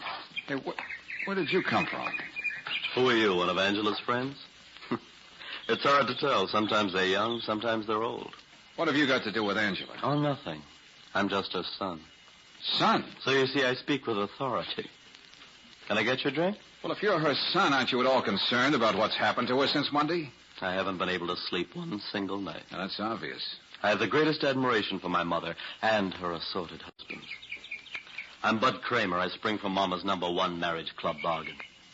Are you going to be the fourth, Papa? The name's Valentine. I'm here to see if I can find your mother. Get out. Hey, now, wait a minute. I said get out. If you never find her, it'll be the best break I ever got.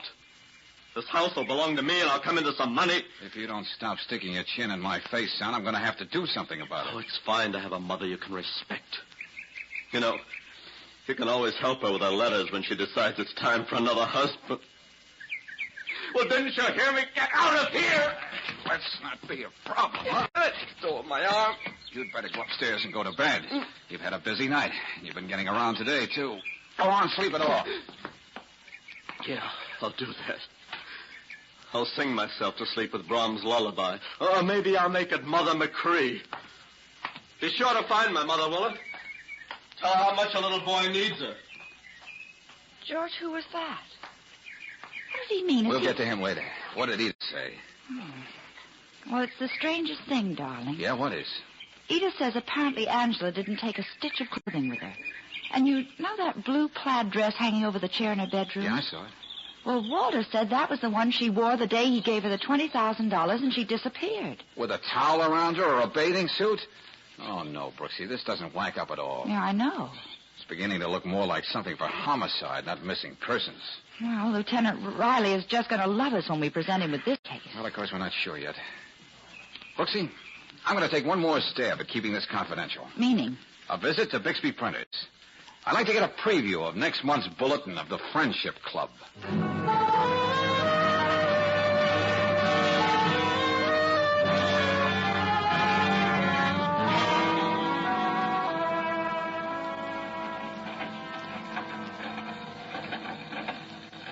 I know Selby's bulletin hasn't come out yet, Mr. Bixby, but could I take a look at the advance proofs? Well, I suppose I could do that for you. They're right over here. Oh, we'll have them back in the morning. We just want someone to take a look at.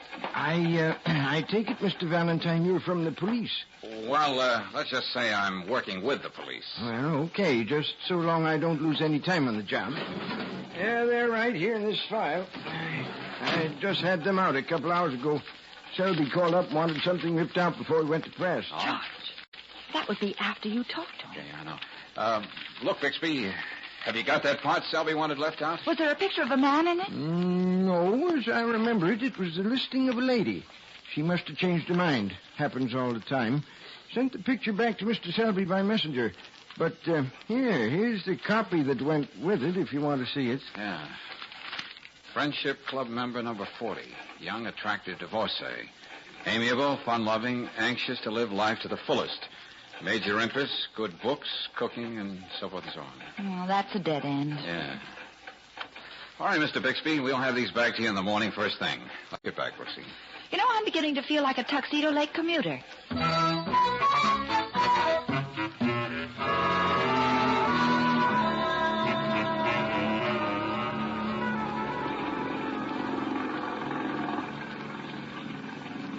It's all very well to be exclusive, George, but I'd hate to make this trip to the island every time I came home late. Yeah, it is kind of dark, Angel.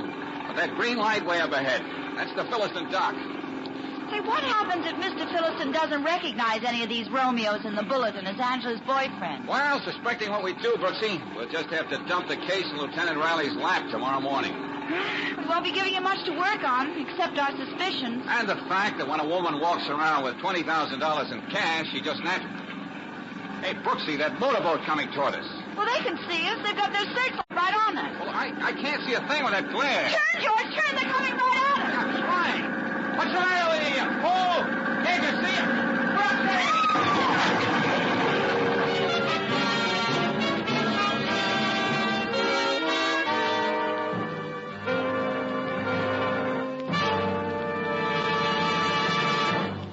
We'll return to tonight's adventure, George Valentine, in just a moment. Meanwhile, a word about preparedness and that summer holiday. If you're planning a vacation trip with the family car, here's a suggestion from a whole group of service folks, the men at standard stations and at independent Chevron gas stations. As soon as you can, stop in. They'll be glad to give your car a troubleshooting vacation check. It's no fun to be way out in the middle of nowhere with a broken fan belt or sparkless spark plugs or a radiator that wants to be a geyser. To guard against that kind of mishap on your vacation, get a bumper-to-bumper inspection before you leave. Comes the day you're ready to start out, make sure your car has its two best highway friends, Chevron Supreme Gasoline and RPM Motor Oil. Wherever your vacation takes you in the West, just keep in mind that the men at independent Chevron gas stations and standard stations say and mean, we'll take better care of your car.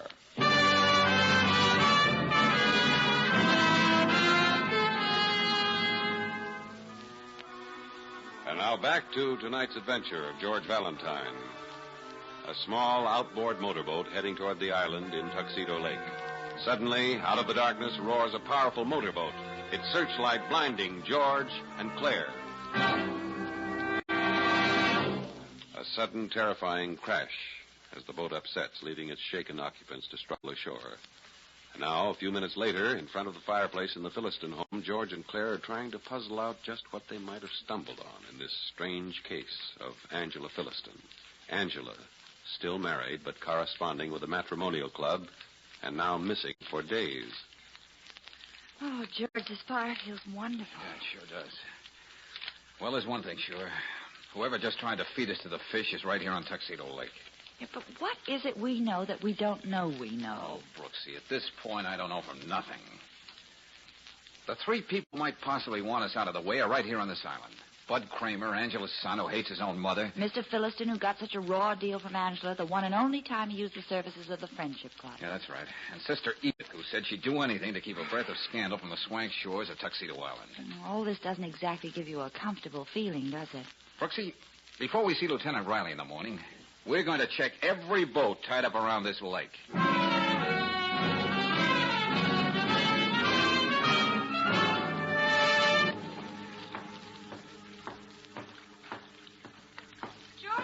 Hey, come here, Brooksy. Huh? George, the Philliston boat. Yeah, the Angela. Tied up right here in front of the house, as innocent as you please.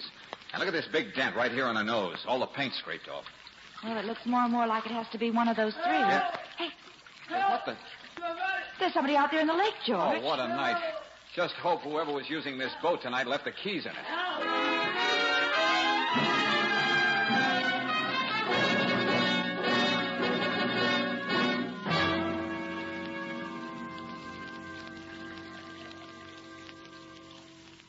Valentine, I've told you, I went into the village to celebrate. Sounds funny to me, Bud. What have you got to celebrate with your mother missing? Well, that's what I was celebrating. Let's skip that routine. I was feeling pretty good, so I thought I'd swim across the lake. Clothes and all? Seemed like a good idea at the time. Suddenly I had to prove to myself that I was a reasonable facsimile of a man. Yeah. Guess I'm not in very good shape. How about this version, Bud? You tied up the Angela after you plowed into us. And you were swimming away from the island toward the shore. Then you'd be in the clear. I don't know what you two are talking about. We'll see about that later. Now, you go upstairs to your room and stay there. Look, you can't order me around. I said go to your room. Yeah, go to your room, buddy. When I was a kid, whenever I was in the way, Angela would say, go to your room, buddy. My adoring mother. Fun-loving. Anxious to live life to the fullest. Well, where's my wondering mother tonight? I can't help feeling sorry for that boy, George. To tell you the truth, I wasn't listening to him very hard. What? These red flagstones in front of the fireplace. Yeah, what about them? Red stains on red flagstones wouldn't show up very clearly ordinarily, but the light of the fire brings them out. Huh? Look at him, Brooksy. Is that blood? Could be. This might be the sign of violence we didn't find when we went over this place before. Well, if you're right, Lieutenant Riley will certainly have something to work on when we come back here in the morning. And if I'm right, Brooksy, it means Angela Philliston was murdered.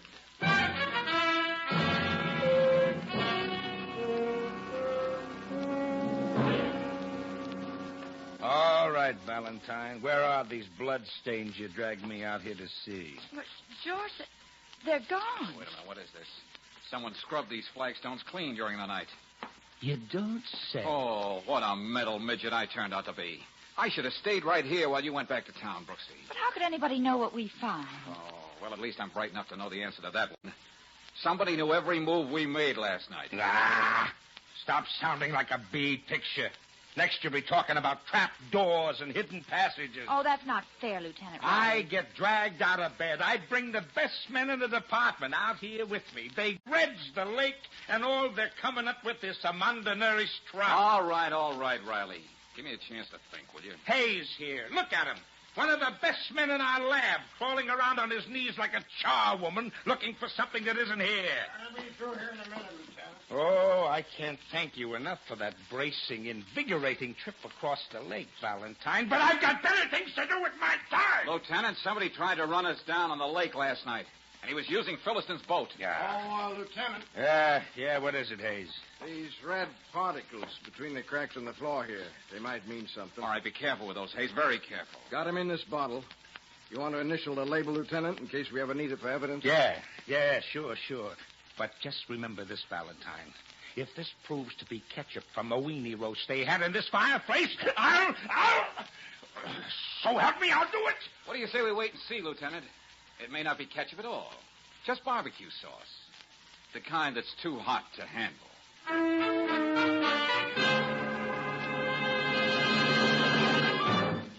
Well, Valentine was right. It was blood, all right. Human blood. Angela's? I don't understand. Who'd want to kill her? Oh, I can't believe it. We found it's the same blood type as your sister's, Mrs. Wilder. Oh, no. Now, that's not going to help at all, Mrs. Wilder. I know I may have sounded selfish and petty. Just thinking of the scandal Angela might cause, but now that it looks as though my sister was murdered, none of that matters. All right, folks, all right. Let's settle down and do some straight talking, huh? Mr. Philistine. Yes, Lieutenant. Well, this is the way it shapes up. Your wife never left the island. If she did, she was carried out after she was murdered in front of that fireplace. And we'll find the body if we have to dig up every inch around Tuxedo Lake. Lieutenant, I admit I wanted to hate Angela when I found out what she was doing. But I'll give everything I own to find the man who killed her.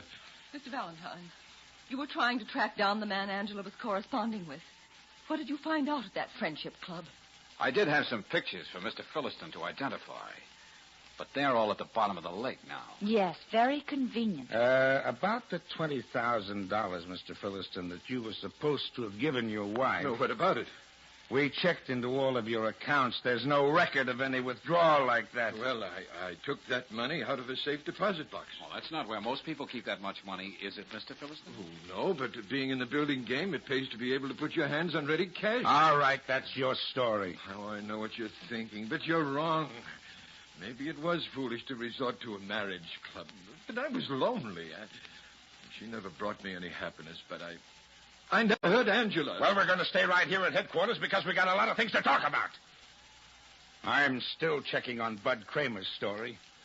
All he does is prattle about his amiable, fun-loving mother. Oh, he's still at it, huh? Look, Brooksy. Yes, George. You stick right here. Lieutenant, you don't mind if I duck out for a few minutes, do you? No, I won't waste time asking you why. Oh, but I'll tell you. There's a little angle to this case I overlooked. But I'm going to take care of it right now.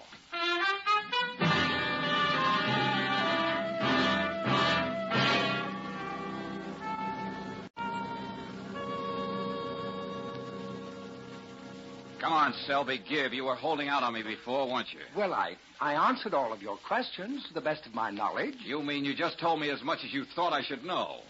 But now you got to open up, Selby. This is a murder case, and the police are in on it. Oh, dear. Well, come on, give. All right. You understand, I had to think of my business, what it might sound like if Angela's disappearance ever got into the papers. You know Never mind that, Cupid. Get to the point. Yes, of course.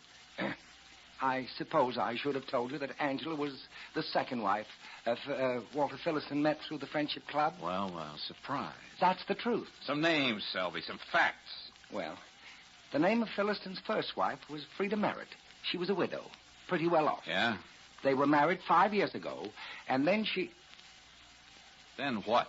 She was out alone fishing about 2 years ago. Her boat turned over, and she was drowned. But it was an accident, Mr. Valentine. The police said it was. Uh-huh. Better get your hat, Selby. Why, where are we going? Police headquarters. I want you to repeat that story to Lieutenant Riley. I think we found the answer to just what's been happening over there on Tuxedo Island.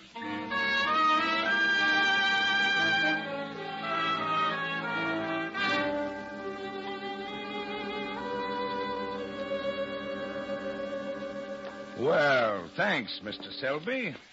Now, what about this Philistine? I suppose I should have known this would have come out anyway. Why didn't you tell us before that you got your first wife through Selby's Friendship Club? Yes, you made us believe you were just a lonely man. And that was the first time you ever did anything like that. Does any man ever want to admit that he was played for a fool twice? What's that supposed to mean? Frida and I weren't too happy after a while. And she died. Well, believe me, we're going to check into that accident, and much more thoroughly this time, now that we know what we're looking for. That was an accident. And what about Angela? Oh, I don't know what happened to Angela after I gave her the $20,000. Of which we find no record. I'm sorry, Mr. Philistine, but I had to tell them what I knew. Oh, leave me alone. Oh, I do hope there'll be as little mention of the Friendship Club as possible in this affair. Is that all you've got to worry about, Mr. Selby? Of course, Miss Brooks. I've spent years and years building up a Okay, Selby, okay. You can beat it now. We'll call you when we need you. Yes, Lieutenant. Of course. Just a minute, Lieutenant. Huh? Is it your usual practice to let a murderer walk out of your office? What are you talking about? You mean Selby? What kind of a joke is this supposed to be? I told you all I knew. Let me in on this, Valentine. Me too. I'd certainly like to know what you're talking about. You had me on the hook for a long time, Selby, until I started remembering a few things. Lieutenant, he doesn't know what he's saying. Well, suppose we listen anyway. And stop squirming, Mr. Lonely Hearts. You can't talk your way out of this. It's there in black and white. Please, Mr. Valentine, tell us what you know. When I first walked into your office, Selby, you said you thought Mrs. Philistine was happily married. Well, yes. You said you even took a card out of the file and tore it up. That's right. But then why did you have her name listed in your new bulletin as a likely marriage prospect? That's a lie. Friendship Club member number 40, young, attractive divorcee, amiable, fun-loving, anxious to live life to the fullest. Of course.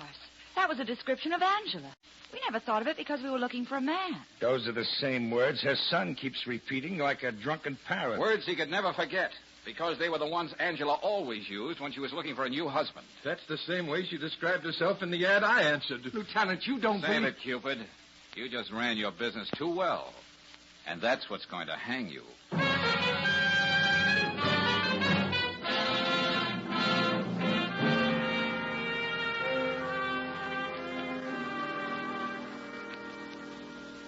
George, I still don't understand what reason Selby had for killing Angela.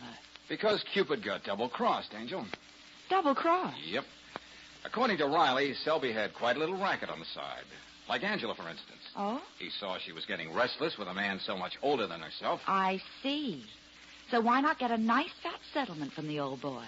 The Friendship Club can always come up with a new husband. They would have split that $20,000, Brooksy. But when she said, no, go, and if you do anything about it, I'll go to the police, he killed her and buried her body. Selby didn't miss a trick, did he? Even to using Philistine's boat to run us down. Well, he knew what the police would think when they learned about how he married the first Mrs. Philistine and how she died. Which, by the way, was an accident. Oh, darling, I'm so glad that we met in a nice, normal way. Oh, yeah. A USO canteen. Yeah, I remember. You were one of the hostesses. Yeah. You walked up and said demurely, "What about it, soldier? Dance?" Oh, yeah. Wasn't it beautiful? Yeah. And then I said, And that was that. After all, no girl could resist such a pretty compliment.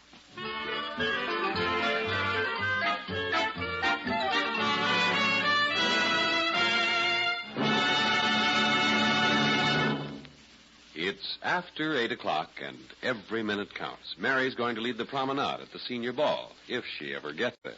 Right now, she's with Roger in his car, and there's a big silence. Roger choked the engine and flooded the carburetor. Too bad. He should have used Chevron Supreme gasoline in his car. Special blending agents in this premium quality gasoline assure instant starts, speedy warm-up, powerful getaway in heavy traffic driving, fast starts, and all the power your car can handle wherever you're driving in the West. That's because Chevron Supreme is scientifically tailored to each different climate and altitude zone. Whether you're driving a new car or one that's many years old, you'll like the new Get Up and Go that Chevron Supreme gives your car. Ask for it tomorrow at any standard station or independent Chevron gas station where they say and mean, we'll take better care of your car.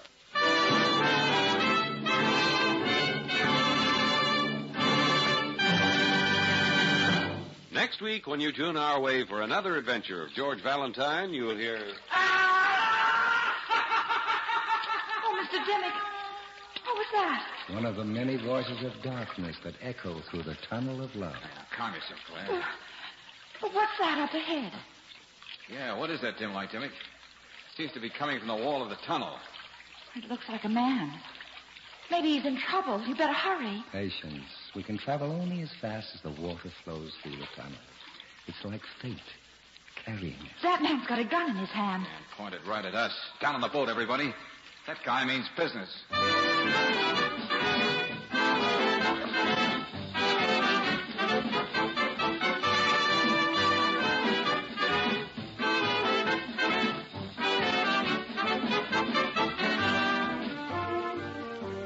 Tonight's adventure of George Valentine has been brought to you by Standard of California on behalf of independent Chevron gas stations and Standard stations throughout the West. Let George Do It stars Robert Bailey as George with Frances Robinson as Claire.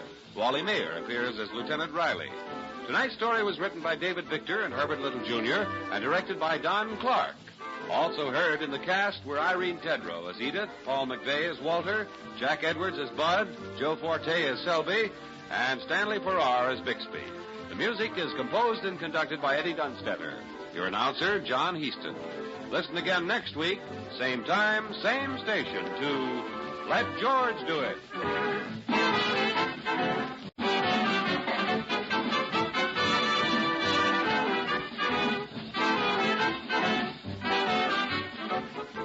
This is the Mutual Don Lee Broadcasting System.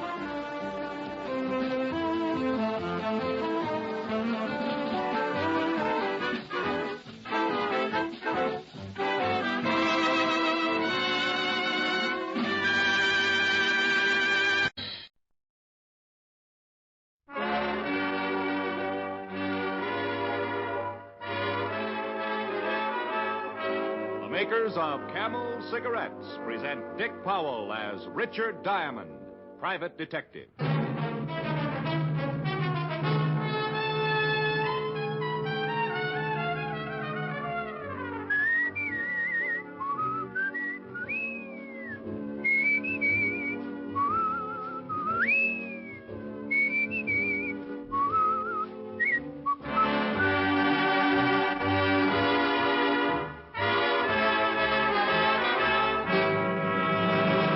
What cigarette do you smoke, Doctor? That question was asked of doctors in every branch of medicine, doctors in all parts of the country. What cigarette do you smoke, Doctor? The brand named most was Camel.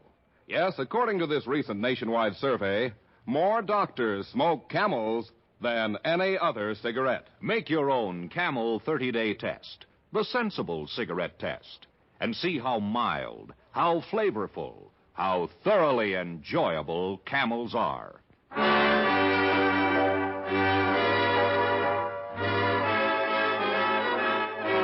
Here transcribed is Richard Diamond, private detective, starring Dick Powell.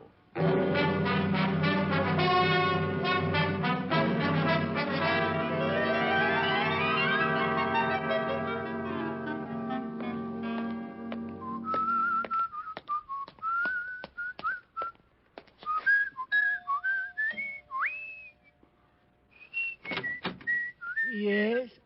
Oh, Mr. Diamond, come in, sir. Well, thank you, Francis. How's the pantry Einstein tonight? Oh, my goodness, sir. That was a dandy. Oh, you like that, huh? Oh, yes, sir. Well, chuckle along and tell Miss Asher Sweet and Frostbitten is downstairs. Right away, sir. I'll be in the study. Yes, sir. The snow is snowing. The wind is blowing. But I can weather the storm. What do I care how much it may storm? I've got my love to keep me warm. Hi. Hi. What's new? Nothing with me. I want to know about you. Nothing much with me either, honey. What have you been doing for the last couple of days? Case. Oh. Got a nice big fat retainer. Oh. Yeah, oh.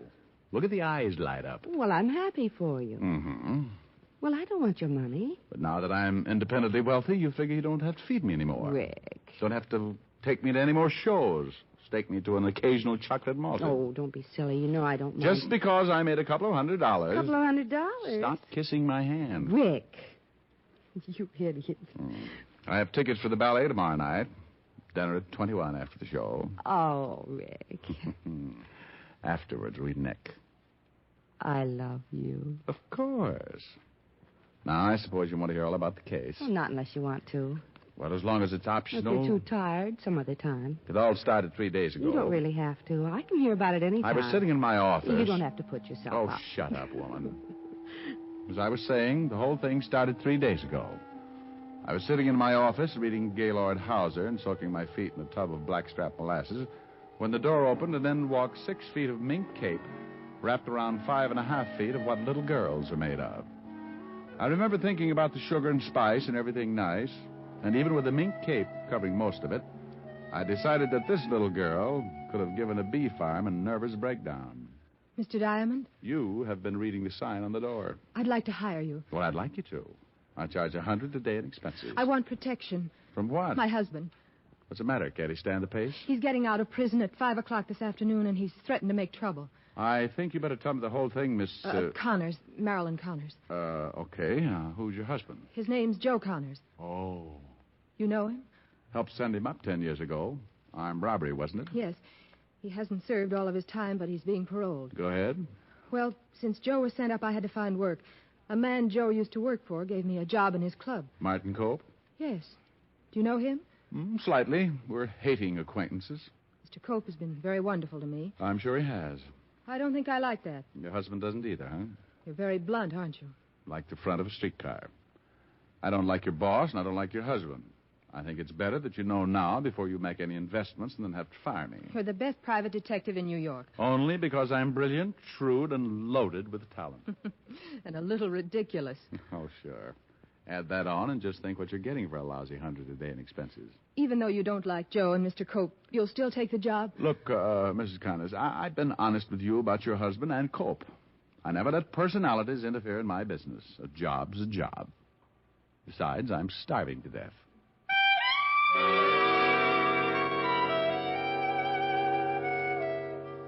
She gave me a slow smile, complete with a high fever, handed me a retainer, and swayed out of the office like Mata Hari leaving an atomic research stag party. We agreed to meet again at 4 o'clock, so I spent the next hour on the roof, relaxing in 3 feet of snow, and around 4 o'clock walked my frozen blood pressure down to Martin Cope's nightclub, the only king-size safe decorated by Bergdorf Goodman, complete with an intellectual piano player, a $15 minimum, and enough intrigue to make a scented investigation look like a taffy pole.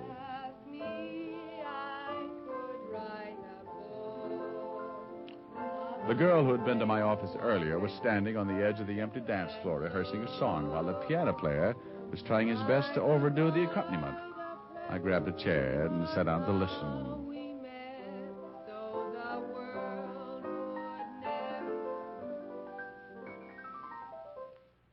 Something wrong? Look, if you'd like to do a single, why don't you say so? You're unhappy? When you're playing for me, I would appreciate it if you just backed me up quietly, simply. Stop hating Art Tatum. Darling, I'd be happy to do anything you say except for one thing. Yes?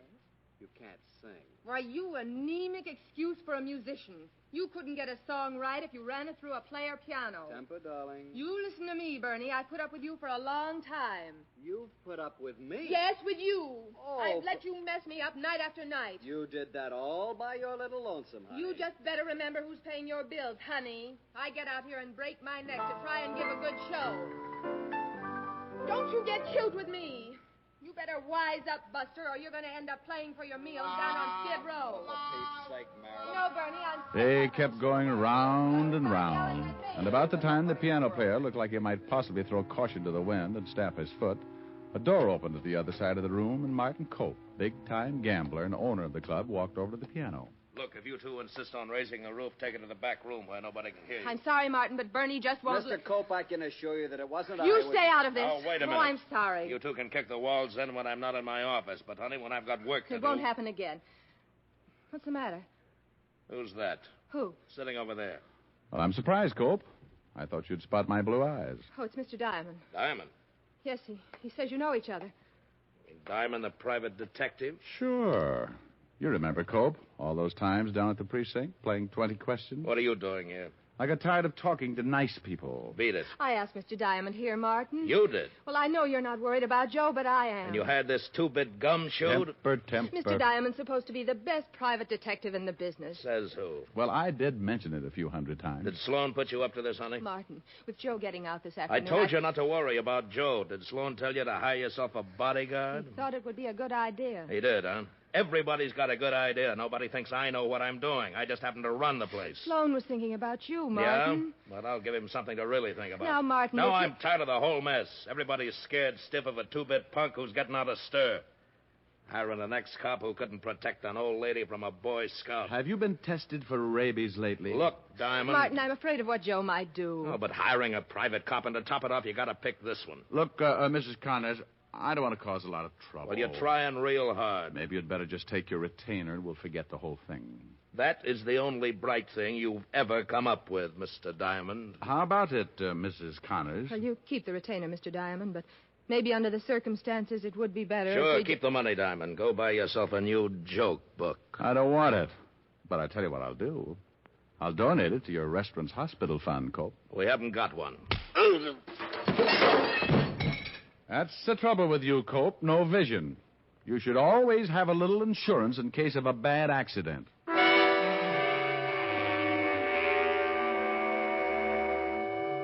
I left the club with Martin Cope stretched out on the dance floor and Marilyn Connors looking too startled to say much. Bernie, the piano player, accompanied my exit with a fast course of the funeral march, and I headed for my quiet little apartment. I napped for the rest of the afternoon, and by 8 o'clock I was appropriately dressed in my best blue suit. The other one being a casual sienna and suitable only for badminton and grunion hunting. I had paused to admire myself, surreptitiously humming a few bars of Temptation when,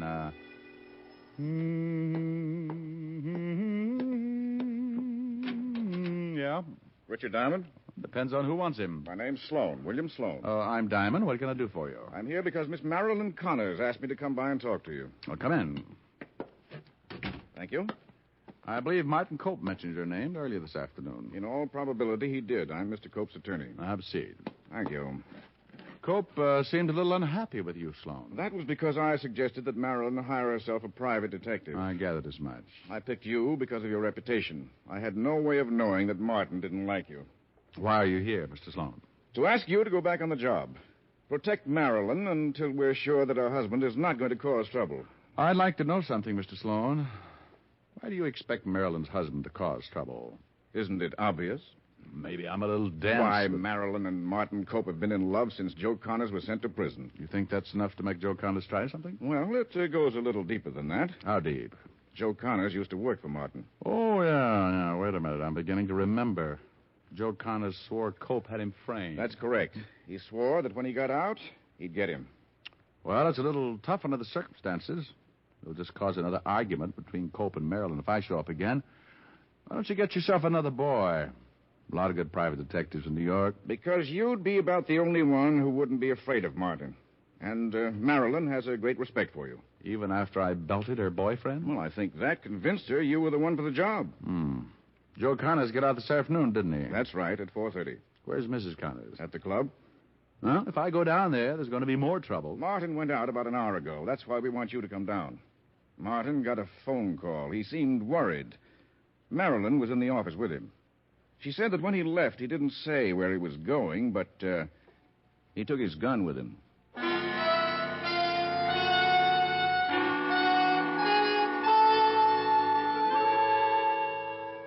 Sloan and I went downstairs, climbed into his car, and headed for Martin Cope's nightclub. When we went in, Marilyn Connors was on stage. So we went to the back of the building and sat down in her dressing room. About 10 minutes later, Marilyn came in. She was wearing something thin enough to make a silkworm commit a hara-kiri. Hello, William. Mr. Diamond, I'm so glad you reconsidered. I think we both reconsidered, didn't we? Has Martin come back yet? I'll go see. I'll be right back. I'm worried, Mr. Diamond. How long ago did Cope leave? About half an hour before I went on. If you'll excuse me, I have to take off my makeup. Oh, sure, go right ahead. He's back. Martin? Yes, and I'm sure something's happened. He's worried sick about something. I'll go see him. Mrs. Connors. Yes? Do you want me to stay? No, I don't think that'd be a good idea. Why don't you go over to my apartment and wait? It's 48 West 74th Street, number 3. It's a walk-up. All right. Wait, you'll need a key. Here. She handed me her key and left with William Sloan. I walked out of the club, grabbed a cab, and 20 minutes later I was walking upstairs to her apartment.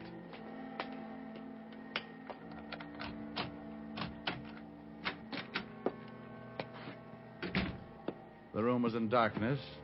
I felt around for a light switch near the door. Then I froze. The room was still and quiet, but there was a smell in the air, a heavy, pungent odor that a gun leaves after it's been fired. The smell was cordite.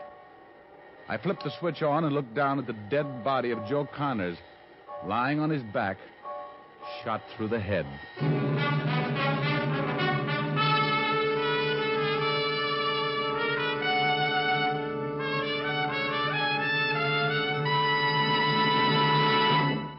Before we continue with Richard Diamond, Private Detective, here's an important question. How mild can a cigarette be? One sniff won't tell you. One puff won't tell you. It takes day in, day out smoking to judge the mildness of a cigarette, to see how well it gets along with your throat. Make the sensible cigarette test, the thorough cigarette test. Smoke only Camels for 30 days, and you'll know how mild Camels are. Pack after pack, week after week. Yes, for 30 days, enjoy the rich, full flavor of Camel's costly tobaccos and see just how mild a cigarette can be. In a coast-to-coast test of hundreds of people who smoked only Camels for 30 days, noted throat specialists reported not one single case of throat irritation due to smoking Camels. Make your own Camel 30-day test, the sensible test, and see for yourself why more people smoke Camels than any other cigarette. How mild, how mild, how mild, how mild, how mild can a cigarette be? Make the Camel 30-day test and you'll see. Smoke Camels and see. And now back to Richard Diamond, starring Dick Powell.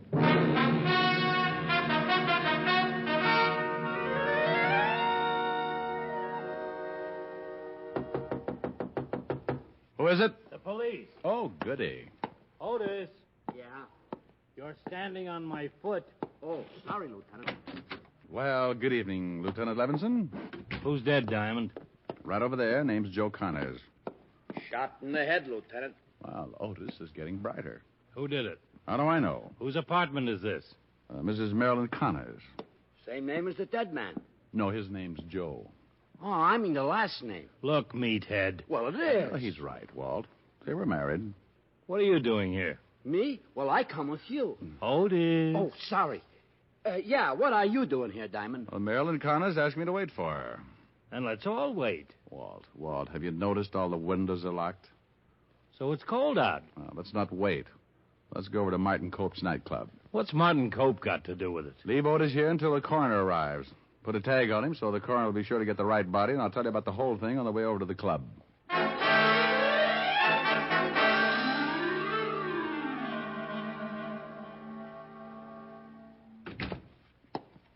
Lieutenant Levinson to see you, Martin. Oh, hello, Lieutenant. Hi. What are you doing here, Diamond? He's with me, Cope. You own a gun? What is this? He said, do you want a gun? Yeah, so what? Mind if I look at it? Okay. It's loaded. Let's see. Been fired. You're nuts. Rick. Has been. What is this? I haven't fired that gun since I owned it. You took it out of here with you, didn't you? What's that to you, Diamond? You took it out tonight, didn't you? Don't answer that, Martin. Now, look. Let's go down to the station. What for? Martin, you knew Joe Connors, didn't you? Yeah. Well, somebody shot him. You think I... Martin, don't say any more. Well, I'm surprised it's you, Sloan. You were the one who told me Martin took the gun with him. You did? How the devil did I know Diamond would go to the police? What were you doing with Diamond anyway? Marilyn hired him. And fired him. She hired him again tonight. He was working for her. Anything I told him was in confidence. Murder just isn't confidential, Sloan. Look, wait a minute. Yeah, you're right. I went out to see Joe Connors. He phoned me. Martin. I didn't kill him, though. Yeah, I took my gun, but I didn't use it. He was dead when I got there. You went to Marilyn Connors' apartment? That's right. Well, let's all go down to the station and have ballistics check on this gun. And in the meantime, Cope, I'm holding you on suspicion of murder.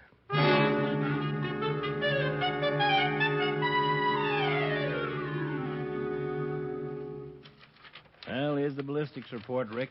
Cope's gun was the one that did the job. Slug they took out of Connors matched.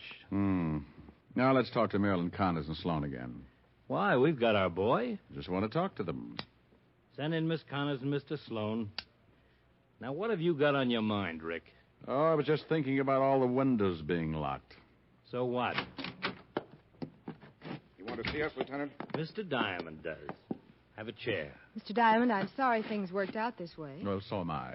Oh, here's your apartment key. Thank you. How many people have a key to your apartment, Mrs. Connors? What? Martin has the only other one. Mm-hmm. What time did Martin get that phone call? Oh, about 7:30, I guess. I got to the club about 7:15. Martin usually comes in about 7:30. I met him in his office, and he got the call. And he took the gun and left right away? It's all right. Martin has already admitted taking the gun. Yes, he took the gun and left almost immediately. Mm-hmm. Where were you, Sloan? At home. I got to the club just after Martin left. Marilyn told me what had happened, and I came right over to you. Oh. Well, all right. Thank you very much. That's all? Are you going to defend Mr. Cope? I doubt it. I don't think he wants me to. Well, thank you very much. We'll be talking to you. Goodbye, Lieutenant. Mr. Diamond. So long. Goodbye. Bye. Now, what was all that about? I want to talk to Martin Cope. Rick, now look. I want to talk to him. I want to find out how Joe Connors got into a locked apartment without a key.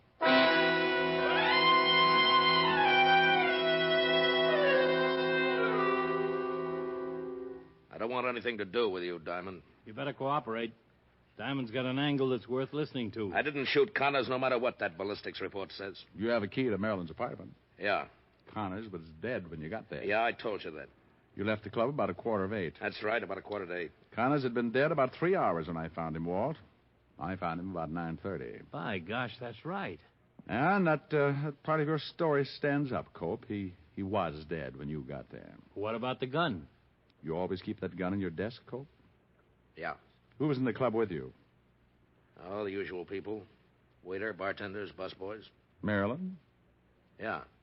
Now, wait a minute. Who knew you kept the gun in the desk? Oh, half a dozen people, maybe. You think somebody lifted that gun, killed Connors, and put it back in the desk? You always come in about 7:30, don't you, Cope? Yeah, every night. According to the death certificate, Connors had been dead about an hour before you came in. What time did you leave the club this afternoon? Right after you slugged me. Oh, you got up rather suddenly. It was about 4:30, wasn't it? Somebody could have gone into your office, taken that gun, killed Connors, put the gun back before you came in at 7:30. Then I'm cleared? No, not a bit. You have a key to Marilyn's apartment. The killer had a key to let Connors in. Miss Connors said there were only 2 keys. Well, Walt, let's go talk to Mrs. Connors.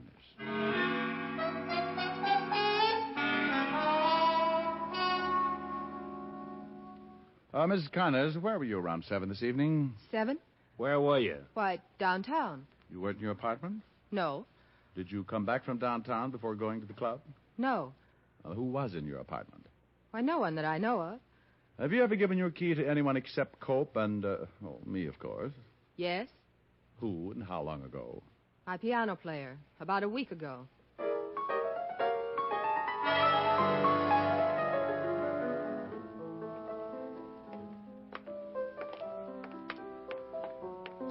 Hello, Bernie.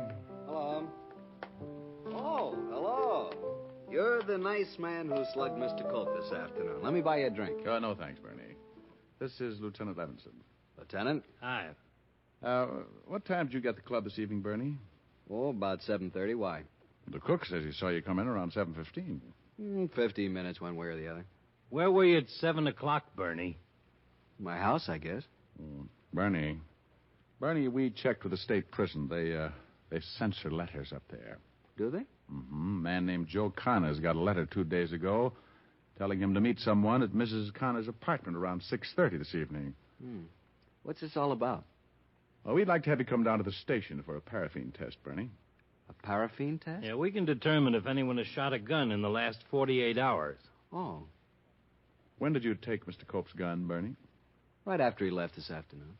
You had a duplicate key made from the one Mrs. Connors gave you several days ago? Mm-hmm. The Green Hardware Shop, I believe, over on 64th Street. Why'd you do it? Oh, love, hate, lots of reasons. What difference does it make? For a week now, I've heard him talking about Joe Connors and what he might do when he got out. I saw a chance to get rid of Martin Cope, so I had the key made, wrote Joe Connors a letter, and killed him with Mr. Cope's gun. After you killed Connors, you came back, put the gun back in the drawer, and when Martin Cope came in, you called him and said you were Connors. From that phone booth right over there. Were you in love with Marilyn Connors? That is an extremely earthy question that can do no good at all. Well, let's go, Lieutenant. I was getting tired of playing the piano anyway.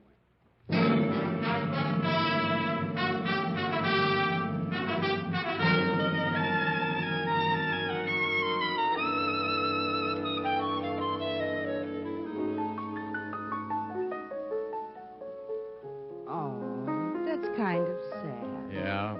In a way, it's too bad it didn't work. Think what Marilyn Connors in for when she marries Martin Cope. Oh, speaking of Marilyn Connors, you certainly did take a lot of pains describing her attributes. Oh, really? Well, it wasn't painful at all. Was she really that pretty? Pretty. Well, I'm jealous. Well, don't be. She had one thing that was wrong. What was that? She had long blonde hair that hung all the way down to the floor. Well, that sounds beautiful. But it was her mustache. Better sing something, huh? I think you'd better. What would you like? Anything that will make up for that last remark.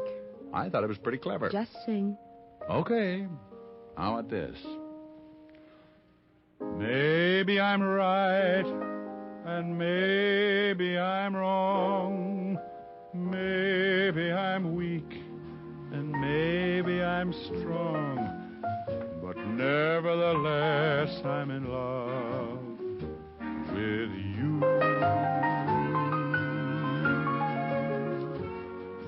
Maybe I'll win, and maybe I'll lose. Maybe I'm in for crying the blues. But nevertheless, I'm in love with you. Somehow I know at a glance the terrible chances I'm taking. Fine at the start, been left with a heart that is breaking. Maybe I live a life of regret, and maybe I'll give much more than I'll get. But nevertheless, I'm in love with you. Oh, that's better. Thank you. Rick, I'll bet she really did have pretty hair. Oh, I guess so, but she kept it all rolled up on her head. Well, what's the matter with that? Well, I like yours better. I wear mine up. Yeah, but I've seen you with your hair down. Rick. Come here. Rick?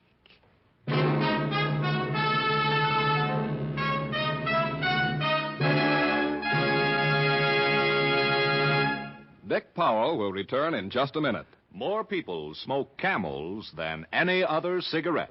Yes, more people smoke Camels than any other cigarette. Among the millions of Camel smokers, there are many stars whose voices are their fortunes. John Wayne, Reza Stevens, Martha Tilton are a few. They find that Camel's cool mildness gets along fine with their throats. Friends, make your own 30-day Camel mildness test and see why more people smoke Camels than any other cigarette. How mild, how mild, how mild, how mild can a cigarette be? Make the Camel 30-day test, and you'll see. Smoke Camels and see. Here's Dick Powell with a special message. Thank you. Ladies and gentlemen, no one deserves the appreciation of the American people more than the men and women who have served in our armed forces. The Camel people send weekly gifts of cigarettes to those servicemen and veterans who are hospitalized. This week's Camels go to Veterans Hospital, Martinsburg, West Virginia, and Coral Gables, Florida. U.S. Army Station Hospital, Camp Hood, Texas. U.S. Naval Hospital, Chelsea, Massachusetts. Now, until next week, enjoy Camels. I always do.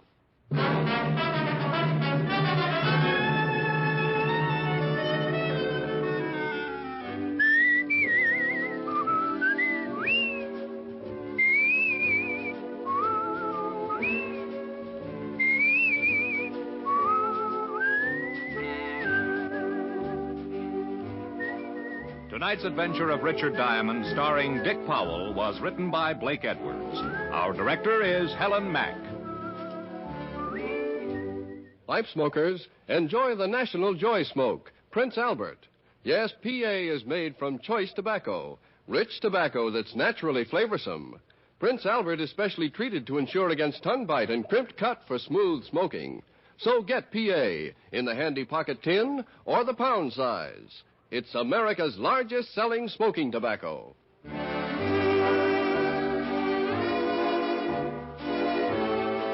Listen next week for another exciting transcribed adventure of Richard Diamond, starring Dick Powell. This is Your FBI. The official broadcast from the files of the FBI follows immediately. Stay tuned. This program came to you from Hollywood. This is the American Broadcasting Company.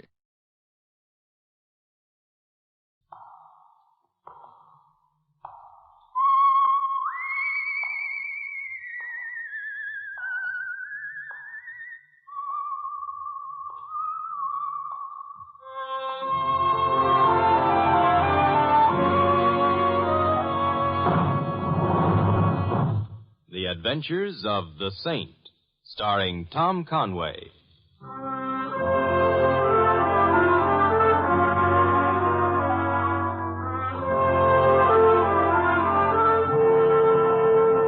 The Saint, based on characters created by Leslie Charteris and known to millions from books, magazines, and motion pictures. The Robin Hood of modern crime now comes transcribed to radio, starring Hollywood's brilliant and talented actor Tom Conway as the Saint.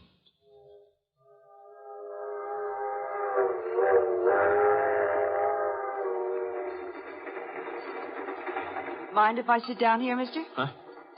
Oh, no, I don't mind. Thanks. Usually I get a little more enthusiasm than that. What? Oh. Oh, yeah. Yeah. You're a good-looking babe. Oh, you're just saying that to be sociable, mister. Mr. What? The name's Doyle. Lola's mine.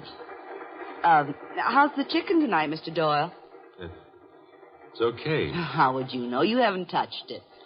Being on a train kind of spoils my appetite. So that's what's spoiling your appetite. Sure. What else? I wouldn't know. Mr. Doyle, who's paying for my dinner, me or you? Well,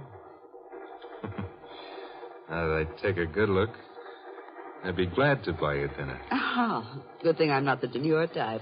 Restrain your joy and hand me that menu, huh? Sure. Thanks. Yeah. And button your jacket, your gun's showing.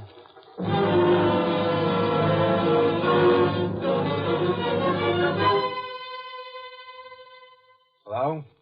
Yeah, I want some information. Listen, I want to know if the Chicago Limited's on time. Mm-hmm. They're passing through town here. Yeah, thanks.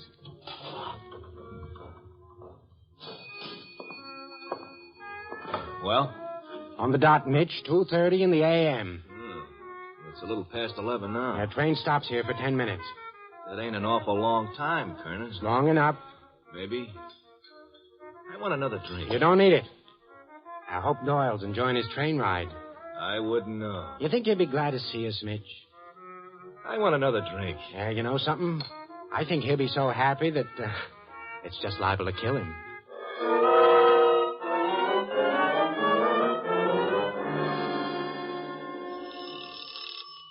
Oh, I'm closed for the night. I've gone out of business. Oh, I'll hate you in the morning. Okay, just a second. Mr. Templar? Yes, and the hour is midnight, and I'm about to go to sleep. You look very nice. Oh, you must say that to all the boys whose bells you ring. I'm not working my way through college, Simon. No. From where I stand, I'd say you'd graduated. From where I stand, I'm getting tired of standing. Oh, I'm sorry. Come in. It's a little late to begin a beautiful friendship. I'm frightened. Your eyes tell me that. And they're very beautiful. You know a lot about women, don't you? Not as much as I'd like. I'm married to Jimmy Doyle. Doyle.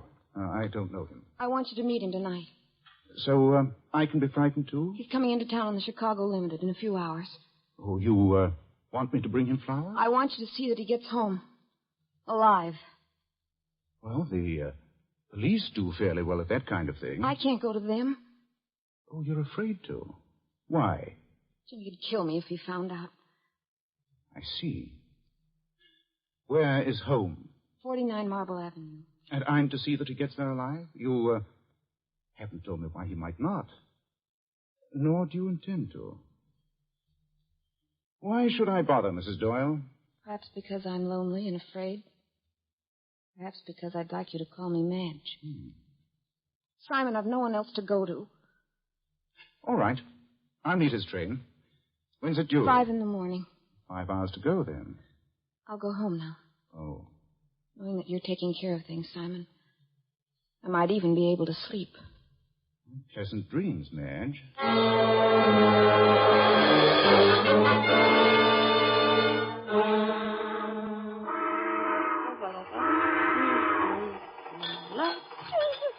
Another drink, Lola? What are you trying to do, launch me? Don't be that way, baby. I'm drinking right along with you. Right now, I'd say you were a couple of blocks in front of me. Hey, what time is it anyway? Let me see. Yeah, 2:30 almost. Early hours, baby. Hey, don't tell me the train's running out of gas.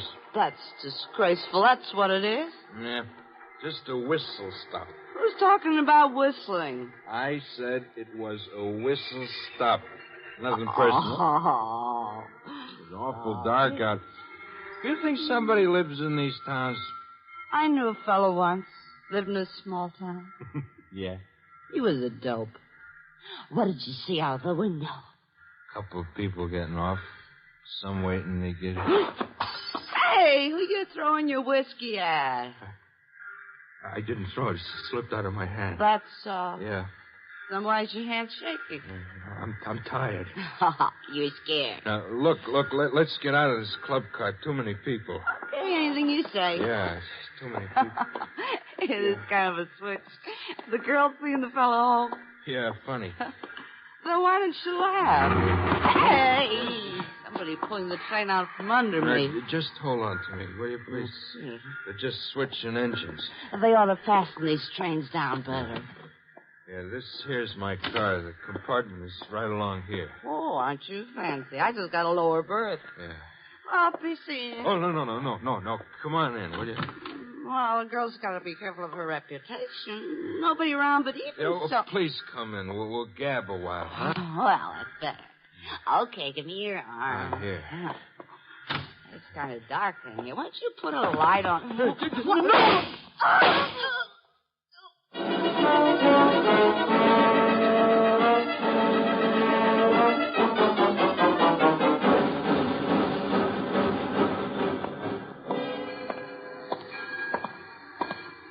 Hey, Templar. What? Oh, Lieutenant Flynn. Hello, Templar. What are you doing here? Is there a law against lurking on station platforms? Don't tell the commissioner. You meaning the train? It's easy to see why they made you a lieutenant. Well, thanks very much. Oh. Friend of yours coming in on the limited? That's hard to say. Translated, you mean you're not saying. Why are you here? I'm crazy about trains. Oh. Also, the department got a wire. Seems somebody on that train wasn't a very good traveler. Oh? Seems he died en route. Yes, train sickness can be overdone, huh? Wasn't exactly train sickness. What was the name of the man you were meeting again? I didn't say it was a man. No. This fellow stopped a couple of bullets in the worst possible place. Oh? Are there Any good places to stop bullets? If you're not too busy, Templar, when the train pulls in, maybe you'd like to climb aboard with me. Take a look at the fellow I'm talking about. Oh, I might not be too busy. What's his name? Doyle. Jimmy Doyle.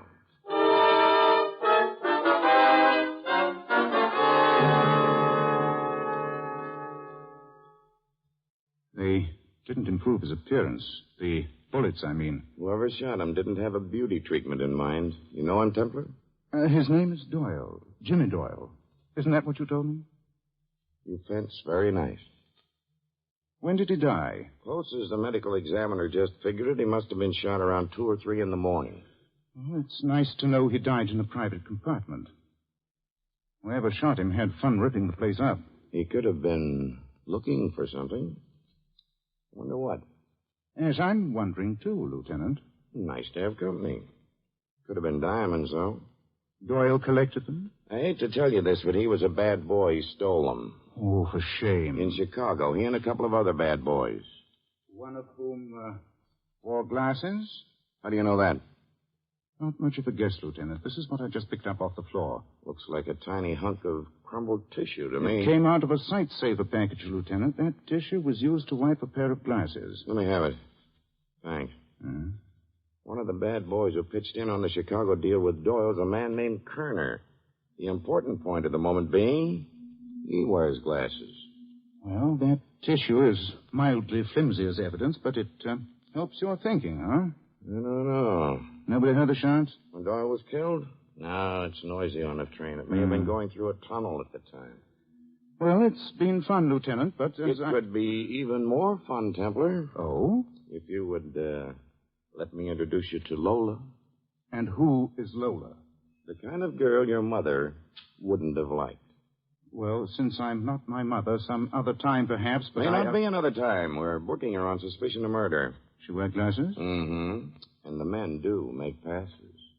You're being too kind to me. She and Doyle were lapping up firewater all evening. She went with him to his compartment, this one. Claims she chatted with him for a while, then went to her own berth.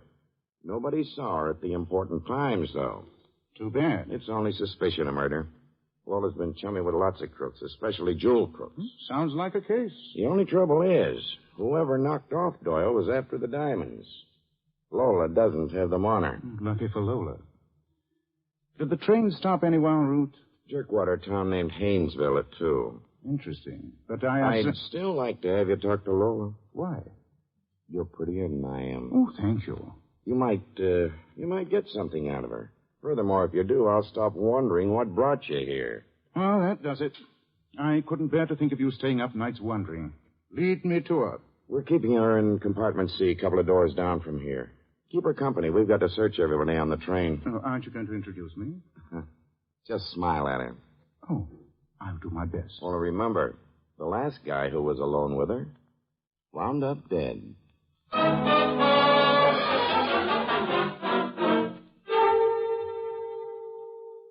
How long do we have to hole up in this room? Not long. You'll just be glad you're off of that train. Yeah. You know, I never did like cops, but one thing you gotta give them credit for. They know how to search a man. For a while back there, I wasn't sure they were going to leave the skin on me. Hey, what's the matter, Mitch?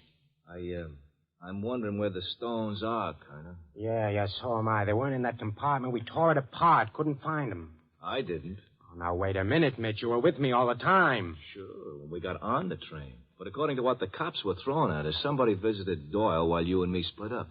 Locating our berths? Yeah, but we had to take berths in different cars. We'd have been spotted too easy if we hadn't. Sure, except for the way it worked out. You could have got to Doyle's compartment before his body was found. You could have shot him and ditched the stones someplace. Yeah, so, my friend, could you? Would I bring it up if I... You might. Just to make sure that I didn't. Now, look, Mitch, there's one thing we know. Neither of us has got the stones on us now, no matter who killed Doyle. So? So do you care who killed him?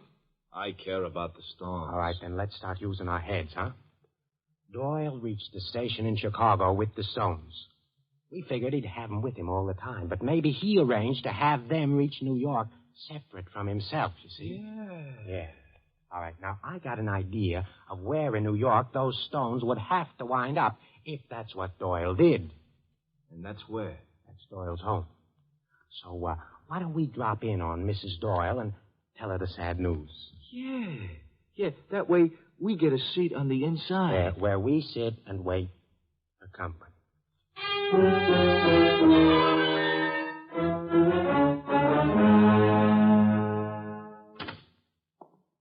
Good evening, Lola. Or should it be good morning? Go away. I want everyone should go away and drop dead. But you haven't even met me. I'm Simon Templar, Lola. You can drop dead, too. Wait. Simon Templar. That's right. The saint, huh? That's all a girl in my condition needs. Go. Oh, Lola. What? Lieutenant Flynn told me to smile. I'm smiling. Dr. West would be proud of Oh, you. I don't know. He just gives me the brush every morning. Oh, you're funny. Sit down. Thank you. But sit down slow. I don't want you shaking the train. Oh, I'll be careful. Oh, these trains shake awful easy. Or it could be I have a hangover. Oh, were you drinking last night?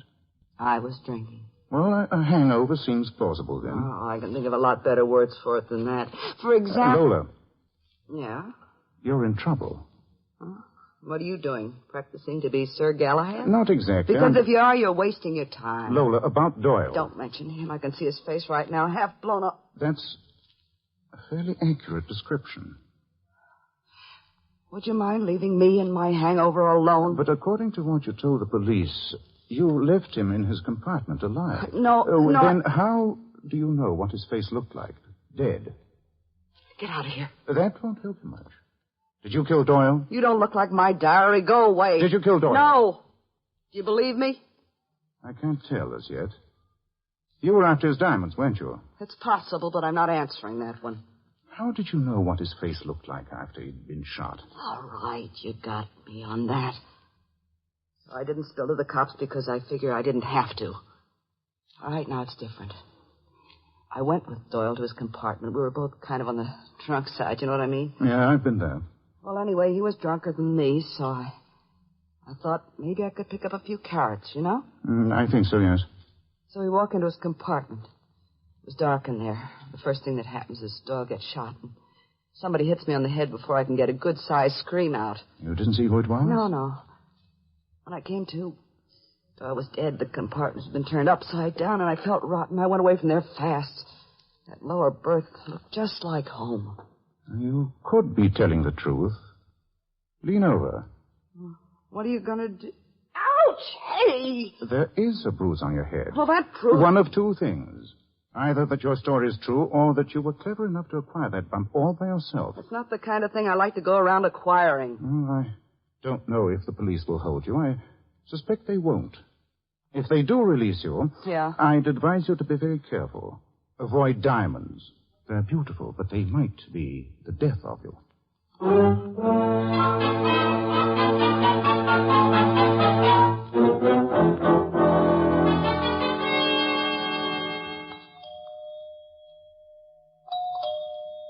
Just a second. Oh. Hello, Mrs. Doyle. Kerner. Kerner and Mitch. You mind if we come in? You don't mind. She looks all broken up by grief, don't she, Mitch? All broken up. Is that a new routine? Yeah, she don't sound like a new widow at all. Did you say new widow? Oh, don't tell me you didn't know. Didn't the cops get in touch with you? About what? I guess they didn't. I guess maybe Doyle didn't bother keeping him posted about his home address.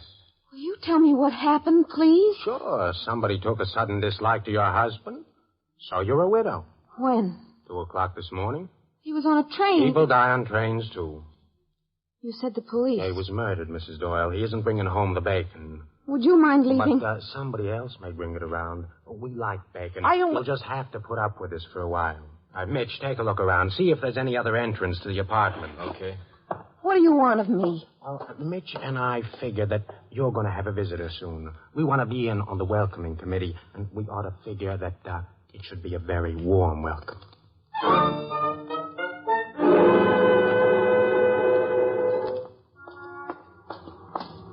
Aren't police stations attractive? Well, they're useful. I guess I have you to thank for being able to walk out of there. No, forget it. Unless, of course, you really killed Doyle. I'd never kill a man. Why not? I like him. Now, you might like diamonds even more. I might. But I don't.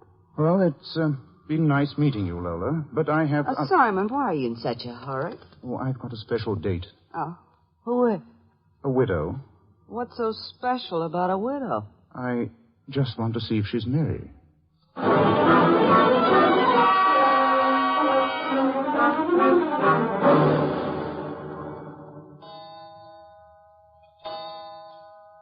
Hey, Kerner. Yeah? Time's passing. We got lots of it. Back door's bolted, and all we gotta do... there it is. Grab her. I got my hand across her mouth. She'll be quiet. Okay, we kill the lights and wait. The door's unlocked, and after a while, Junior out there is going to get impatient. Try the handle, find that the door is open, and walk right into... Kerner! Hey, let go of me. Let's wrestle, friend. That's her. This shouldn't take very long. Madge, put the lights on. All right. You had a glass jaw. Oh, Simon, I'm so glad. So glad. So am I. But when you rang the bell, I was terrified. And when the door opened, you weren't there. Oh, you took too long answering the doorbell. I thought maybe something might be wrong, so I kicked the door open and ducked to a side until the fireworks stopped. This gentleman with the glasses here... That's Kerner. No one's going to make passes at him either, except the coroner. He's dead. The other... Mitch. Yes, he'll recover. Kerner was near the door. Mitch fired. The gun's lying on the floor near him, and he hit Kerner instead of me. A very pleasant error. Simon, they told me Jimmy is dead. He is. He was killed, wasn't he? Yes. Why? He was carrying a tidy parcel of stolen diamonds. Kerner and Mitch were trying to remove them from him. Apparently, they'd helped in the original theft. Oh. So they came here to wait for... whom? Not for Jimmy. They knew he was dead. Then they... I think you could use a drink, and not a soft one at that. Where can I find this... In the kitchen. Come on. Jimmy kept everything in the... Time. Door. It's bolted. I'm going to make it easier for our unknown friend outside. Get over to a side match in case they start trying bullets. Hello, Lola. Come in. And shut the door behind you. Simon, I'll do it then. Lend me your bag, Lola. Well, you mustn't think I won't. Till later. No gun? Of course not. Oh, you may have your bag back. You also may have dropped the gun someplace else. Madge, this is a lady named Lola. Lola, Mrs. Doyle. Who is she, Simon? A girl with a lower berth who strayed into the wrong compartment. Let's go into the living room. Simon, I came here because I was afraid for you. Or for the diamonds? No, it wasn't that. The objects on the floor bothering you? Only one of them's dead. This one. Mr. Kerner. Nothing interesting in his pockets. As for Mitch... But Simon, he wouldn't have the jewels. Let's say he shouldn't have. But he has. Look. Rings? Necklace? Simon. Yes, half a dozen pieces. The only question is, are they the things Doyle was bringing in from Chicago? Where's your phone, Madge? Over there. Thanks.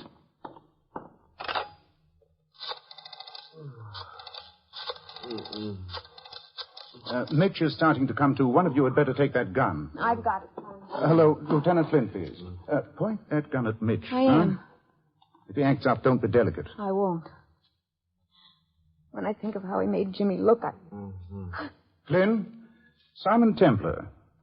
Would you mind reading off a list of the stolen jewels Doyle was supposed to have on him? That's right, yeah. Fine. Oh, no, Lieutenant. Not intellectual curiosity. You see, I have exactly those jewels with me. Not to mention a corpse and a killer. The address is 49 Marble Avenue, apartment C. Lieutenant, don't hurry. I'm having fun. Then the jewels you found on Mitch are part of the Chicago loot, yes. Only one thing bothers me. What's that? Madge, Mitch couldn't have shot Kerner. The angle's wrong. The angle? Yes. Besides, why should either of them have started shooting? They didn't know who would be coming through the door. Simon, I didn't want to get involved, but I shot Kerner. Mitch was holding his hand over my mouth. I had a hand free. I didn't want them to kill you, Simon. We're in unanimous agreement on that. As for Lola, I don't like the way you're looking at me. Oh, you and Madge standing side by side. A very pretty picture. Don't talk to me about pictures. They got frames around them. You just said the stuff you found on Mitch is part of the stuff Doyle had with him on the train. That's right. Well, that proves Mitch killed Doyle and stole the diamonds. No. It merely proves that the diamonds were not on the train. What? Look, I never even got through high school. For me, you have to make it a lot simpler. I'll be glad to. Everyone who walked off the train this morning was thoroughly searched. No one could have got away with the jewels. Therefore, the jewels weren't on the train. Not when it reached New York, that is. I think I know what you mean, Simon. Yes, probably because you got through high school, Madge. However, where does that leave us? It leaves us with a stop the train made at around 2 o'clock in the morning at a small town named Haynesville. I remember that. That's where Kerner and Mitch got on. Doyle saw them. He got scared. So that means they got to be the ones who killed him. It means something else, Lola. It means that other people could have got on the train at Haynesville, too. You mean someone else is involved? Someone we don't know about? No. Then you'd have searched these other people you're mentioning. At New York. The stopover at Haynesville was, how long, Lola? Around 10 minutes. They switch engines there.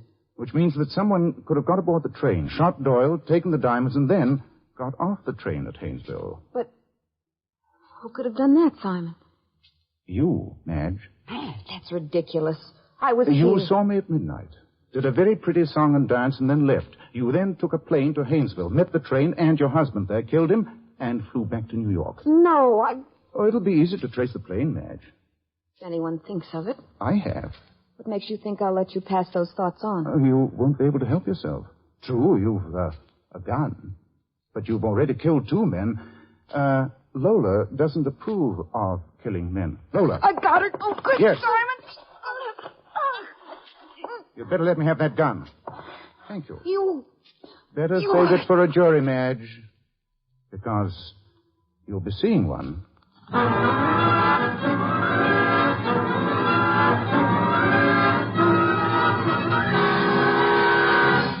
You have been listening to another transcribed adventure of the Saint, the Robin Hood of modern crime. And now here is our star, Tom Conway.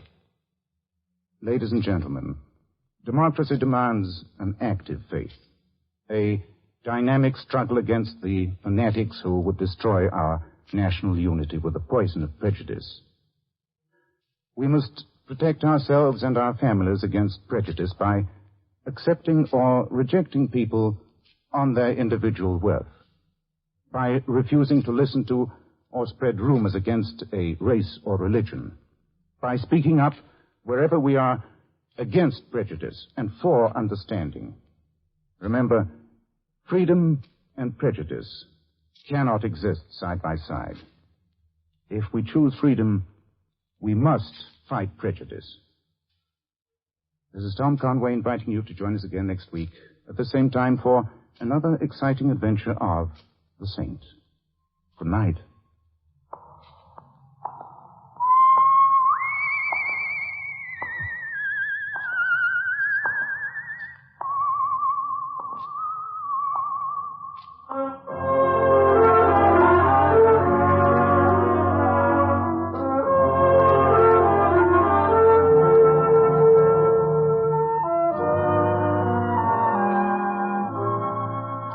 This script of The Saint was written by Louis Vittes.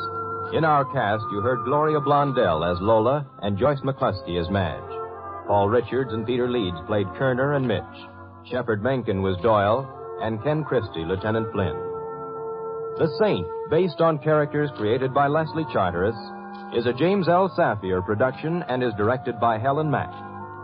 Tom Conway is soon to be seen in the Warner Brothers production of Gold Diggers in Las Vegas. All you Saint fans will be glad to know that the Saint comic books are on sale at all newsstands. Your announcer, Don Rickles.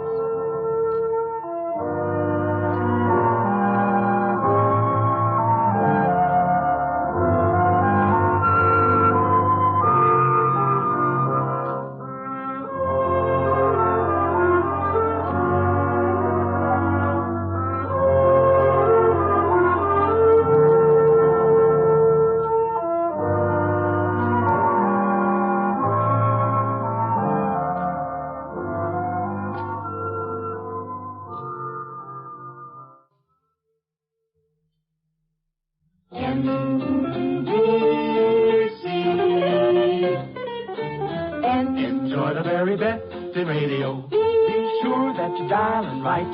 Seems like the very best in radio. Morning, noon, and night is from this station. Morning, noon, and night, NBC. This is NBC, the national broadcasting company.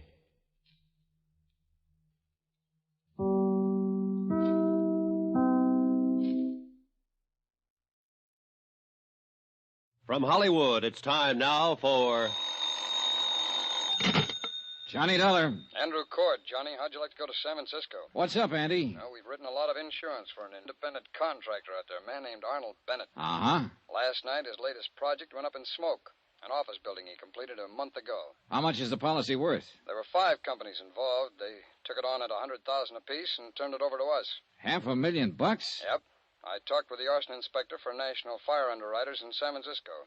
He said the fire looked phony. I'll pack my things.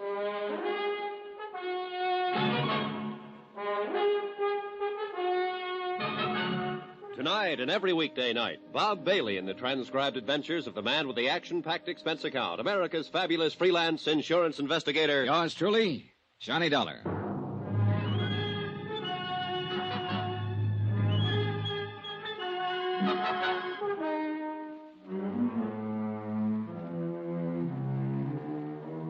Expense account submitted by Special Investigator Johnny Dollar to the 4-State Fire Insurance Corporation, 4065 Spear Boulevard, Hartford, Connecticut. The following is an accounting of expenditures during my investigation of the Bennett matter. Expense account item 1, $15, flowers for my girl. I wasn't able to keep our date. Instead, I met 4-State Fire Investigator Andrew Cord at his office, and we made immediate arrangements to fly to California. Item 2, $25.06, one raincoat. Item 3, $144.15. Air transportation, Hartford, New York, San Francisco. En route, Andrew Cord filled me in on the details concerning Arnold Bennett. Oh, Johnny, as things stand now, Bennett hasn't filed claim yet, although I imagine that'll be coming through pretty fast, if I know him. I met him once when he was in New York getting money to finance one of his big subdivisions. Yeah, it seems I've heard of him. Oh, he's made time and life a couple of times each. Oh, yeah. When I met him, I said to myself, Andy, look well on this man. He may be the last of his kind. Oh, how's that? Well, Arnold Bennett must be past 60 now. He's been everything in his lifetime. Sailor, soldier, lawyer, financier, bootlegger, gun runner, Lord knows what all. Talked fast, worked hard, and what he couldn't get one way, he got another. All in all, he's done pretty well. It shows all over him. I didn't like him, Johnny. Well, go on. Well, maybe I was just jealous of his aggressiveness, or maybe it's that I've just heard stories of how he ran roughshod over big and little. About this new building of Bennett's that burned down. Yeah. Well, the man in San Francisco is pretty sure the fire was of incendiary origin. Well, can he prove it? Well, that'll be up to him, and you and me. 4-State and National Fire Underwriters are going to handle the investigation. Federal, Great Atlantic, and Tri-State Underwriters aren't going to send any men at all. They figure it's best not to clutter things up. But proving the fire was incendiary may not be too easy, Andy. Well, we'll see when we get there. There's a standoff motive in the whole thing. We can start with that. What's that? Bennett's in financial trouble, big trouble. Taxes, so on. The fire was an out. I see. Well, who's the arson man in San Francisco? Billy Underwood. Oh, good. Bill Underwood's one of the best arson men in the business. Well, it's going to take all of us to get Bennett, Johnny. We'll split it 3 ways. We'll let Underwood handle the fire evidence. You can play front force with Bennett, and I'll comb around in the financial situation. Yeah, well, we sure got our work cut out for us. But listen, Andy, you sound sort of scared of this guy, Bennett. I am, kind of. Why? Nobody's ever beat him. Expense account item 4, $7.50. Incidentals upon arrival in San Francisco. Andy Cord and I checked in at the Fairmount, then went downstairs, rented a car, and drove out to the scene of the fire. Bill Underwood was already there, had been there all day. We all shook hands, and then Underwood broke it down. Bill was a bit of a pedant, had things pretty well organized for us. Now, it's this way. The watchman on duty saw a man loitering in the vicinity of the building when he came to work at 6 o'clock. Uh-huh. 3 other witnesses remember the same man. A druggist, a filling station attendant on his way home from work, and a newsboy. Got a description? Mm-hmm. I did. Male, Caucasian, 25 to 30, medium build, approximately 170. Dark hair, dark complexion. That's it. Have you talked to the police yet? Haven't had a chance, Billy. You know they got 8 men on this? Well, with that much of a description, it might make it easier. I sure hope so. So far, the description hasn't fitted anyone in the files yet. The newsboy swears that he saw this man sneak around the side of the building about 6 o'clock. The fire broke out about 6:30. Anybody see him leave? Mm-hmm. The newsboy says he saw him catch a bus on the corner right before the fire broke out. Might help us. But the bus driver on the line wasn't any help. He's pretty busy that time of night. Have you had a chance to go over this yet? Well, we started. I'm working with a fire inspector on it. And as soon as we come across anything, I'll let you know. We can't overlook any possibility on this, Billy. Any. Yeah. I know about Bennett. He's been out here asking me who I am, what I'm doing. He doesn't like it. Oh, he doesn't? Yeah. He learned to swear somewhere along the line. Oh, has he filed claim yet? No, we haven't heard. It's a professional firing job, I'm sure of it. You're sure? Well, I haven't got what I need in the way of concrete evidence yet, but I'll find it. Somewhere in these ashes. The place burned too well and too fast to be anything but professional. It was drafted. The fire got hot and going before anybody even spotted it. Well, this is a little out of my league, Billy. Tell me more, will you? Well, you see, an amateur will mess it up generally. It'll smoke a lot and somebody will spot it. Now, a bug, a nut, he'll do as good a job as a professional. Oh? But he'll stick around and watch it burn. Stand a good chance of getting caught. He might even call up somebody and tell him how happy he is. But this bird, the one the newsboy saw getting out of here fast, well, he sounds like he knows his business. Mm-hmm. It's business with him. Then it'll be my job to connect him and Bennett somehow. And that's the tough part. Yeah. All I got to do is play around in the ashes. Oh, Johnny. Yeah? Watch your step with Bennett. Sure. He doesn't care about anybody.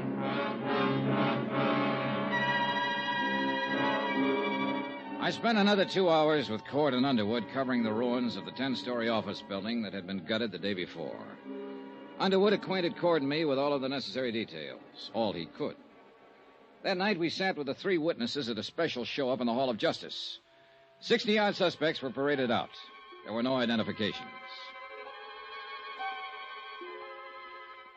The next morning, while Cord and Underwood carried on with their part of the investigation, I went out to Arnold Bennett's real estate office near the Presidio. Remember that old saw, how a woman in love is always beautiful? When I walked in, I had no idea Elizabeth Bennett was in love and no idea that she was beautiful. Her sallow face without makeup, framed in a wisp of stringy blonde hair, wasn't flattered by the shapeless black dress and low-heeled shoes she was wearing. Certainly not the going idea of beauty. Now, did her conversation reveal anything to indicate love? Yes, sir. May I help you? Mr. Bennett, please. My name's Dollar. Dollar? D-O-L-L-A-R? He's not expecting me. Your business, Mr. Dollar. Four State Fire Insurance Corporation. It's about the fire that destroyed the office building. Oh, yes. Just a moment, please. Well, what is it, Liz? Mr. Dollar is here, Uncle Arnold. I don't want to see anybody today. I told you that, you idiot. Mr. Dollar's from 4 State. It's about the fire. Oh. Well, send him in. And go out to lunch. Yes, sir. It's all right, Mr. Dollar. Straight ahead. He always like that? He's nice today. Thanks, Elizabeth. That's your name, isn't it? Yes. I'm Elizabeth Bennett. Go straight ahead. Dollar? That's right. Mr. Bennett? Come in, come in. I'm not going to ask you to sit down. I know why you're here. You have insurance investigator written all over your face. Well, in that case, we can get right down to the business at hand. What caused the fire? We don't know yet. It was deliberate. What? Somebody started that fire, that's what. And I know who. Get him and you'll save yourself some work. Tony Midas. Tony Midas? Who's that? The crackpot that set fire to my building. He's out of prison now, and he swore he'd get me. Oh, now, look, maybe you'd better tell me just who he is and why he'd want to get you. Tony Midas worked for me once. I caught him stealing money, and I prosecuted him. He was sent to prison for 5 years, and he's the one you want. You seem pretty certain of that. Of course I'm certain of it. I know what enemies I have, what friends. Don't tell me I'm going to have to pussyfoot around with someone like you and get any place in this whole affair. Well, there are some witnesses who got a look at the man who started the fire, or at least it's a good bet he's the one we're after. So tell me, what does this Tony Midas look like? I don't remember. I hardly ever remember faces. But you remembered his threat. You bet your last nickel I remember his threat. And he's the kind of screwy punk to carry it out. Last week there was a small story in the newspaper that he was being released from prison. Well, then we'll certainly look him up and have a talk with him. That's very good of you, I'm sure. Oh, now, look, this can be a very difficult thing all the way around, or we can all cooperate, Mr. Bennett. I'll cooperate. I know why you're in town. I know who you came with. I met that glorified fire inspector yesterday. Underwood, you people don't fool me, and I'm not trying to fool you. Get Tony Midas, and you've got your man. Did you tell the police about Midas? No, I was waiting for some bird like you to walk in here with your high-handed attitude. Now I've told you, now you can get out and get busy looking for him.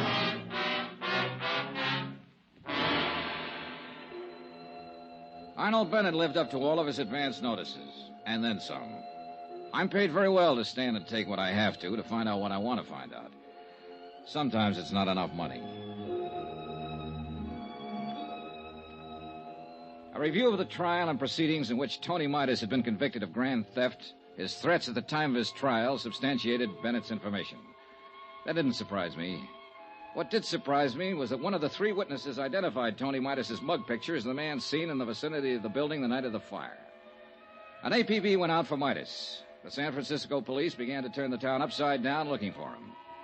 By 5 o'clock in the afternoon, the other 2 witnesses had made up their minds that he was the man they had seen after all. The case against Midas became stronger. It was imperative that he be located.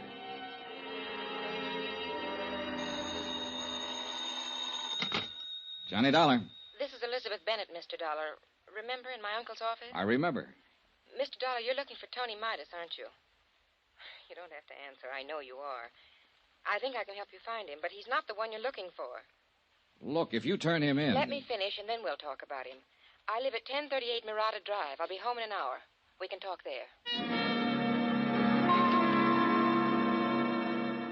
2 minutes later, when I was putting on my coat, I received another phone call. This one from Bennett's lawyer. He advised me that Arnold Bennett had filed claim and would bring suit if his claim was not honored in the prescribed length of time. I thanked him for the information and went downstairs and began to look around for a cab. A police car careened into the driveway, and a familiar hat on top of a familiar head leaned out. Hey, Johnny, go! Yeah, Andy Cord. That's the left, kiddo.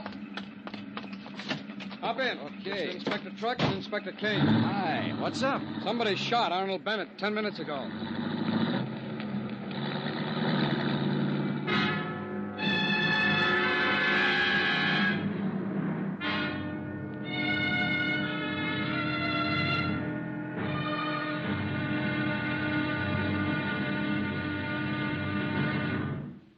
Now, here's our star to tell you about tomorrow's intriguing episode of this week's story. Tomorrow, the trail gets so rough, a couple of people just fall off dead.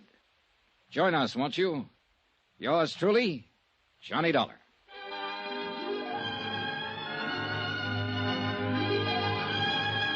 Yours truly, Johnny Dollar, starring Bob Bailey, is transcribed in Hollywood. Written by John Dawson, it is produced and directed by Jack Johnstone. Be sure to join us tomorrow night, same time and station, for the next exciting episode of Yours truly, Johnny Dollar. Roy Rowan speaking.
From Hollywood, it's time now for...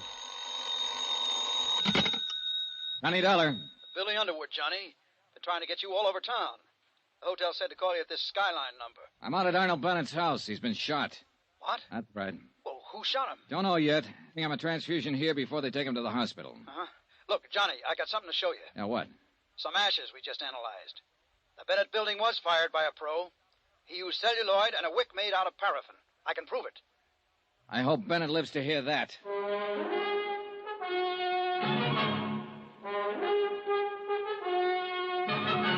Tonight and every weekday night, Bob Bailey in the transcribed adventures of the man with the action-packed expense account, America's fabulous freelance insurance investigator. Yours truly, Johnny Dollar.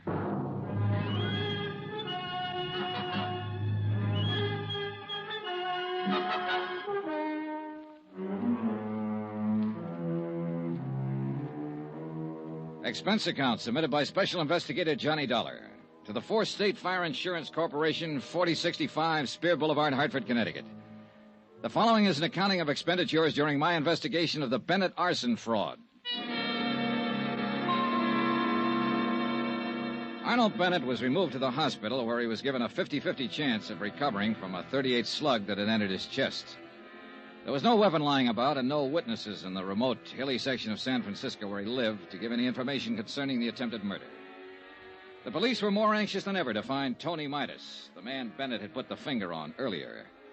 Their reasoning was that if he could burn down a building worth $500,000 to get back at Arnold Bennett, he also might shoot him. I told Andy Cord about Underwood's findings when the police car got us to the scene of the shooting. Celluloid and paraffin wick, did you say? Yeah, that's what Bill Underwood said on the phone. Well, then it would point away from Tony Midas. He was an embezzler, not an arsonist. Maybe. Who's that policeman over there?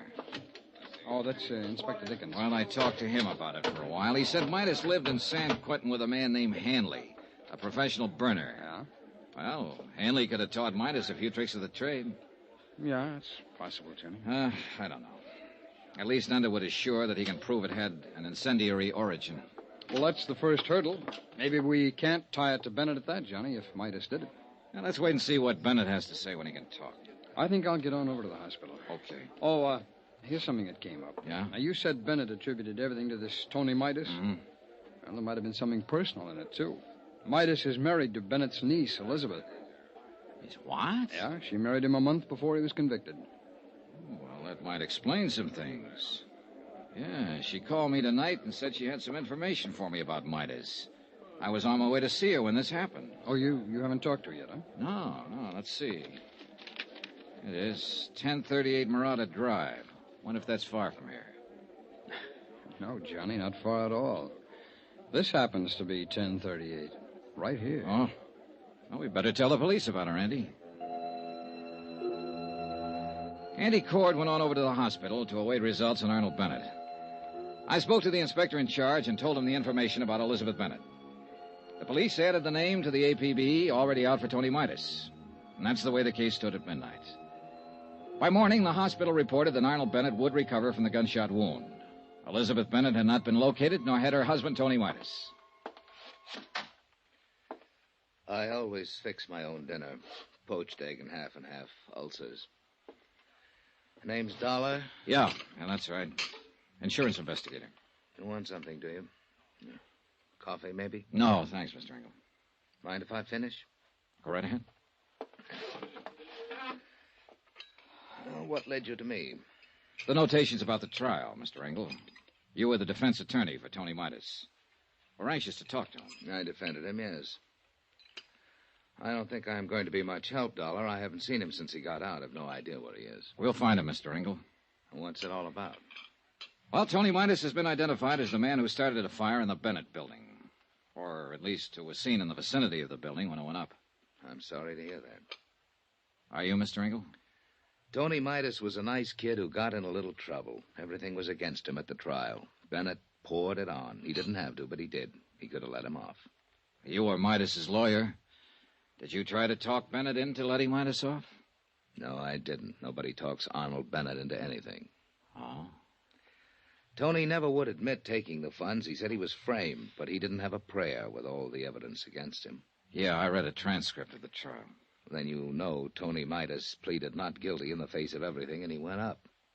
I wanted him to make a guilty plea and rest on the mercy of the court. It was his first offense. Well, he's out now, and it looks like he's trying to get even with Bennett for prosecuting him. All for a lousy $10,000. Yeah. Did he ever get in touch with you? I told you, no. No phone call? No. Do you have any idea where he'd be in town, Mr. Engel? No, I don't. Okay. Then I guess I leave you to your eggs. Dollar. Yeah. If you find Tony Midas, I'd like to know about it. Why, Mr. Engel? Oh, just curious. I'd like to see him. I'd like to see what 5 years in prison does to a kid like that. Mr. Engel, Arnold Bennett was shot in his home last night. No. That's all you have to say? What else is there to say? Well, you could have asked, is he alive or is he dead, for one thing? Suppose I don't care. Okay, he's still alive. They think he'll pull through. Who do you think shot him, Mr. Engel? I don't know. They're looking for Tony Midas for that, too. Oh? Did you know Bennett's niece? Elizabeth? Yes, I met her. Well, they're looking for her, too. She's married to Tony Midas. Yes, I knew. I knew about that. Sit down, Mr. Engel. What is this going to be, an inquisition? That egg and that half and half doesn't interest you, no matter how much you look at it. Well, you ought to leave me alone and go find your firebug. Come on, let's have the story. I don't know any story to tell you. Was it spite that sent Tony Midas to prison because of him and Elizabeth Bennett? No, they proved him a thief. I'll throw one more thing at you, Engel. Bennett wasn't always too good about paying his taxes. Now, look here. Our accounting man has him pegged. Pegged him for exactly what he is, an opportunist, a dodger. A man out to get what he can for as little as he can, no matter what. Yeah, we cover everything in a case like this. You'll never get Arnold Bennett. He's too good for you, Dollar. Too good for your insurance company, your fire investigators, everybody. No man stronger ever lived. We've already got evidence that proves the building was fired. I'm here to get all the story, and I think you're the man who can tell it. Why me? Because you work for him. I never worked for him, never. All right, we'll let that go for now. But you can tell me this. Was Tony Midas the kind of man who'd start that fire? You can tell me if he really was an embezzler. You can tell me if he tried to kill Arnold Bennett. I can't tell you anything for a fact, Dollar. All I have is my own personal opinion. Well, that's what I want. I want that. I'd like your opinion. Now, there's something about Bennett's niece being married to Midas, isn't there? A wife can't testify against her husband. Everyone else in Bennett's office testified against Midas. She didn't. I see. Now the opinion. Oh, come on, Engel. Come on. You're right, Dollar. I have got ideas. All of them make me sick inside. Tony Midas stood there and told me he was innocent. He said it 1,000,000 times if he said it once. He said he thought Bennett was framing him. To cover up for income tax shortages? It's just surmise, but it fits. Midas was a green kid hired into the company by Bennett. He might have been hired to be framed on a phony embezzling charge that'd give Bennett a good excuse on his taxes for a while. I've been fooled a lot of times. Did Tony Midas fool you? I don't know. I wish I could have gotten him off. I tried, Dollar. Believe me, I tried to get him off. You come here to me and say he's out of prison now and getting even. He's burnt down a building and tried to murder Arnold Bennett. Tony was a nice boy, Dollar. But now his whole life's gone, and for what? I hope you don't find him or her. I hope they go far away and stay away and don't have to talk to anybody ever. They deserve that. I hope nobody ever finds him. But we did find Tony Midas. He was right under our noses all the time. When I got back to the hotel, there was a message for me to get down to the county hospital. Cord was waiting for me there. They took us downstairs, and then we were both standing in a room looking at Tony Midas before they took him across the hall to the morgue. It's a funny thing, Johnny. There's been an alarm out on this guy for 36 hours. Everybody's been looking everywhere for him, and he turns up right here. Only he's dead. Yeah. What killed him? TB. He had it awful bad up in San Quentin. It's in the sick ward his last 2 years. When his time was up last week, he made them release him. But he wound up here and died in this hospital. It's rough. He's just a kid. Yeah.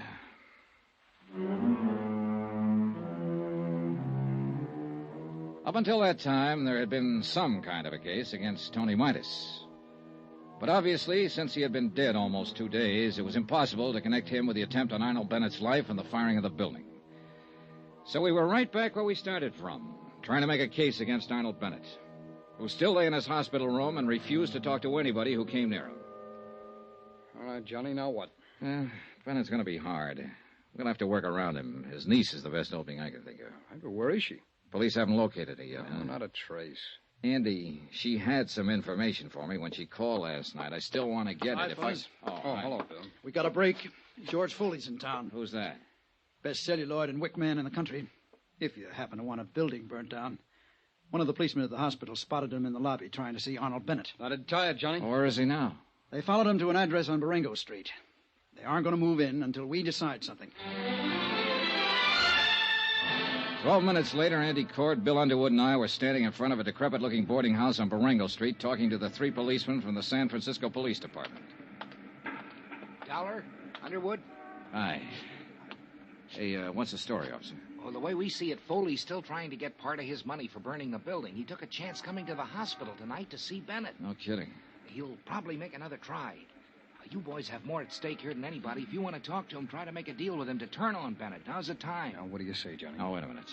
We aren't sure of anything about him. Well, he fills the bill, Johnny. Paraffin and wick jobs are few and far between. With nothing more than that, I'd stake my rep on Foley being our boy. For what it's worth, all 3 witnesses now pick his picture instead of Midas. Oh, well, a good defense attorney, get that thrown right out. What do you want to do?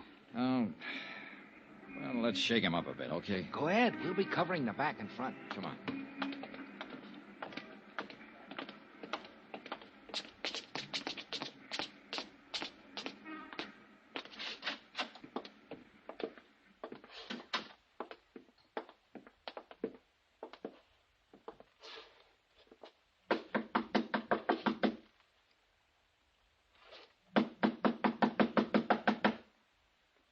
We know he's in there, Johnny. Let's bust it in. No, wait.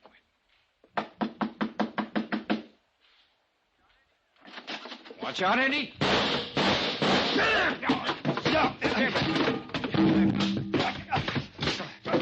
All right. That's enough. You okay, Bill? Andy? Okay. Yeah. All right, tough boy. Get on your feet and let's get out of here.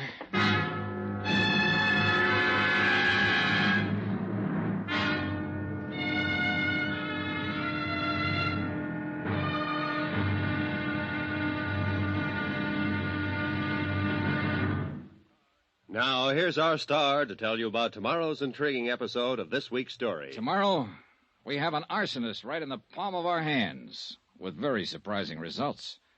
Join us, won't you? Yours truly, Johnny Dollar.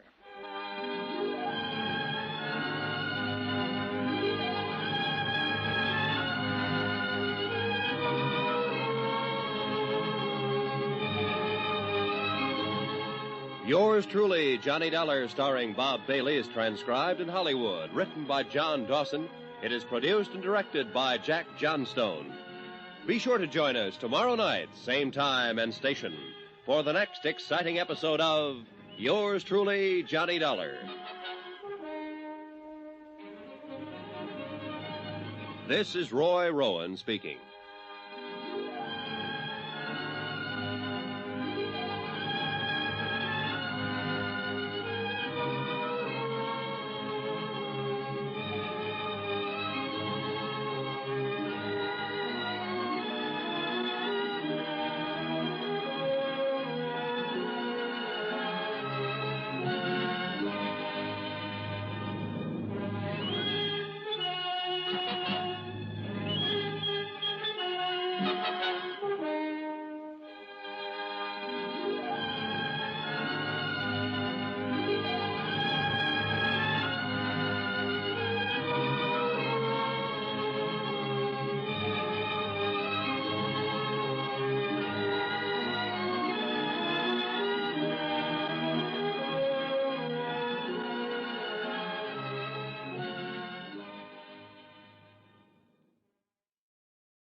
From Hollywood, it's time now for Johnny Dollar. Andrew Cord, Johnny. How's it going, Andy? All the police have been talking to that arsonist, George Foley, all night long. He won't admit a thing. Won't talk about anything. They're wondering now how long they can hold him. He's the man who fired that building, Andy. Well, we've got to have something more for the district attorney, Johnny. We haven't tied Foley to Bennett at all. If we can definitely charge him with firing that building, then we'll have a lever to go after Bennett. I got an idea. What? Meet you in an hour.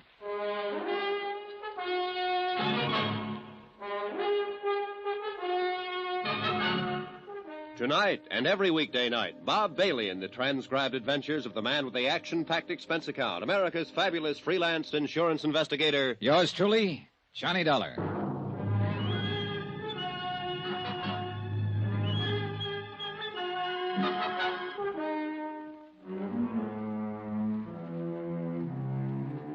Expense account submitted by Special Investigator Johnny Dollar to the Four-State Fire Insurance Corporation, 4065 Spear Boulevard, Hartford, Connecticut. The following is an accounting of expenditures during my investigation of the Bennett arson matter. Expense account item 6, $1, 2 drinks. Andrew Cord and myself in Cookie's Place, a half a block from San Francisco's Hall of Justice. Andy's a good insurance man, thorough. Well, it's pretty certain they'll have to release Foley unless he admits something, or we can find more evidence against him. How about Bennett? Still no word. Johnny, you can see what we're up against. Yeah. Want one? No, thanks, Johnny. Let's pull out. Listen, we had this case tied into Tony Midas until he turned up dead. A vengeance motive against Bennett for sending him to prison 5 years ago. Yeah? All right. Now we know it wasn't Midas, and we're sure it's this George Foley. At least according to Bill Underwood, and Bill certainly knows the arson racket. Yeah, no man better. All right, then. Who shot Bennett? Oh, I don't know, Johnny, but that's not our worry at the moment. Think, Andy, think. It might have been Foley. It couldn't have been Midas. But there is someone else. You mean Bennett's niece? Sure, his niece. She had a reason because of what Bennett did to Midas, who was her husband. And she's got a reason to help us. Yeah, but nobody can find her. Nobody knows where she is. They'll find her. And I want to make a deal. What? Sure. If I find her, I'll ask her what information she can give us about Bennett and Foley. Possibly she has something. She said she did once. Now, look, if she shot her uncle, she'll have to stand for assault and attempt to kill. Can we give her legal help in her case? Johnny, I don't know. I want to know if I can promise her that if I see her. Can I? Well, you can tell her that we'll do what we can, the very best that we can. Okay, good. Want another drink? No, thanks, Johnny. All right, I'll try and get in touch with Elizabeth Bennett. How? The police haven't gotten anywhere. Oh, I've been here 2 days, and I got friends all over this town. Expense account item 7, $1.05, cab fare. From the Hall of Justice to the apartment house of Marty Engel, lawyer, philosopher, and egg poacher. Again? Yeah. You better close that door and lock it, Mr. Engel. It's awful late for this. Are you drunk? Nope. Locked. Now what? You asked me if I ever found Tony Midas to tell you about it. We found him, Mr. Engel. He's dead. Oh, no. Oh, yes. And he didn't do any of the things we thought he might have done. I'm here to find out what you might have done. How did he die? Tuberculosis. He's had it for 2 years. Didn't know. No, I didn't know. I didn't know about it. I don't know how to figure you, Engel. I haven't been able to ever since I met you. Doesn't make any difference what I think of you, but it does make a difference how you answer one question. A lot of difference to you. What is it? Did you help Arnold Bennett frame Tony Midas and send him up to San Quentin? You say Tony is dead. Now, what difference? Did you help Bennett frame him? No, I told you I defended Tony Midas in court. I tried my best to get him off. That's the truth. You're sure of that? I'm an honest man, if not a successful one. I told you the truth. All right, then, if that's the truth, you're not in any trouble and you can unlock that door. But if it's not the truth, you might get yourself killed. Why do you say that? Because somebody took a shot at Arnold Bennett last night. But he was lucky. It didn't kill him, but it came pretty near. You know who that somebody was? Elizabeth? That's a good guess. She hasn't got anything to lose now. She lost her husband. She might be out getting even for him if he was framed. And she thinks you helped frame him. I tell you, I didn't frame him. I defended him. I think Bennett stacked everything against him. I told you that once. I think Midas was an innocent man, but there was nothing I could do. Oh, wait a minute. What? Shh.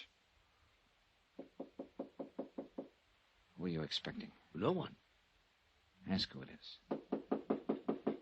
Go ahead, ask who it is. Who is it? Elizabeth Bennett, Mr. Engel. Tell her just a minute. Just a minute, Elizabeth. Okay, over there. Go on, get down fast. Right,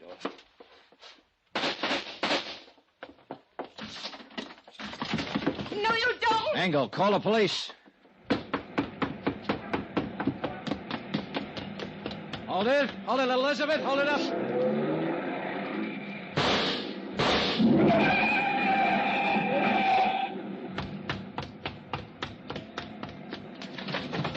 Are you hurt? You? Are you hurt? No, I'm all right. Did I kill him? Did I kill him? Oh, Elizabeth, you didn't kill him.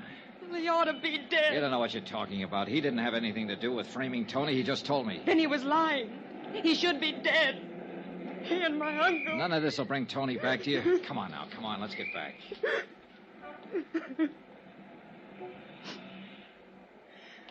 How many tramps have you met in your life, Mr. Dollar? A few. Come on, come on. When you met my Uncle Arnold, you met a real one.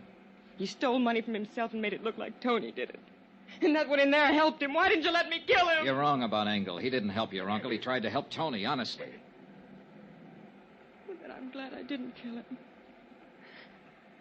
How's my uncle? He's getting better. Will he go to prison? We have to prove he hired somebody to fire the office building. He hired George Foley. I know that. Would you swear to Yes. it? Can you? Yes. He blamed it on Tony. When I went over to see Tony last month in the prison hospital, he was dying. Oh, I knew it. He had that look in his eyes. Helpless. And he knew what my uncle had done to him, and he couldn't do anything about it. But you figured you could. You shot your uncle when you found out Tony was dead. And you came here to kill Engel. I thought he helped Uncle Arnold send Tony to prison. I thought he helped kill Tony. They did kill him, you know, when they sent him to prison. They killed him as surely as if they'd shot him down. 5 years I waited for Tony to get out of that awful place. I waited to hold him in my arms and tell him it was all over. 5 years I waited to help him forget his hate and my hate. Loving him so much every day that...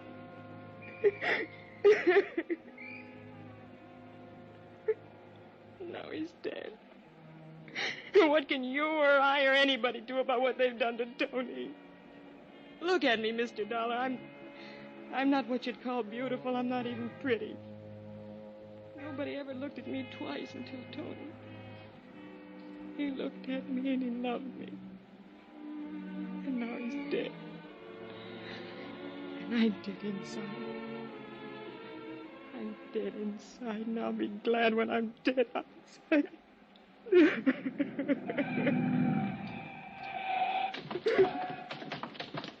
Shooting in this neighborhood? Wait a minute, officer.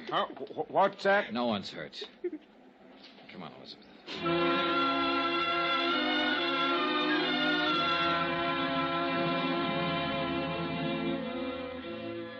Elizabeth Bennett made a statement down at the Hall of Justice admitting she fired a shot at Arnold Bennett, hoping to kill him. She also admitted the assault on the lawyer, Marty Engel. Charges were immediately filed, and she was held in the women's section of the city jail. In a separate statement, she told how she had seen Arnold Bennett meet George Foley in a downtown bar. Foley still maintained that he had nothing to do with the fire in the Bennett building and denied any connection with Arnold Bennett. I gave Elizabeth Bennett's statement to Andy Cord, and he took it to the assistant district attorney. I was still in the Hall of Justice when Marty Engel came in.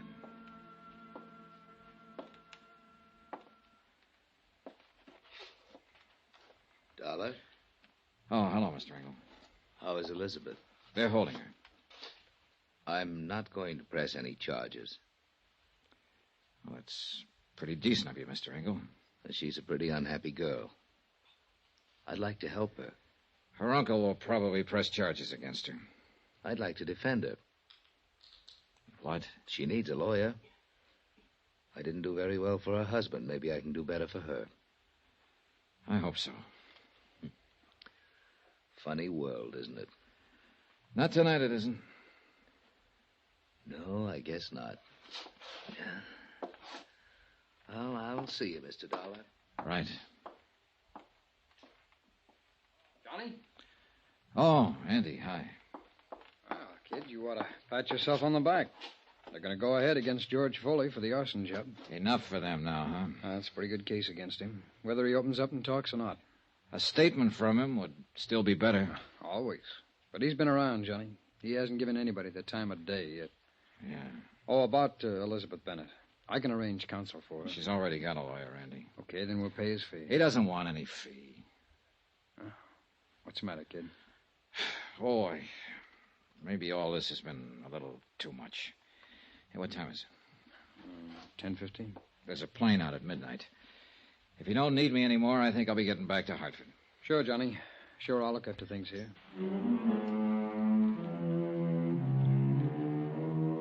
Expense account item 7, $49.65. Hotel and meals in San Francisco. Item 8, same as item 3, transportation back to Hartford.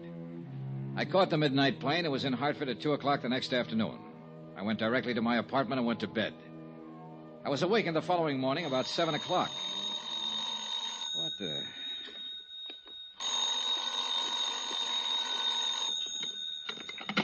Johnny Dollar. San Francisco calling, Mr. Dollar. Okay. Is this Mr. Dollar? Yes, yes. Mr. Andrew Cord is calling. One moment, please. Go ahead, please. Johnny? Hi. Can you come back to San Francisco right away? Can I... Well, I just got home. We need you again. Jake Eggleston is going to defend Foley in court. Eggleston? He's already got him out on a writ. What? This case is worth $500,000 to us, Johnny. If anything happens that Foley gets off, we won't have a chance to get Bennett. You sound scared. I am. Somehow, Bennett's holding the best cards again. We got a good case against Foley. Once that's settled, we can get Bennett. I want to make sure. Okay. I'll get the first plane. Thanks, Johnny. Even as I hung up the phone, I was thinking of Marty Engel's words. You'll never get Arnold Bennett. He's too good for you, Dollar. Too good for your insurance company, your fire investigators, everybody. No stronger man ever lived, he said. And somebody had to prove Engel was wrong.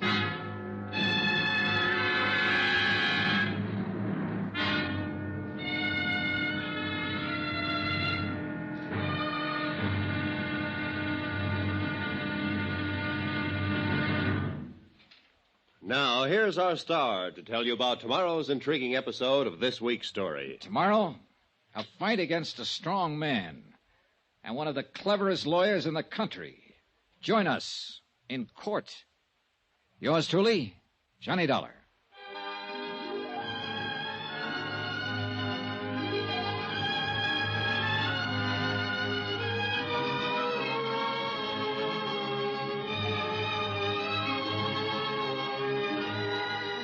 Yours truly, Johnny Dollar, starring Bob Bailey, is transcribed in Hollywood. Written by John Dawson, it is produced and directed by Jack Johnstone. Be sure to join us tomorrow night, same time and station, for the next exciting episode of Yours truly, Johnny Dollar. Roy Rowan speaking.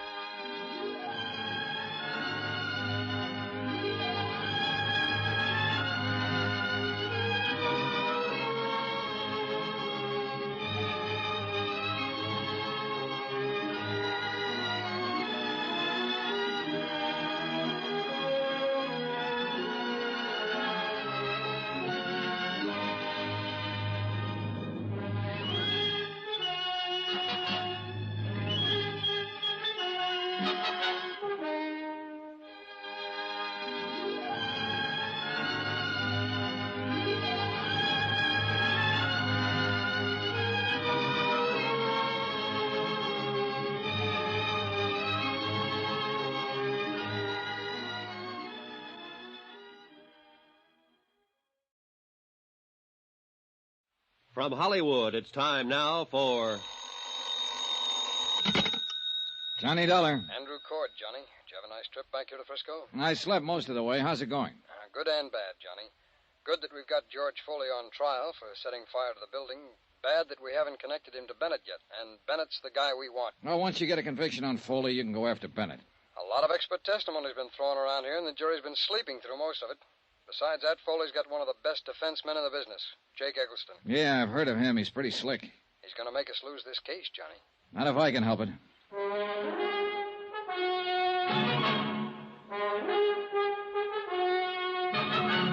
Tonight and every weekday night, Bob Bailey in the transcribed adventures of the man with the action-packed expense account, America's fabulous freelance insurance investigator. Yours truly, Johnny Dollar.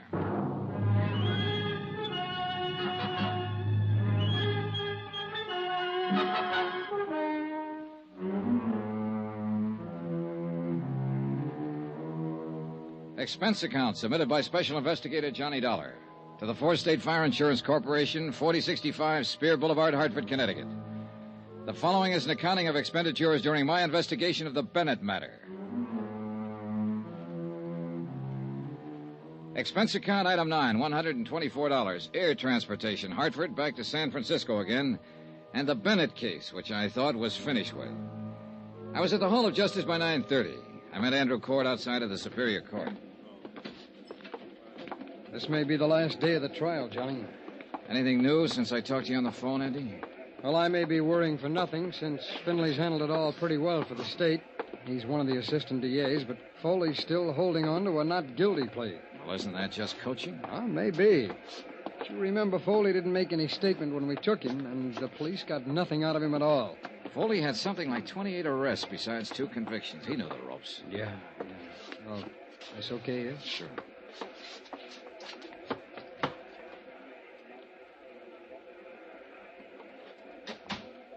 Oh, just in time. Yeah, seems to be the clerk now. Yeah.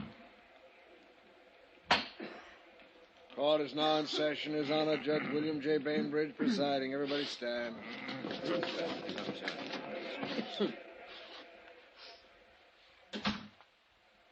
Be seated.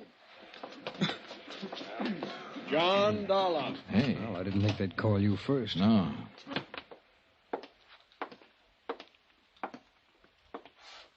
Raise your right hand. You solemnly swear the testimony you're about to give is the truth, the whole truth, and nothing but the truth, so help you God? I do. Be seated. As you know, I'm Charles Finley with the District Attorney's Office. State your name, please. Johnny Dollar. State your occupation, please. I'm an insurance investigator. How long have you been engaged in your profession as an insurance investigator? 10 years or more. Tell us, please, prior to that, what kind of work did you do? I was in the United States Marine Corps for 4 years. Before that, I was Detective Sergeant 2nd grade with the New York Police Department. Do you have any papers or letters in your possession that verify your professional status, Mr. Dollar? Yes, I do. I have letters of reliability from 13 insurance companies and adjustment bureaus I've been associated with, and my record as police officer. Thank you. Will the court clerk please hand these papers to counsel for the defense so he may examine them? Yes, sir. Thank you. Now, tell us what your connection with this case is, Mr. Dollar. I was employed by the Fourth State Fire Insurance Corporation of Hartford, Connecticut, to conduct an investigation in regard to one of their policyholders. Arnold Bennett. Yes, Arnold Bennett. Will you please tell the court what the results of that investigation were? The Bennett building was destroyed by fire. I worked with arson experts from my own organization and with the police here to determine the cause of the fire. Go on, please. At the scene of the fire, our expert, William Underwood, located certain items which we recognized as part of the paraphernalia generally used by professional arsonists. Will you please state what those items were? A scrap of celluloid and a paraffin wick. Anything else? Samples of the ashes, which were later analyzed and proved to be celluloid ashes. I wish to remind the ladies and gentlemen of the jury that the public fire adjuster, the gentleman from the Skyline Laboratories, and the 2 gentlemen from the Fire Inspection Department have previously testified as to the identity and uses of these items. Will you continue, Mr. Dollar? Well, these particular items suggested that the fire was of an incendiary origin. The next problem was to establish the exact method used in starting the fire. Were you able to determine that method? Yes, sir. In order to refresh the minds of the jury, would you mind describing what was established? A heavy woolen wick. This one, Mr. Dollar? That one, or one like it. Exhibit C. Please continue. This wick had been soaked in paraffin and then stuffed into a paper sack that was filled with celluloid. It's a simple method. The wick is lit and takes anywhere from 3 to 10 minutes to burn down to the celluloid. Now, once that happens, the celluloid flares up and fires anything combustible in the vicinity. And that is the method you determined caused the fire in the Bennett building? Yes. And I'd like to qualify that by saying the arson experts from my own company And the gentleman from the police and fire departments here in San Francisco determined it definitely. Mr. Dollar, by this means, you connected the defendant, George Foley, with the fire you were investigating. Yes, we did. How? George Foley improvised the method I have just described. Improvised? You mean it is his method? I object, Your Honor. The prosecution is putting words into the mouth of the witness. I'll rephrase for Mr. Eggleston. Is this method identifiable with the defendant? Yes, sir. Will you explain the identification?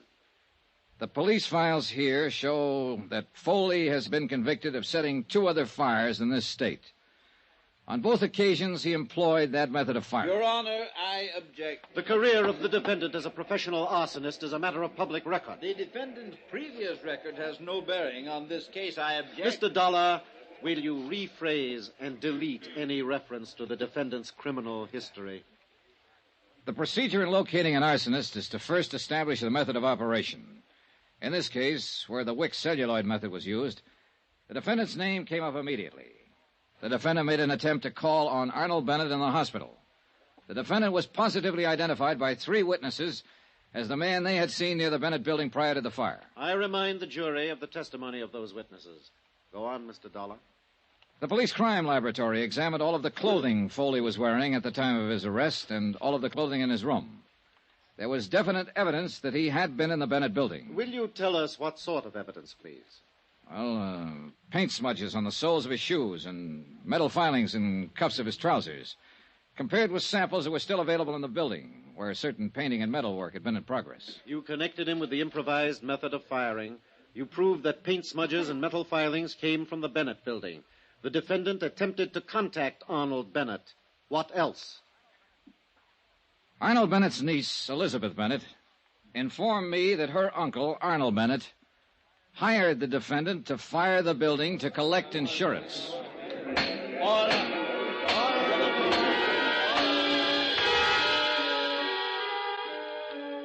I was on the stand all the rest of the morning. When Finley ended his questioning, he turned me over to defense counsel Eggleston. Eggleston contested every bit of established testimony and recommended that my remarks be stricken from the trial records. The summations came right after that, and then the case went to the jury. Expense account item 10, $3, lunch for Andrew Cord and myself. Foley has to be convicted or we'll be on the defense when Bennett's insurance claim comes to court. And we'll probably get stuck with it. Hey, while the jury's out, why don't I go over to the jail and talk with Foley? Well, what good would that do, John? Well, Foley must know they'll give him the works if he admits something to us. He'll admit nothing. He sits there in court like they were talking about someone else. Oh, Johnny, it's too late. Yeah, but if he did, you could go ahead and file criminal charges against Bennett. Beat him to the punch. Well, I'd like that. Oh, we get Foley and we've beaten Bennett, and I like that. The job of getting to a prisoner who's standing trial isn't an easy one, especially when he's under the surveillance of a smart defense attorney like Eggleston. I talked to Judge Brainbridge in his chambers and told him what I had in mind. I broke down the case against Foley as the insurance company saw it, and the possible case against Arnold Bennett if Foley was found guilty. Judge Brainbridge arranged for me to see Foley.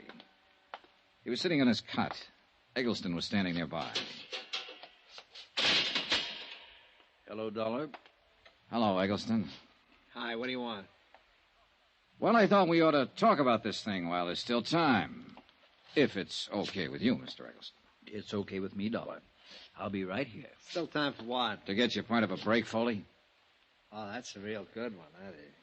You sit on a witness chair all morning, you tell them what a bad boy I am, then you walk in here and tell them you want to give me a break. I do. Go away. Now, wait a minute, George. It won't hurt to listen to him. Oh, you're a great one, you. I'm the guy who's sitting in this cell. Both of you can walk out of here and have a good steak for dinner tonight. All right, George. Listen to him. This isn't a courtroom. When you were first hauled in, Foley, you could have made a statement telling us Bennett hired you to fire that building, waived a jury trial, and thrown yourself on the mercy of the court. But you didn't do that. You made everybody work hard to give it to you.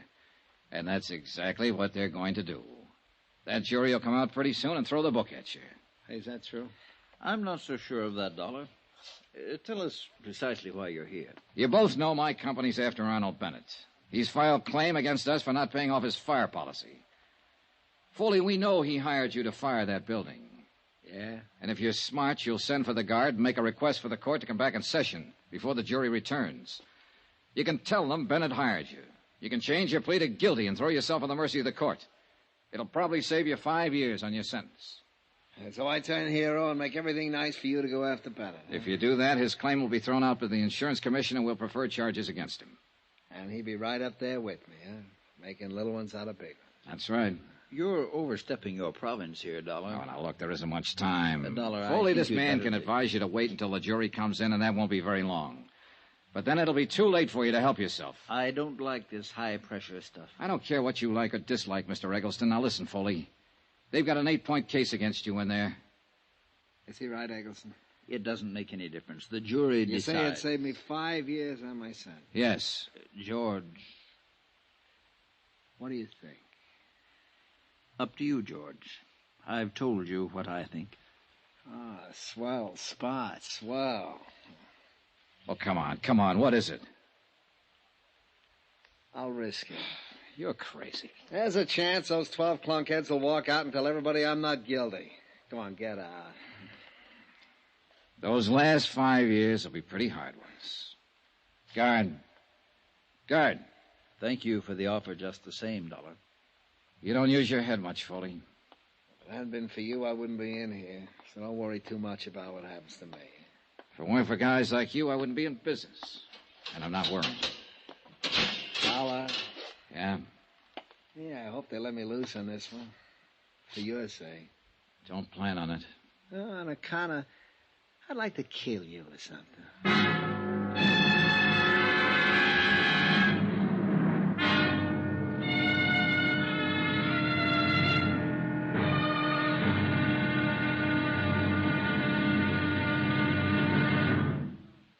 Now, here's our star to tell you about the final intriguing episode of this week's story. Tomorrow, a verdict in and out of a courtroom. The wind-up. Join us, won't you? Yours truly, Johnny Dollar.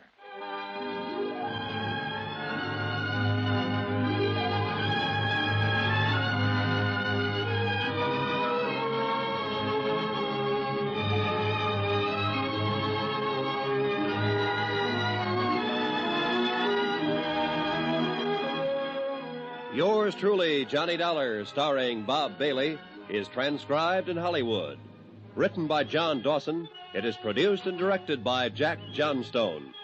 Be sure to join us tomorrow night, same time and station, for the next exciting episode of Yours truly, Johnny Dollar.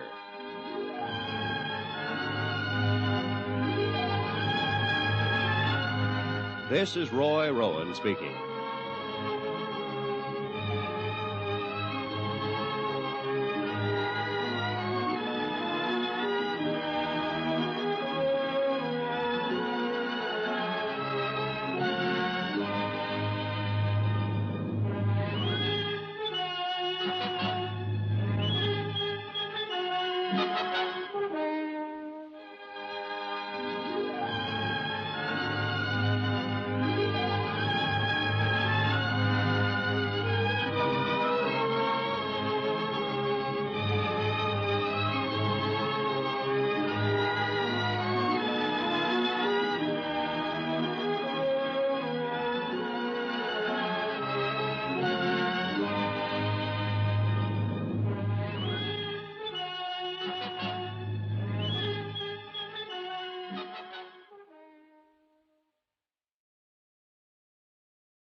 From Hollywood, it's time now for...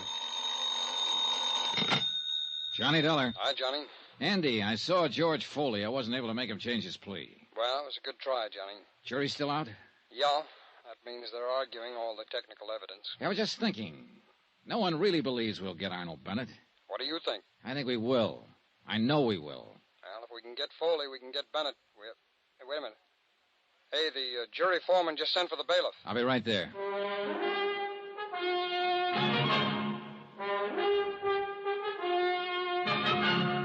Tonight and every weekday night, Bob Bailey in the transcribed adventures of the man with the action-packed expense account, America's fabulous freelance insurance investigator. Yours truly, Johnny Dollar.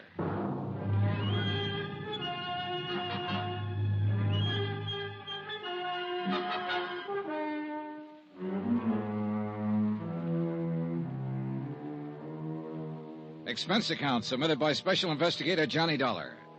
To the 4 State Fire Insurance Corporation, 4065 Spear Boulevard, Hartford, Connecticut. The following is an accounting of expenditures during my investigation of the Bennett arson fraud. Expense account item 11, 10 cents, 1 phone call to the hospital. The report on Arnold Bennett substantiated the newspaper story that he was recovering from the gunshot wound inflicted by his niece. Well, one thing, Johnny, he'll be alive for us if we can go after him. Oh, I wish it'd work with Foley. I think I could have made it work if that lawyer Eggleston hadn't been there. Well, it's after 4. You know, that jury doesn't come in with a verdict pretty soon. They'll have to adjourn for the night. Yeah. Want to smoke? Yeah, thanks, Johnny. I would like one. Here you go. Thanks. Hey, they're coming back in. Oh, yeah. Come on. Oh, it's stuffy in this courtroom. Yeah. Excuse me. Court is now in session. Be seated. Has the jury reached a verdict in the case of the state versus George Foley?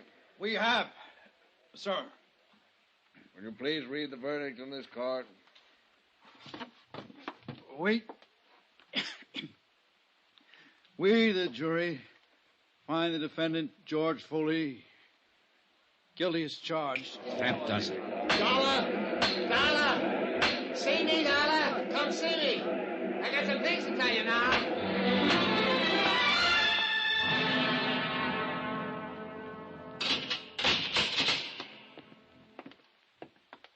Who's this with you, Dollar?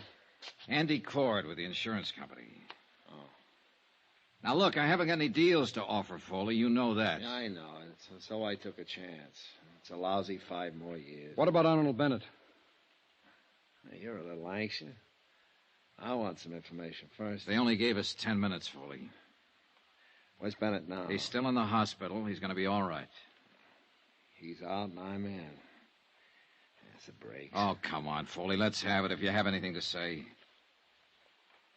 Can you get Bennett? Can you really get him? I'll tell you frankly. We think we can get him with or without your help now. It doesn't make too much difference. Maybe it'll take longer without your help, but we'll get him. The fact that the court is going to convict you for having set fire to Bennett's office building is the lever we've needed. We can go after him now. Do you want to help us, Foley? I don't want to help you or your stinking insurance company, but I hate the idea of Bennett. Mr. Know and do everything, running around eating good food and sleeping in his nice bed while I'm rotting away in prison. Sure, he hired me to fire his building. He paid me $2,500 to put the torch to that lousy building of his. He said he could throw all the blame on a guy named Tony Midas if it ever came up. We want the facts, Foley. How'd he first contact you? I got a friend who knows things, see? And my friend told me to contact him. When? A couple of days before the job. Come on, Foley. Who's your friend? I'm not going to tell you everything. Did you talk to Bennett in person about firing the building? I talked to him on the phone after my friend told me about him. Bennett said he wanted the place to go down because he's having money trouble, taxes and all. And he offered me $1,000 for the job. Now, wait a minute, Foley. You just said you got $2,500. I did. I hung up on him when he offered me the $1,000. I called him back later on and told him I wanted $4,000. Well, we argued about it and then finally hit on the $2,500. Did you meet him then? Sure. No, I never met him. I saw him once, and I walked by the building and looked it over, but I never met him. Bennett's niece said she saw you two together, Foley, a sworn statement. Yeah, she's a liar. How about the money? How'd he pay it to you? He left it for me in the check stand at the bus terminal over on 4th Street. I told him how to do that and when to leave it. Now, let me get this straight, Foley. You made the deal to fire the building over the phone. And you went ahead and looked at the job. You never talked to Bennett in person? That's right. And you made arrangements for him to pay you $2,500 by leaving it in the check stand at the bus terminal. Yeah. When did you make these arrangements? The day before the job. How'd you work it? I just told you. I mean the money. Oh, half of it the first time, and after the job was over, he left the other half for me. And you got it all? Sure, in cash. Why were you trying to see him in the hospital after he was shot? Try and shake him down for another 5? Oh, brother. Come on, let's start over. Well, what do you mean? Oh, you're trying to sell us a bill of goods here. For what reason, I don't know, but I know this. You had to meet Bennett. You had to see him, Foley. You had to talk it over with him personally. I just told you I picked up the money in the bus time. I don't believe that. Bennett wouldn't have left the money for you to pick up. You could have just gone away with it. And after the building was burned, if it had been that way, Bennett didn't have to pay you the balance.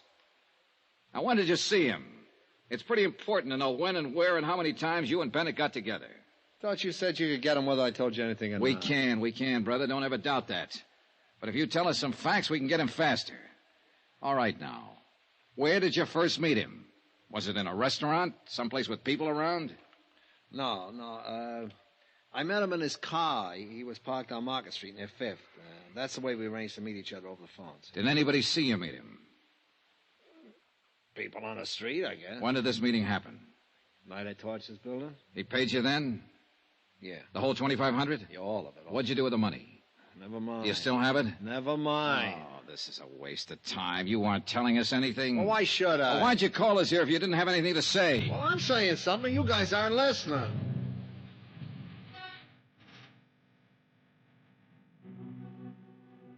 We continued questioning Foley about his association with Arnold Bennett. Each time he explained it, it was a different story.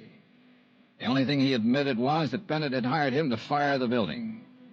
As far as the details of it were concerned, they were lost in a jumble of contradictory answers he gave us.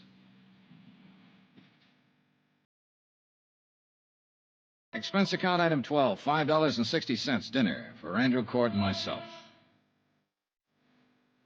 The next morning, we returned to the Hall of Justice to question George Foley once more. All right, Foley.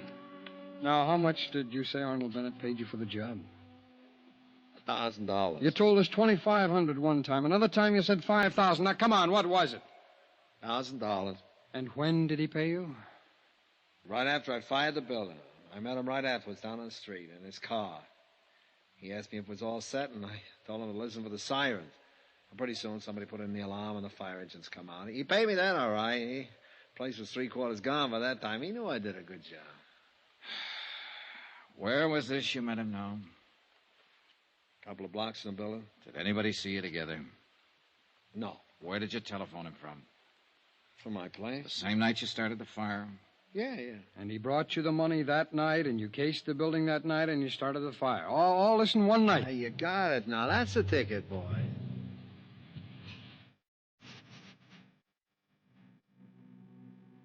It became increasingly evident that Foley was attempting to convince us that he was mentally deranged.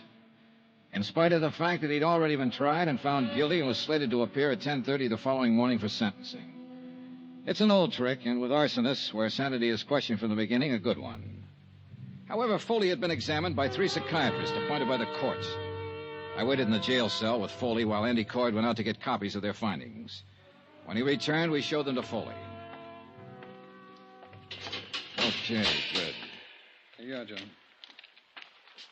Well, what do you show me these things for? To let you know there's no way to get out of it now, Foley. These are from psychiatrists. All of them had a good look at you. You're sane. You're all right. You remember when they looked at you? No. All right, look at the dates on the paper. You can read, can't you? Sure. January 15th, January 16th, January 21st. Witnesses were around for all the examinations. Well? Well? Are you through playing games now? Okay, Dolly, you guys win. Come on, give us the story. I met Arnold Bennett at the Hopkins bar about a month before the fire. I made sure I'd meet him there. Now, what do you mean, Foley? Well, I've been setting fires for a living for a long time now. I always have a list of people like Bennett who could use a fire. They get around. I knew he was in trouble 4 or 5 years ago with the income tax people. They sent a guy to prison for cover-up. Tony Midas. Yeah, it's Tony Midas. I figured he'd be needing another one pretty soon, so we had a drink. I brought it up. Who paid for the drinks? He did. Who saw you together? The bartender. His name is Alfred. There was a maitre d' there, a couple of people at the tables. I put the proposition up to him. How'd he like to have his building burnt down and collect his $500,000 and get himself out of trouble? Well, he said he'd like that fine. I told him it cost him $5,000 in advance. He said he couldn't raise that much, but he did manage to get $3,500 together. I took it, and I did the job. What'd you do with the money? I still got it. Where? It's not going to do me any good now. I buried it in a gallon can in a vacant lot over by the tower. I can show you where. Okay. We'll get you to do that. Swell, I'll be glad. Hey. What? I can send Bennett up the same way you're sending me up. Huh? I can testify against him at his trial.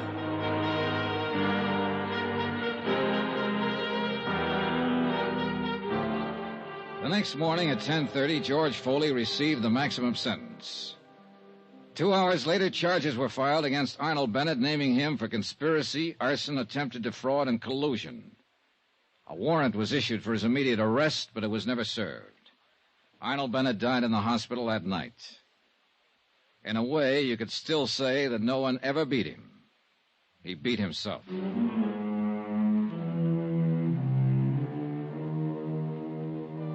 Expense account item 13, $87.50, hotel and board in San Francisco. Item 14, another $125, transportation back to Hartford. Item 15, $35, miscellaneous. Expense account total, $1,440.37. Remarks? Nothing. Yours truly, Johnny Dollar.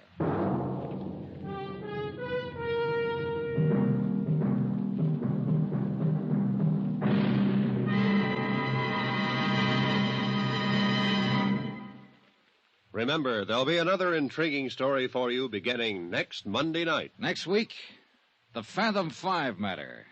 Death on the high seas. Join us, won't you? Yours truly, Johnny Dollar.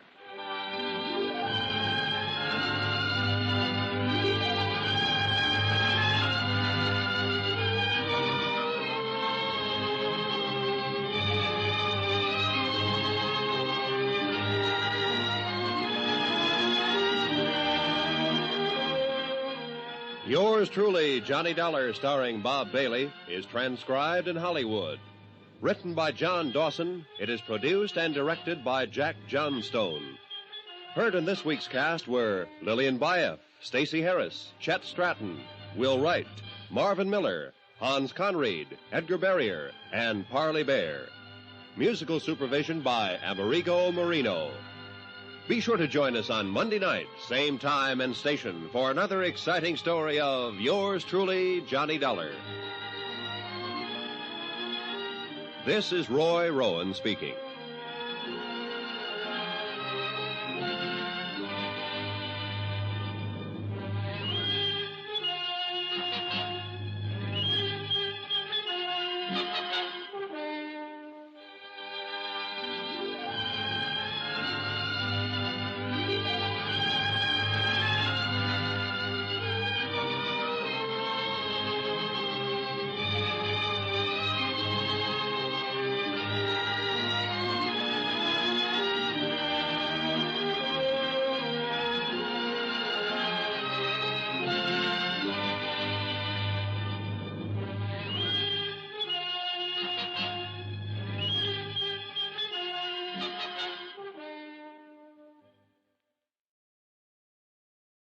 The Adventures of Sam Spade, Detective. Brought to you by Wild Root Cream Oil Hair Tonic, the non-alcoholic hair tonic that contains lanolin. Wild Root Cream Oil. Again and again, the choice of men who put good grooming first.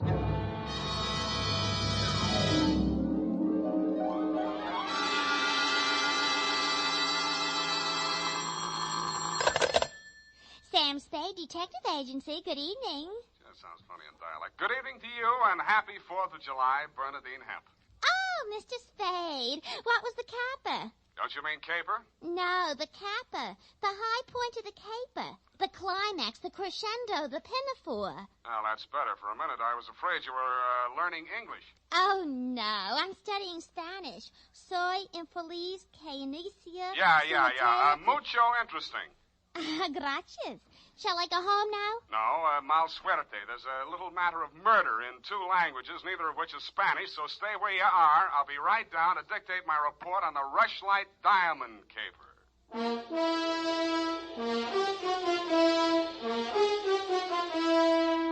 Dashiell Hammett, America's leading detective fiction writer and creator of Sam Spade, the hard-boiled private eye, and William Spear, radio's outstanding producer-director of mystery and crime drama, join their talents to make your hair stand on end with the adventures of Sam Spade.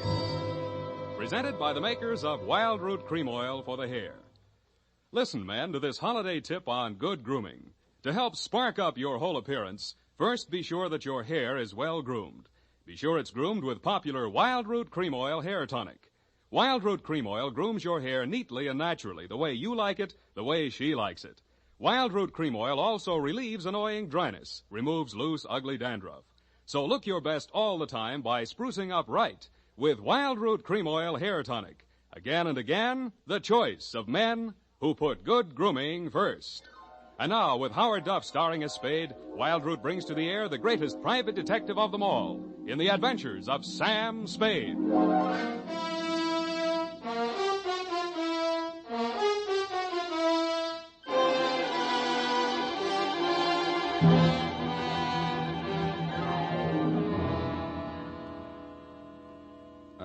Date, July 4, 1948, to Mrs. May Rushlight, 21A, Granite Court, from Samuel Spade, license number 137596. Subject, the Rushlight Diamond. Dear Mrs. Rushlight, it was the kind of nice, relaxing assignment that comes my way just often enough to remind me that gumshoeing can be respectable. There was an air of quiet elegance about 21A, Granite Court, and about the butler who answered the door. He took in my rented gray topper and doeskin gloves, nodded approvingly at my wing collar, watered silk ascot, pearl gray waistcoat, morning coat, pinstripe trousers, and my spats with the mother of pearl buttons, and asked me if I were a florist. I set him to rights, and he led me up a flight of stairs to the early A.M. annex of your morning room. Mr. Samuel Spade. You're just on time, Mr. Spade. Mrs. Rushlight will be pleased. I'm Nancy Ward, Mrs. Rushlight's social secretary, and if you don't think that's tough to say, try it. Mrs. Rushlight's socials? What's tough about that? You'll do. Definitely you'll do. Shall we dance? I will dance at her wedding. But don't get me wrong, I'm not secretly in love with Ralph Rushlight, and the bride is lovely. Just hate to see all that money going down the drain. Is there anything else you think I should know? You know what your job is. You're supposed to guard the wedding presents. That's simple because it's nothing but a lot of cheap silver. And stay away from the champagne. It's non-vintage. The food will be foul. The guests are the most dismal aggregation ever assembled. Sounds like a lovely party. I arranged the whole thing. I told you she's a lovely bride. What'd she ever do to you? I'd rather not say. I don't want to sound bitter. This way, Mr. Spade. The old hat. Mrs. Rushlight will see you now. Thank you, Florence Nightingale. Nancy? Oh. This is it, darling. Mr. Spade. Come over here, young man, so I can get a better look at you. How's this? It's good. Turn around. Yes, you'll do. That'll be all, Nancy. Couldn't I be finishing up these place cards while you talk? Take them with you. Do them outside. Very well. Nosy girl. But nice. Nice nose. Oh, you too, eh? Well, I agree. That's why I'm marrying off my nephew to that wretched girl, Lotta Van Eyck. Have you ever seen Bugs Bunny, Mr. Spade? You don't mean the... They protrude. The ears? No, the teeth. Oh. As my late husband used to say of her mother, she could eat a tomato through a tennis racket. Oh. There's only one thing that'll prevent this wedding from being an utter disaster. She doesn't understand much English. Uh-huh. What's the matter with your nephew? A great deal, but it doesn't show. Suffice it to say, he has criminal tendencies and the mentality of a snail. Mrs. Rushlight, I don't like to seem forward, but why are you telling me all this? Oh, you're supposed to mingle with the guests. You'll need some conversation. Now, as to your assignment. The bride, being what she is, the wedding presents are hardly worth guarding, except for one. Ironically enough, it's from me. What is it, a machine gun? Oh, that's good. Oh, excuse me, I must write that down. And then tear it up immediately. Oh, dear. No, Mr. Spade. But it's bad luck, the Rushlight Diamond. You've heard of it? Something about it in the American Weekly a while back, wasn't there? Yes. It's not as large as the Hope Diamond, but there's not a flaw in it. My late husband, Roy Rushlight, bought it for his first wife. She sank with the SS General Slocum in Hellgate, the East River, 1904, over 1,000 lives lost. Luckily, she was wearing a paste copy at the time. I was only a young girl when I married Mr. Rushlight, and Fool that I was. I signed anything his lawyers asked me to sign. After his death, I discovered that the diamond was to be mine only until the marriage of my husband's male heir, at which time it must go to his bride. Well, that's too bad. You say, though, that the Rushlight diamond is bad luck. Oh, there's that, of course. I wonder if it's too much to hope. Well, I must go and help dress the bride. Go along downstairs, Miss Spade. Take this jewel case with you. Put it on the table with the other presents, and guard it well. So I took the old velvet-covered case you held out to me and checked the contents. It was an old-fashioned lavalier with a clear stone pendant only slightly smaller than an 8-ball. Didn't look like a diamond, but smooth-cut diamonds hardly ever do. It didn't look like bad luck either, but a mirror broke in the hall as I passed it, then I fell all the way down the stairs, and as I entered the ballroom, I knocked over a punch bowl. Nothing really terrible happened until just before dark when the guests began to arrive. In theory, a detective guarding wedding presents is supposed to make himself indistinguishable from the other guests. In practice, it never works out that way. He has to spend most of his time within sight of the booty, so he is very easily spotted. I don't believe it. He's too good looking. Oh, but he must be. He's not anybody we know. Well, ask him. It's leap year. Oh, here comes Colonel Bixby. He'll know. Wow. Beauty gathered round the booty, eh? And much more beauty than booty, though. Say, when are they going to hang the diamond on that drip? No, there's no way to talk about the blushing bride. Is that it in the crummy old case there? That case is heirloom, young lady. The stone that reposes in it is worth a king's ransom. Now take your grubby hands elsewhere. Be off with you. Go on. Well, just because he's going to give the bride away, he thinks he can order everyone around. Mr. Spade, allow me to congratulate you, sir. At these affairs, one all too often sees the detective on guard duty at the punch bowl. I was forewarned. Oh, yes, very bad champagne. Flat. I'll be glad when these ill-starred nuptials are consummated. And by the way, Bixby's my name, Colonel Lysander Bixby. Colonel? It is my melancholy and thankless duty to give the bride away to the hapless groom, Ralph Rushlight. However, it's much better to give than to receive. You tell that to May Rushlight, eh? You're quite a trinket. Mustn't touch. Grubby hands, remember? Oh, sense of humor as well as sense of duty, eh? Candidly, if I knew a place to fence it, I'd be the... Colonel Bixby. Oh, Miss Ward. How lovely you look. Poor Ralph. Mrs. Rushlight asked me to warn you to get ready. The bride will be down any moment. Good grief. Well, I suppose I must steel myself. Where did I leave my glass? Keep your eye on that old goat, Mr. Spade. I don't trust him. Who is he? He's the only one here who knows why this wedding's happening. He's the bride's foster father. You mean he's got something on the family? You'll never know how much until you kiss the bride. Look, Nancy, it's none of my business, but I... Oh, starting. I'll have to go in now. Now, wait. What? How does it go? Speak now or forever hold your peace? No, I can't do that. Thank you for understanding.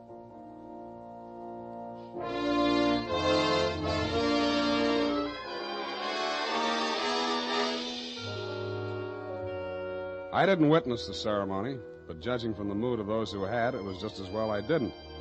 They shuffled back into the ballroom looking as if they'd witnessed an execution, and nobody seemed to be in a hurry to join the receiving line.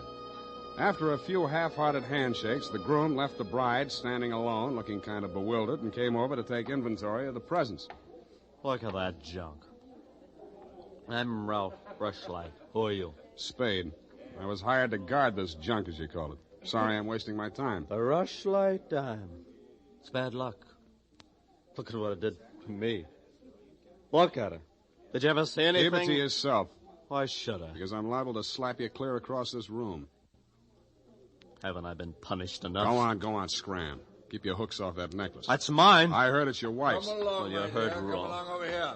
Oh, Mr. Spade, you haven't met the bride yet, have you? No. Thank you. I wish you a lot of luck, Mrs. Rushlight. You're going to need it. Thank you. Well, I suppose now as well as any time, Colonel. Oh, very well, my dear. Quiet, please. Quiet, everyone. Mrs. Rushlight, the elder Mrs. Rushlight, that is, has something to say to you. Mr. Spade. Yes? The necklace, will you please hand it to me? With pleasure. I'm tired of looking at it. Oh, you're not done yet. Stay close by my side.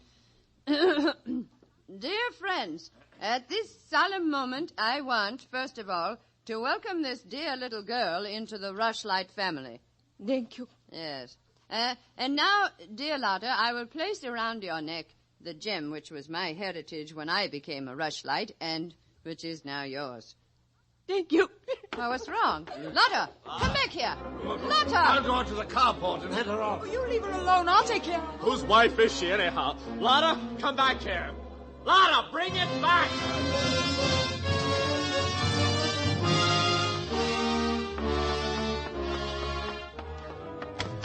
I was almost ashamed to join in the chase, but I had to because I'd been hired to guard the Rushlight Diamond, and for my money, the best way to do that was to help her get away. Somebody got to her before I did. A strip of wedding gown satin marked the spot. The body lay crumpled under a hedge, but it wasn't the bride's body. It was the groom. He'd been stabbed to death with a pair of garden shears, which made sense. But what didn't make sense was that the necklace she'd been wearing was still clutched in his hand.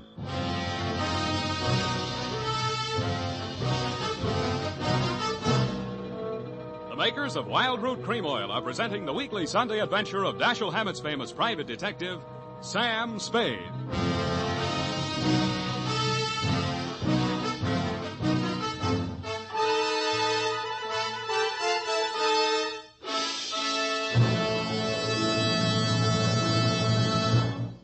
If you want the well-groomed look that helps you get ahead, socially and on the job, listen. Recently, thousands of people from coast to coast who bought Wild Root Cream Oil for the first time were asked, how does Wild Root Cream Oil compare with the hair tonic you previously used? Better than 4 out of 5 who replied said they preferred Wild Root Cream Oil. And no wonder. Wild Root Cream Oil grooms the hair neatly and naturally, relieves annoying dryness, and removes loose dandruff. What's more, non-alcoholic Wild Root Cream Oil is the only leading hair tonic that contains soothing lanolin. So ask for Wild Root Cream Oil Hair Tonic. Again and again, the choice of men who put good grooming first. By the way, smart girls use Wild Root Cream Oil too, and mothers say it's grand for training children's hair.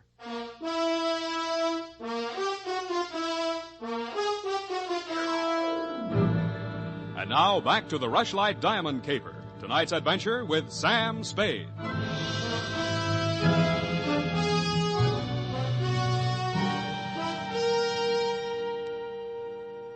Number 21A Granite Court was teeming with motives and suspects. But the police were primarily interested in locating Lotta, the missing bride and widow of Ralph Rushlight. So was I. She looked like less work than the rest of you because if she had killed him, it was self-defense, if she knew enough English. By 10 in the a.m., when I checked in at my office, she was still successfully eluding the police dragnet. That was because nobody, including me, had thought of looking in my office. Wow. Good morning. Thank you. Is that all the English you know? Thank you, no. I want my necklace. The police have it. You go with me. Tell them who I am. Okay, but first I have to know who you are. Where you came from, what your connection with Colonel Bixby is. I am in Macassar being born. In Macassar? Dutch colony. Uh-huh. My father there 7 years ago dying is. When I 13 years old have arrived. I see. Colonel Bixby in San Francisco, the financial representative from my father was. I am adopted to him, not for a father, but so he takes care of my monies, which coming of age am I a rich Dutch woman. Uh-huh. But legally, he's your foster father. Yeah. Also, legally, I'm the wife of Rushlight. I want my necklace. You married him for the necklace? Yeah. Why did he marry you? For 1/2 of necklace when we sell. But all everything to take he wishes. You and Ralph are going to divvy the take from the Rushlight Diamond, you thought. Yeah. And what was the colonel going to get? Money's for Mrs. Rushlight. Oh, no, wait, that doesn't make sense. Mrs. Rushlight stood to lose a small fortune by that marriage. Why should she pay the colonel to promote it? You the detective are. You said that. Where my necklace are. That I say. Yeah, well, look, I'm not as sure as I was. Wait just a minute. I'll check on it. Homicide, Lieutenant Dundee. Spade, Dundee. Yes, Sam. What's new on the Rushlight caper? You know I can't talk about the case, Sam. Oh? I got a line on that girl. Oh? Where is she? You know I can't talk about that, Dundee. Oh, you can't you? Well, let's see if this doesn't change your mind. The necklace we found on Rushlight's body was a phony, a paste copy. Uh-huh. Does that make her guiltier than she was before? Well, now she's got a motive. Throws all our previous theories into a cocked hat. Now, where's the girl? She's in my office, Lieutenant dear. Come and get her. Thank you.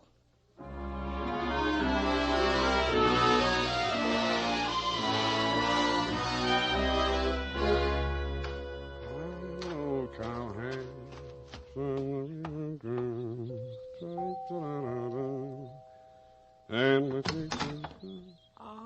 it's you, Sam.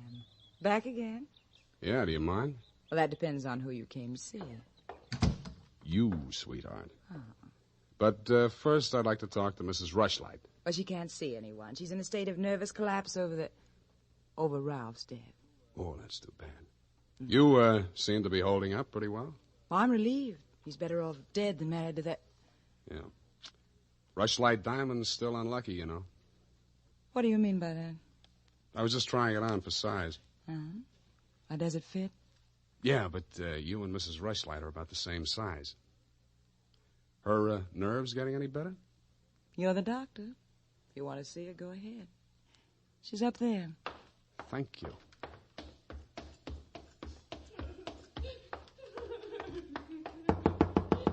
Mrs. Rushlight. Go away, I'm ill. I'm sorry to break in on you like this, but I haven't got much time. How dare you? Nancy! Nancy! Where's that girl? Mr. Spade, please leave me alone with my grief. Funny thing, yesterday Nancy was carrying a torch for Ralph, and you were holding the torch to him. Today it's different. Oh, good heavens, you don't think I'm grief-stricken over Ralph. Good, that's one less mystery. Mr. Spade, what do you want? Your nephew's killer. Oh, does it matter? It does to me. Somebody getting knocked off right under my nose is bad for private detectives everywhere. Oh. For a moment, I thought that... Say, wouldn't you rather make some more money? I refuse to marry Lotta. Oh, no, nothing like that. It's the necklace, Mr. Spade, the genuine. What is? I don't know. All I know is the other one isn't. Who told you that? Well, the police know. It's in the papers, isn't it? Not yet. Well, how else would I learn? The murderer's the only one who could have told you, unless you're the murderer. I see. Very well, Mr. Spade. I'll tell you what I know. I'm not as wealthy as you might think. In fact, I have for 4 years lived from pillar to post, from hand to mouth, ragtag and bobtail, struggling to make ends meet. What you mean is you're eking out a meager existence, keeping your head above water, one jump ahead of the sheriff, stalked by the grim specter of poverty. Is that right? Oh, how well you put it. In fact, Mr. Spade, I'm something of a crook. I've borrowed large sums of money from Colonel Bixby, putting up as collateral something that was not mine to forfeit. Don't tell me. Let me guess. It was the Rushlight diamond? Well, you seem to know everything. All but one thing. Why did you think you could palm off a paste copy on an operator like Bixby? He sent you here. I won't tell you another single thing. Well, then I'll tell you a few things. The only way the Rushlight diamond could be transferred legally into the hands of Colonel Bixby was by tricking Ralph into marriage with Lotta, since Ralph's wife automatically became the legal owner. With Ralph dead, Bixby would be in line to inherit the diamond from her. Inherit? California state law. Foster parent may inherit from a foster child in absence of any direct heir. Well, then he planned. He'd kill her, too. Mr. Spade, we must stop him. She's safe for the time being. I had her thrown into the pokey. They can hold her 48 hours for questioning, but they can hold you longer. They can even hold you as an accessory before the fact. Why, I didn't know he was going to kill anyone. Lotta was just going to hand over $1 million diamond to Bixby out of the kindness of her heart? Oh, no. Lotta wanted to become an American citizen. Marriage is the quickest way. For her, Ralph was the only way. Okay, I'll buy that. Now, tell me honestly, Mrs. Rushlight, what happened to the genuine stone? I honestly didn't know. I wasn't sure. But now there can be only one answer. Nancy with the laughing face? She went with me when I went to the bank vault to get the Rushlight diamond to present to Lotta after the ceremony. Uh-huh. She looked after all my jewels, including the paste copy that I habitually wore. Homicide, Lieutenant Dundee. Spade again, Dundee. think I got the rushlight caper all wrapped up. I'm heading for your office now, so wait for me. And whatever you do, don't let that Lotta dame out of your sight. Thank you. Goodbye. Wait a minute, Sam. Wait a minute. Yeah? The Lotta dame. She's already gone. Escaped? Bailed out. Custody of her foster father. Wait a minute. I got the name here, son. Bixby. He's a colonel, and no wonder you're only a lieutenant. Mr. Spade, can't you stay for tea? Not thirsty. Nancy? Nancy, where are you? Oh, here I am, Sam. I was waiting for you. You got the keys to that car out in front? Why, yes. Do you want to borrow it? Yes, with you in it. Why, Sam, wait till I put my face on. Let it go. It's as good as lost anyway.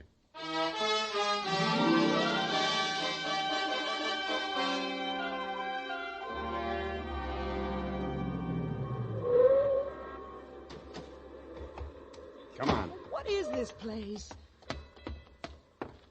Where are you taking me? Never mind. Just hang on. I'll fly you up to the second floor.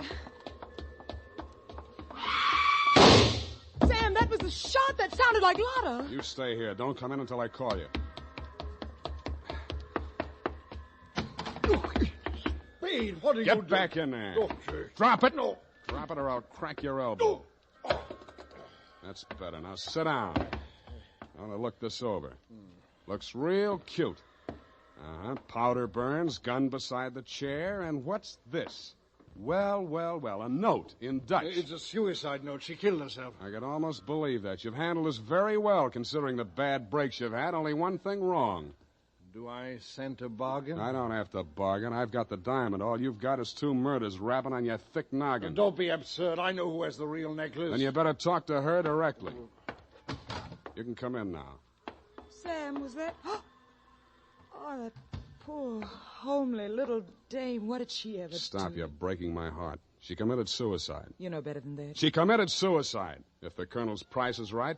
Oh, I see. I'll put it to you directly. It's not easy to fence. It'll have to be cut. That'll decrease the value considerably. Say, $10,000, no questions asked. Pardon me, that suicide shot, it's ringing in my ears. I can't hear you. 20,000. 50. All right, 100,000. Sam, don't be a fool. Take it. I'll give you a real break, Colonel. That's the cops coming after you. No, anything, Spade. What do you want me to do? I want you to try and get out of here. What are you going to do? There's the door. Go ahead. All right. Thank you, Colonel. All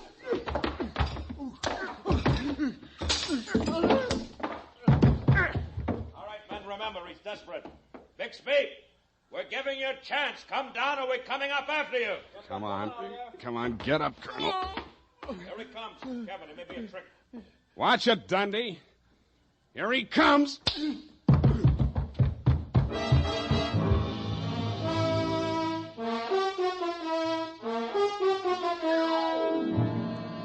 And that, Mrs. Rushlight, is the crop. For a man that went down fighting, Colonel Bixby didn't need much persuading once they got him under the lights down at headquarters. He confessed to everything, and the murders weren't the worst of it, the way I figure.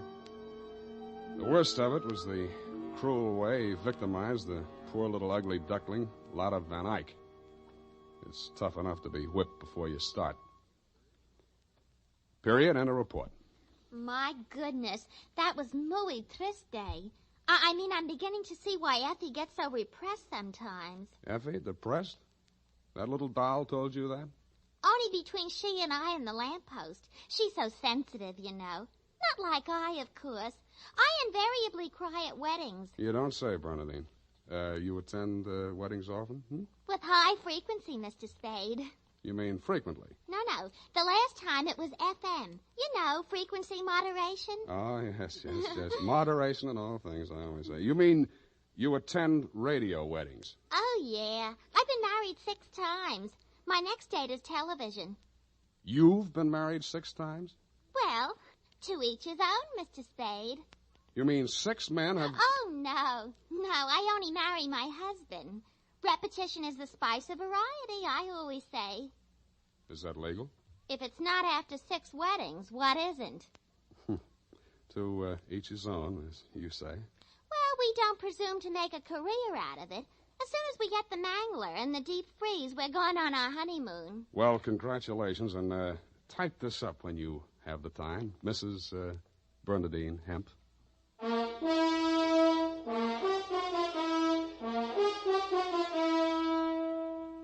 Every day, more and more men are turning to Wild Root Cream Oil for truly handsome hair. And that's not surprising, for what other leading hair tonic gives you these big advantages?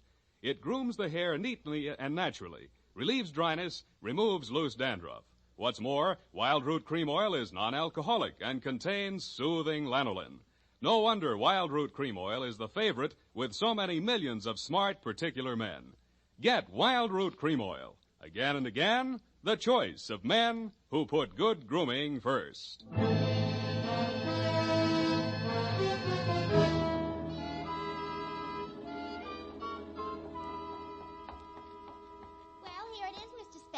I'm sorry it took so long, but I kept relapsing into Spanish. Yes, I know how it And is. Effie's typewriter doesn't have any upside-down question marks. Upside down. Mm-hmm. Take a memo. Call typewriter man. I already have. Oh, I almost forgot. You received a telegrammic commutation. A telegrammic what? A wire. Oh, a wire. Well, open it and read it. In English, por favor. It says, Dear Sam. Figures. In the haste of my departure, I neglected to warn you about Well, when I do that one another favor, she'll have silver threads. Who? That ball of fire whom I'm taking the place of in order to be double-crossed of by. Effie? Is she still in far-off Kanab? And good rubbish, if you'll pardon the expression. Now, Bernadine, let me see that. I neglected to warn you about Bernadine. I'm sending the tales airmail special, but in the meantime, whatever you do, don't go to any radio broadcasts with her, and if she comes to work in a wedding gown, take the day off. Love, Effie. And I had 2 tickets for honeymoon payoff, and now she went and spoiled everything. Ah, now there, Bernadine, you just have to marry your husband again, that's all. I wouldn't have had the time anyway. I know. It's just the principle. Good night, Mr. Spade. Good night. Buenas noches. Hasta la vista. Effie, why did you ever leave me?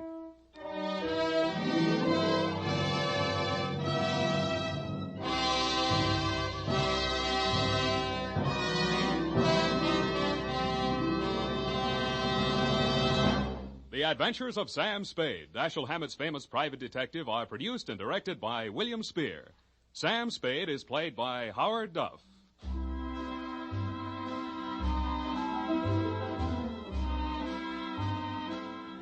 The Adventures of Sam Spade are written for radio by Bob Tallman and Gil Dowd, with musical direction by Lud Gluskin. Gil Dowd directed tonight's broadcast in William Spear's absence. Join us again next Sunday for another adventure with Sam Spade, brought to you by Wild Root Cream Oil. Again and again, the choice of men who put good grooming first.